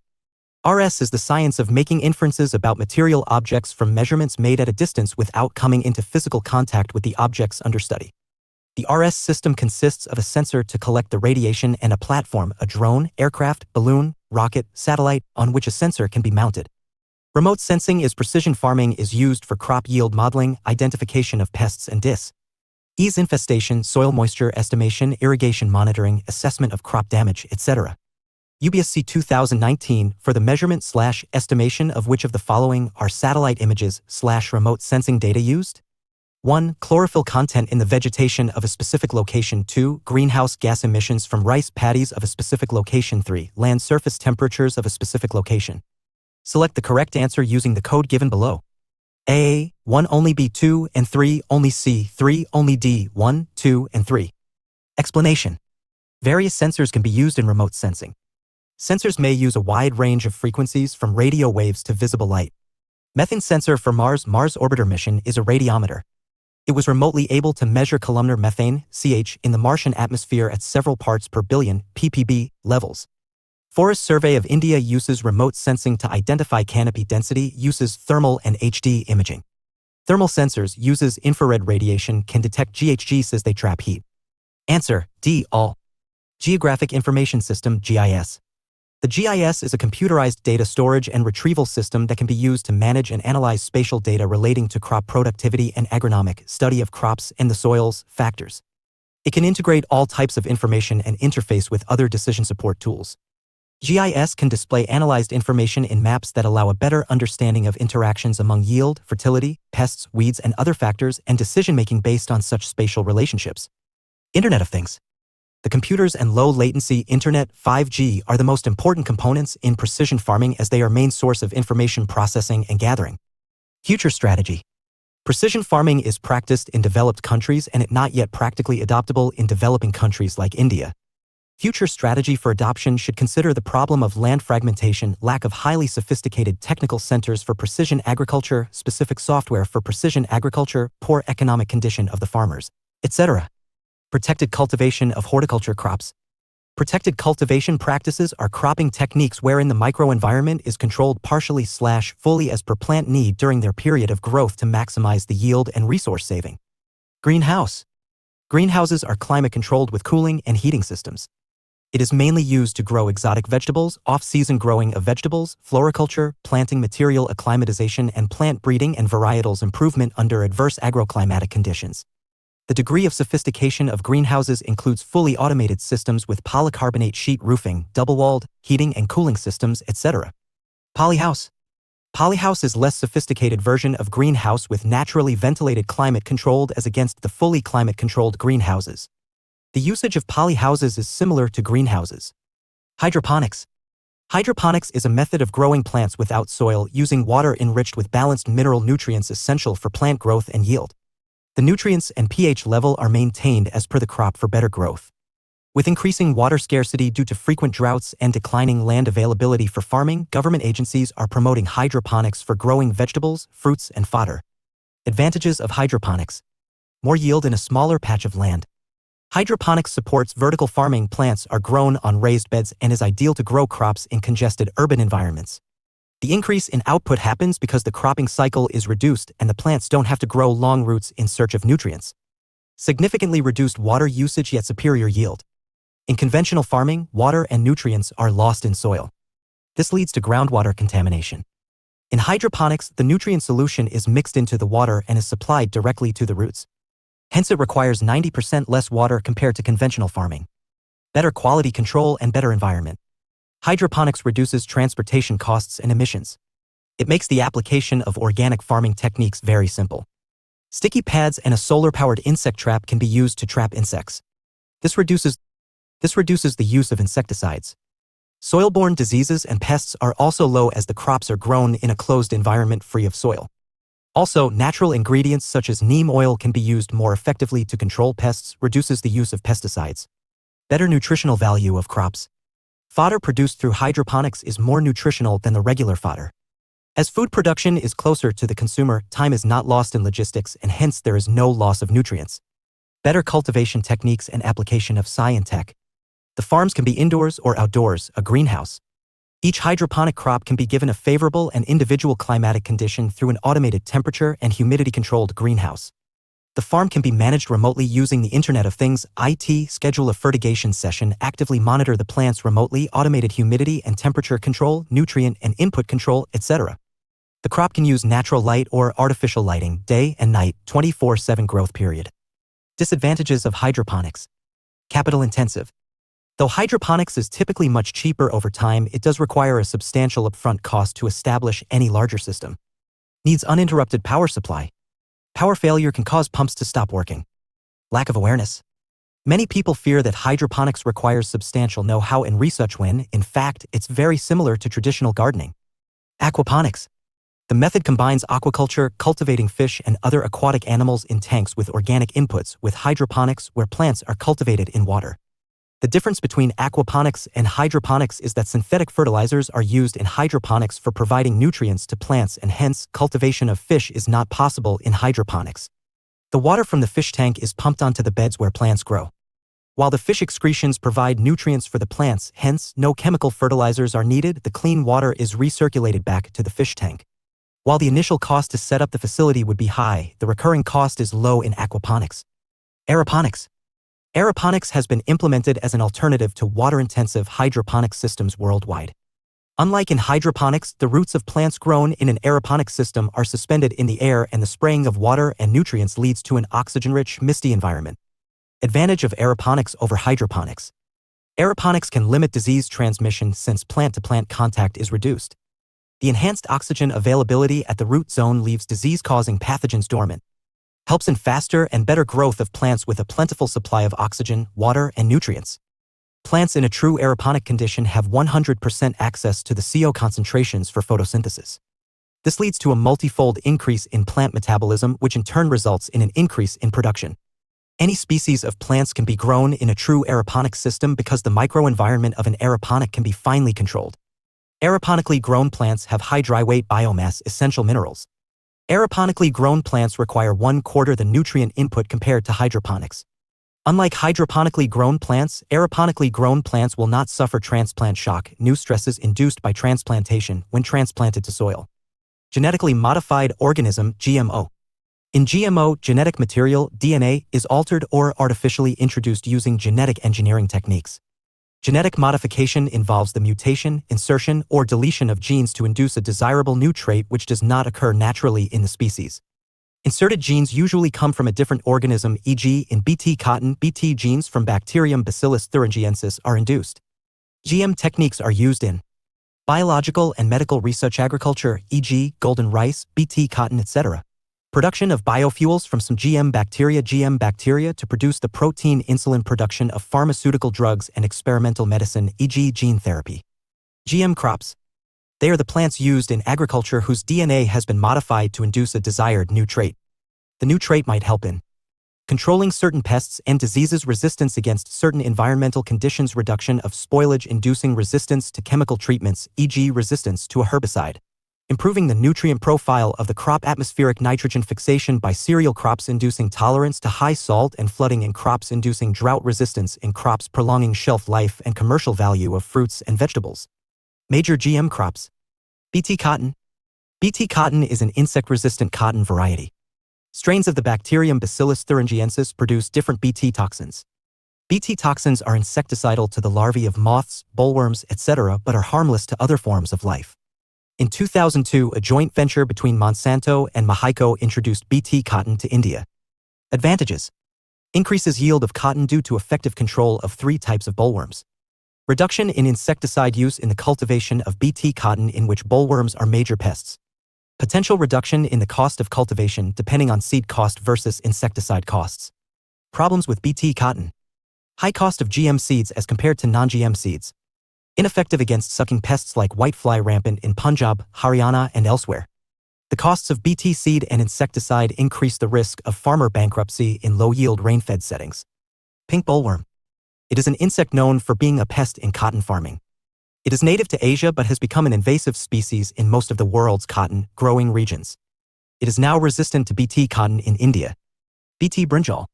Bt brinjal is created by inserting a crystal protein gene from Bacillus thuringiensis. The Bt brinjal has been developed to give resistance to brinjal fruit and shoot borer, FSB. The insecticide requirement for Bt brinjal is far less than its non-Bt counterpart for the control of FSB. Mexico has developed the Bt brinjal variety. Mexico's Bt brinjal is commercially grown in Bangladesh. The Genetic Engineering Appraisal Committee (GAC) cleared Bt brinjal for commercialization in 2009. Following concerns raised by some scientists, the GI has imposed a moratorium on its commercial use, not a permanent ban. Golden rice. Golden rice is a variety of rice, Oryza sativa, produced to biosynthesize beta-carotene, a precursor of vitamin A in the edible parts of rice. It is mostly consumed in areas with a shortage of dietary vitamin A. Benefits of GM crops. Crops. Enhances taste and quality. Reduces maturation time. Increases nutrients, yields, and stress tolerance.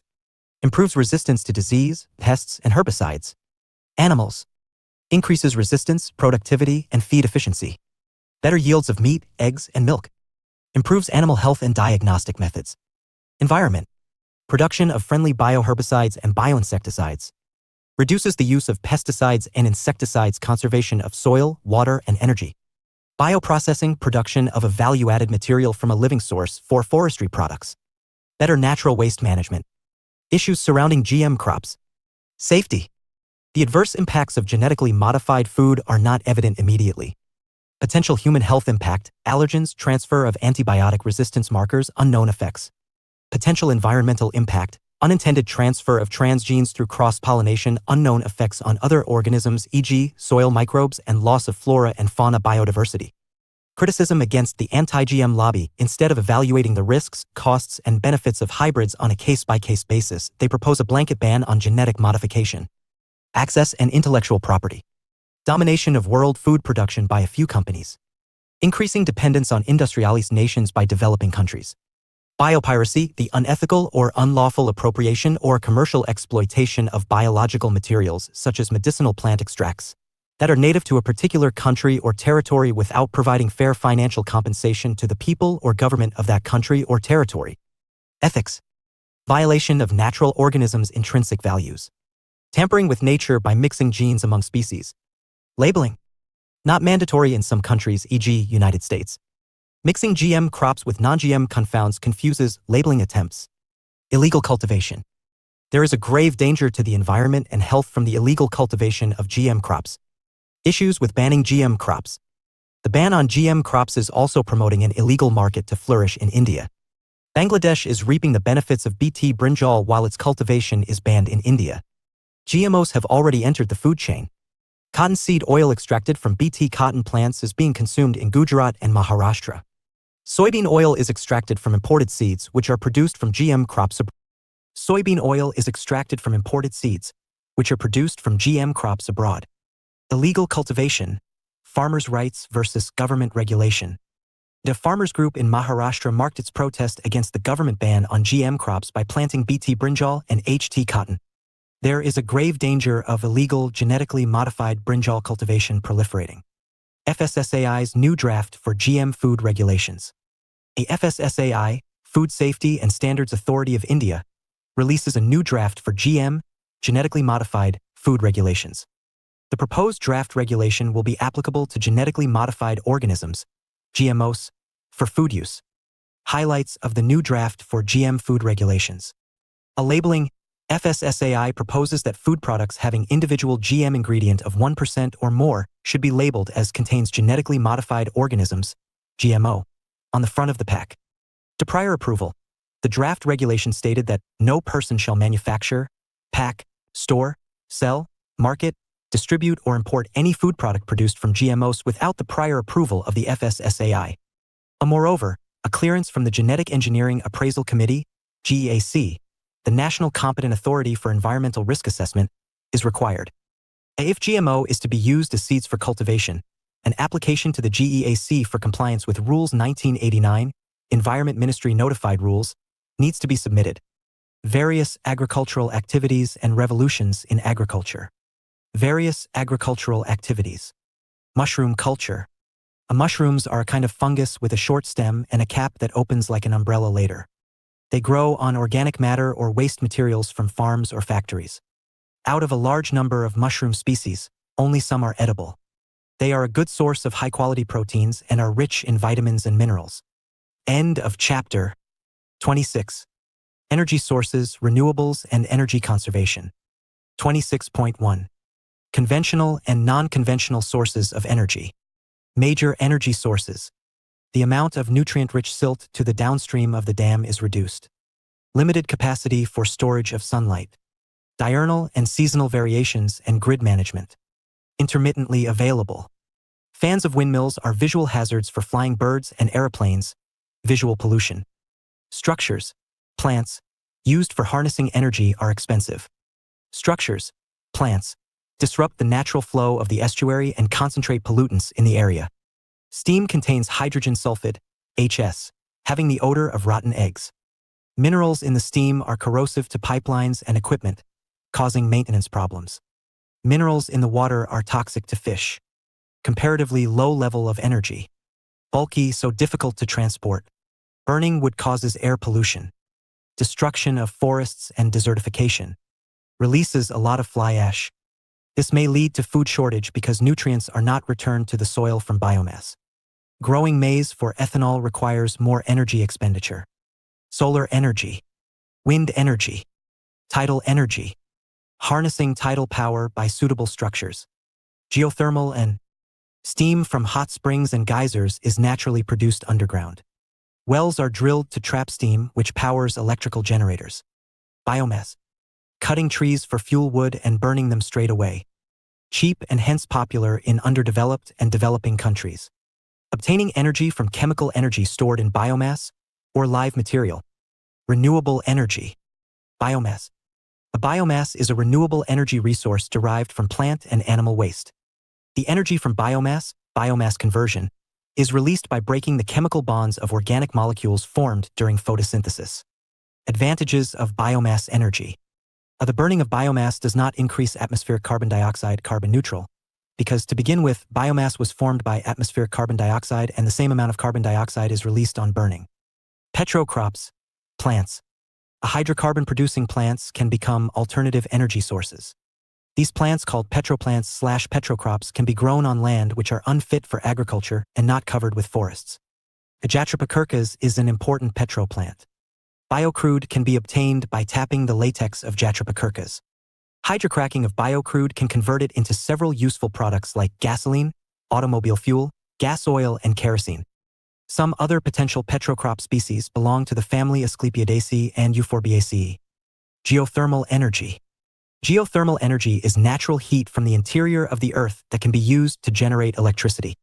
The steam contains hydrogen sulfide gas, which has the odor of rotten eggs and causes air pollution. The minerals in the steam are also toxic to fish, and they are corrosive to pipes and equipment, requiring constant maintenance. Tidal energy. The tidal power is harnessed by building a dam across the entrance to a bay or estuary. As the tide rises, water is initially prevented from entering the bay. Then, when tides are high and water is sufficient to run the turbines, the dam is opened and water flows through it, turning the blades of the turbines. Again, when the reservoir, the bay, is filled, the dam is closed, stopping the flow and holding the water in the reservoir. When the tide falls, ebb tide, the water level in the reservoir is higher than that in the ocean. The dam is then opened to run the turbines, which are reversible, and electricity is produced as the water is let out of the reservoir. Cleaner, alternative, energy sources. Cleaner fuels emit relatively lower emissions than the most widely used fuels like coal, petrol, and diesel. Methanol. Methanol and ethanol can be produced from coal, petroleum, natural gas, and biomass waste. It is currently produced by breaking down natural gas, methane, at high pressure and temperatures into hydrogen gas and carbon monoxide before reassembling them, an expensive process. CO can be converted into methanol, treating CO with hydrogen, H, or methane. The methanol economy will help India use its vast coal reserves. Burning coal directly is bad. Advantages of methanol as fuel. Methanol and ethanol are relatively cleaner fuels, low carbon emissions. The unit cost of energy produced from methanol is cheaper than that from petrol, diesel, LPG, etc. Methanol is lighter than petrol and diesel. It burns efficiently in all internal combustion engines, produces no PM, no soot, almost nil SO and NO emissions. Methanol 15% blend, M15. In petrol will reduce pollution by 33% and diesel replacement by methanol will reduce by more than 80%. Adopting methanol as a transport fuel requires little infrastructure modifications compared to other alternative fuels such as CNG, LPG, etc. Methanol economy. A methanol economy is the bridge to the dream of a complete, hydrogen-based fuel system.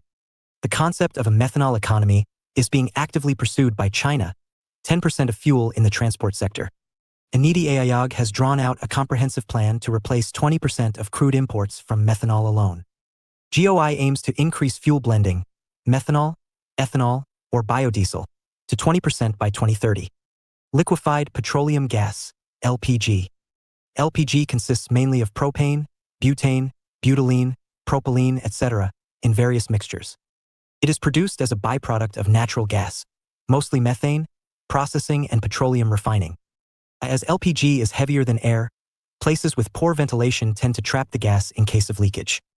LPG is odorless in its natural state. Ethyl mercaptan or ethanethiol reaction of ethylene with hydrogen sulfide that has a strong odor is added to LPG to detect leakage. Liquefied natural gas, LNG.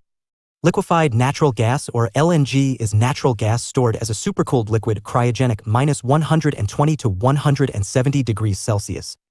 It is used in heavy-duty applications in developed countries like the US, Japan, etc. For many developing nations, using LNG is currently not a practical option. Advantage: takes up less space, thereby extending range and reducing refueling frequency. Disadvantage: high cost of cryogenic storage, transportation, and dispensation. Compressed natural gas, CNG. Natural gas is drawn from gas wells or in conjunction with crude oil. When natural gas is compressed and stored in tanks, it is called compressed natural gas or CNG. Natural gas is mostly methane and, to some extent, ethane and propane. Other gases such as nitrogen, carbon dioxide, sulfur compounds, etc. are also present. A sulfur-based odorant is added to CNG to facilitate leak detection. Advantage over LPG is that CNG is lighter than air and thus will quickly dissipate in the case of a leak. CNG is a clean burning fuel, i.e., burning it leaves little or no residue, reduced engine maintenance. Although natural gas produces GHGs, it is considerably reduced compared to petrol or diesel. CNG is much safer compared to petrol and diesel. It has a high auto-ignition temperature. CNG is cheaper than petrol and diesel. CNG also carries a high calorific value, 50,000 kJ/kg, as compared to petrol, 45,000 kJ/kg. Disadvantages: large fuel tanks, less range, very few filling stations, old vehicles not designed for CNG. Calorific value of various sources of energy. Total installed power capacity in India. TIC, total installed capacity in MW, BM power/Kogan, biomass power, cogeneration, RES, installed capacity in respect of renewable energy sources RES, OE equals RES, nuclear. Large hydro RES including hydro equals RES, nuclear. Total installed renewable power capacity. TIC, total installed capacity in GW, target for 2022. UPSC 2016, give an account of the current status and the targets to be achieved pertaining to renewable energy sources in the country. Discuss in brief the importance of National Program on Light-Emitting Diodes, LEDs. UPSC 2018, access to affordable, reliable, sustainable, and modern energy is the sine qua non to achieve Sustainable Development Goals, SDGs. Comment on the progress made in India in this regard. India has set a target of 175 gigawatts of renewable energy capacity by 2022, which includes 100 gigawatts of solar energy. This target includes 40 gigawatts rooftop and 60 gigawatts through large and medium grid-connected solar power projects. In line with the Prime Minister's announcement at COP26, 50% of energy from renewables by 2030. The Ministry of New and Renewable Energy is working towards achieving 500 gigawatts of installed electricity capacity from non-fossil sources by 2030. Projected optimal mix of installed capacity for 2029 to 30. The installed electricity generating capacity in the country at present is 411 gigawatts, including 175 gigawatts from non-fossil fuel sources, which is about 42% of the total. The Ministry of Power has prepared a detailed transmission plan for the integration of over 500 gigawatts RE capacity by 2030. The planned additional transmission systems required is an estimated cost of 2.44 lakh crore. Because renewable energy generation is only available for a limited time every day, the plan envisages installing battery storage capacity worth 51.5 gigawatts by 2030 to provide round-the-clock power.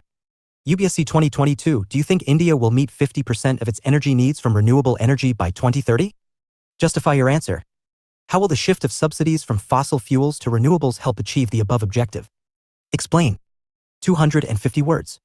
World Energy Outlook and India Energy Outlook Report 2022. India's energy requirements will peak in the coming decade as per the World Energy Outlook WOE report for 2022 published by the International Energy Agency IA. Findings of the report. India will have the highest population by 2025. This, along with urbanization and industrialization, will spur a huge rise in energy demand of greater than 3% per year from 2021 to 2030. In India, the demand for coal will continue to rise. This demand will peak anywhere between the late 2020s and early 2030s. However, the peak will be followed by a steep decline in coal demand as the deployment of cheap, clean energy alternatives like renewables. By 2030, renewables will meet more than 60% of the growth in demand for power and account for 35% of the electricity mix, with solar PV alone accounting for more than 15%. Coal will still meet a third of overall energy demand growth by 2030, and oil, mainly for transport, another quarter. There remained a huge gap between the climate pledges made previous NDCs and their ability to limit global warming to 1.5 degrees Celsius by 2100. However, additional pledges made in 2021, revised NDCs, notably by India, will show a faster decline in emissions by 2050. Currently, low-emissions sources account for around 40% of electricity generation, with 30% coming from renewables and another 10% from nuclear. Within 10 years, if countries are taking the necessary action to deliver on their climate pledges, the world will be deploying around 210 gigawatts (GW) of wind capacity each year and 370 gigawatts of solar. How feasible is India's net zero by 2070 pledge? WE's announced pledges scenario APS ideal case scenario assumes that all aspirational targets announced by governments are met, including their long-term net zero to limit global warming to 1.5 degrees Celsius. As per the APS, more rapid progress in deploying low-emissions alternatives means that India could be within reach of its goal to achieve net zero emissions by 2070 only if all the pledged targets are met in time and in full. Towards net zero by 2070. India promised to reduce the emissions intensity of its GDP by 45% from 2005 levels by the year 2030 and achieve about 50% cumulative non-fossil fuel electric power by 2030 as part of its updated NDC.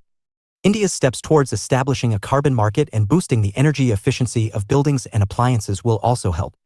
Government programs such as the Gati Shakti National Master Plan, a 100 rupees lakh crore project for developing holistic infrastructure in India by bringing various ministries and stakeholders together, and the Atmanirbhar Bharat Abhiyan, Self-Reliant India, could promote a robust growth in renewables and electric mobility, notably for 2/3-wheelers. International Energy Agency IA. The IA, an autonomous intergovernmental organization, analyses data on energy use and requirements and provides policy recommendations and solutions to countries for sustainable energy growth. The IA's World Energy Outlook report, published annually, captures the world's energy trends and transitions and predicts future trajectories. 26.2. Solar energy. Solar energy can be converted directly into electrical energy, direct current or DC, by photovoltaic (PV) cells, commonly called solar cells. Photovoltaic cells are made of silicon and other semiconductor materials. When sunlight photons strikes the silicon atoms, it causes electrons to flow, creating an electrical current. This principle is called as the photoelectric effect. UPSC 2014, with reference to technologies for solar power production, consider the following statements. 1.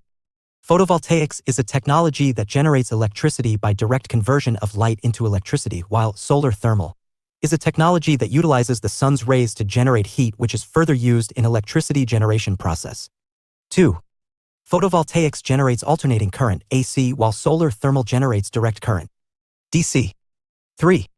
India has manufacturing base for solar thermal technology but not for photovoltaics.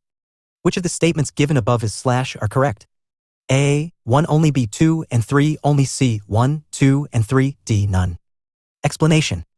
Photoelectric effect: when light strikes on a suitable semiconductor material, electrons are dislodged, photons dislodge electrons. Photovoltaic: the dislodged electrons, if channeled through a conductor, will create electric current.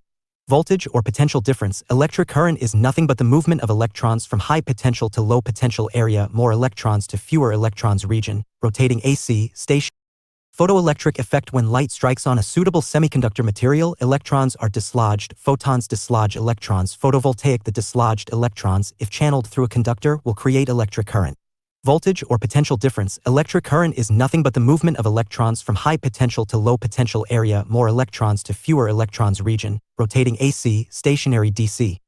Electric generators and wind turbines generate AC while solar panels generate DC. Solar thermal converting light into heat, e.g. solar cooker and solar water heater.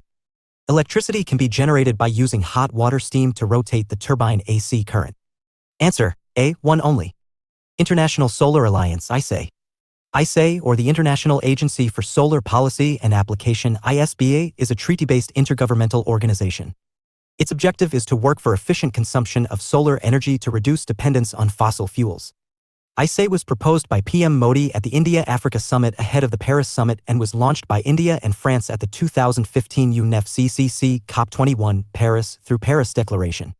It is headquartered in Gurugram, India. ISA was established as an alliance of 123 countries, most of them being sunshine countries, which lie either completely or partly between the Tropic of Cancer and the Tropic of Capricorn. Countries that do not fall within the tropics can join the alliance, however, with the exception of voting rights. As of February 2023, 92 countries members have signed and ratified the ISA Framework Agreement. ISA will not duplicate or replicate the efforts that others are currently engaged in, but will establish networks, develop synergies with them, and supplement their efforts in a sustainable manner. To deploy cost-effective solutions, especially in the least developed countries, LDCs, and the small island developing states, SIDS, ISA is partnering with multilateral development banks, MDBs, development financial institutions, DFIs, and other international institutions such as International Renewable Energy Agency, IRENA, Renewable Energy and Energy Efficiency Partnership, REP, International Energy Agency, IEA, Renewable Energy Policy Network for the 21st Century, RN21, United Nations bodies, bilateral organizations, etc. Objectives of the ISA: to mobilize investments of more than $1,000 billion $1 trillion by 2030. To take coordinated action for promoting solar finance, solar technologies, R&D, capacity building, etc. Reduce the cost of finance to increase investments in solar energy in member countries. Scale up applications of solar technologies in member countries. Facilitate collaborative R&D activities in solar energy technologies among member countries. Promote a common cyber platform for cooperation and exchange of ideas among member countries. ISA aims to create a world solar bank with an authorized capital of $15 billion to fund projects. ISA targets. The ISA has set a target of 1,000 gigawatts of solar energy by 2030. Delhi Solar Agenda. The Delhi Solar Agenda was adopted in the founding conference of the ISA. It states that the ISA member states inter alia have agreed to pursue an increased share of solar energy in the final energy consumption in the respective national energy mix. Solar Facility by International Solar Alliance, ISA. ISA, in its 5th General Assembly meeting, approved the Solar Facility. Solar Facility is a payment guarantee mechanism that is expected to stimulate investments into solar projects through 2 financial components: a Solar Payment Guarantee Fund and Solar Insurance Fund. Its objective is to attract private capital to flow into underserved markets in Africa. The ISA would aim to crowdsource investments from various donors across the globe, and proposed projects in Africa would be able to purchase payment guarantees or partial insurance premiums from these funds. UPSC 2016, consider the following statements. 1. The International Solar Alliance was launched at the United Nations Climate Change Conference in 2015. 2. The alliance includes all the member countries of the United Nations. Which of the statements given above are correct? A. 1 only, B. 2 only, C. Both 1 and 2, D. Neither 1 nor 2. Answer: A. 1 only. One Sun, One World, One Grid, OSOWOG. OSOWOG is India's initiative to build a global ecosystem of interconnected renewable energy resources. The blueprint for the OSOWOG will be developed under the World Bank's Technical Assistance Program that is implemented to accelerate the deployment of grid-connected rooftop solar installations. The concept of OSOWOG intends to tap the global solar energy potential for the benefit of all nations and requires an international electricity grid to allow inter-country free flow of power. To achieve this, the OSOWOG will require certain changes in the regulatory framework, especially in 2 areas. 1. Grid security for the Indian grid. 2. Development of appropriate energy exchange. The grid has to be a smart grid in order to obtain the highest efficiencies given the constraints of transmission of solar power, i.e., transmission losses. OSOWOG is planned to be completed in 3 phases.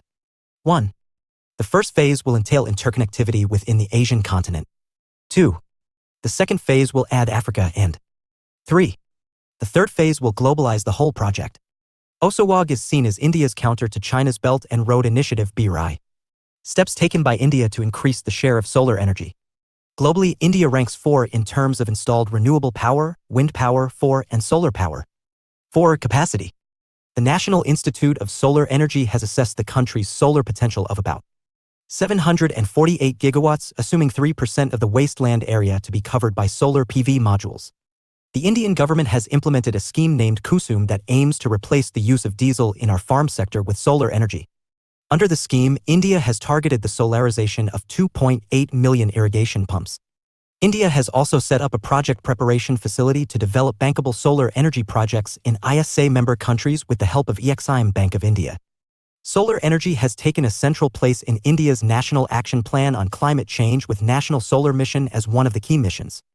The mission's objective is to establish India as a global leader in solar energy. The mission targeted installing 100 gigawatts grid-connected solar power plants by 2022. UPSC 2020 described the benefits of deriving electric energy from sunlight in contrast to the conventional energy generation. What are the initiatives offered by our government for this purpose? 250 words. PM Kusum Scheme.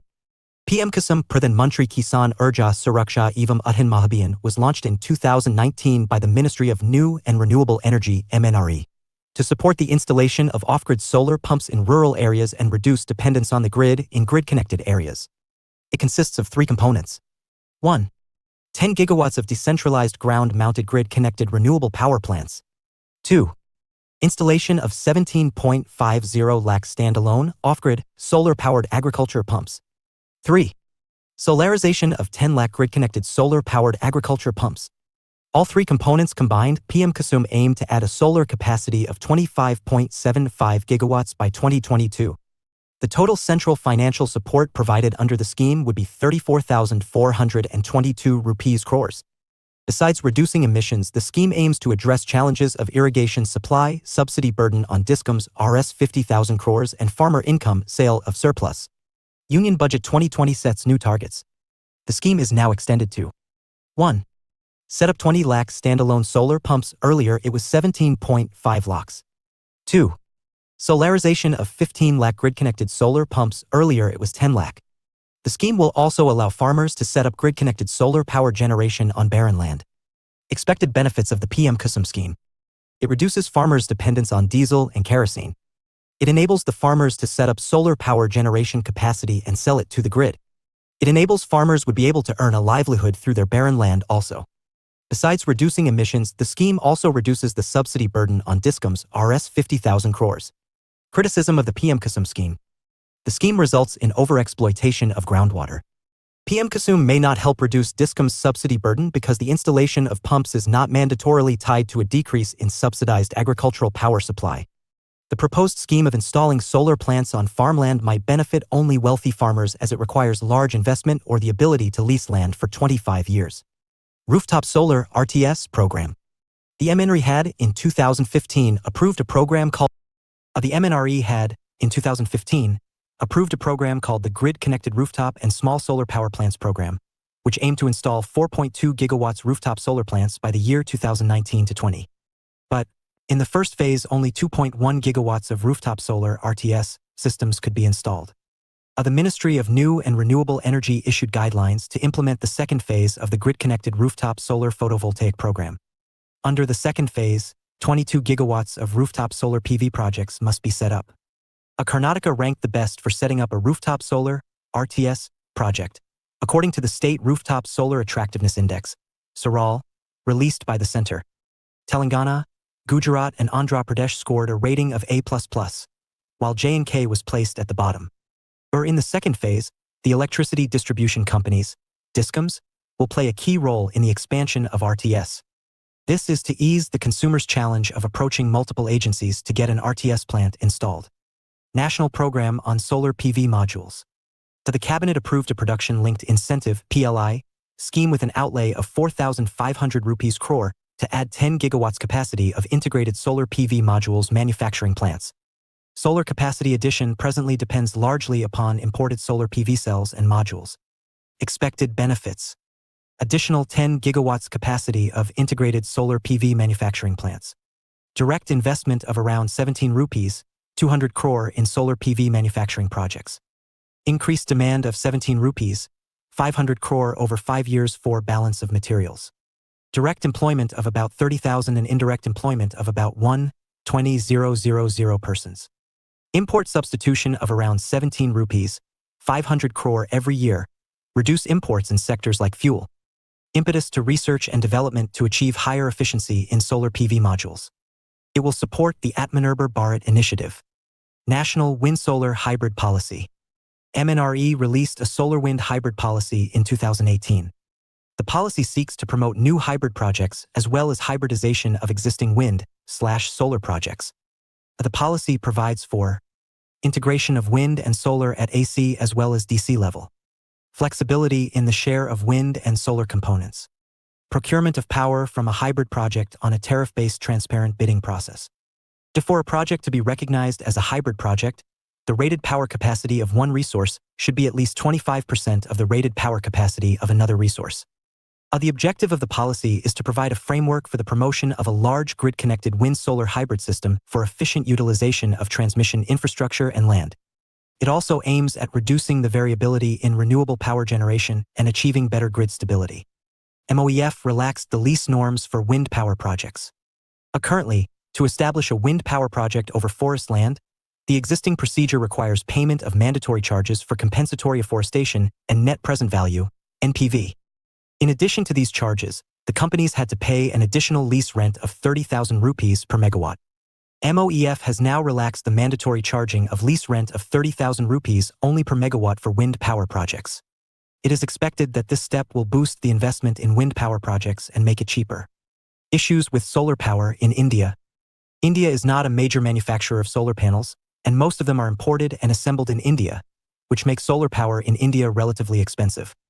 Though most of India gets abundant sunshine, high levels of atmospheric pollution and aerosols reduce solar power generation efficiency by absorbing and scattering the sun's rays and by soiling solar panels. This increases maintenance costs and water requirements for cleaning. Solar parks need 7,000 to 20,000 liters of water per megawatt, MW per wash. Many solar installations in India are located in arid and semi-arid areas, bringing significant risk to the local ecosystem and communities. Large-scale solar parks are set up by clearing a large expanse of land of vegetation. This can lead to the loss of wildlife habitats and soil erosion. Unlike wind facilities, there is less opportunity for solar projects to share land with agricultural/forestry uses. Pollution. Solar panel manufacturers use hazardous chemicals and materials to clean the semiconductors. Some of these chemicals include hydrofluoric acid, sulfuric acid, hydrogen fluoride, and so on. Solar photovoltaic panel is essentially made up of glass, aluminium, metals, silicon, and polymer fractions. While glass and aluminium, together constituting 80% of the total weight, are non-hazardous, a few other materials used in the panel, like polymers, antimony-containing glasses, used to improve stability the glass upon exposure to ultraviolet radiation, lead, mercury, zinc, and cadmium compounds, carcinogens, are hazardous. PV module recycling is still not commercially viable. The polymer component used in solar modules is difficult to recycle and can only be incinerated, air pollution. A lot of waste is generated during the installation of solar panels.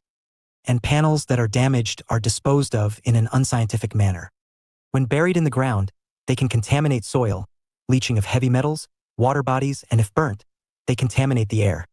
Not tapping into the commercial potential of recycling.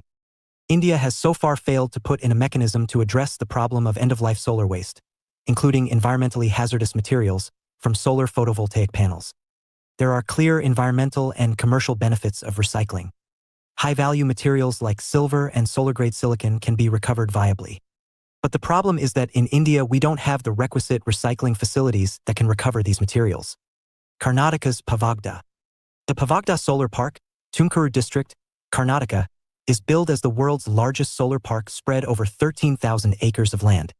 The arid region with fallow land was not irrigated, and a drought-like situation prevailed continuously. ISA said that Pavagda can be an example for states like Rajasthan with abundant wasteland. A committee constituted in 2015 to deal with lease rent finalized a rate of Rs 21,000/acre/annum with a 5% escalation every 2 years. The lease is for 28 years. Issues. The solar park helped only big farmers who have more than 25 acres of land. The temperature of the villages near the park is higher due to the reflection and absorption of light by the solar panels. Pavagda is close to the Geoengineering Blackbuck Reserve, which is a habitat for the blackbuck as well as the great Indian bustard. Large mammals like bears and leopards, which were once seen frequently, are no longer around. There is a decline in the populations of birds and pollinators like bees and butterflies. UPSC 2020 India has immense potential of solar energy, though there are regional variations in its development. Elaborate. 250 words. 26.3. Wind energy. India currently has an installed capacity of 41 gigawatts, February 2023, the fourth highest in the world. However, this is just 29% of its target, which is to install 140 gigawatts by 2030. TN accounts for 25% of this installed capacity, followed by Gujarat at 24%. Major wind farms. Mapandal Wind Farm, India. The area of Mapandal features vast barren land, which is not fit for cultivation but boasts of high-pressure winds, due to the funneling effect, making it an ideal location for the development of wind farms. Mapandal receives strong winds for 9 months a year from the west, due to the presence of the Western Ghats mountain range. Wind versus solar. Solar is the winner. India's aspiration to become a global solar energy power has affected the wind power sector. Tariffs for wind power are currently similar to those for solar power. However, wind's long-term competitiveness vis-a-vis solar may weaken if costs in the solar sector drop faster as the best wind sites are taken up. Development of wind parks, similar to solar parks where the government takes care of the land and integration of power to the grid, two difficult challenges is entirely missing for the wind sector. Moreover, large wind projects are viable only in a few states like TN, Gujarat, and Rajasthan. Due to the capricious nature of wind, power generation is highly variable and seasonal. Due to high variability, wind projects face a higher risk of curtailment, putting them at a disadvantageous place with respect to solar projects. Wind is the winner. Wind energy brings distinct value to the overall energy mix as it is available during peak demand time in the evening, 7 p.m. to 10 p.m., unlike solar. Wind energy generation is the highest from June to October in TN and August to September in Gujarat, when solar demand tends to slow down due to monsoons. Unlike other sectors such as solar power, which are heavily dependent on China for the import of components, strategic and rare earth minerals, etc., the wind energy sector empowers local manufacturing of components. Offshore wind energy. Globally, the offshore wind market has grown from 29.2 gigawatts in 2019 to 35.3 gigawatts in 2020, according to the Global Wind Report 2021 of the Global Wind Energy Council, GWC. Leading in total offshore wind installations was the UK, 10 gigawatts, followed by China, 9.99 gigawatts, Germany, 7.7 gigawatts, Netherlands, 2.6 gigawatts, and Belgium, 2.2 gigawatts, as of 2020. They are all located in the westerly wind belt. More predictable high-speed winds, global offshore capacity would exceed 2,000 gigawatts by 2050, with India accounting for 140 gigawatts, according to a report by the EU. India's plans are to achieve 5 gigawatts of offshore wind by 2022 and 30 gigawatts by 2030. Potential in India. According to the MNRE, the 7,600 km long Indian coastline has an offshore wind energy potential of 140 gigawatts by 2050. 36 gigawatts of offshore wind energy potential exists off the coast of Gujarat and nearly 35 gigawatts exists off the TN coast, according to an assessment by the National Institute of Wind Energy, NIWI. Policy. The National Offshore Wind Energy Policy was notified in 2015 to provide a legal framework for the development of the offshore wind sector in India. Policy authorizes the MNRE to work in close coordination with other government entities for the development of offshore wind energy within the entire Exclusive Economic Zone (EEZ) of the country.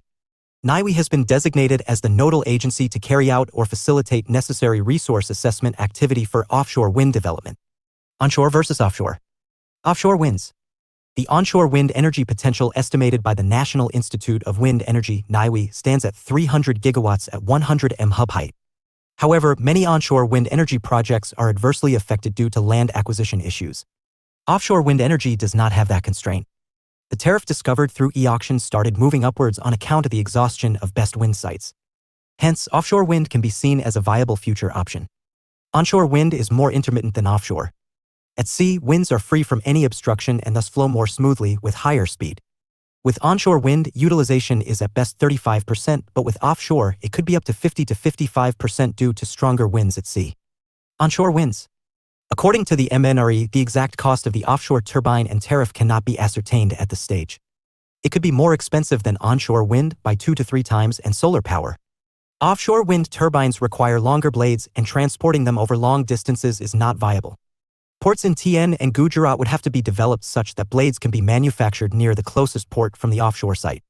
Offshore plants have significant challenges, including subsea cabling, turbine foundation, installation of turbines including logistics, grid interconnection and operation, development of transmission infrastructure and coastal security during the construction and operation period. Wind power, issues and challenges. The stagnation in wind power is due to a lack of financial incentives and difficulties in finding land for the projects. Another major issue is that most of the good wind sites have already been taken over in India. Onshore wind power is becoming financially uncompetitive, and offshore wind power is considered financially unviable. One of the reasons is the shift to a bidding route that seeks the lowest per unit price during an auction. This makes wind energy highly uncompetitive against cheaper options like solar. Environmental and health issues. As with all energy supply options, wind energy can have adverse environmental impacts, including the potential to reduce, fragment, or degrade habitat for wildlife, fish, and plants. Furthermore, spinning turbine blades can pose a threat to flying wildlife like birds and bats. Wind turbine syndrome and wind farm syndrome are terms for the alleged adverse human health effects related to the proximity of wind turbines. Some might experience symptoms that include decreased quality of life, annoyance, stress, sleep disturbance, headache, anxiety, depression, and cognitive dysfunction. Repowering. The Mapandal wind farm in Kanyakumari is the largest onshore farm in India. But the wind turbines here are also among the oldest, some of them over 25 years old. Simply put, repowering means replacing older turbines with newer, higher capacity ones or retrofitting them with more efficient components. Turbines can also be repowered by increasing their height where wind speeds are stronger. In 2016, India came up with a repowering policy that allowed repowering for turbines under 1 megawatt power. Still, it has had very few takers as there is no financial incentive to go for repowering. There are no benefits, and the costs are as high as setting up a new wind turbine. High maintenance and upgradation costs in the long run. UPSC 2022 examined the potential of wind energy in India and explained the reasons for their limited spatial spread. 150 words. 26.4. Biofuel. Any hydrocarbon fuel, i.e., solid, liquid, or gas, that is produced from an organic matter, which may be living or once living material, in a short period of time is considered a biofuel. Examples of biofuels include solid, wood manure; liquid, bioethanol and biodiesel; gaseous, biogas. As biofuels emit less carbon dioxide, CO, than conventional fuels, they can be blended with existing fuels as an effective way of reducing CO emissions in the transport sector. Biofuels represent around 3% of road transport fuels in use around the world. Generations of biofuel. First-generation biofuels. The first-generation biofuels are produced directly from food crops by abstracting the oils for use in biodiesel or producing bioethanol through conventional methods like fermentation. Crops such as wheat and sugar are the most widely used feedstock for bioethanol, while rapeseed oil has proved highly effective for use in biodiesel. The most contentious issue is fuel versus food. First-generation biofuels have a number of problems. These biofuels can produce negative net energy gains, releasing more carbon in their production than their feedstock captures in their growth. Biofuels from food grains have been blamed for the increase in food prices over the last couple of years. Second-generation biofuels. The 2G biofuels are produced from non-food crops such as wood, organic waste, food crop waste, and specific biomass crops, therefore eliminating the main problem with first-generation biofuels. They are also aimed at being more cost-competitive in relation to existing fossil fuels. Life cycle assessments of second-generation biofuels have also indicated that they will increase positive net energy gains, overcoming another of the main limitations of first-generation biofuels. Third-generation biofuels. The third generation of biofuels takes advantage of specially engineered energy crops such as algae. The algae are cultured to act as a low-cost, high-energy, and entirely renewable feedstock. It is predicted that algae will have the potential to produce more energy per acre than conventional crops. Algae can also be grown using land and water unsuitable for food production. A further benefit of algae-based biofuels is that the fuel can be manufactured into a wide range of fuels, such as diesel, petrol, and jet fuel.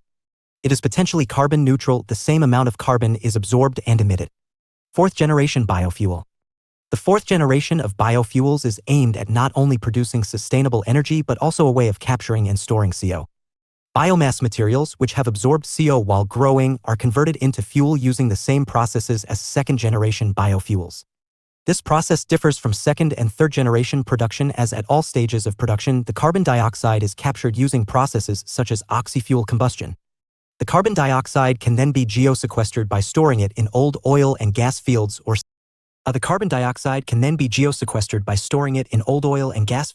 saline aquifers. This carbon capture makes fourth-generation biofuel production carbon negative rather than simply carbon neutral, as it locks away more carbon than it produces. This system not only captures and stores carbon dioxide from the atmosphere, but it also reduces CO emissions by replacing fossil fuels. Advantages of biofuels. Increases the life of vehicle engine. Biofuels are adaptable to current engine designs and perform very well in most conditions. They have higher cetane and better lubricating properties. This keeps the engine running for longer, requires less maintenance, and brings down overall pollution. Less carbon emissions. Biofuel is made from renewable resources and is relatively less flammable compared to fossil diesel. Biofuel causes less harmful carbon emissions compared to standard diesel. Studies suggest that biofuels reduce greenhouse gases by up to 65%. Easy to source. Biofuels are made from many different renewable sources such as manure, waste from crops, corn, switchgrass, soybeans, algae, and plants grown specifically for the fuel. UPSC 2023 discuss several ways in which microorganisms can help in meeting the current fuel. Answer in 150 words. Economic security.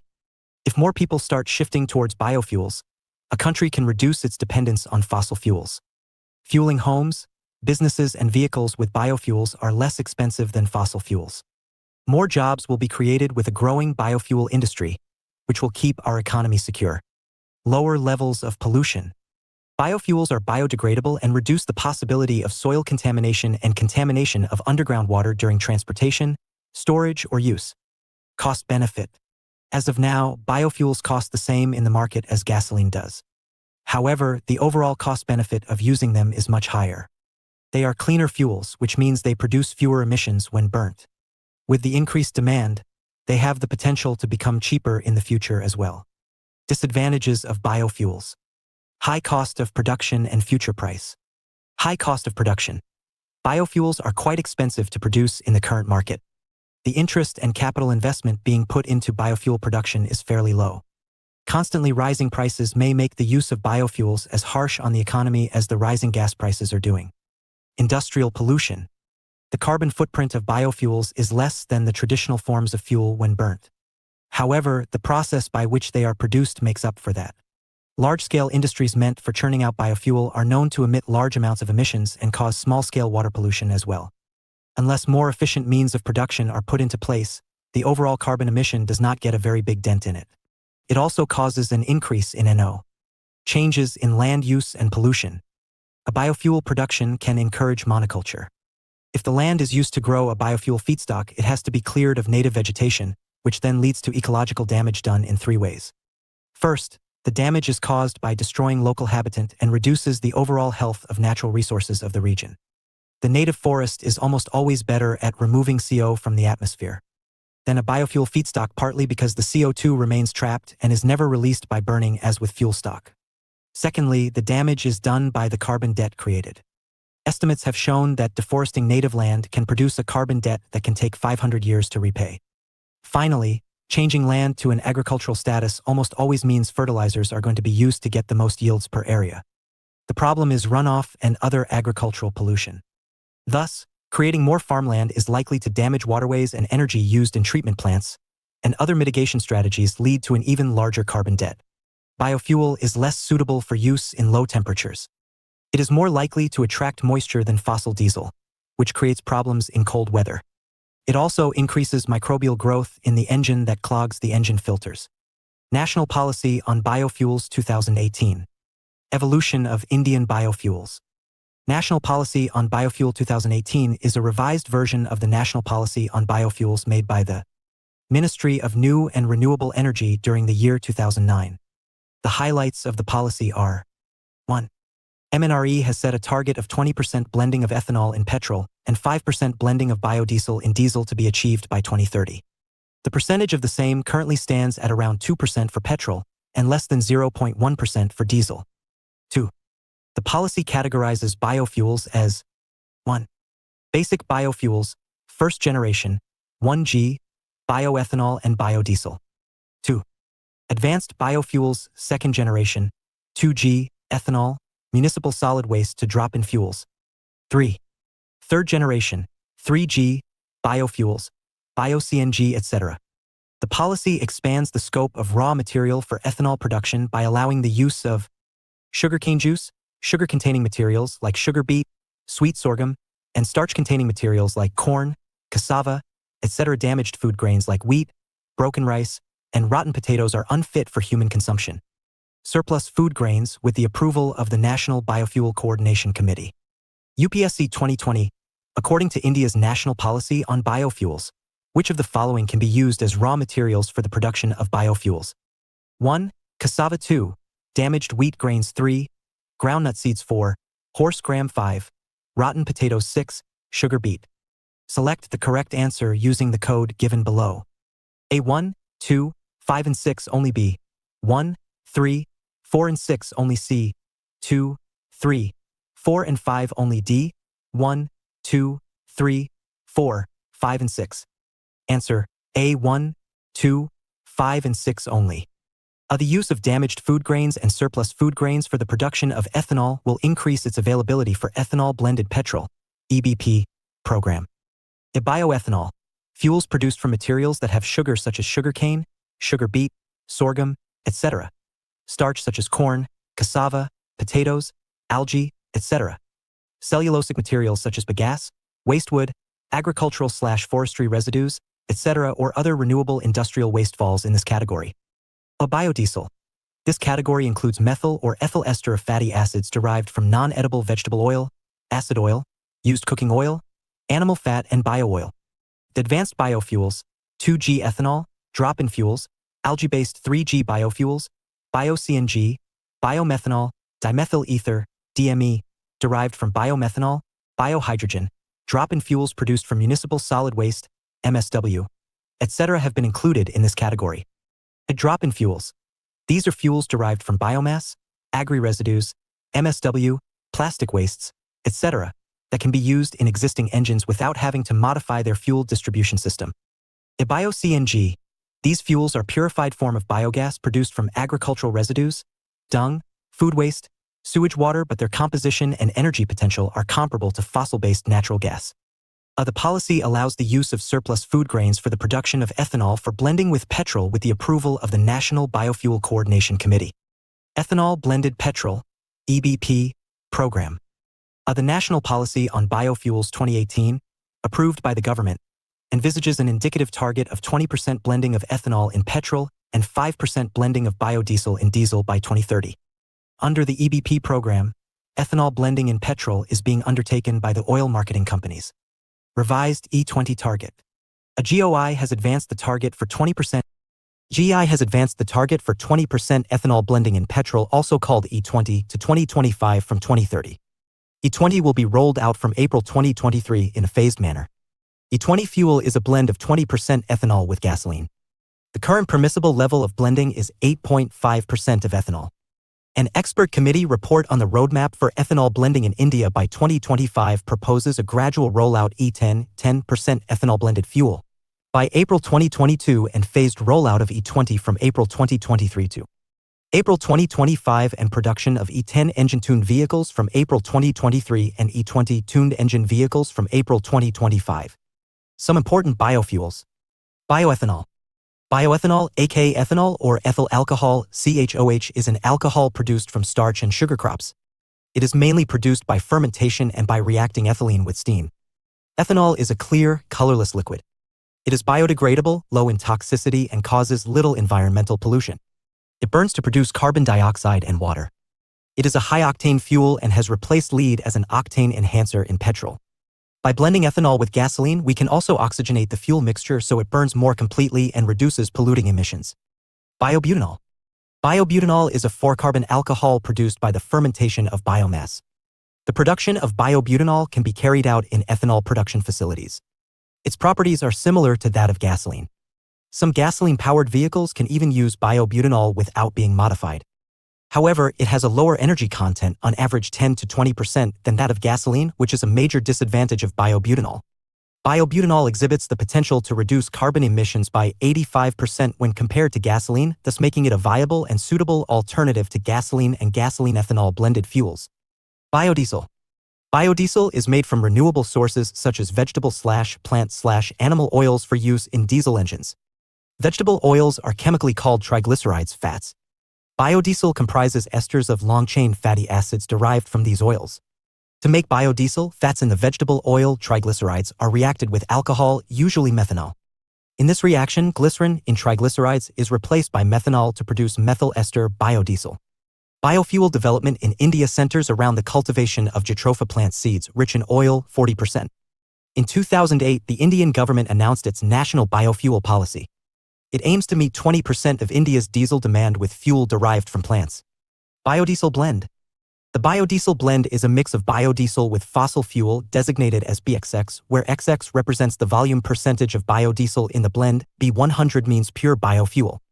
Currently, biodiesel is blended with the fossil fuel in the proportion of 2%, 5%, etc., although technically it can be used as a pure fuel with some minor modifications in existing engine systems.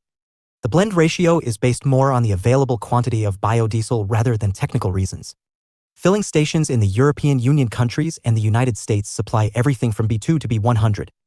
Except for B100, these blends can be used in any existing diesel engine without any modifications. Advantages of biodiesel. Biodiesel has intrinsic lubricating properties. Diesel engines are long-lasting compared to petrol engines because of this very property, due to the presence of long-chain fatty acids. The cetane index, CI, a measure of the inflammability of fuel, is more than 56 to 58 for biodiesel compared to 50-52 for fossil fuel. A higher CI value will mean better ignition and combustion. The biodiesel molecule contains about 11% oxygen, facilitating improved combustion and less it. The sulfur content in biodiesel is as low as 0.001%. As its viscosity is similar to fossil fuel, no changes are required in the existing fuel injection equipment. It is less toxic and biodegradable. It is much safer to handle due to its high flash point, more than 130 degrees Celsius compared to 51 degrees Celsius for diesel. Biodiesel requires less energy to produce than fossil fuels. For every unit of energy needed to produce biodiesel, 3.24 units of energy are gained. Each liter of biodiesel saves 2.2 kilograms of greenhouse gases. Biodiesel production does not hurt the production of edible oil. The food or fuel dilemma doesn't exist. Advantages over other alternative fuels. Unlike alternative fuels such as CNG, LNG, LPG, and ethanol, biodiesel is both renewable and sustainable. Unlike other alternative fuels, biodiesel doesn't require significant modifications to existing infrastructure. CNG, LNG, LPG, etc. low energy content per volume equals frequent refueling, require bigger storage space. Ethanol manufactured from molasses is renewable, but its calorific value is less than that of biodiesel. Switching to biodiesel would be far smoother and cheaper. Abundant availability of fallow land and labor, favorable weather conditions, availability of a wide range of oilseed crops such as soybean, neem, moa, jatropha, castor, kusum palash, and karangia. Biodiesel from used cooking oil, UCO. Used cooking oil-based biodiesel under the Ranhan SE Indian from cooking to fueling scheme was flagged off recently. Harmful effects of UCO. Repeated use and frying leads to the formation of TPC, total polar compound. It increases trans fats and gives rise to free radicals. It chokes and clogs municipal sewers and drastically reduces the efficiency of the wastewater treatment plants. It raises chemical oxygen demand in the water body and severely harms the aquatic and marine life. It harms the marine fauna by coating them with oily layers, literally reducing their ability to breathe, thus choking them to death. Biogas. Biogas is primarily methane, 50 to 65%, and carbon dioxide, 35 to 50%. It is produced through a process of anaerobic decomposition, anaerobic digestion, from biomass. Anaerobic digestion uses the process of fermentation to break down organic matter. Biomass sources include agriculture residue, cattle dung, sugarcane press mud, municipal waste, etc. After purification, it is compressed and called compressed biogas, CBG, pure methane content of over 95%. CBG calorific value 52,000 kJ/kg is similar to CNG in its composition and energy potential. Biogas production is carbon neutral. There is no net addition of carbon to the environment. The carbon in biogas comes from plant matter that fixed this carbon from atmospheric CO. Challenges: lack of biowaste segregation and collection at the household level. SADIT scheme. Sustainable Alternative Towards Affordable Transportation (SADIT) was launched in 2018 by the Ministry of Petroleum and Natural Gas in association with PSU Oil Marketing Companies (OMC). Like Indian Oil Corporation Ltd, under the SADIT scheme, entrepreneurs shall set up CBG plants and produce and supply CBG to oil marketing companies (OMC) for sale as an alternative, green automotive and industrial fuel. Benefits of the SADIT scheme: efficient tackling of urban air pollution due to farm stubble burning and carbon emissions. Enhance farmers' income, rural employment, and entrepreneurship. Efficient treatment/disposal of municipal solid waste. Promotion of organic farming by using fermented organic manure (FOM) produced from CBG plants. Buffer against crude oil/gas price fluctuations. 26.5. Hydrogen economy. Hydrogen is a clean source of energy because it is a zero-emission fuel producing only water vapor as a byproduct. Hydrogen economy is the vision of using hydrogen as a low-carbon energy source, solid, liquid, or gaseous fuel, to decarbonize sectors such as steel, cement, transport. 1/3 of GHG emissions come from this sector, etc. Hydrogen. Hydrogen is the most abundant chemical substance in the universe. At standard temperature and pressure, hydrogen is a non-toxic, odorless, tasteless, colorless, and highly combustible diatomic gas with the molecular formula H. Being the lightest gas, it is barely found in pure form in the Earth's atmosphere. It must be produced from other compounds such as natural gas, biomass, alcohol, or water. It is used especially in the processing of fossil fuels and ammonia, a compound of hydrogen and nitrogen. Hydrogen as an energy carrier. Hydrogen never occurs freely. It has to be produced from other sources of energy. Hence, it is an energy carrier like electricity and not an energy source. Energy carriers allow the transport of energy from one place to another. To produce hydrogen, the electrolysis process is used for splitting the components of water into hydrogen and oxygen. Electrolysis is the process by which an electric current is passed through a substance to effect a chemical change. A chemical change is one in which the substance loses or gains an electron, oxidation or reduction. Hydrogen is fuel.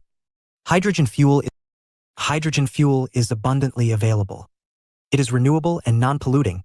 Only byproduct hydrogen fuel cell leaves is water. Compared to diesel or gas, H is more fuel efficient as it can produce more energy per pound of fuel. It can be produced from a wide variety of resources and can be used in a wide range of applications, such as power generation, as a transport fuel for low-carbon vehicles, etc. Challenges. It is challenging to transport and store hydrogen. A relative lack of off-the-shelf engine technology that can currently run safely on hydrogen. Safety concerns due to the high reactivity of hydrogen fuel with environmental oxygen. Hydrogen has to be produced from either water or organic compounds like methane through electrolysis. Energy-intensive high carbon footprint. Lack of efficient photochemical water splitting tech. Lack of fueling station infrastructure. Hydrogen vehicle economy is not promising. Electric vehicles are overall a lot more efficient than hydrogen-powered vehicles. Types of hydrogen. Based on the energy source used in the production of hydrogen, it is classified into different types. Brown hydrogen, produced using coal without carbon sequestration. Gray hydrogen, produced using natural gas/fossil fuels without carbon sequestration. Blue hydrogen, produced using natural gas/fossil fuels with carbon sequestration. Green hydrogen, produced using renewable energy, solar, wind, tidal. Carbon sequestration is not needed. Current status of hydrogen economy in India. Most hydrogen in India is produced through reforming methane, CH, resulting in significant CO emissions. Hydrogen is used mainly as an industrial feedstock in the creation of ammonia-based fertilizers. The National Hydrogen Energy Roadmap was adopted by the National Hydrogen Energy Board in 2006. The main objective was to identify the pathways that will lead to the gradual introduction of hydrogen energy and facilitate the creation of hydrogen energy infrastructure in the country. The Union budget for 2021 to 22 has announced a National Hydrogen Energy Mission, NHM, that will draw up a roadmap for using hydrogen as an energy source. The Road and Transport Ministry issued a notification proposing amendments to the Central Motor Vehicles Rules, 1989, to include safety evaluation standards for hydrogen fuel cell-based vehicles. Delhi became the first city in India to operate buses with hydrogen-enriched CNG, HCNG. Hydrogen-enriched compressed natural gas, HCNG. HCNG is a mixture of compressed natural gas and 4 to 9% hydrogen by energy. Blending increases the H/C ratio of the fuel and gives it a flame speed up to 8 times higher than CNG. The Ministry of Road Transport has allowed the use of HCNG, 18% blending of H with CNG, in CNG engines. Central Motor Vehicles Rules 1989 were amended for the inclusion of HCNG as an automotive fuel. HCNG reduces hydrocarbon emissions and emissions of CO by up to 70%. Engines can be calibrated to release lower amounts of NO. It is an ideal fuel for high-load applications and heavy-duty vehicles. It enables up to 5% savings in fuel. It leads to better performance due to a higher octane rating of H. Hydrogen-blended natural gas. The blending of hydrogen into natural gas is the addition of hydrogen produced from renewable, nuclear, or other resources into natural gas pipelines. The government is planning to blend 15% green hydrogen with piped natural gas, PNG, for domestic, commercial, and industrial consumption. The move is in line with India's ambitious targets for reducing greenhouse gas emissions and becoming carbon neutral by 2070. This initiative will be part of the government's National Hydrogen Energy Mission aimed at generating hydrogen from green power sources. UPSC 2019 in the context of the proposals to the use of hydrogen-enriched CNG, HCNG, as fuel for buses in public transport, consider the following statements. 1. The main advantage of the use of HCNG is the elimination of carbon monoxide emissions. 2. HCNG as fuel reduces carbon dioxide and hydrocarbon emissions. 3. Hydrogen up to 1/5 by volume can be blended with CNG as fuel for buses. 4. HCNG makes the fuel less expensive than CNG. Which of the statements given above are correct? A1 only B, 2 and 3 only C. For only D, 1, 2, 3 and 4. Explanation. HCNG reduces CO emissions. It does not eliminate it completely. Answer B, 2 and 3 only. UPSC 2023, with reference to green hydrogen, consider the following statements. 1. It can be used directly as a fuel for internal combustion. 2. It can be blended with natural gas and used as fuel for heat or power generation. 3. It can be used in the hydrogen fuel cell to run vehicles. How many of the above statements are correct? Only 1B, only 2C, all 3D none. Explanation. A hydrogen being combustible can be directly used in IC engines either independently or by blending. A fuel cell electric vehicles produce electricity using a fuel cell powered by hydrogen. Answer, C all. Green hydrogen future of hydrogen economy. It releases no carbon byproducts because it is produced using renewable energy. Water and water vapor are the only byproducts. So it has a low carbon footprint. It is very difficult to use renewable energy as a steady source of energy supply. So, green hydrogen helps in the utilization of renewable energy while meeting the energy needs steadily. It is light, storable for a long time and energy dense, storing a large amount of energy in relation to its volume. So, it is suitable for long-distance mobilization. Challenges in the use of green hydrogen. High transportation cost of renewable energy required in green hydrogen production. High cost of production, lack of infrastructure, and limited technology to use green hydrogen in different sectors. Hydrogen fuel cell. A hydrogen is transformed into electricity by a device called a fuel cell stack to power a car or truck.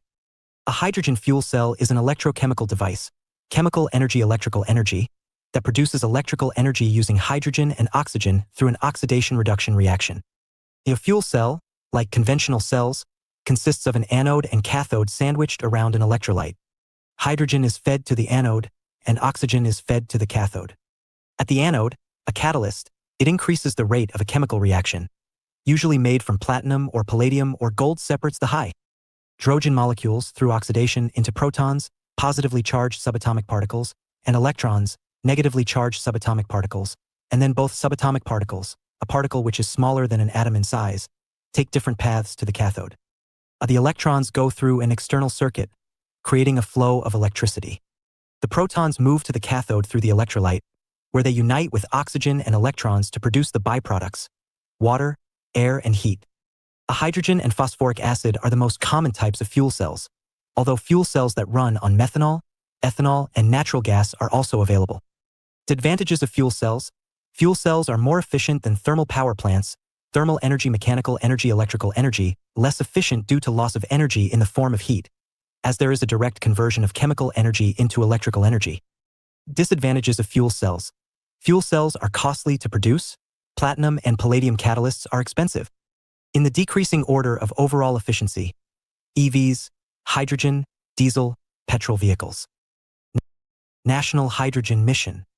Launched in 2021, the National Hydrogen Mission aims to aid the government in meeting its climate targets under the Paris Agreement, 2015, and making India a green hydrogen hub.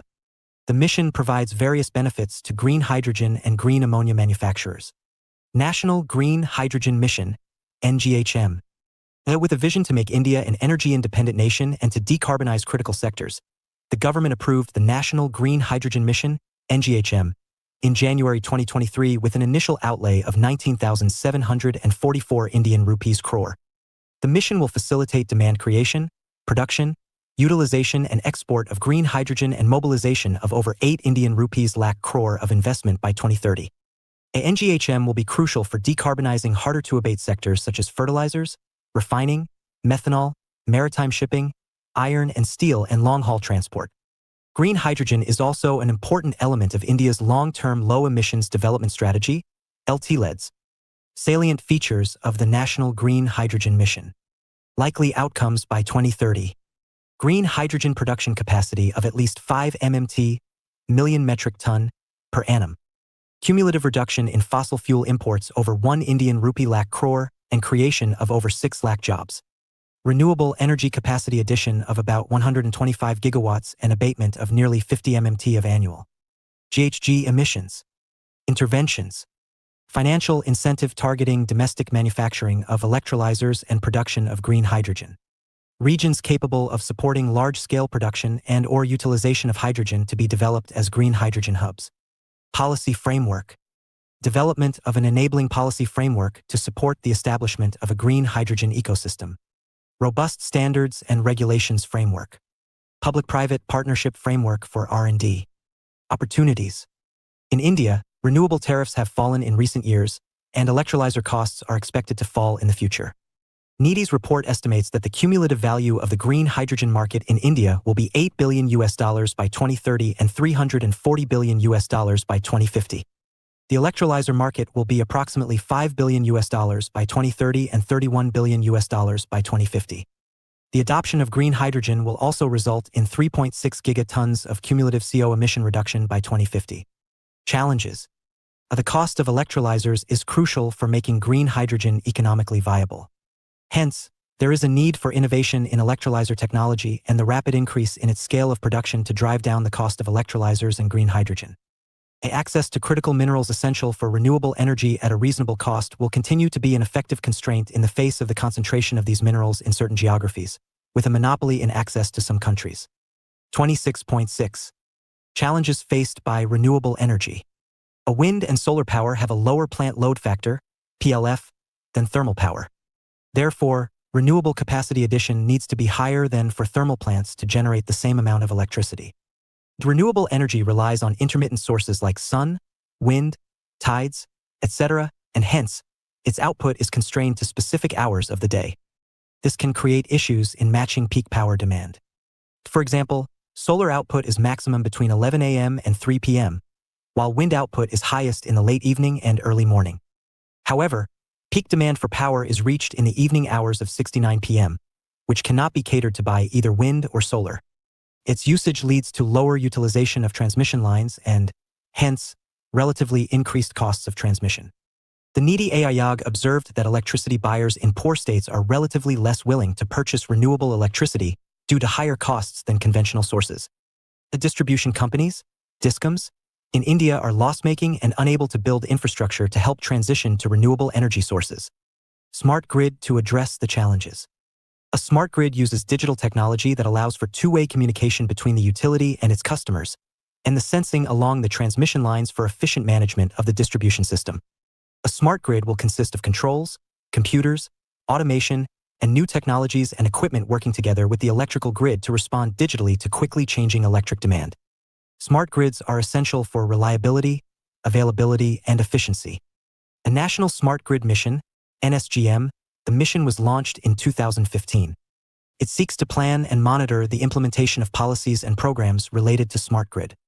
The benefits associated with the smart grid include more efficient transmission of electricity, quicker restoration of electricity after power disturbances, reduced peak demand, increased integration of large-scale renewable energy systems, hybrid energy systems. And to overcome the shortcomings in renewable sources of energy, there is a need to focus on hybrid systems of energy storage and supply to cut down costs and ensure a continuous supply of electricity. What do hybrid systems constitute? Hybrid systems of energy storage and supply include flexible energy resources that can rapidly ramp up or down power supply as needed. These could include hydro or gas-based power or energy storage solutions. Batteries. How do they work? A hybrid system stores excess energy during renewable generation hours and release it into the grid during peak demand hours. In this way, it can provide both baseload and flexible 24/7 clean energy. The cost advantages. Hybrid systems are becoming increasingly cost-competitive, driven by reducing costs of battery storage. Also, Li-ion battery costs are expected to fall from the current $220 to $240 per kilowatt-hour to below $100 in the next 3 to 4 years. Similarly, costs of solar energy have plummeted from 4.63 Indian rupees per kilowatt-hour in 2016 to 2.50 Indian rupees per kilowatt-hour in the latest auctions. Can hybrid systems substitute coal-fired power plants? The hybrid systems can potentially be competitive with 30 to 40% of existing coal-fired stations in India. Critical minerals are the key to green transition. A solar photovoltaic, PV, plants, wind farms, and electric vehicles, EVs, generally require more minerals than their fossil fuel-based counterparts. A typical electric car requires 6 times the mineral inputs of a conventional car, and an onshore wind plant requires 9 times more mineral resources than a gas-fired plant. A cobalt, copper, lithium, nickel, and rare earth elements, REEs, are critical for producing electric vehicles and batteries and harnessing solar power and wind energy. Lithium, nickel, cobalt, manganese, and graphite are crucial to battery performance, longevity, and energy density. REEs are essential for permanent magnets that are vital for wind turbines and EV motors. Electricity networks need a huge amount of copper and aluminium, with copper being a cornerstone for all electricity-related technologies. Challenges to India. While the demand for critical minerals is set to increase because of the global preference and emphasis towards renewable energy, the global supply chain of critical minerals is highly concentrated and unevenly distributed. The skewed distribution poses a supply risk in the face of its enhanced demand. Measures required. A well-crafted, multidimensional mineral policy would reduce our dependence. India has resources of nickel, cobalt, molybdenum, and heavy REEs, but further exploration would be needed to evaluate the reserves. Concentration of production of selected minerals in 2019 and 2025. Recently, the Geological Survey of India, GSI, discovered 5.9 metric tons of lithium deposits in the G3 category, quantities associated with a known deposit that can be estimated with a low level of confidence. Recently, the Geological Survey of India, GSI, discovered 5.9 metric tons of lithium deposits in the G3 category, quantities associated with a known deposit that can be estimated with a low level of confidence, in the Salalhamana area of the Risi district of J&K. This was the first discovery of lithium deposits in the country. There is a need to create strategic mineral reserves along the lines of strategic petroleum reserves to ensure a continuous supply of minerals. Policies should consider investing in internal research, including technological innovation for mineral exploration and processing and the development of recycling, reusing, and repurposing are 3 technologies. Cable to ensure supply of critical minerals. In order to ensure the mineral security of the nation and to attain self-reliance in the area of critical and strategic minerals, the Ministry of Mines has created a joint venture company, namely Khanaj Bige India Ltd Cable, with the participation of 3 central public sector enterprises. 1. National Aluminium Company Ltd NALCO. 3. Mineral Exploration Company Ltd MECL. The equity participation between NALCO, HCL, and MECL is in the ratio of 40 hours, 30 minutes, and 30 seconds. The objective of constituting CABLE is to ensure a consistent supply of critical and strategic minerals to the Indian domestic market. Among such 12 minerals identified as strategic minerals which have a meager resource base, lithium and cobalt are significant. CABLE functions. The CABLE would carry out identification, exploration, development, mining and processing of strategic minerals overseas for commercial use and meeting countries' requirement of these minerals. The new company will help in building partnerships with other mineral-rich countries like Australia and those in Africa and South America. CABLE, Ministry of Mines, and the Government of Australia signed an MoU for cooperation in the field of mining/processing of critical/strategic minerals like lithium and cobalt. UPSC 2017, in spite of adverse environmental impact, coal mining is still inevitable for development. Discuss.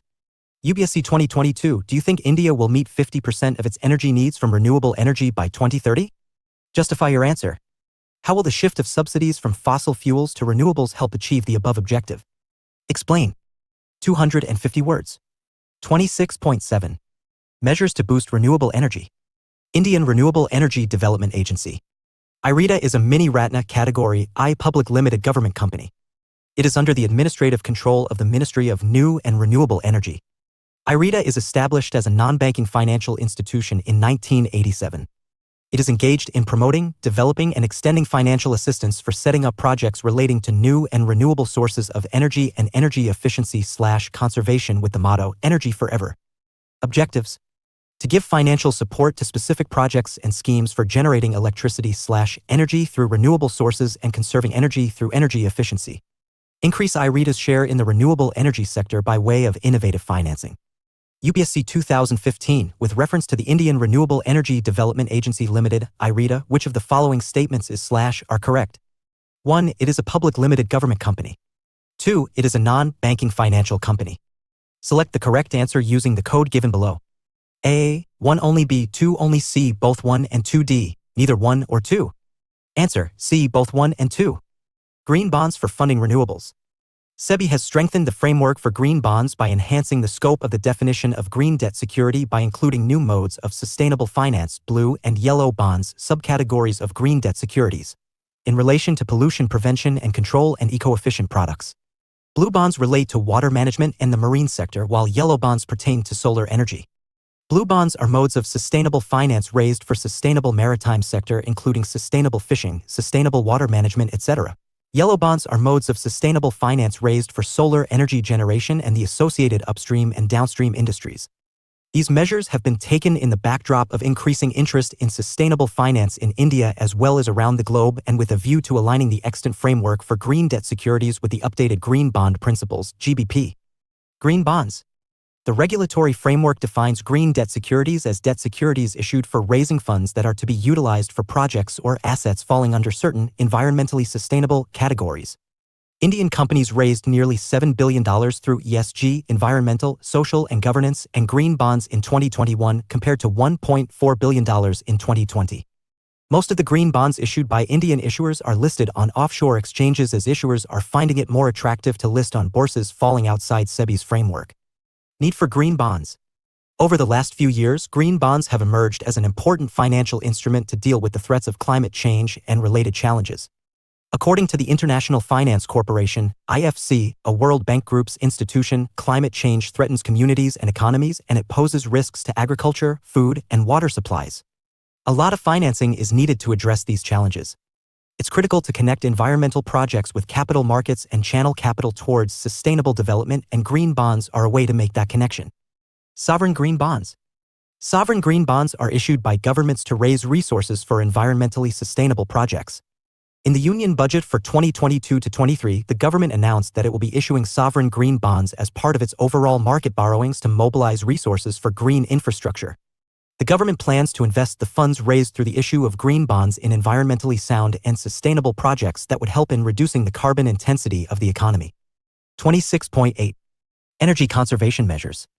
The cover decision of COP27, titled the Sharm el-Sheikh Implementation Plan, notes the importance of the transition to sustainable lifestyles and sustainable patterns of consumption and production for efforts to address climate change. Energy Conservation Act 2001. It is a legal framework that regulates energy consumption and promotes energy efficiency and energy conservation. It applies to appliances, vehicles, industrial and commercial establishments and buildings. The Act provides for the legal framework and regulatory mechanism at the central and state levels to embark upon an energy efficiency drive in the country. 5 major provisions of the EC Act relate to 1. Designated consumers. 2. Standard and labeling of appliances. 3. Energy conservation building codes. 4. Creation of the Bureau of Energy Efficiency. 5. Establishment of Energy Conservation Fund. ECA Amendment Act 2010. It empowered the central government to issue the Energy Savings Certificate to the designated consumer whose energy consumption is less than the prescribed norms. Bureau of Energy Efficiency (BE). The Bureau of Energy Efficiency is a statutory agency under the Ministry of Power. It was created in 2002 under the provisions of the 2001 Energy Conservation Act. BE's function is to develop programs that will increase the conservation and efficient use of energy. It's mandatory for certain appliances in India to have BE ratings. Energy Conservation Building Code (ECBC). It was launched by the Ministry of Power in 2007. It sets minimum energy standards for commercial buildings with a connected load of 100 kilowatts or contract demand of 120 kVA and above. Implementation of code is voluntary in nature. ECO NIWA Samhita 2018. The Ministry of Power has launched the ECO NIWA Samhita 2018. It is also known as Energy Conservation Building Code for Residential Buildings (ECBCR). ECO NIWA Samhita aims to benefit the occupants and the environment by promoting energy efficiency in the design and construction of homes, apartments, and townships. Stars and Labeling Program (B Star Label). The star rating system is a labeling system under which the manufacturer is required to place a label indicating how much electricity the appliance is likely to consume under preset conditions. B initiated the Standards and Labeling Program for equipment and appliances in 2006. It aims to provide the consumer with an informed choice about energy saving and, thereby, the cost-saving potential of the relevant marketed product. The scheme is invoked for 23 equipment/appliances, including 10 for which it is mandatory. Mandatory appliances. 1. Room air conditioners. 2. Frost-free refrigerators. 3. Tubular fluorescent lamp. 4. Distribution transformer. 5. Room air conditioner, cassettes, floor standing tower, ceiling, corner AC. 6. Direct cool refrigerator. 7. Color TV. 8. Electric geysers. 9. Inverter air conditioners. 10. LED lamps. Voluntary appliances. 1. Induction motors. 2. Agricultural pump sets. 3. Ceiling fans. 4. Domestic liquefied petroleum gas (LPG) stoves. 5. Washing machine. 6. Computer notebook/laptops. 7. Ballast electronic/magnetic. 8. Office equipments printer, copier, scanner, MFDs. 9. Diesel engine-driven monoset pumps for agriculture. 10. Solid-state inverter. 11. Diesel generator. 12. Chillers. 13. Microwave ovens. UPSC 2016, on which of the following can you find the B star label? A. Ceiling fans. B. Electric geysers. C. Tubular fluorescent lamps. Select the correct answer using the code given below. A. 1 and 2 only. B. 3 only. C. 2 and 3 only. D. 1, 2 and 3. Answer, D. All. Chiller Star Labeling Program. It was launched by the Ministry of Power. It has been formulated by BE. It encourages the deployment of energy-efficient chiller systems in the country by providing star rating in terms of its energy performance. This initiative will promote advancement technology for central HVAC, heating, ventilation, and air conditioning systems and will also facilitate energy-efficient solutions for large commercial and industrial applications. What are chillers? Chillers are used extensively for space conditioning of buildings and industrial cooling applications. Chillers are energy-intensive systems that contribute more than 40% of the total energy consumption in commercial buildings. Ujala and SLMP. An LED Street Lighting National Program, SLMP. SLMP is the world's largest streetlight replacement program. Ujala is the world's largest domestic lighting project. Both have been implemented by Energy Efficiency Services Limited, ESL, a joint venture of PSUs under the Ministry of Power. Under the SLMP program, over 1.03 crore smart LED streetlights have been installed to date. This enabled an estimated greenhouse gas (GHG) emission reduction of 4.80 million TCO annually. Through the Ujala initiative, over 36.13 crore LED bulbs have been distributed across India. This has resulted in an estimated GHG emission reduction of 38 mTCO annually. Apart from this, the Government of India initiated the Gram Swaraj Abhiyan (GSA) in 2018, which was aimed at apprising rural communities of various government welfare schemes and initiatives. New energy performance standards for ACs. The Bureau of Energy Efficiency, BE, has notified new energy standards for room air conditioners. The 24 degrees Celsius default setting has been made mandatory from January 1, 2020 for all room air conditioners (RACs) covered under the ambit of the BE Star labeling program. Additionally, the Indian Seasonal Energy Efficiency Ratio (ISER), as per the new standards, will be applicable from January 1, 2021 onwards. Benefits of 24 degrees Celsius default setting for ACs. As per BE, the total connected load in India due to air conditioning will be 200 gigawatts by 2030. Every 1 degree Celsius increase in the AC temperature setting results in a saving of 6% of electricity consumed. The 24 degrees Celsius default setting will result in savings of 20 billion units of electricity in 1 year alone.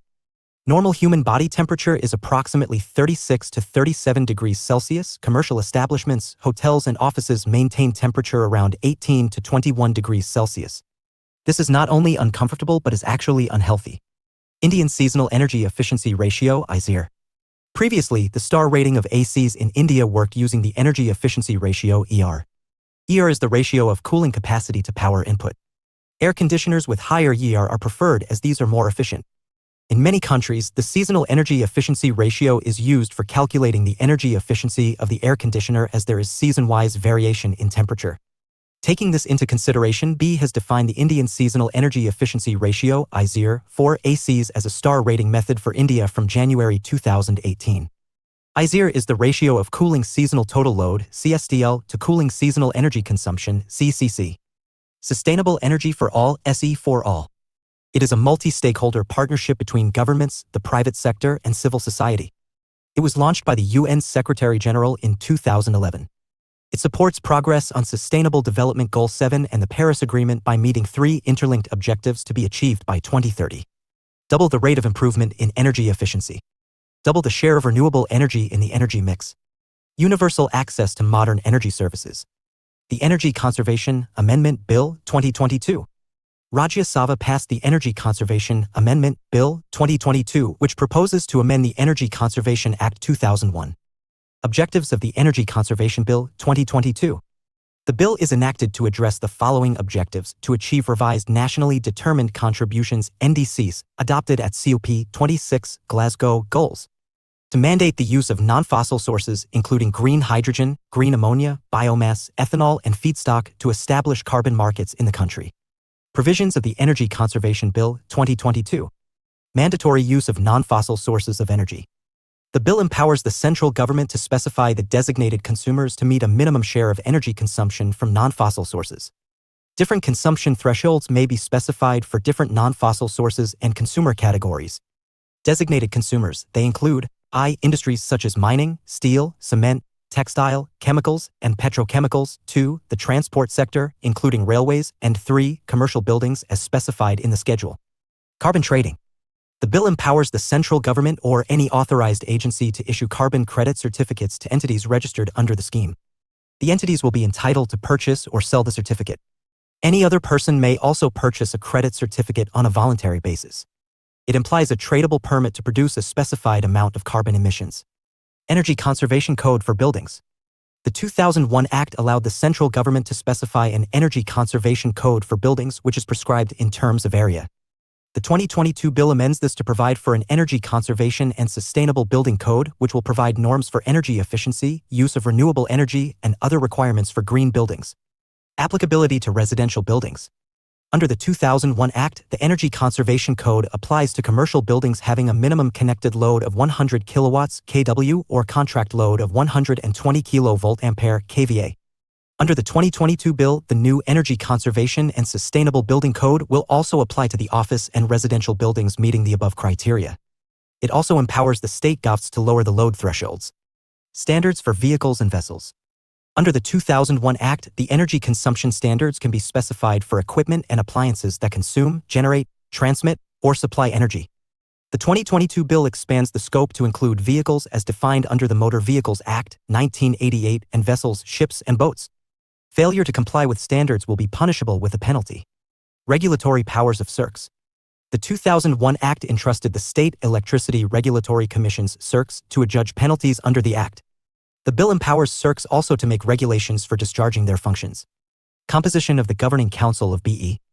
The 2001 Act provided for the setting up of the Bureau of Energy Efficiency (BE). The bill proposes to strengthen the composition of BE and make it more representative. End of chapter. 27. Water conservation. 100 cities worldwide, including 30 in India, face the risk of severe water scarcity by 2050 due to a dramatic increase in their population percentage to 51% by 2050, from 17% in 2020, according to a recent report by the World Wide Fund for Nature (WWF). The cities include global hubs such as Beijing, Jakarta, Johannesburg, Istanbul, Hong Kong, Mecca, and Rio de Janeiro. More than half of the identified cities are from China and India. Jaipur topped the list of Indian cities, followed by Indore and Thane. Mumbai, Kolkata, and Delhi are also featured on the list. Difference between water scarcity, water stress, and water risk. Water-scarce regions: Rajasthan, Gujarat, rainshadow part of Western Ghats, Hyderabad, Karnataka, Vidarbha, and other drought-prone regions. Water-stress regions: spatial pattern of water stress, all the water-scarce regions plus the regions affected. Water-stress regions: spatial pattern of water stress, all the water-scarce regions plus the regions affected by. Marine saline ingress: coastal regions affected by cyclones and storm surges or sea level rise. UPSC: what is water stress? How and why does it differ regionally in India? Mains practice: what is the difference between water scarcity and water stress? Describe the spatial pattern of water stress in India. 27.1. India's water situation. India accounts for 16% of the world's population, living in less than 2.5% of the global area, and has just 4% of the worldwide water resources. Water scarcity is prevalent in the basins of the Indus, Krishna, Kaveri, Subarnarekha, Pennar, Mahi, Sabarmati, and east-flowing rivers and west-flowing rivers of Kutch and Saurashtra, including Luni. According to the Central Water Commission, CWC, the estimated water resources potential of the country, which occurs as natural runoff in the rivers, is 1,999 billion cubic meters (BCM). Of this, the estimated utilizable resources are 1,122 BCM per year, 690 BCM per year of surface water, and 432 BCM per year of replenishable groundwater. Per capita water situation. According to the CWC, per capita availability in the country will decrease from 1,434 cubic meters in 2025 to 1,219 cubic meters in 2050. As per CWC benchmarks, 1,700 cubic meters /person /year, 1,000 cubic meters /person /year equals water stress condition. 2. Less than 1,000 cubic meters /person /year equals water scarcity condition. 3. 1,000 cubic meters /person /year, 500 cubic meters /person /year equals chronic water scarcity. 4. Less than 500 cm /person /year equals absolute scarcity. The absolute minimum water requirement for domestic usage is 50 liters per person per day. The ideal requirement is 100 to 200 liters /person /day. India's groundwater situation. According to Water and Related Statistics 2019 by the CWC, the annual replenishable groundwater resources in India 2017 are 432 BCM, out of which 393 BCM is the yearly extractable groundwater availability. The current annual groundwater extraction is 249 BCM, the largest user being the irrigation sector. The CWB has classified the country's assessment units, blocks, taluks, mandals, etc. into safe, semi-critical, and overexploited in terms of groundwater resources.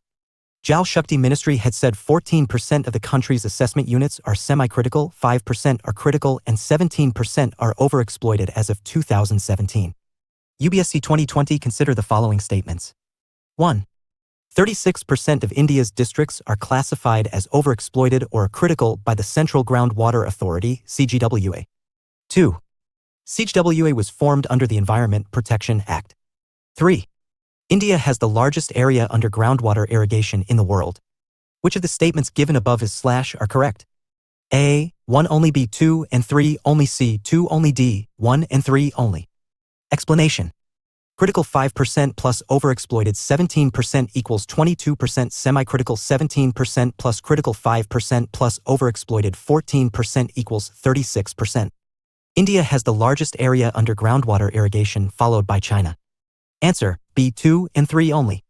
UPSC 2023 consider the following statements. 1. Statement I. According to the United Nations World Water Development Report 2022, India extracts more than a quarter of the world's groundwater withdrawal each year. 2. Statement 2. India needs to extract more than a quarter of the world's groundwater each year to satisfy the drinking water and sanitation needs of almost 18% of the world's population living in its territory. Which one of the following is correct in respect of the above statements? A. Both Statement I and Statement 2 are correct and Statement 2 is the correct explanation for Statement I. B. Both Statement I and Statement 2 are correct and Statement 2 is not the correct explanation for Statement I. C. Statement I is correct but Statement 2 is incorrect. D. Statement I is incorrect but Statement 2 is correct. Answer C. Explanation.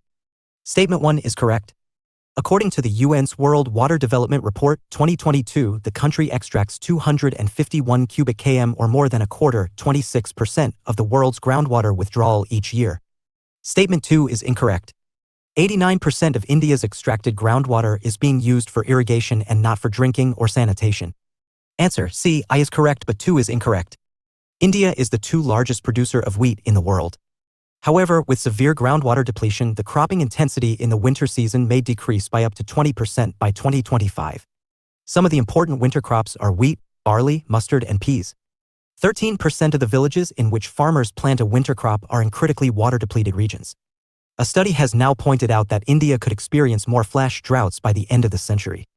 Even if all regions that are currently using depleted groundwater for irrigation will switch to using canal irrigation, cropping intensity may decline by 7% nationally. About 85% of the rural water supply in India is dependent on groundwater. Due to the rampant drawing of subsurface water, the water table in many regions of the country has dropped significantly in recent years, resulting in a threat to groundwater sustainability. An average drop in groundwater level by 1 m would increase India's total carbon emissions by over 1%. The Indo-Gangetic Plain, northwestern, central, and western parts of India account for the most intensive groundwater-based irrigation. Among these regions, Western India and the Indo-Gangetic Plain have more than 90% of the area irrigated using groundwater. Causes for depletion: unsustainable usage of water, frequent pumping of water from the ground, usage rate is greater than the recharge rate, low-intensity rainfall during the monsoon. Groundwater depletion is further worsened by the substantial increase in the concurrent hot and dry monsoon in India. Agriculture needs a large amount of groundwater. The Green Revolution era led to unsustainable groundwater use for irrigation. Green Revolution led to a large increase in rice cultivation in northwestern India, mainly in Punjab and Haryana, which are less suitable for rice cultivation due to predominantly light soils. There are limited storage facilities owing to the hard rock terrain in central India. 27.2. Measures by the government. Water being a state subject, steps for conservation are undertaken by the state government and the central government supplements the efforts. National Water Policy 2012 has been formulated by the Department of Water Resources. It advocates for rainwater harvesting and conservation of water. Central Groundwater Authority (CGWA) has issued directions under the Environment Protection Act 1986 for mandatory rainwater harvesting for all target areas in the country, including UTs. Central Groundwater Board (CGWB) prepared a document entitled Master Plan for Artificial Recharge to Groundwater in India in 2013. It envisages the construction of 1.11 crore rainwater harvesting and artificial recharge structures in the country by harnessing surplus monsoon runoff to augment groundwater resources. The Ministry of Housing and Urban Affairs has released Model Building Bylaws 2016. It recommends rainwater harvesting for all types of buildings with a plot size of 100 sq m or more. It aims for sustainable management of groundwater resources with community participation in water-stressed blocks of Gujarat, Haryana, Karnataka, MP, Maharashtra, Rajasthan, and UP. Creation of a new Ministry of Jal Shakti by merging Ministries of Water Resources, River Development, and Ganga Rejuvenation with drinking water and sanitation for dealing with all matters relating to water in one place in an integrated manner. The government has launched various programs. Atal Bhujal Yojana, Atal Jal Shakti Abhiyan for water conservation would focus on 1,592 water-stressed blocks in 257 districts. Jal Jeevan Mission, JJM, Micro-Irrigation Fund under NABARD, a National Perspective Plan, NPP, has been formulated for water resources development to transfer water from surplus to deficit areas. Projects related to rainwater harvesting, rejuvenation of water bodies, and recharging of groundwater through Atal Mission for Rejuvenation and Urban Transformation AMRUT by MHUA Mahatma Gandhi National Rural Employment Guarantee Scheme MNREGS Pradhan Mantri Krishi Sinchayi Yojana Watershed Development Component PMKS YWDC Central Groundwater Board CGW Central Groundwater Board CGWB CGWB is a subordinate office and the apex organization of the Ministry of Jal Shakti dealing with groundwater and related issues. It is mandated to develop and disseminate technologies and monitor and implement national policies for the scientific and sustainable development and management of India's groundwater resources. Central Groundwater Authority (CGWA) has been constituted by GI under the Environment Protection Act, 1986 to regulate and control the development and management of groundwater resources in the country. It works under the Department of Water Resources, Ministry of Jal Shakti. Powers and functions. CGWA has been conferred with the following powers. 1. Exercise of powers under the Environment Protection Act, 1986. 2. To resort to penal provisions. 3. To regulate and control management and development of groundwater in the country. 4. Exercise of powers under the Environment Protection Act, 1986 for the appointment of officers. Regulatory measures. CGWA is regulating the withdrawal of groundwater by industries/projects in 802 overexploited and 169 critical assessment units. A list of these critical areas has been circulated to the SBCBs and MEF, which refer the new industries/projects to CGWA for obtaining permission. CGWA has notified 162 critical/overexploited areas for control and regulation of the development of groundwater resources. Construction of new groundwater structures is prohibited in the notified areas.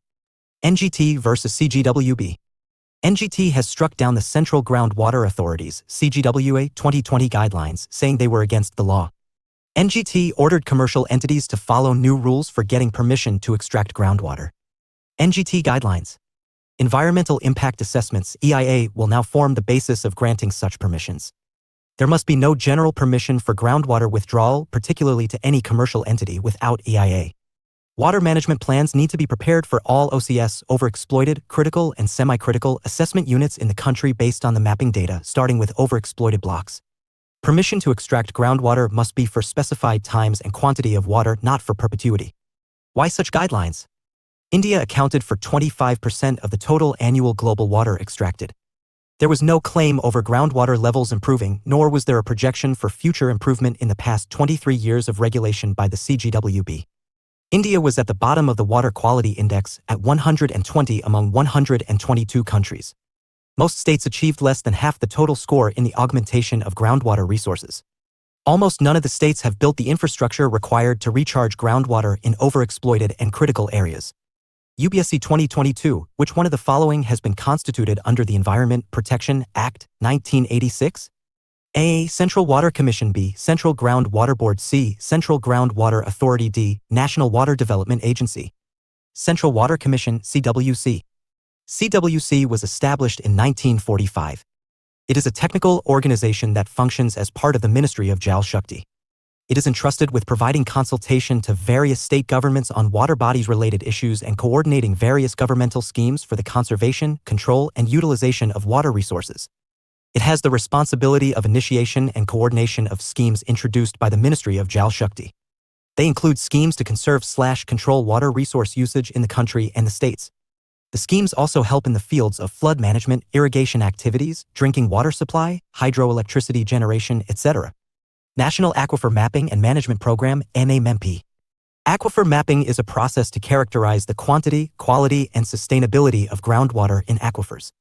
NAMP, a central sector scheme of the Department of Water Resources which is aimed at delineating aquifer and water availability, is being implemented by the Central Groundwater Board, CGWB, to facilitate sustainable management of groundwater resources.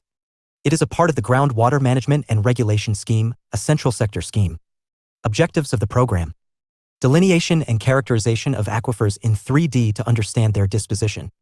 Identification and quantification of groundwater issues. Development of groundwater management plans. Atal Bhujal Yojana, Atal JL. Atal JL is a 6,000 rupees crore World Bank approved central sector scheme of the Ministry of Jal Shakti. The funding pattern is 50:50 between the Government of India and the World Bank.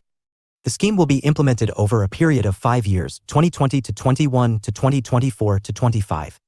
It aims to improve groundwater management in priority areas through community participation.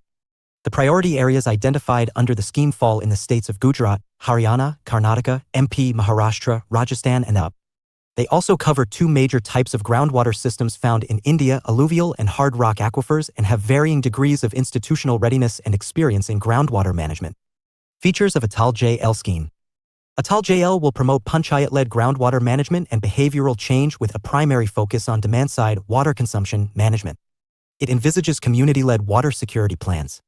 Concepts such as water user associations and water budgeting will be introduced. Better-performing districts and panchayats will get more funds. Jal Shakti Abhiyan. GI launched the Jal Shakti Abhiyan (JSA), a time-bound water conservation campaign to be carried out in 2 phases across the 255 districts having critical and overexploited groundwater levels. Reasons for the failure of Jal Shakti Abhiyan. JSA was not a funding program and did not create any new intervention on its own. It only aimed to make water conservation a people's movement through schemes like the Munrega. These projects primarily involved building tanks and ponds and building recharge wells. Not much scientific planning went into JSA. Water planning should be based on hydrological units like river basins and catchment areas. However, JSA was planned based on administrative boundaries. This resulted in the division of basins/aquifers into multiple units that followed multiple policies. There was no data on basin-wise rainfall, and no analysis of runoff, and groundwater maps were rarely used. As a result, water harvesting in a district was sometimes at the cost of water in adjoining districts. The JSA ignored the fact that most of India's water-stressed basins, particularly those in the peninsular regions, are facing closure with the demand exceeding supply. Hence, groundwater recharge happens at the cost of surface water and vice versa. Facile assumptions. The per capita water allocation was 55 liters for rural and 135-150 liters for those living in urban areas. However, JSA stressed the rural areas and conveniently ignored the urban areas. Therefore, the JSA's asking villagers to save water appears hypocritical, particularly when district administrations blatantly allow the sewage generated from cities to pollute village water sources. Lack of long-term solutions. Most of the farm bunds built with soil collapse within one monsoon season. There are issues like lack of proper engineering supervision of these structures, involvement of multiple departments with less or no coordination, and limited funding under Munrega and other schemes. Finally, there have hardly been any efforts undertaken to dissuade farmers from growing water-intensive crops such as paddy, sugarcane, and banana. UPSC 2020. What are the salient features of the Jal Shakti Abhiyan? Launches by the Government of India for water conservation and water security? 250 words. Jal Jeevan Mission (JJM). JJM, launched in 2019, envisions providing safe and adequate drinking water through individual household tap connections by 2024 to all households in rural India.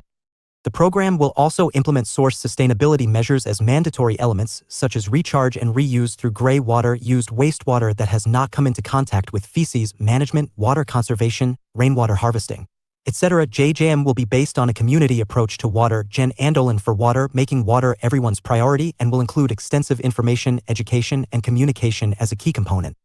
The mission will converge with other central and state government schemes to achieve its objectives of sustainable water supply management across the country. The Jal Shakti Ministry is the nodal ministry for the implementation of the mission. The fund-sharing pattern between the center and states is 90:10 for Himalayan and northeastern states, 50:50 for other states, and 100% for union territories. Jal Jeevan Mission Urban. JJM Urban has been announced under the Housing and Urban Affairs Ministry. It aims to provide universal coverage of water supply to all households through functional taps in all statutory towns in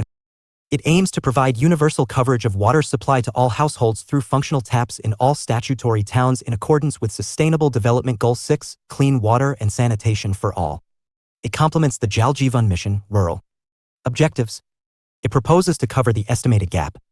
2.68 crore in urban household tap connections. 2.64 in sewer connections in 500 en route cities. Rejuvenation of water bodies to augment sustainable fresh water supply and create green spaces. To reduce floods and enhance amenity value through urban aquifer management plans. To promote the circular economy of water by focusing on recycling/reuse of treated sewage, rejuvenation of water bodies, and water conservation. To spread awareness among the masses through the information, education, and communication campaign. To conduct Pay Jal Survekshan in cities to ascertain equitable distribution of water. Reuse of wastewater. Jal Jeevan Haryali Mission (JJHM). JJHM is an autonomous body society, registered under the Societies Registration Act 1860 under the Rural Development Department, Government of Bihar.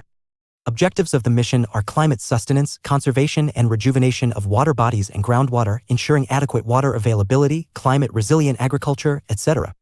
The mission involves the implementation of the following: rejuvenation of all public conventional water storage structures, construction of check dams and other water harvesting structures in small rivers/drains, creation of new sources and delivery of water from the surplus river area to water deficit areas, construction of rainwater harvesting structures in the buildings, creation of nurseries and dense plantation of trees, promoting the usage of alternative cropping, drip irrigation and organic farming, promotion of the usage of solar energy and encouraging conservation of energy.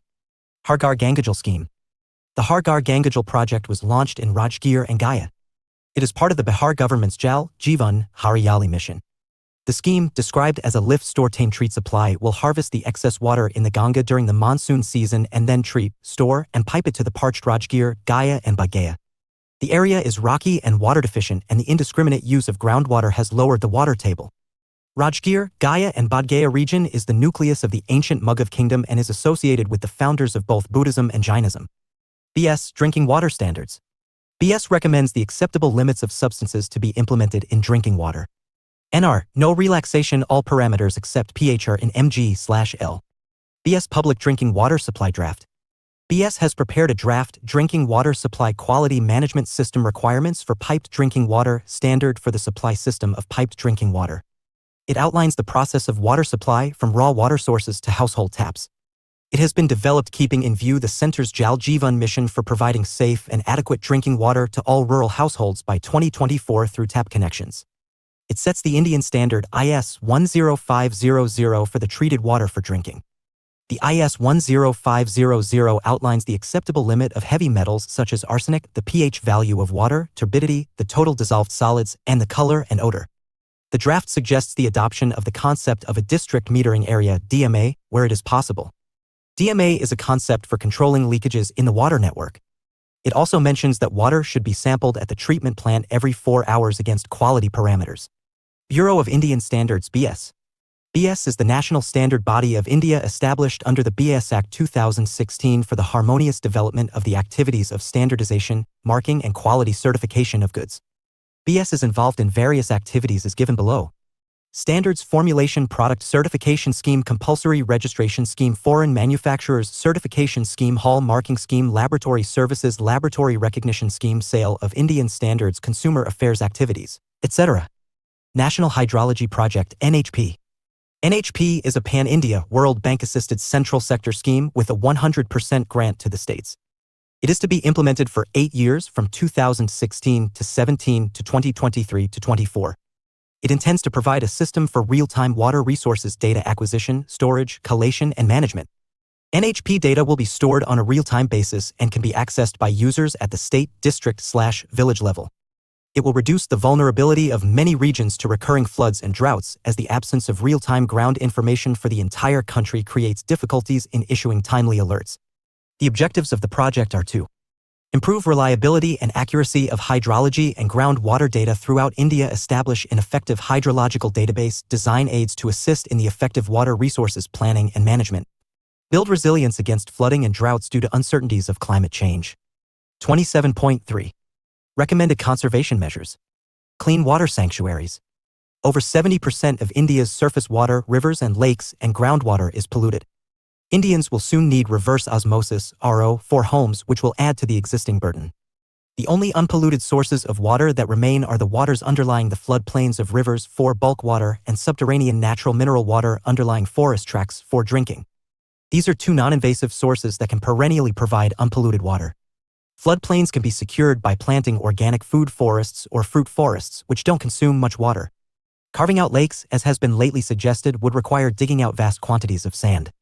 This will affect the wetland ecology of the floodplains. It will also cause a loss of water due to evaporation. The natural mineral water that underlies forests is of the highest international quality.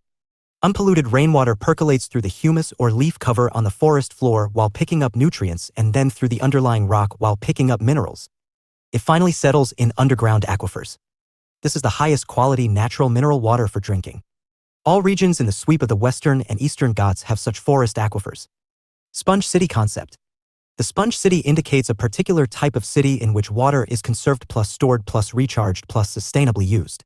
A sponge city does not act like an impermeable system, not allowing any water to filter through the ground. It acts like a sponge and absorbs the rainwater. The absorbed water is naturally filtered by the soil and allowed to reach into the urban aquifers. This allows for the extraction of water from the ground through urban or peri-urban wells. This water can be easily treated and used for the city water supply. What does a sponge city need in practice? A sponge city needs to be abundant with spaces that allow water to seep through them. Instead of only impermeable concrete and asphalt, the city needs more contiguous open green spaces, interconnected waterways, channels, and ponds across neighborhoods.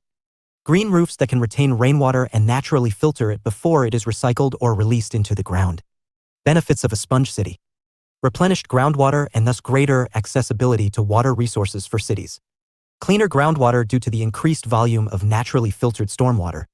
Reduction in flood risk as the city offers more permeable spaces for the natural percolation of water. Lower burdens on drainage systems, water treatment plants, artificial channels, and natural streams. Greener, healthier, more enjoyable urban spaces. Enriched biodiversity around green open spaces, wetlands, urban gardens, and green rooftops. Measures required for water conservation. We need better policies in eastern India to expand irrigation and thus increase agriculture productivity. This will also release some pressure from northwestern Indian states. Water resource management plans need to incorporate the effects of climate change in order to predict future supplies accurately. Traditional conservation methods must be revived, like constructing farm ponds, check dams, gully plugging, dug wells, and bore wells. Artificial glaciers in Ladakh and Tamaswada pattern nalas treatment in Maharashtra. Need for greater regulation and strict penalties. Currently, regulations are more of a toothless tiger. Encouraging farmers to adopt micro-irrigation techniques such as drip irrigation and micro-sprinklers. The government has initiated schemes like the DRIP program, More Drop Per Crop, Krishi Sinchai Yojana to ensure economical water use practices in agriculture. Artificial recharge of tube wells, water reuse, afforestation, and scientific methods of agriculture should also be done. It is recommended to study the aquifer geometry. Establish the saline fresh interfaces within a few km of the coastal area. To study the effects of glaciers melting on the recharge potential of aquifers in the Ganga Basin and its effects on the transboundary aquifer systems, particularly in the arid and semi-arid regions. 27.4. Droughts. Flash droughts intensify more rapidly than normal, posing a risk to agriculture, ecosystems, and water availability. They develop at an unusually fast rate due to extreme weather conditions and persist from a few weeks to some months. Conventional droughts, on the other hand, take months to years to develop to full intensity. Flash droughts can be localized to a specific region or can become widespread. Several factors, including atmospheric anomalies and anthropogenic GHG emissions, play an important role. In 1979, India faced a severe flash drought affecting about 40% of the country. What is drought? As defined by the IMD, drought is a consequence of the natural reduction in the amount of precipitation for a long period of time. It is associated with other climatic factors like high winds and temperatures and low relative humidity. These factors can aggravate the severity of the drought event. As per the Manual for Drought Management 2016, drought is declared considering the following factors. 1. The extent of rainfall deviation depreciation. 2. The consequent dry spell. A drought year is defined by the Indian Meteorological Department, IMD, as a year in which the overall rainfall deficiency is more than 10% of the long period average value, LPA value, and if more than 20% of its area is affected by drought conditions, either moderate or severe or combined moderate and severe. When the spatial coverage of drought is more than 40%, it will be called All India Severe Drought Year. The 2009 Manual of Drought Management classifies droughts into 3 categories. 1. Meteorological drought. 2. Hydrological drought. 3. Agricultural drought. International efforts for drought management. The United Nations Development Programme, UNDP, launched the Integrated Drylands Development Programme, IDDP, which aims to strengthen resilience by working on the twin vulnerabilities of poverty and unsustainable land management in the drylands. The United Nations Office for Disaster Risk Reduction, UNISTR, developed a drought risk reduction framework that provides a comprehensive framework for both higher-level and local action. In 2013, the World Meteorological Organization, WMO, and the Global Water Partnership, GWP, launched the Integrated Drought Management Program, IDMP, to address drought issues. The IDMP and its partners have adopted 3 pillars of drought management. 1.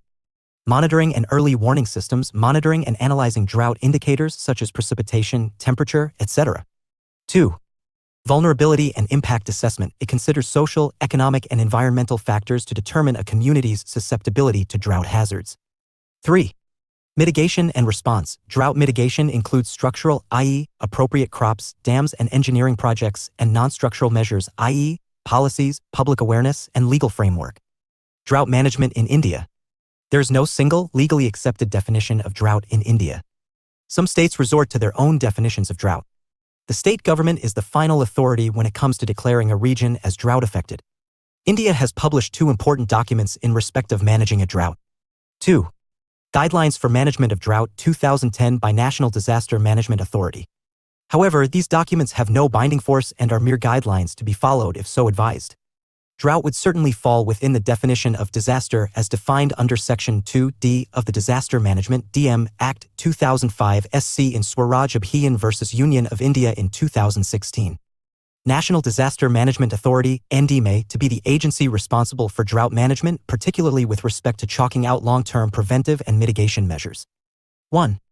Manual for Drought Management 2009 by Ministry of Agriculture, not Ministry of Earth Sciences. However, the state government concerned would be the final authority to declare a drought. Droughts can also be declared for a particular village in a district, a talukah, a tahsil, or a block. Way forward. There is a need for efficient drought monitoring and early warning systems in India.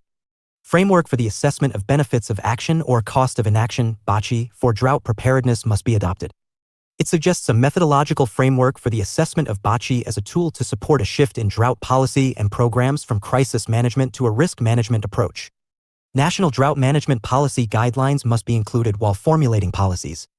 It was codified by the WMO and the Global Water Partnership (GWP). It provides a template for action that countries can use in the development of a national drought management policy and drought preparedness/mitigation plans. Preventive methods. Judicious use of surface and groundwater. Cloud seeding in drought-prone regions of India. Use of modern micro-irrigation methods like drip and sprinkler irrigation. Afforestation use of traditional water conservation techniques. Mitigation measures. Contingency crop planning by providing other options to farmers like drought-resistant crops. Arrangements must be made for relief employment programs on the lines of NREGA. Crop insurance schemes like PM Fasal Bima Yojana. End of chapter. 28. Major species and invasive species. Turtle, big cat, crocodile, vulture, rhino, and dolphin species are described in the chapter on wildlife conservation. UPSC 2012. Which one of the following groups of animals belongs to the category of endangered species? A. Great Indian bustard, musk deer, red panda, and Asiatic wild ass. B. Kashmir stag, cheat owl, blue bull, and Great Indian bustard. C. Snow leopard, swamp deer, rhesus monkey, and sarus crane. D. Lion-tailed macaque, blue bull, Hanuman langur, and cheat owl. Obsolete question. UPSC 2013. Consider the following fauna of India. 1. Gharial. 2. Leatherback turtle. 3. Swamp deer. Which of the above is / are endangered? A. 1 and 2 only. B. 3 only. C. 1, 2, and 3. D. None. Obsolete question. UPSC 2012. Consider the following. 1. Black-necked crane. 2. Cheetah. 3. Flying squirrel. 4. Snow leopard. Which of the above are naturally found in India? A. 1, 2, and 3 only. B. 1, 3, and 4 only. C. 2 and 4 only. D. 1, 2, 3, and 4. Cheetah is extinct in India. The rest are naturally found. 28.1. Mammals. Habitat loss and fragmentation, plantation agriculture, pollution, invasive species, human encroachment, climate change, depletion of water resources, land degradation, zoonotic diseases, hunting, poaching, etc. are common threats faced by most of the species. Mammals critically endangered. CR. Mammal. CR. Andaman white-toothed shrew. Andaman white-toothed shrew is a small mouse-like insectivorous nocturnal mammal. It was recently discovered on Narcondam Island, a volcanic island. Distribution. It is endemic to the Andaman Islands. Habitat. Tropical moist deciduous and evergreen forests. Threats. Natural disasters, tsunami, earthquake, flooding, storms, etc. IUCN. CR. Mammal. CR. Pygmy hog. Pygmy hog is the world's smallest wild pig. It is one of the indicator species of grassland habitats. Indicator species, an organism whose presence, absence, or abundance reflects a specific environmental condition. Pygmy hog-sucking louse is a critically endangered parasite that feeds only on pygmy hogs.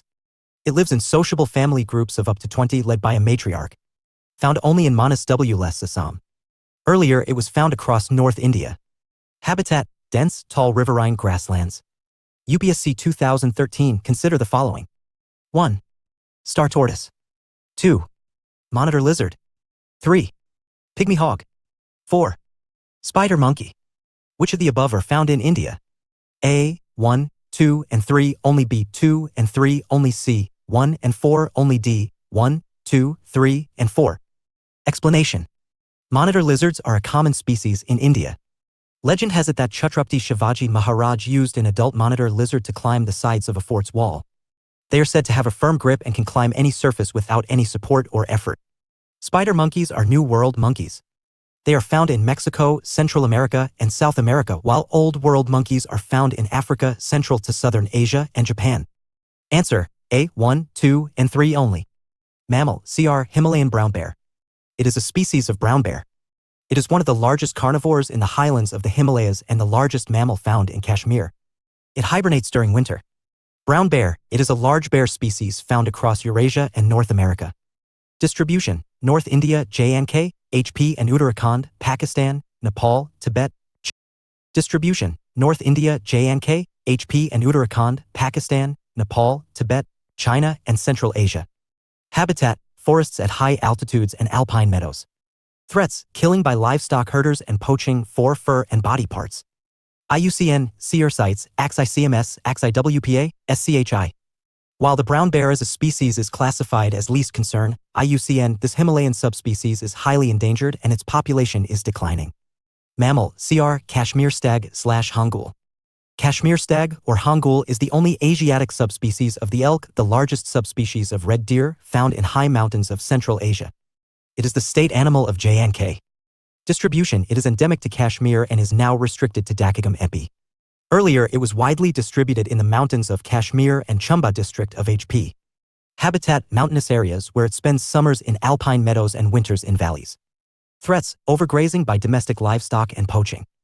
IUCN, Seer Sites, AXI-CMS, AXI-WPA, SCHI. Mammal: CR Large rock rat/Elvira rat. Large rock rat, or Elvira rat, is a medium-sized, nocturnal and fossorial, burrowing rodent. Distribution: it is endemic to the type locality of Kurumbapati, Salem, TN, Eastern Ghats. Habitat: rocky areas of tropical dry deciduous scrub forest. Threats: habitat loss, ESP due to mining and quarrying, logging, agriculture. IUCN, CRWPA, SCHI. Mammal: CR Malabar large spotted civet/Malabar civet. The Malabar large spotted civet or Malabar civet is a medium-sized cat-like carnivorous mammal. Distribution: endemic to the southern Western Ghats. Habitat: lowland forests and swamps of coastal plains. Threats: habitat loss due to agriculture and plantations. IUCN, CR Sites, AX3WPA, SCHI. UPSC 2023, consider the following fauna. 1. Lion-tailed macaque. 2. Malabar civet. 3. Somber deer. How many of the above are generally nocturnal or most active after sunset? A. Only 1. B. Only 2. C. All 3. D. None. Explanation. The Malabar civet is nocturnal and elusive. Hence, very little is known about its ecology. Answer: A. Only 1. Mammal: CR Namdapha flying squirrel. The Namdapha flying squirrel is nocturnal like all other flying squirrels. It is restricted to Namdapha, the largest protected area in eastern Himalaya biodiversity hotspot. Habitat: along streams of dry deciduous montane forests. Threats: habitat loss and climate change. IUCN, CRWPA, SCHI. Mammals: endangered EN. Mammal: EN, dhole/Asiatic wild dog/Indian wild dog. Dhole is a dog-like carnivorous mammal. It is a highly social animal that lives in large clans without rigid hierarchical dominance. Distribution: Central, South, East, and SE Asia. In India, it is not very common in Western India. Habitat: grassland and forested regions from tropical dry and moist deciduous to boreal forests. IUCN, EN Sites, AX2WPA, SCHI. Mammal: EN, Gee's golden langur/golden langur. Gee's golden langur is an old world monkey, native to Africa and Asia with golden fur. Distribution: it is endemic to western Assam and southern Bhutan. Monasempi, India, Royal Monasempi, Bhutan, and Black Mountains, Bhutan, are famous for their species. Habitat: moist evergreen, riverine, moist deciduous forests, temperate and subalpine forests. Threats: inbreeding depression. IUCN, EN Sites, AXI-WPA, SCHI. Mammal: EN, Himalayan musk deer/white-bellied musk deer. Himalayan musk deer, or white-bellied musk deer, is a musk deer species occurring in the Himalayas. The musk deer family differs from true deer cervids in that it lacks antlers.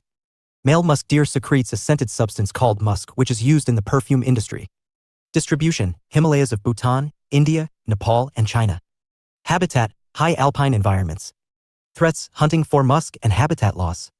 IUCN: EN CITES, ACS IWPA, SCHI. Mammal: EN hispid hare/Assam rabbit. Hispid hare, or Assam rabbit, is native to South Asia. Distribution: Himalayan foothills of the Indian subcontinent. Habitat: tall grasslands, locally termed elephant grass.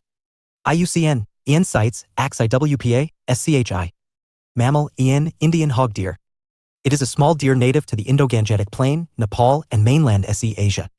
Habitat: it prefers wet, tall grasslands, often associated with rivers, ESP floodplain grasslands. IUCN: EN CITES, ACS 3WPA, SCHI. Mammal: EN Kandana rat. The Kandana rat is a nocturnal burrowing rodent that is found only in Pune, Maharashtra, India. Distribution: it is known to occur at only 4 localities in Pune: the Singhar Plateau, the Torna Plateau, the Rajgad Plateau, and Rareshwar. Habitat: tropical and subtropical dry deciduous forests. Threats: tourism and wood harvesting. IUCN: EN. Mammal: EN lion-tailed macaque. Lion-tailed macaque is an old world monkey endemic to the Western Ghats. Unlike other macaques, this arboreal species avoids humans. Distribution: Karnataka, Kerala, and TN. Habitat: prefers tropical evergreen rainforests but is also found in monsoon forests. Threats: habitat loss, hunting, and wood harvesting. IUCN: EN CITES, ACS IWPA, SCHI. UPSC 2013, in which of the following states is lion-tailed macaque found in its natural habitat? 1. TN. 2. Kerala. 3. Karnataka. 4. Andhra Pradesh. Select the correct answer using the codes given below. A, 1, 2, and 3, only B, 2, only C, 1, 3, and 4, only D, 1, 2, 3, and 4. Lion-tailed macaque is found in the Western Ghats. So, AP is the odd option. Answer: A, 1, 2, and 3 only. Mammal: EN Nilgiri tar. Nilgiri tar, locally known as variadu, is the state animal of TN. It is the only mountain ungulate in southern India among the 12 species found in India. Ungulate, herbivorous hoofed mammal. E.g. cow. The Araviculum MP in Annamalai Hills, Kerala, has the largest population. Distribution: it is endemic to the Nilgiri Hills. It is limited to the Western Ghats in Kerala and TN. Habitat: tropical montane grasslands, shoaless forests, and rocky areas at high elevations. Threats: acacia and eucalyptus plantations. IUCN: ENWPA, SCHI. Mammal: EN red panda. Red panda, or lesser panda, is an arboreal mammal native to the eastern Himalayas and SW China. It is an indicator species and an umbrella species for the Himalayan ecosystem. It is not related to the giant panda. Umbrella species, a species whose conservation confers protection to a large number of co-occurring species. Though red panda is carnivorous, it rarely eats meat, and bamboo constitutes its main diet. It is both nocturnal and crepuscular, active during twilight and dawn. Distribution: Bhutan, India, Nepal, Myanmar, and China. In India, it occurs in the states of Sikkim, WB, Arunachal Pradesh, and Meghalaya. It is the state animal of Sikkim. Habitat: temperate montane forests with dense bamboo thicket understory. Threats: inbreeding depression. IUCN: EN CITES, ACS IWPA, SCHI. Mammal: EN Songhai/brow-antlered deer/dancing deer. Songhai is a subspecies of ELD's deer in South and SE Asia. It is endemic to Manipur. It is the state animal of Manipur. Distribution: it is found only at Kebul Lamjao Epi over the floating biomass in the Logtak Lake, which is locally called Fumdi. Threats: habitat loss and hunting. IUCN: EN CITES, ACS IWPA, SCHI. Mammal: EN Western Hulak gibbon. The Western Hulak gibbon, or white-browed gibbon, is one of the 3 species of Hulak gibbon, lesser apes, and is the only ape found in India. Distribution: Bangladesh, India, India, and Myanmar west of the Chindwin River. Habitat: tropical evergreen rainforests, tropical evergreen and semi-evergreen forests, etc. Threats: habitat loss and hunting. IUCN: EN CITES, ACS 2WPA, SCHI. Mammal: EN wild water buffalo. Wild water buffalo is a large bovine native to the Indian subcontinent and SE Asia. It is the state animal of Chhattisgarh. Distribution: it is found in central and northeast India, predominantly in Assam. Kaziranga, Manas, and Dabrusaikawa epis are famous for it. Habitat: low-lying alluvial grasslands, including beals, oxbow, riverbanks, and chaparral, small sandy islands within braided river systems. IUCN, IN Sites, AX3 WPA, SCHI. Mammals vulnerable, VU. Mammal, VU, Asian black bear. The Asian black bear, also known as the moon bear or white-chested bear, is a medium-sized arboreal, omnivorous bear species native to Asia. Distribution: Iran, north of the Indian subcontinent, Korean peninsula, China, Russian Far East, Japan, Taiwan, and SE Asia. It occurs in the Himalayan and Any regions. Habitat: variety of forested habitats. IUCN, VU Sites, AXIWPA, SCHI. The Himalayan black bear is a subspecies of the Asian black bear. Mammal, VU, Asian small-clawed otter / Oriental small-clawed otter. Asian small-clawed otter or Oriental small-clawed otter is the smallest otter species in the world. Otters are carnivorous semi-aquatic mammals. Distribution: it is native to South and SE Asia. In India, it is found in the Himalayan region and western and eastern Ghats. Habitat: freshwater swamps, rivers, mangroves, tidal pools, coastal lagoons, and estuaries. IUCN, VU Sites, AXIWPA, SCHI. Mammal, VU, Barasinga / swamp deer. Barasinga swamp deer is native to the Indian subcontinent. It is the state animal of MP and UP. Distribution: isolated localities in north and central India and Nepal. Kanha TR MP is famous for it. Habitat: open forests, tall grasslands, and mangroves. IUCN, VU Sites, AXIWPA, SCHI. Mammal, VU, bonnet macaque. It is a species of macaque endemic to southern India. Distribution: south of rivers Godavari and Tapti. Habitat: all forest types, plantations, and urban areas. IUCN, VU WPA, SCHI. Mammal, VU, Kaplungur. Kaplungur is an arboreal herbivore. Distribution: Bangladesh, Bhutan, India, Any India south of Brahmaputra River, and Myanmar. Habitat: subtropical, evergreen, deciduous, and submontane forests. IUCN, VU Sites, AXIWPA, SCHI. Mammal, VU, clouded leopard / mainland clouded leopard. Clouded leopard is the smallest of the big cats. It is the state animal of Meghalaya. Distribution: found from the Himalayan foothills in India and Nepal through mainland Southeast Asia into China. Dampa TR, Mizoram, has the highest population density of clouded leopards. IUCN, VU Sites, AXIWPA, SCHI.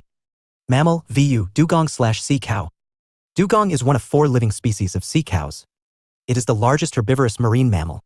Sea cows, they are an order of fully aquatic, herbivorous mammals that inhabit swamps, rivers, estuaries, marine wetlands, and coastal marine waters. Distribution: East Africa, South Asia, SE Asia, East Asia, and Australia. In India, it is found in the Pak Bay, Gulf of Mannar, ANN Islands, and Gulf of Kutch.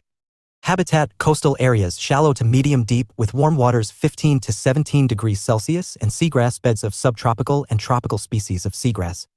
Threats: loss of seagrass beds, shipping, fishing, recreational activities, pollution, and natural disasters. IUCN, VU Sites, AXICMS, AX2WPA, SCHI. India's first dugong conservation reserve is being set up in Pak Bay in TN. UPSC 2013. Consider the following animals. 1. Sea cow. 2. Seahorse. 3. Sea lion.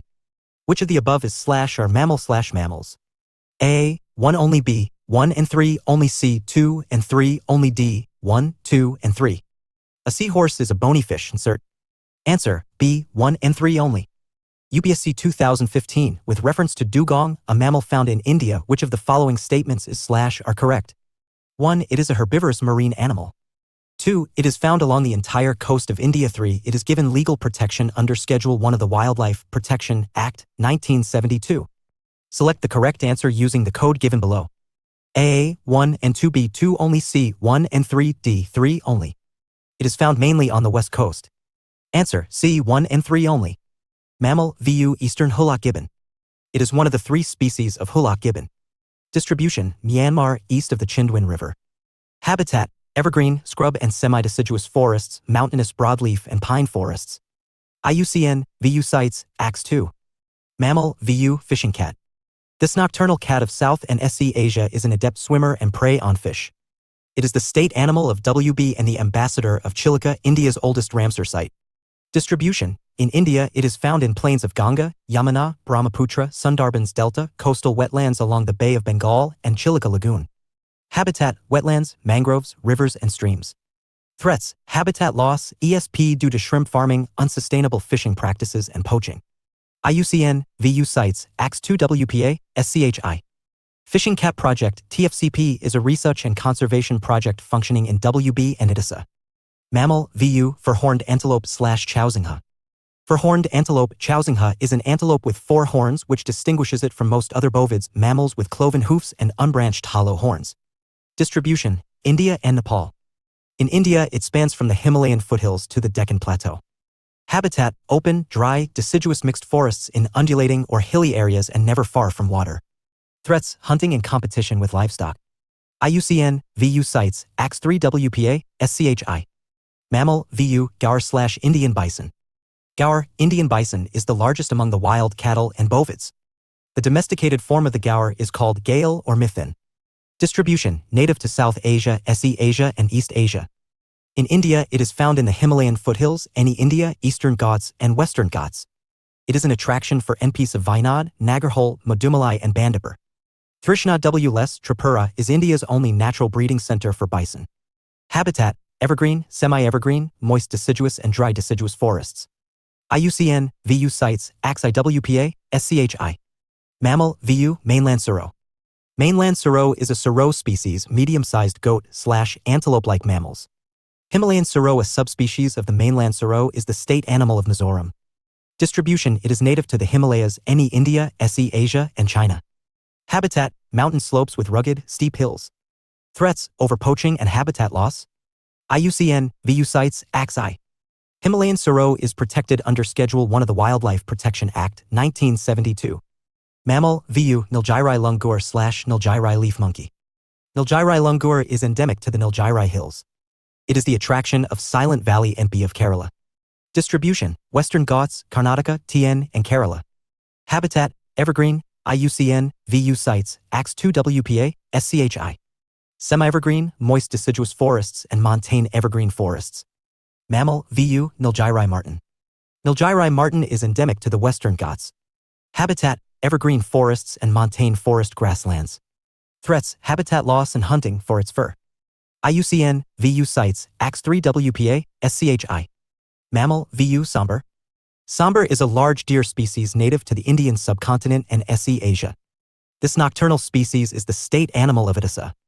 Distribution: India except hot deserts and high-altitude Himalayas, Nepal, Bhutan, and SE Asia.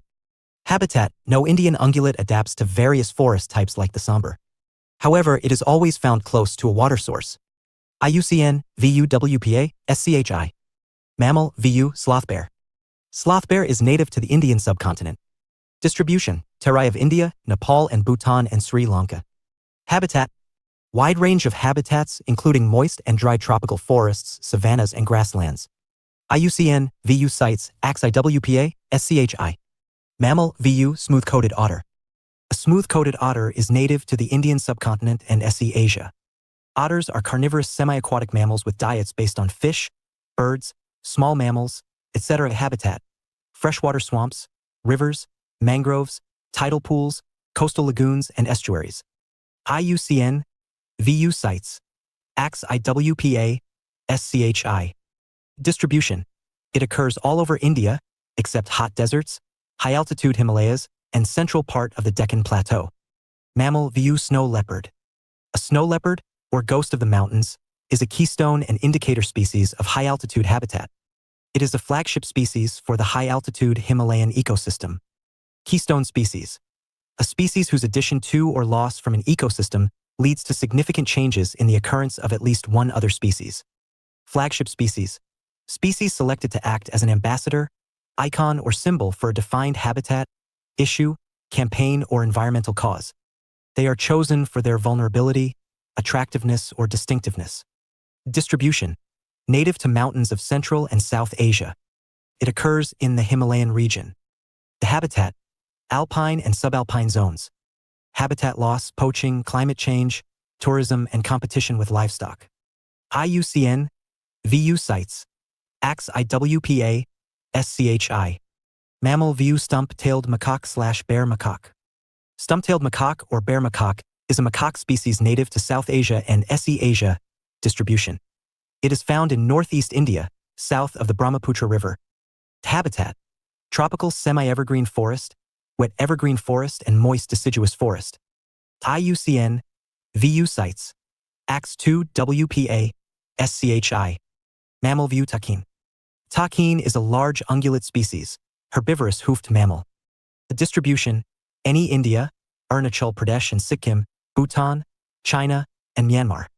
Habitat: forested valleys to rocky alpine zones. IUCN VU sites: AX2 WPA SCHI. Mammal view Indo-Pacific humpback dolphin. The Indo-Pacific humpback dolphin, or Chinese white dolphin, is a species of humpback dolphin. It was regarded as a subspecies of the Indian Ocean humpback dolphin, which ranges from East Africa to India, but a study revealed them to be a separate species. The distribution: it is found in the eastern Indian and western Pacific Oceans. Habitat: it inhabits tropical to warm temperate coastal waters, mangrove swamps, and estuarine areas. Significance: Indo-Pacific humpback dolphins can appear gray, white, or pink, depending on their location. They are white in China, gray in the Indian Ocean, and pink in Singapore, Thailand, and Hong Kong. This happens due to thermoregulation in the blood vessels close to the dolphin's skin. Thermoregulation: a mechanism by which mammals self-regulate their body temperatures independent of external temperatures. It helps to maintain a steady internal body temperature. Threats: fishing, pollution, habitat destruction by developmental activities, and water transportation. IUCN VU sites: AX-ICMS, AX-2 WPA, SCHI. Mammals near threatened and Mammal and Argali/Great Tibetan sheep. Argali or Great Tibetan sheep, the world's largest wild sheep. A distribution: it is native to the highlands of Central Asia. Within India, it is restricted to Ladakh. Hemis NP in Ladakh is famous for it. It is occasionally found in Spiti, HP, and Sikkim. The habitat: mountains, steppe valleys, and rocky outcrops. IUCN NT sites: AX2 CMS, AX2 WPA, SCHI. Mammal and Asiatic golden cat. It is a medium-sized wild cat native to the Indian subcontinent, SE Asia, and China. A distribution: it is found only in any India in the Indian subcontinent. Recently, a melanistic Asian golden cat was sighted in WB's Buxa TR. Habitat: tropical, subtropical, and mixed evergreen forests and dry deciduous forests. IUCN NT sites: AX-IWPA, SCHI. Mammal and Assamese macaque. Assamese macaque is an Old World monkey native to South and SE Asia. This diurnal and omnivorous species is both arboreal and terrestrial. Distribution: in India, it is found in any India, WB, and Uttarakhand. Habitat: tropical and subtropical semi-evergreen forests, dry deciduous and montane forests. Threats: hunting, invasive species, diseases, and pet trade. IUCN NT sites: AX2 WPA, SCHI. Mammal and Kairu/Tibetan antelope. A kairu is a medium-sized bovid, mammal with cloven hoof and unbranched hollow horns.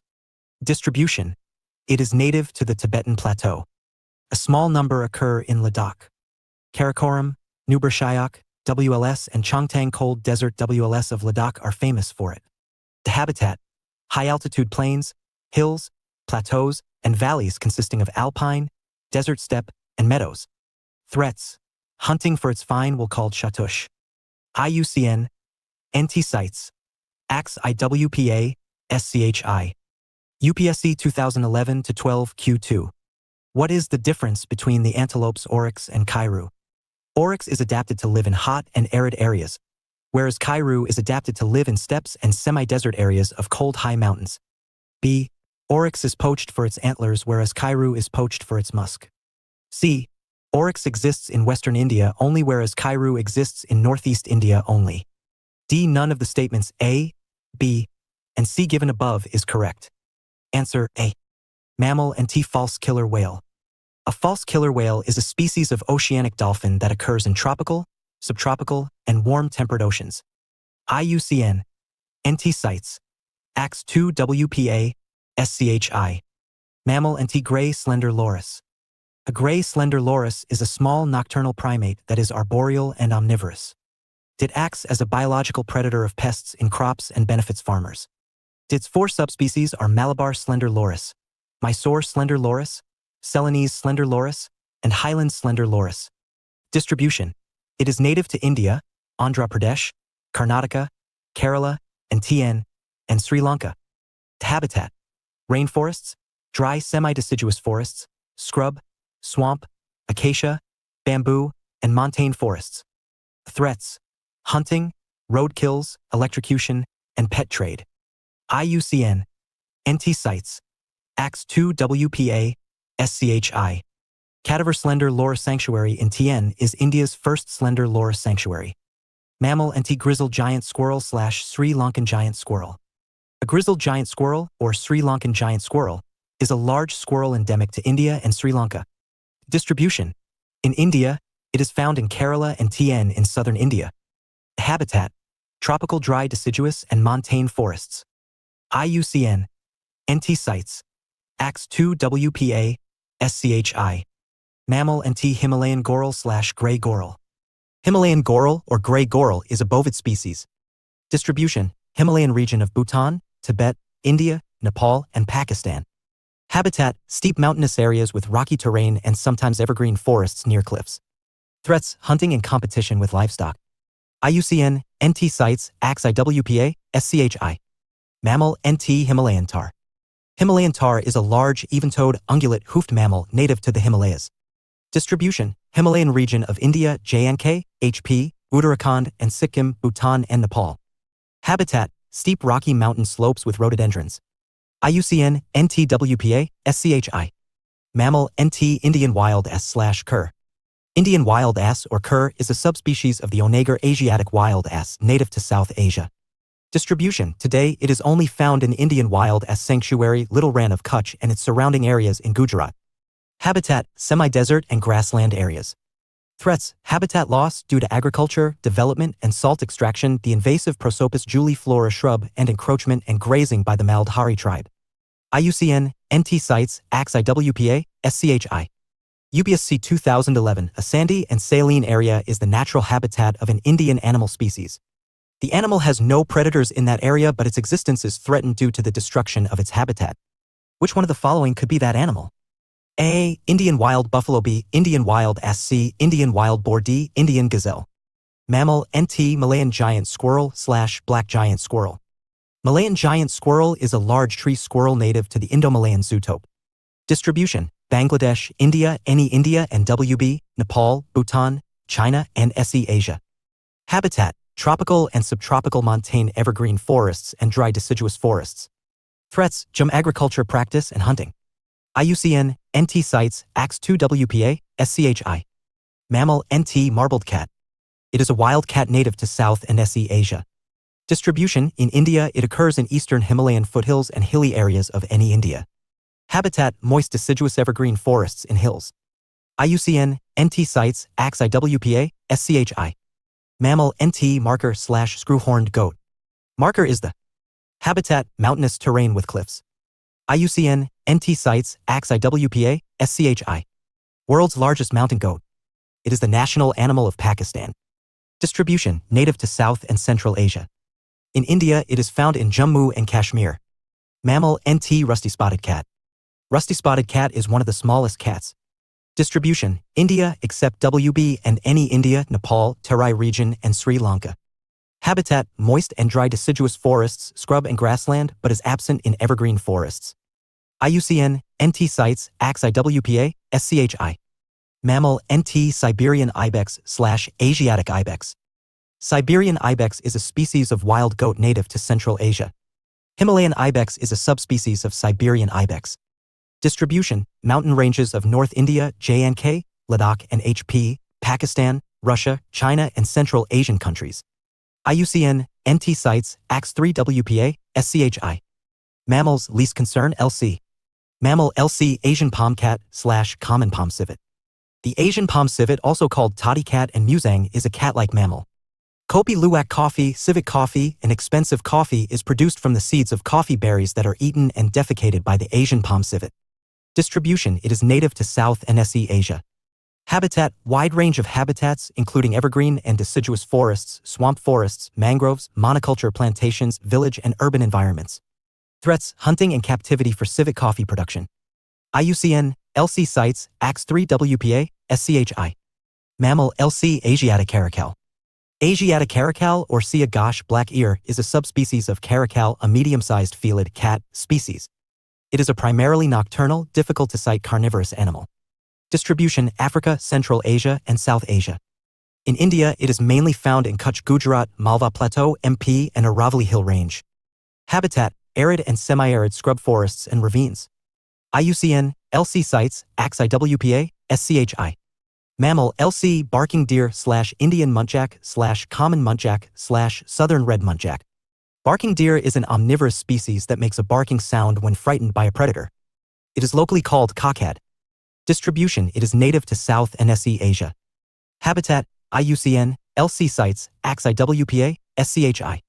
Wide variety of forests and scrubs of plains and mountains and croplands near woody habitats. Mammal: LC beryl / blue sheep.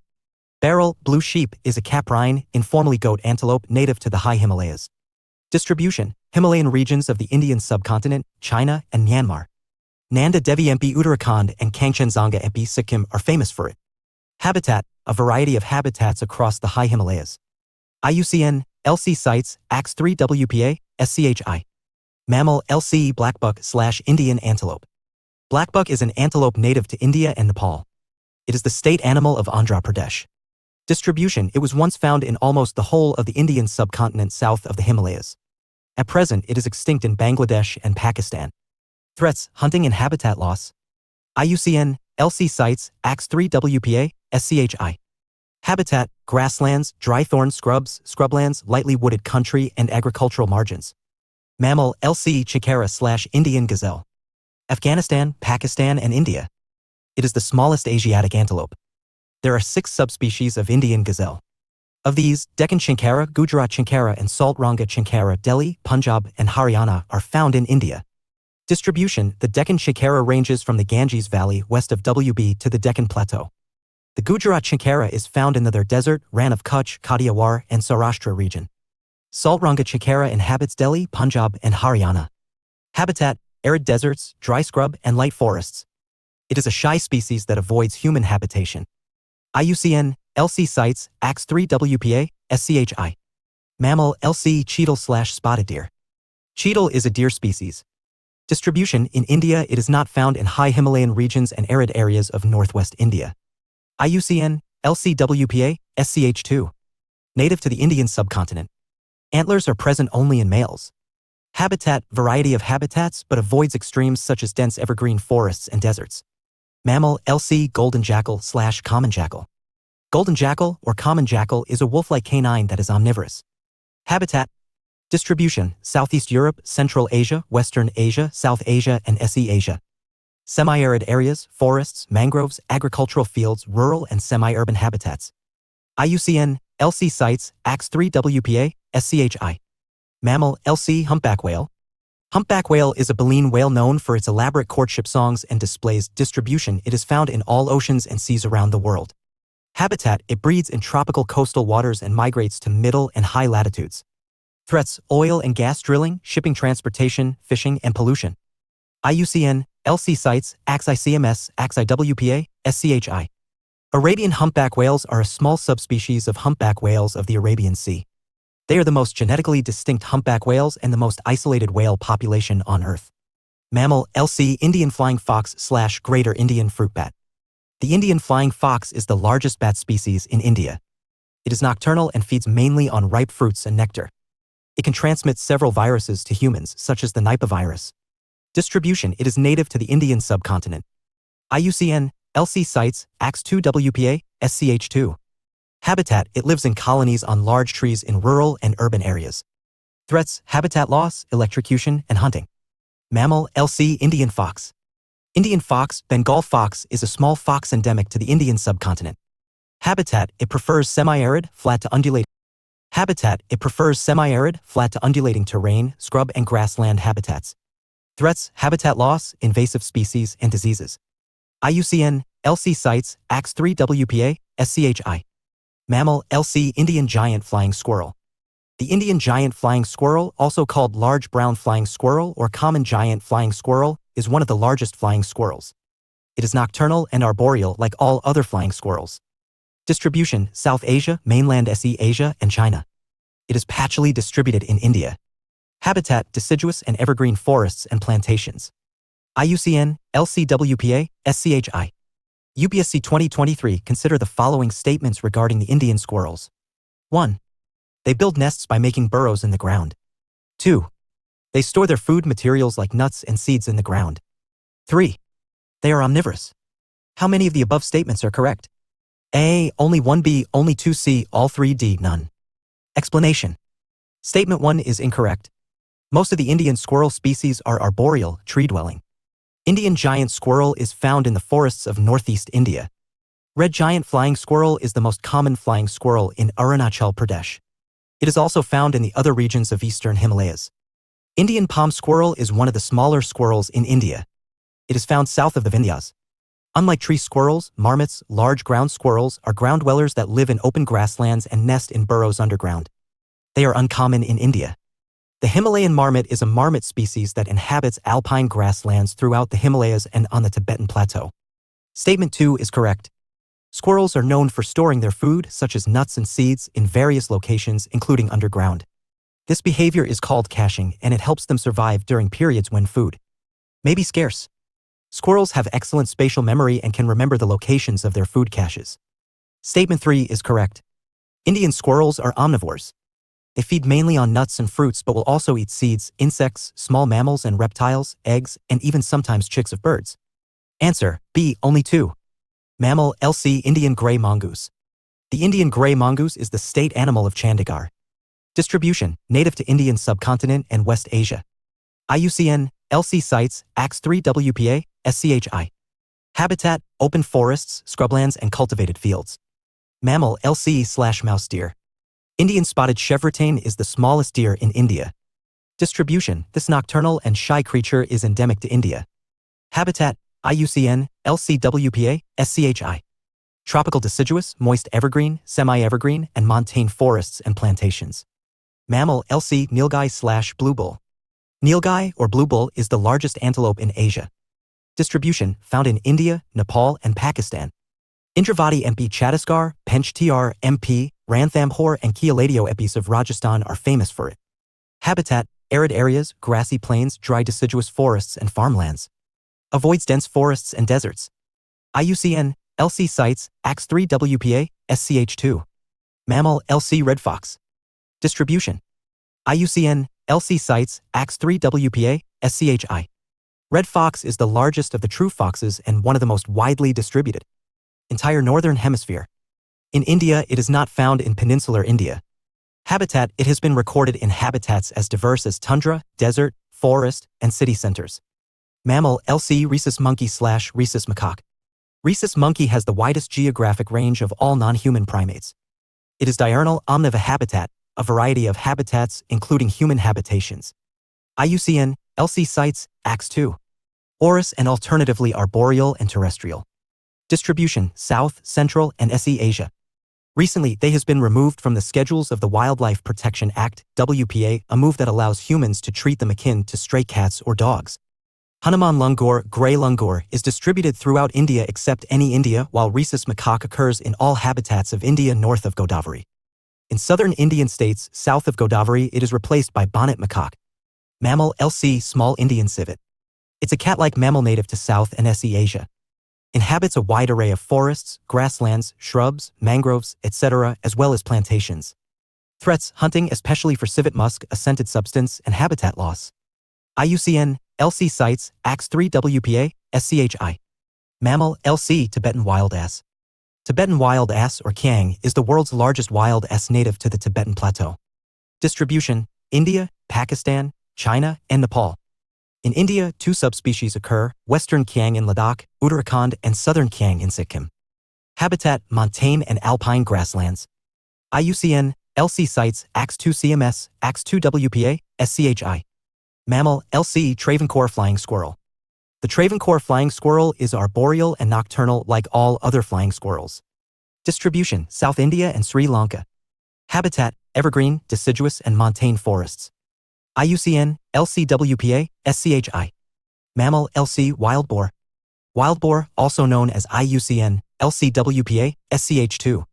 Wild swine and common wild pig is one of the widest-ranging mammals. Distribution: it is native to Eurasia and North Africa. Habitat: wide variety of temperate and tropical habitats. It often ventures onto agricultural land. Mammals: miscellaneous. Mammal: miscellaneous, Asiatic wildcat / Asian steppe wildcat / Indian desert cat. The Asiatic wildcat or Indian desert cat is an African wildcat subspecies. It is a solitary, nocturnal hunter. Distribution: SW and Central Asia, Pakistan, India, Mongolia, and China. In India, it is found in Gujarat, Haryana, Maharashtra, MP, Rajasthan, and a few sites in Andhra Pradesh, Karnataka, and UP. Habitat: scrub deserts, mountainous areas with sufficient vegetation and temperate forests. Threats: habitat loss, illegal trade, and hunting. IUCN: LC sites, AX2WPA, SCHI. Mammal: miscellaneous, black panther. Black panther is the melanistic color variant of leopard or jaguar. It has excess black pigments, but their typical rosettes are also present. Kabini WLS along the river Kabini is home to a rare species of leopard, the black panther, ghost of Kabini. The Kabani River separates Bandipur MP and Nagarhole MP. Habitat: tropical forests. Mammal: miscellaneous, Himalayan wolf. The Himalayan wolf is a prominent lupin predator found across the Himalayas and Tibetan Plateau. Distribution: in India, it is found in Ladakh, HP, Uttarakhand, Sikkim, and Arunachal Pradesh. Threats: climate change and killing by humans to protect their cattle. IUCN: VU sites, AXIWPA, SCHI. Mammal: miscellaneous, pangolin. Pangolin, scaly anteater, is a nocturnal, scaly-skinned insectivorous mammal. This burrow-dwelling animal is the most trafficked mammal in the world. It is a terrestrial animal but is capable of climbing trees and swimming. Threats: trafficking and hunting, habitat loss, ESP, mining and quarrying, agriculture, etc. Out of the 8 species of pangolin, Indian pangolin and Chinese pangolin are found in India. Sites: AXIWPA, SCHI. UPSC 2021. Consider the following animals. 1. Hedgehog. 2. Marmot. 3. Pangolin. To reduce the chance of being captured by predators, which of the above organisms rolls up / roll up and protect its / their vulnerable parts? A. 1 and 2. B. 2 only. C. 3 only. D. 1 and 3. Mammal: miscellaneous, pig-tailed macaque. Mammal: miscellaneous, porcupine. Mammal: miscellaneous, Sela macaque. Sela macaque is a new species of Old World monkey recorded from Arunachal Pradesh. It is named after the Sela Pass, located between the Tawang and West Kaméng districts of Arunachal Pradesh. It is a major cause of crop loss in the West Kaméng district of Arunachal Pradesh. WPA, SCHI. 28.2. Birds. Birds critically endangered, CR. Bird, CR, Nicobar megapode / Nicobar scrubfowl. Nicobar megapode or Nicobar scrubfowl is a megapode endemic to the Nicobar Islands. Megapode, birds that build a giant mound nest with soil and vegetation, with the eggs hatched by the heat produced by decomposition. Habitat: coastal forests. IUCN: VUWPA, SCHI. Bird, CR, Bear's pochard. Bear's pochard is a freshwater diving duck of Eastern Asia, South Asia, and mainland SE Asia. Distribution: in India, it is found in any India, WB, Odisha, and Terai areas. Habitat: it breeds around freshwater habitats. IUCN: CRCMS, AXIWPA, SCHI. Bird, CR, Bengal florican. Bengal florican is a rare bustard species that is well known for its mating dance. Habitat: grasslands interspersed with scrublands. Distribution: native to the Indian subcontinent, Cambodia, and Vietnam. Mainly found in UP, Assam, Arunachal Pradesh, and the Terai regions of Nepal. IUCN: CR sites, AXIWPA, SCHI. Bird, CR, black-naped pheasant pigeon. The black-naped pheasant pigeon is a large terrestrial pigeon endemic to Ferguson Island, Papua New Guinea. It feeds on seeds and fallen fruits. It was recently sighted after 140 years. Habitat: rainforests. IUCN: CR. Bird, CR, Bugan lyocicla. Bugan lyocicla was the first bird discovered since India's independence, discovered in 2006. It is named in honor of the Bugan community of West Kaméng district. Distribution: endemic to Arunachal Pradesh. Eaglenus W. less, Arunachal Pradesh is famous for it. Habitat: hillsides covered with shrubs and small trees. Threats: habitat loss and degradation. IUCN: CRWPA, SCHI. Bird, CR, Great Indian Bustard. The Great Indian Bustard GB is one of the heaviest flying birds. It is an omnivorous flagship grassland species and is the state bird of Rajasthan. Distribution: it is native to the Indian subcontinent, a few pockets in India and Pakistan. In India, it is mainly confined to Rajasthan and Gujarat. A small population also occurs in Maharashtra, Karnataka, and Andhra Pradesh. Its largest population, 95%, is found in Rajasthan, Jaisalmer. It was the mascot for the 13 COP of Conservation of Migratory Species held in India in 2020. Habitat: dry grassland and steppe region. Threats: habitat loss mainly due to agricultural expansion, hunting, and mortality due to collisions with power lines and windmills. They have poor frontal vision. IUCN, SEER sites, AXI-CMS, AXI-WPA, SCHI. Project Great Indian Bustard. It was launched in 2014 jointly by the Rajasthan government, the Wildlife Institute of India, and the Compensatory Afforestation Fund Management and Planning Authority, Campa. Protected areas dedicated to GBs: Desert MP, Rajasthan, Kutch Bastard Sanctuary, Gujarat, Kerala WLS, MP, Great Indian Bustard Sanctuary, Jawaharlal Nehru Bustard Sanctuary, Maharashtra. Bird, CR, Himalayan quail / mountain quail. The Himalayan quail is a bird belonging to the pheasant family. It was last sighted before 1877 and so is feared to be extinct. Hunting during the colonial period contributed significantly to the decline in its population. Distribution: found only in the Uttarakhand. Habitat: long grass and scrubs on steep hillsides. IUCN, CRWPA, SCHI. Bird, CR, Jerdon's courser. Jerdon's courser. Habitat: scrub jungles of the Sri Lankamaleswara WLS, IUCN, CRWPA, SCHI. Is a nocturnal bird considered to be extinct until its rediscovery in 1986. Distribution: it is endemic to eastern Ghats, found only in Andhra Pradesh and Telangana. Bird, CR, pink-headed duck.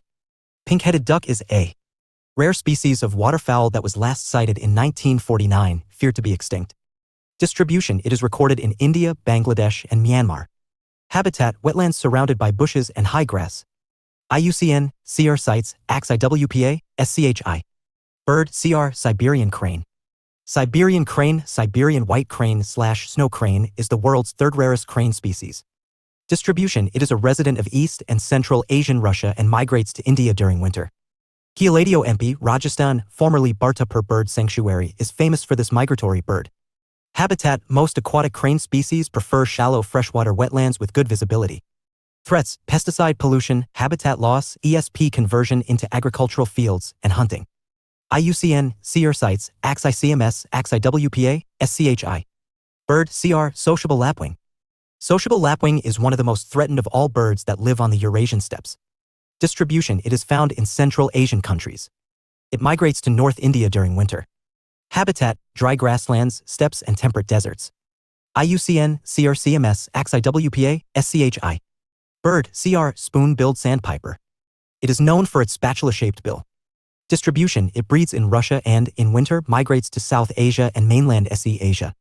Habitat: lagoon spits and sandy coastal mudflats.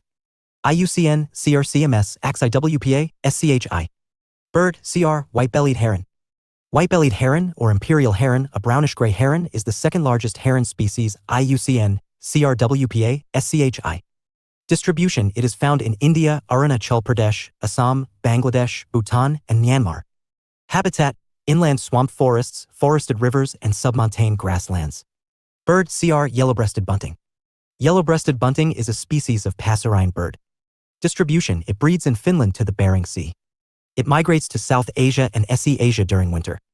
In South Asia, it is found in any India, Nepal, and Bangladesh. Habitat: wet meadows with tall vegetation and scattered scrub, cultivated fields, and grasslands. Threats: hunting and trapping during migration. IUCN, CRWPA, SCHI. Birds, endangered EN. Bird, EN, black-bellied tern. Habitat: large rivers and marshes. Threats: pollution, invasive species, etc. IUCN, ENWPA, SCHI. It is found near large rivers in the Indian subcontinent. Distribution: found all over India except the desert and high-altitude Himalayan region. Bird, EN, forest owlet. Forest owlet is endemic to central India. Distribution: MP and Maharashtra. Habitat: dry deciduous forests. IUCN, EN sites, AXI-WPA, SCHI. Bird, EN, greater adjutant. Greater adjutant, also called Calcutta adjutant and har hila in Assamese, is a stork species. Distribution: South Asia and mainland SE Asia. It is found in 2 colonies in India. The largest colony is in Assam and the smaller one is around Bhagalpur, Bihar. Habitat: wetlands, mangroves, intertidal flats and urban areas. It makes its nest in tall trees. Threats: habitat loss, hunting, and pollution. IUCN, NTWPA, SCHI. Bird, EN, Indian skimmer. Indian skimmer or Indian scissorsbill is one of the 3 species that belong to the skimmer genus. Distribution: IUCN, ENWPA, SCHI. Found along the major rivers of the Indian subcontinent and Indochina. Habitat: large rivers and lakes, swamps and coastal wetlands such as estuaries. Bird, EN, Pallas's fish eagle. Pallas's fish eagle, also called Pallas's sea eagle and band-tailed fish eagle, is a large sea eagle. Distribution: Central, East, South and SE Asia. It migrates to the northern Indian subcontinent during winter. It is found in North and NE India with strongholds in Assam and Uttarakhand. Habitat: wetlands, large lakes and rivers. IUCN, EN sites, AX2 CMS, AX-IWPA, SCHI. Bird, EN, spotted greenshank. Spotted greenshank or Nordmann's greenshank is a migratory shorebird of the sandpiper family. Distribution: it breeds in Russia and migrates to East, South and SE Asia. Habitat: estuaries, coastal mudflats and meadows, lowland swamps, salt pans and rice fields. IUCN, EN sites, AX-ICMS, AX-I. Bird, EN, steppe eagle. The steppe eagle is a large bird of prey. Distribution: Central, East, South and SE Asia. It is also seen in eastern and southern Africa. Habitat: steppe, semi-desert and mountainous regions. IUCN, EN sites, AX2 CMS, AX-IWPA, SCHI. Bird, EN, Manipur bush quail. Manipur bush quail is a small, ground-dwelling bird in the pheasant family. Distribution: it is endemic to NE India and Bangladesh. This shy bird was last sighted in 1907. Habitat: it inhabits damp grasslands and scrub. IUCN, ENWPA, SCHI. Birds vulnerable, VU. Bird, VU, common pochard. Common pochard is a medium-sized diving duck. Distribution: it is found everywhere in India except southward of central Deccan. Habitat: swamps, marshes, lakes and slow-flowing rivers. Threats: hunting, tourism, invasive species, and diseases. IUCN, VUWPA, SCHI. Bird, VU, Great Indian Hornbill. Great Indian Hornbill or Great Pied Hornbill is the largest hornbill in India. It is the state bird of Arunachal Pradesh and Kerala. Distribution: it is native to the Indian subcontinent, SE Asia, and China. In India, it is found in the Himalayan foothills, NE India, and Western Ghats. Habitat: tropical evergreen forests. IUCN, VU sites, AX-IWPA, SCHISDTH. Nagaland to celebrate the nature and traditions of Naga tribes. Bird, VU, greater spotted eagle. The greater spotted eagle is a large bird of prey. Distribution: Central and East Europe, East Asia, South Asia, and SE Asia. Habitat: lowland forests near wetlands, nesting in different types of generally tall trees. IUCN, VU sites, AX2 CMS, AX-IWPA, SCHI. Bird, VU, lesser adjutant. Lesser adjutant is a large bird of the stork family. Gangetic Plains, Eastern Ghats, and Western Ghats. Habitat: large rivers, lakes, agricultural wetlands, etc. Threats: habitat loss, hunting, and pollution. IUCN, NTWPA, SCHI. Distribution: Indian subcontinent and SE Asia. It is found in NE India in the foothills of the Himalayas. Bird, VU, Narcondam hornbill. Is endemic to the volcanic island of Narcondam, Andamans is. Habitat: open mixed forest. IUCN, VU sites, AX2WPA, SCHI. Bird, VU, river tern. Found along inland rivers in Iran, Afghanistan, Indian subcontinent, and SE Asia. Habitat: rivers and freshwater lakes. Threats: hunting, pollution, invasive species. IUCN, VUWPA, SCHI. Bird, VU, Sarus crane. Sarus crane, a large non-migratory crane, is the tallest flying bird in the world, 4-foot average height. Northwest India except for their desert and central India. Habitat: open wet and dry grasslands and agricultural fields. IUCN, VU sites, AX2WPA, SCHI. Distribution: Indian subcontinent, SE Asia, and Australia. In India, it is seen in the Himalayan foothills. Bird, VU, swamp francolin. Swamp francolin, habitat, IUCN, VU. Swamp partridge is a francolin species native to the Himalayan foothills. Natural grasslands and wet agricultural areas dominated by sugarcane and paddy. Bird, VU, yellow-throated bulbul. Yellow-throated bulbul is a songbird in the bulbul family. Distribution: it is endemic to the Deccan Peninsula. Habitat, forests, shrubland, and rocky areas. Threats, habitat loss, ESP due to quarrying and mining. IUCN, VUWPA, SCH4. Birds near threatened NT. Bird NT black-necked crane. The black-necked crane is the state bird of UT of Ladakh. It was the state bird of erstwhile J&K. Distribution, it is native to Ladakh, Sichuan, China, and Tibet. It migrates to Arunachal Pradesh and Bhutan during the winter. Habitat, inland grassy wetlands at high elevation. IUCN, NT sites, AXI CMS, AXI WPA, SCHI. Bird NT Mrs. Hume's pheasant. Mrs. Hume's pheasant or Hume's bar-tailed pheasant is a long-tailed terrestrial bird. It is the state bird of Manipur and Mizoram and a flagship bird of Manipur called Nanjin in Manipuri. Distribution, China, India, India, Myanmar, and Thailand. Habitat, tropical and subtropical forests and scrublands. IUCN, NT sites, AXI WPA, SCHI. Bird NT Oriental darter. Oriental darter, snakebird is a water bird of tropical South Asia and SE Asia. Distribution, found all over India except the high-altitude Himalayas. It is more common in Assam. Habitat, shallow inland wetlands. IUCN, NT-WPA, SCH2.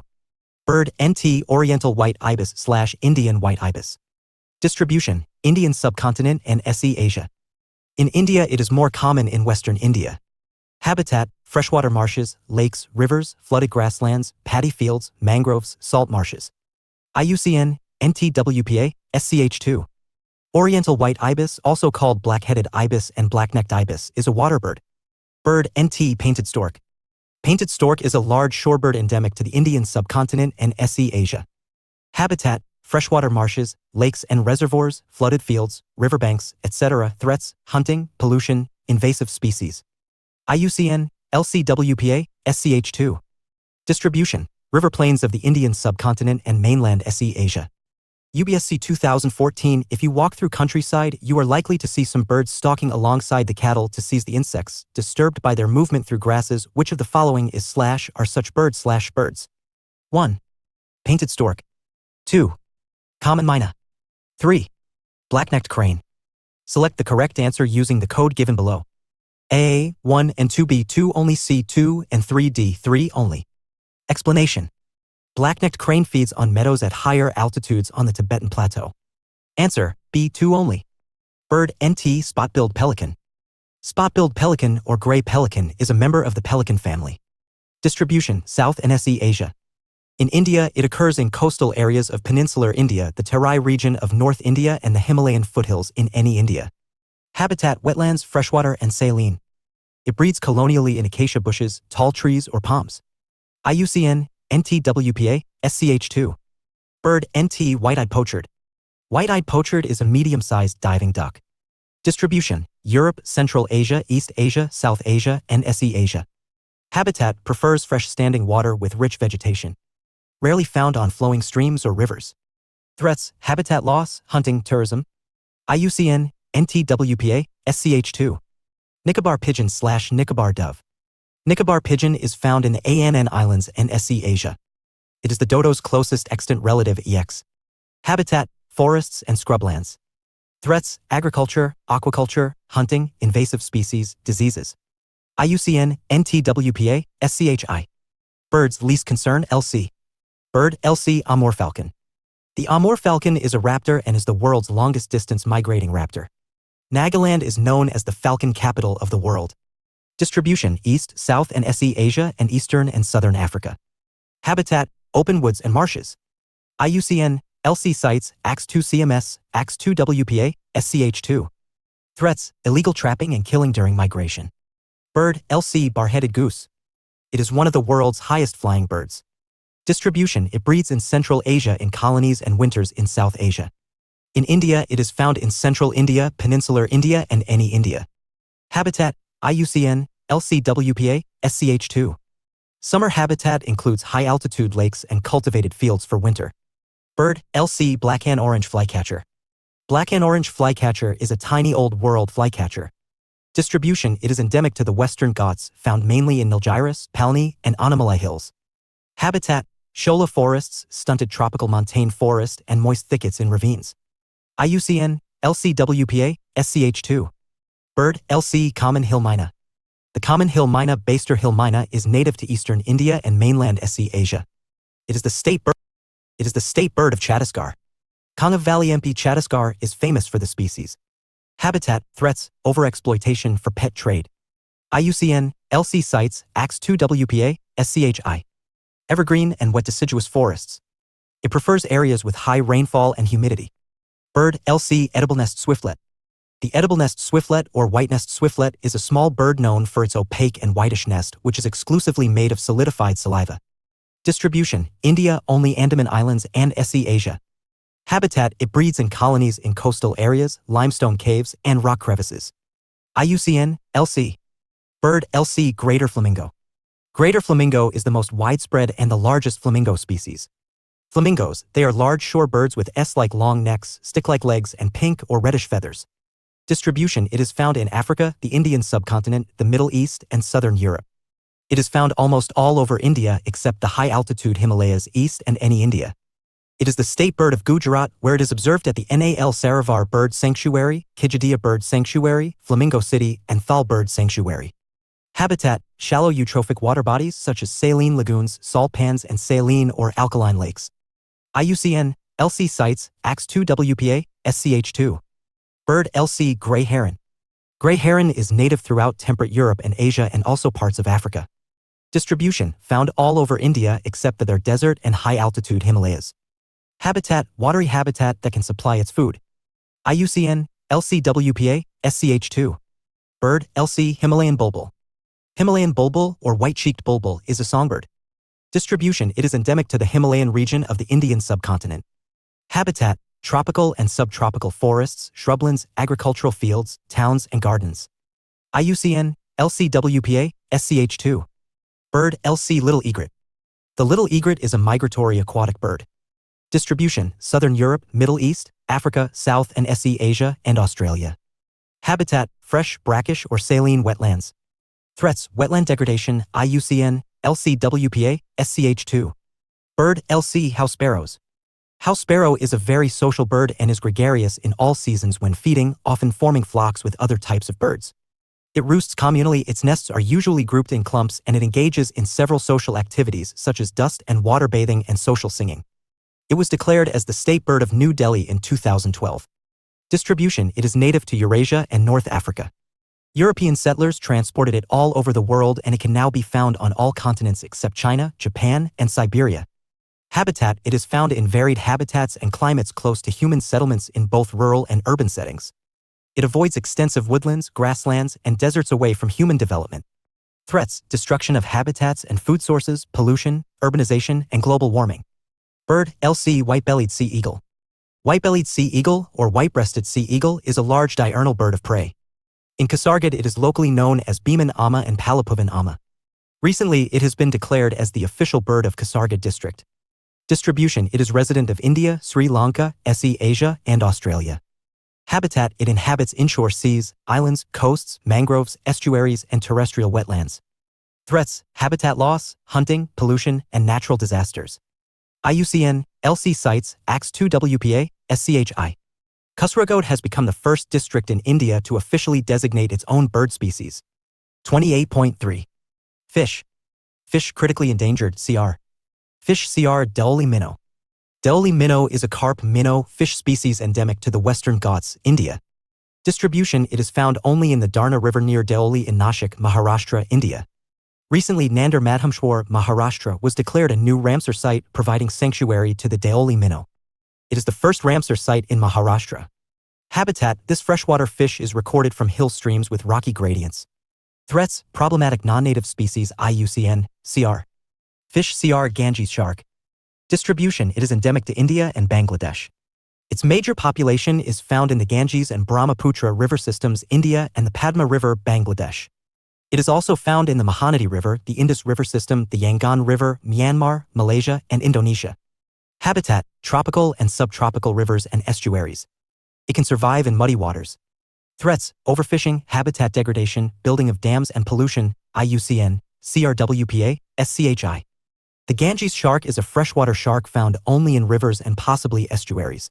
Its small eyes, like dugong, suggest it is adapted to turbid water, cloudy water with poor visibility. Fish CR Humpbacked Maser. Humpbacked maser is a freshwater fish. It is the largest maser species. It is known as the tiger of water or tiger of Kaveri due to the fight it puts up during fishing. Distribution: it is endemic to the Kaveri River basin in the Western Ghats. This migratory species is an important bioindicator for the health of the Kaveri River. Habitat: inland freshwater and wetlands. Threats: construction of dams, destructive fishing methods, reduced water flow rates, pollution, etc. IUCN, CR. Fish CR Pondicherry shark. Pondicherry shark or long-nosed shark is a rare shark of the Indo-Pacific region. Distribution: South and SE Asia, Australia, Africa, Arabian Peninsula, North and South America. Habitat: inshore waters. Threats: unregulated fishing IUCN, CRWPA, SCHI. Fish others. Mammal EN, whale shark. Whale shark is the largest shark and the largest fish species. Distribution: tropical and warm temperate oceans and seas. Threats: oil and gas drilling, shipping, fishing and recreation. IUCN, EN sites, AX2 CMS, AXIWPA, SCHI. In 2001, the whale shark became the first fish to be listed in Schedule 1 of WPA, 1972. Fish EN, golden maser/Himalayan maser. Golden maser is a large, golden-colored fish endemic to the Himalayan region. It is also known as the tiger of Indian rivers because it is the toughest freshwater sport fish. It is the national fish of Pakistan. It is also the state fish of the states of Arunachal Pradesh, HP, Uttarakhand, MP, and the UT of J&K. Distribution: basins of the Indus, Ganges, and Brahmaputra rivers. Habitat: high-energy streams and rivers in montane and submontane regions. It has adapted to thrive in dams and lakes. Threats: habitat degradation, fishing, recreational activities, pollution, and natural disasters. IUCN, EN. UPSC 2022, which of the following is not a bird? A. Golden maser. B. Indian nightjar. C. Spoonbill. D. White ibis. Fish EN, wager. Wager is a walking catfish species native to Ganga and Brahmaputra river basins in India, Nepal, Bhutan, and Bangladesh. Catfish, fishes with prominent barbels that resemble a cat's whiskers. Walking catfish, a species of freshwater air-breathing catfish that can walk and wiggle across dry land to find food or suitable environments. Habitat: freshwater and brackish water. It can exist in cloudy, low-oxygen waters. During the rainy season, it is found in the flooded rice fields. Fishing: problematic native and non-native species and pollution. IUCN, EN. Fish NT, black-spotted croaker/goldfish. Black-spotted croaker or goldfish is an expensive marine fish. It was declared the state fish of Gujarat during the Global Fisheries Conference India 2023 in Ahmedabad. It is one of the largest fish found in India. Distribution: it is found in the Indo-Pacific region from the Persian Gulf to the Pacific Ocean. Habitat: it inhabits marine neritic zones. The neritic or sublittoral zone is the shallow marine area from the shoreline to the continental shelf edge. Significance: it is used to make beer and wine, and its air bladder is used in pharmaceuticals. Threats: overexploitation. IUCN, NT. Fish LC, bluefin maser. Bluefin maser, also called black maser and Deccan maser, is a large freshwater fish. Distribution: it is found in the Deccan Peninsula and Sri Lanka. Habitat: it prefers cool, fast-flowing, rocky streams. But it also occurs in rivers, lakes, and reservoirs. Threats: overfishing, dam constructions, invasive species, and pollution. IUCN, LC. UPSC 2019, consider the following pairs. Wildlife naturally found in 1. Bluefin maser, Kaveri River. 2. Irrawaddy dolphin, Chumble River. 3. Rusty spotted cats, Eastern Ghats. Which one of the pair given above are correctly matched? A. 1 and 2 only. B. 2 and 3 only. C. 1 and 3 only. D. 1, 2, and 3. Irrawaddy dolphins are confined to the east coast of India. Answer: C. 1 and 3 only. Fish VU, helicopter catfish. Helicopter catfish or wallago catfish is a freshwater catfish native to South and SE Asia. Various names in different regions such as Barali in Assamese, Athavale in Tamil, Saring in Manipuri, Balia in Odia, and Boal in Bengali know it. Habitat: freshwater water bodies and tidal waters. Threats: fishing, recreational activities, pollution, and natural disasters. IUCN, VU. 28.4. Others. Amphibians. Amphibians. VU, Kalinga cricket frog. Kalinga cricket frog is endemic to Eastern Ghats, Odisha, and Andhra Pradesh. It is also in the Western Ghats. Habitat: agricultural fields, streams, swamps, wetlands. Cricket frogs are indicators of a healthy ecosystem. Adaptive mechanism: morphological phenotypic plasticity. Morphological phenotypic plasticity is the ability of an organism to show drastic morphological Physical variations in response to natural environmental variations or stimuli. Amphibians. NT. Purple frog. Purple frogs or pig-nosed frogs have coexisted with dinosaurs. They live in tunnels and come out only during early rains for breeding. Distribution, endemic to southwestern Ghats, Kerala. Habitat, montane evergreen forest. Threats, habitat loss, tourism, invasive species. IUCN, NT. Amphibians. Miscellaneous. Micryxylus, dancing frogs. Micryxylus, dancing frogs is a genus of frogs endemic to the Western Ghats. It is the most threatened amphibian genus in India with 92% of its species threatened. It is the fifth most threatened amphibian genus globally. These frogs are called dancing frogs because they wave their feet to attract females during the breeding season. This act is called foot flagging. Habitat, they are found near perennial streams in the shola forests, wet evergreen forests, swamps, and secondary forests. Threats, habitat loss, pollution, climate change, invasive species, mosquito fish, and chytrid fungus. Amphibians. Miscellaneous. Nyctobatrachidae, night frogs. Nyctobatrachidae is a genus of frogs endemic to the Western Ghats. It is the second most threatened amphibian genus in India with 84% of its species threatened. These frogs are called night frogs because of their nocturnal nature and dark color. Habitat, they occur near streams in hilly evergreen forests. Threats, habitat loss, pollution, climate change, and chytrid fungus. Reptiles. Reptile, CR, Asian giant tortoise. Asian giant tortoises are the largest tortoises in mainland Asia and are found in Bangladesh, India, Indonesia, and Malaysia, among other places. IUCN Red List, CRWPA, SCHI. Reptile, EN, black-spotted/pond turtle. The black pond turtle or the Indian spotted turtle is a freshwater turtle endemic to South Asia. Distribution, Bangladesh, India, Nepal, Pakistan. Habitat, found in lentic water bodies, they are mainly carnivorous and feed on snails or larvae. IUCN, N. Reptile, EN, Jaipur ground gecko. Jaipur ground gecko, also called Jaipur Indian gecko and Pading Indian gecko, is endemic to the Eastern Ghats, India. The type locality is probably Pading Hill near Jaipur in Orissa. Distribution, found in a handful of locations in southern Odisha and northern Andhra Pradesh. Habitat, it resides below rock boulders in semi-evergreen high-altitude forests. Threats, pet trade, forest fires, quarrying, mining, etc. IUCN, EN sites, AX2WPA, SCHI. It is recently added to the sites list in the 19 COP2 sites. Reptile, VU, star tortoise. Distribution, NW India, Gujarat, Rajasthan and MP, East and South India, TN, Andhra Pradesh, Karnataka, and Odisha, SE Pakistan, and Sri Lanka. Threats, traded for meat and pet trade. IUCN, VU sites, AXIWPA, SCHI. Reptile, VU, Indian flashshell turtle. Indian flashshell turtles are found in Bangladesh, India, Myanmar, Nepal, and Pakistan. They are possibly extant in Afghanistan. Habitat, found in freshwater rivers and swamps. Reptile, NT brown-roofed turtle. The species is endemic to South Asia. 2 subspecies are recognized. Distribution, Bangladesh, India, Nepal, Pakistan. Habitat, found in freshwater swamps and rivers, they prefer to bask in the sun twice a day and often prefer muddy areas. IUCN, NT. Reptile, NT Cisparidae gecko. Cisparidae gecko is a diurnal gecko species endemic to the Nilgiri Hills of Western Ghats. Distribution, it is found in TN and Kerala. Habitat, tropical evergreen to mixed dry deciduous forests. Threats, habitat loss. IUCN, NT. Reptile, LC Indian golden gecko. Indian golden gecko or Bedom's golden gecko is a gecko species endemic to the Eastern Ghats.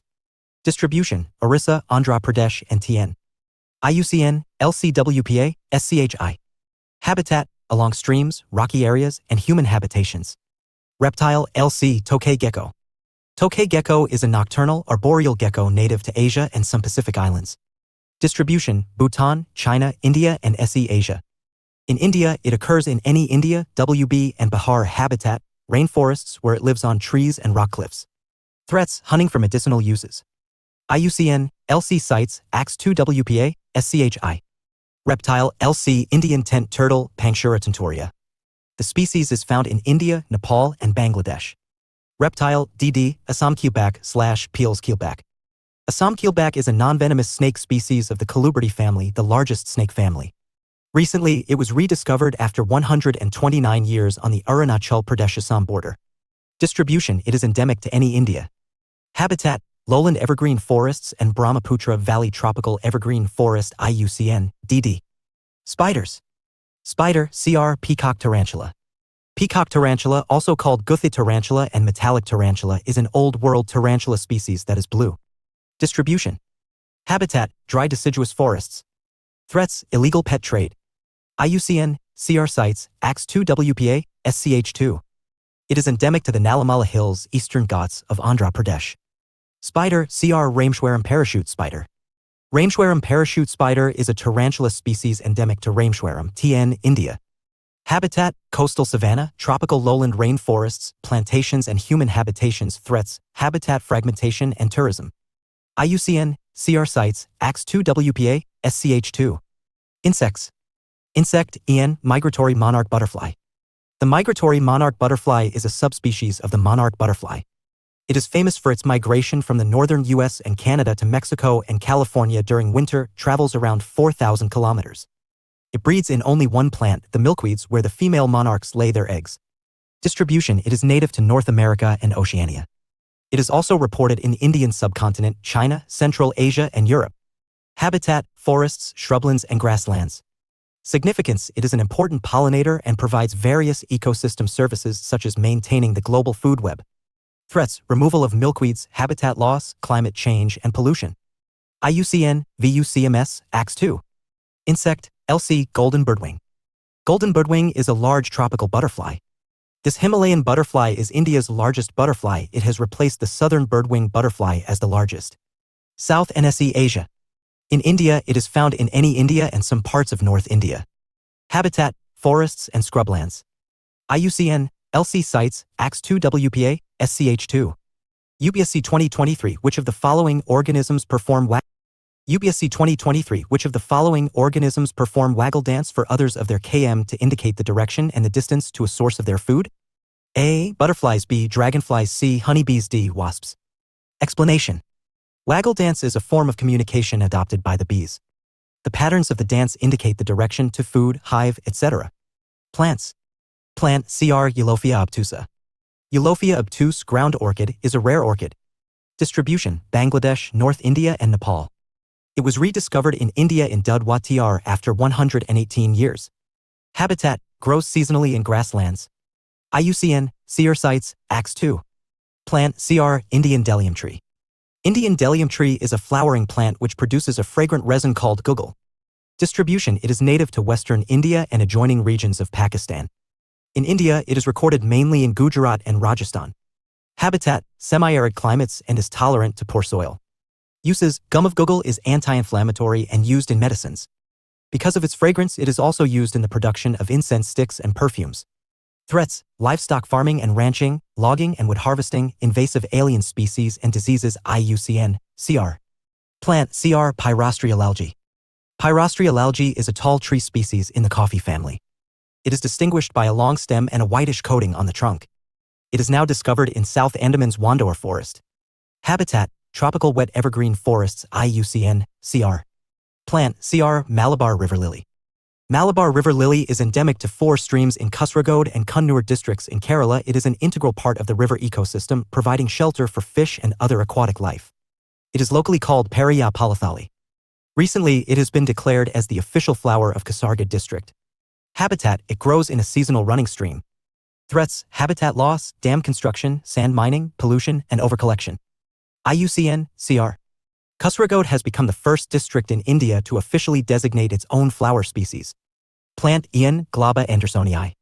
Glaba andersonii, also known as dancing ladies and swan flowers plant, is a narrowly endemic plant species because it is restricted to the Teesta River Valley. Distribution, Darjeeling and Kalimpong of WB and Sikkim.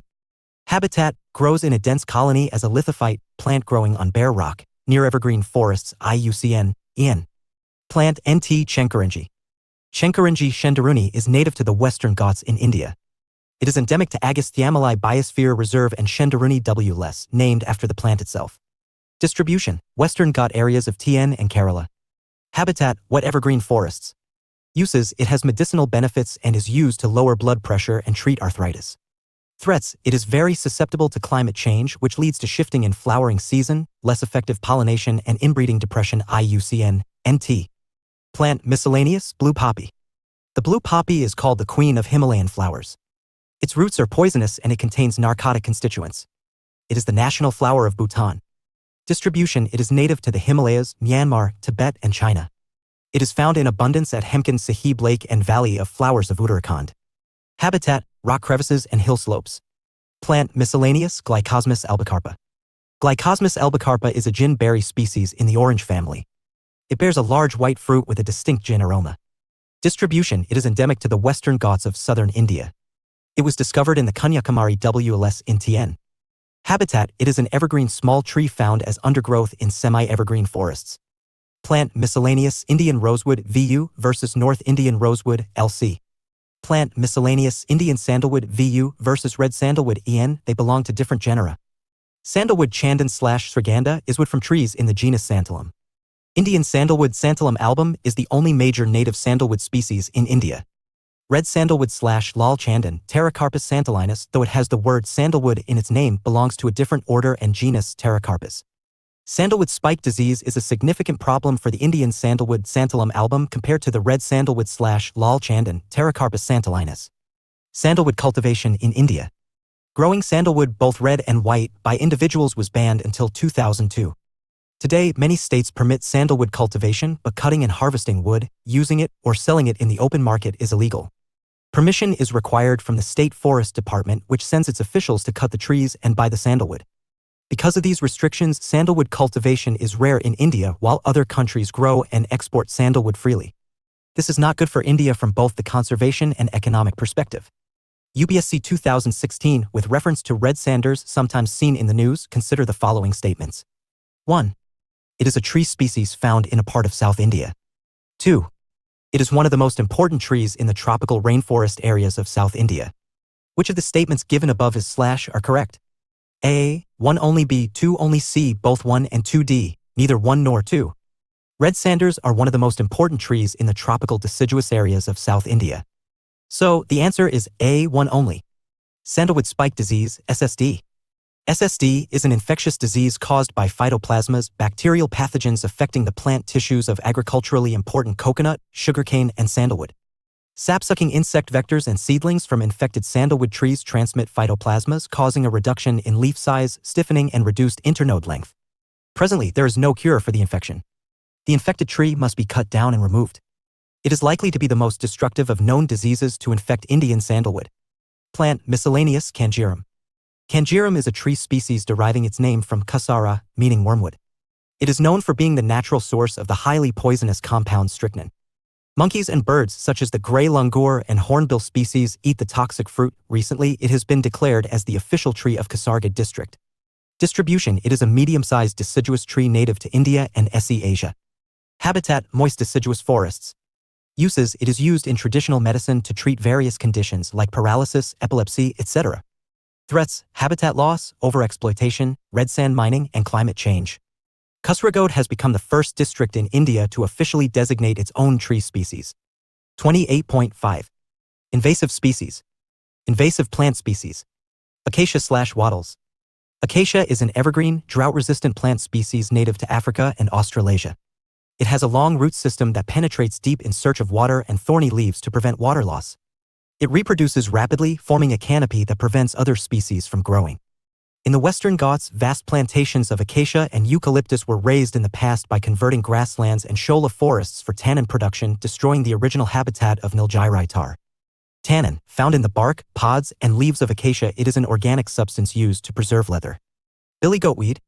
Billy goatweed, also called chickweed or goatweed, is a herb native to tropical America, especially Brazil. It has medicinal properties. It is also an insecticide and nematicide. It is an invasive weed outside its native range. It is a moderate weed in rice cultivation in Asia. Carrot grass/Congress grass. Carrot grass is a flowering plant native to the American tropics. It is a common invasive species in India, Australia, and parts of Africa. It produces allelopathic chemicals that suppress crop and pasture plants, causing disastrous yield losses, so it is also called famine weed. It releases allergens that cause pollen allergy, dermatitis, and respiratory malfunction in humans, cattle, and domestic animals. Eucalyptus. Eucalyptus is a fast-growing evergreen tree native to Australia. It has medicinal properties such as antimicrobial and antibacterial used for colds and respiratory problems, pain relief, dental care, fungal infections, and wounds. It also acts as an insect repellent. It is an invasive species outside its native range. It reproduces rapidly, which prevents other native species from growing. This also leads to fodder scarcity for native fauna. Forked fanwort. Forked fanwort or mullen pile is a pink-flowering submerged perennial aquatic plant native to South America. It grows in stagnant to slow-flowing freshwater and is commonly used in aquariums. It is an invasive species. It spreads rapidly and displaces native aquatic plants. Lantana. Lantana is a flowering plant native to the American tropics. It is an invasive species. Once it is introduced into a habitat, it spreads rapidly. It outcompetes native species, leading to a reduction in biodiversity. If it infests pastures and farmlands, it suppresses the pastures, grasses, and crops. It also affects the livestock by reducing pastures, and by its toxicity, it is poisonous for livestock. Mexican prickly poppy. The Mexican prickly poppy is a poppy species native to Mexico that has been widely naturalized in many parts of the world. It is an annual herb that is tolerant of drought and poor soil. It tends to grow along roadsides, in fallow and cultivated lands, riverbanks, and floodplains. It competes with and replaces native species. It is also a significant crop weed. Its seeds resemble those of mustard, so they are used in adulteration of mustard, rendering them poisonous. Mecania micrantha. Mecania micrantha is a tropical perennial creeper native to North, Central, and South America. It grows best in areas with high humidity, light, and soil fertility, though it can adapt to less fertile soils. The feather-like seeds are dispersed by wind. It has medicinal properties and is used to stop minor external bleeding. It is an invasive weed that grows very vigorously and is widespread in the tropics. It slows the germination and growth of other plant species. Introduced in India as ground cover in tea plantations in the 1940s, it is now a serious threat to plantation crops and forest covers. Prosopis juliflora. Prosopis juliflora or gandababul is a small tree native to Mexico, South America, and the Caribbean. It has become established as an invasive weed in Africa, Asia, Australia, and elsewhere. It has long roots and can deplete water resources rapidly. It grows rapidly and prevents the growth of other native species. Its rapid growth hampers the movement of wild animals in the forests. It enhances the malaria parasite transmission capacity of Anopheles mosquitoes and provides them with sugar that is critical to their survival. The government introduced Prosopis juliflora in the Bani grasslands to fight salinity and to stop the advancement of the Ran of the Kutch. The plant thrived in the non-saline and low-saline soils and invaded the Bani grasslands. The plant took away much of the rechargeable water and aggravated droughts in the region. To the Maldhari herders of the Kutch region, this has meant a huge loss of pastures. But it has also created unexpected income. Prosopis charcoal. Prosopis juliflora wood has high carbon content. Charcoal derived from it is in high demand. UPSC 2018, why is a plant called Prosopis juliflora often mentioned in news?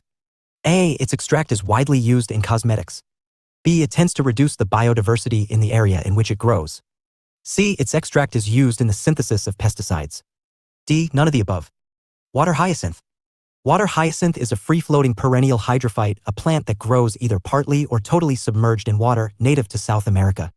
It has been naturalized throughout the world and has a wide range of habitats, tropical, subtropical, temperate, and rainforest zones. It is known as the terror of Bengal, German weed in Bangladesh, Florida devil in South Africa, and Japanese trouble in Sri Lanka. It is an invasive species outside its native range. It grows and reproduces quickly and covers large portions of ponds and lakes. Water bodies already affected by human activities are particularly vulnerable, e.g., artificial reservoirs and eutrophic lakes. It drains oxygen from the water bodies, resulting in the devastation of aquatic biodiversity. Conocarpus. Evergreen tree species with dark green shiny leaves native to tropical regions. They are an exotic mangrove species that grows fast. They have become an invasive species in some areas, including India. They are not palatable to wild herbivores or domesticated animals. Their plantations are planted for their salt tolerance, wind resistance, fuelwood, ornamentation, etc. The Gujarat government has prohibited the plantation of Conocarpus trees in forest and non-forest areas due to their negative impact on the environment and human health. Before Gujarat, Telangana had banned the Conocarpus tree species. Invasive mammal, fish, and amphibian species. Domestic cats. Domestic cats, Felis catus, were not always this widespread. Wildcats, Felis sylvestris, were probably first domesticated in West Asia some 10,000 years ago. They spread via sailing ships much later. Today, domestic cats, Felis catus, are one of the world's 100 worst invasive alien species. African catfish. Nocturnal air-breathing catfish. It is native to Africa and the Middle East. Air-breathing catfish. This is a species of catfish that can wiggle across dry land by breathing air to find food or suitable environments. Habitat: freshwater lakes, rivers, and swamps. It can survive in turbid and low-oxygen waters. Hence, it is illegally raised in polluted ponds and lakes. It is a voracious carnivorous fish that poses a threat to indigenous fish varieties because it preys on them. Factoring in the health and environmental hazards posed by the African catfish, the central government issued a ban on catfish farming, breeding, transportation, and sale in 2000. Gambusia fish. Gambusia, or mosquito fish, are freshwater fish native to North America. It is an omnivore that eats tiny organisms, including mosquito larvae, insects, and algae. It is used as a biocontrol to lower mosquito populations because it is a voracious feeder of mosquito larvae, a self-sustaining control method, and is cost-effective. In many places where Gambusia has been introduced, they have become invasive species. The IUCN has declared Gambusia as one of the 100 worst invasive alien species in the world. Gambusia has been part of malaria control in India since 1928, including the urban malaria scheme. In the 1990s, the introduction of mosquito fish in Nainital Lake to control malaria had adverse effects on the lake's ecosystem health. Multiple countries, including India, have listed Gambusia as an invasive species. However, the fish is still a prominent part of India's malaria control programs and are released into freshwater bodies across the country like Andhra Pradesh, Chandigarh, and Uttar Pradesh. Indian bullfrog. Indian bullfrog is a large species of fork-tongued frog found in South and SE Asia. It is an invasive species in Maldives, Madagascar, and India's Andaman Islands where it was introduced. It has become a threat to native wildlife, which includes fish, lizards, frogs, etc. End of chapter. 35,000 copies of first edition and 46,000 copies of second edition sold. Must-have books for UPSC CSE aspirants. Get it on Amazon.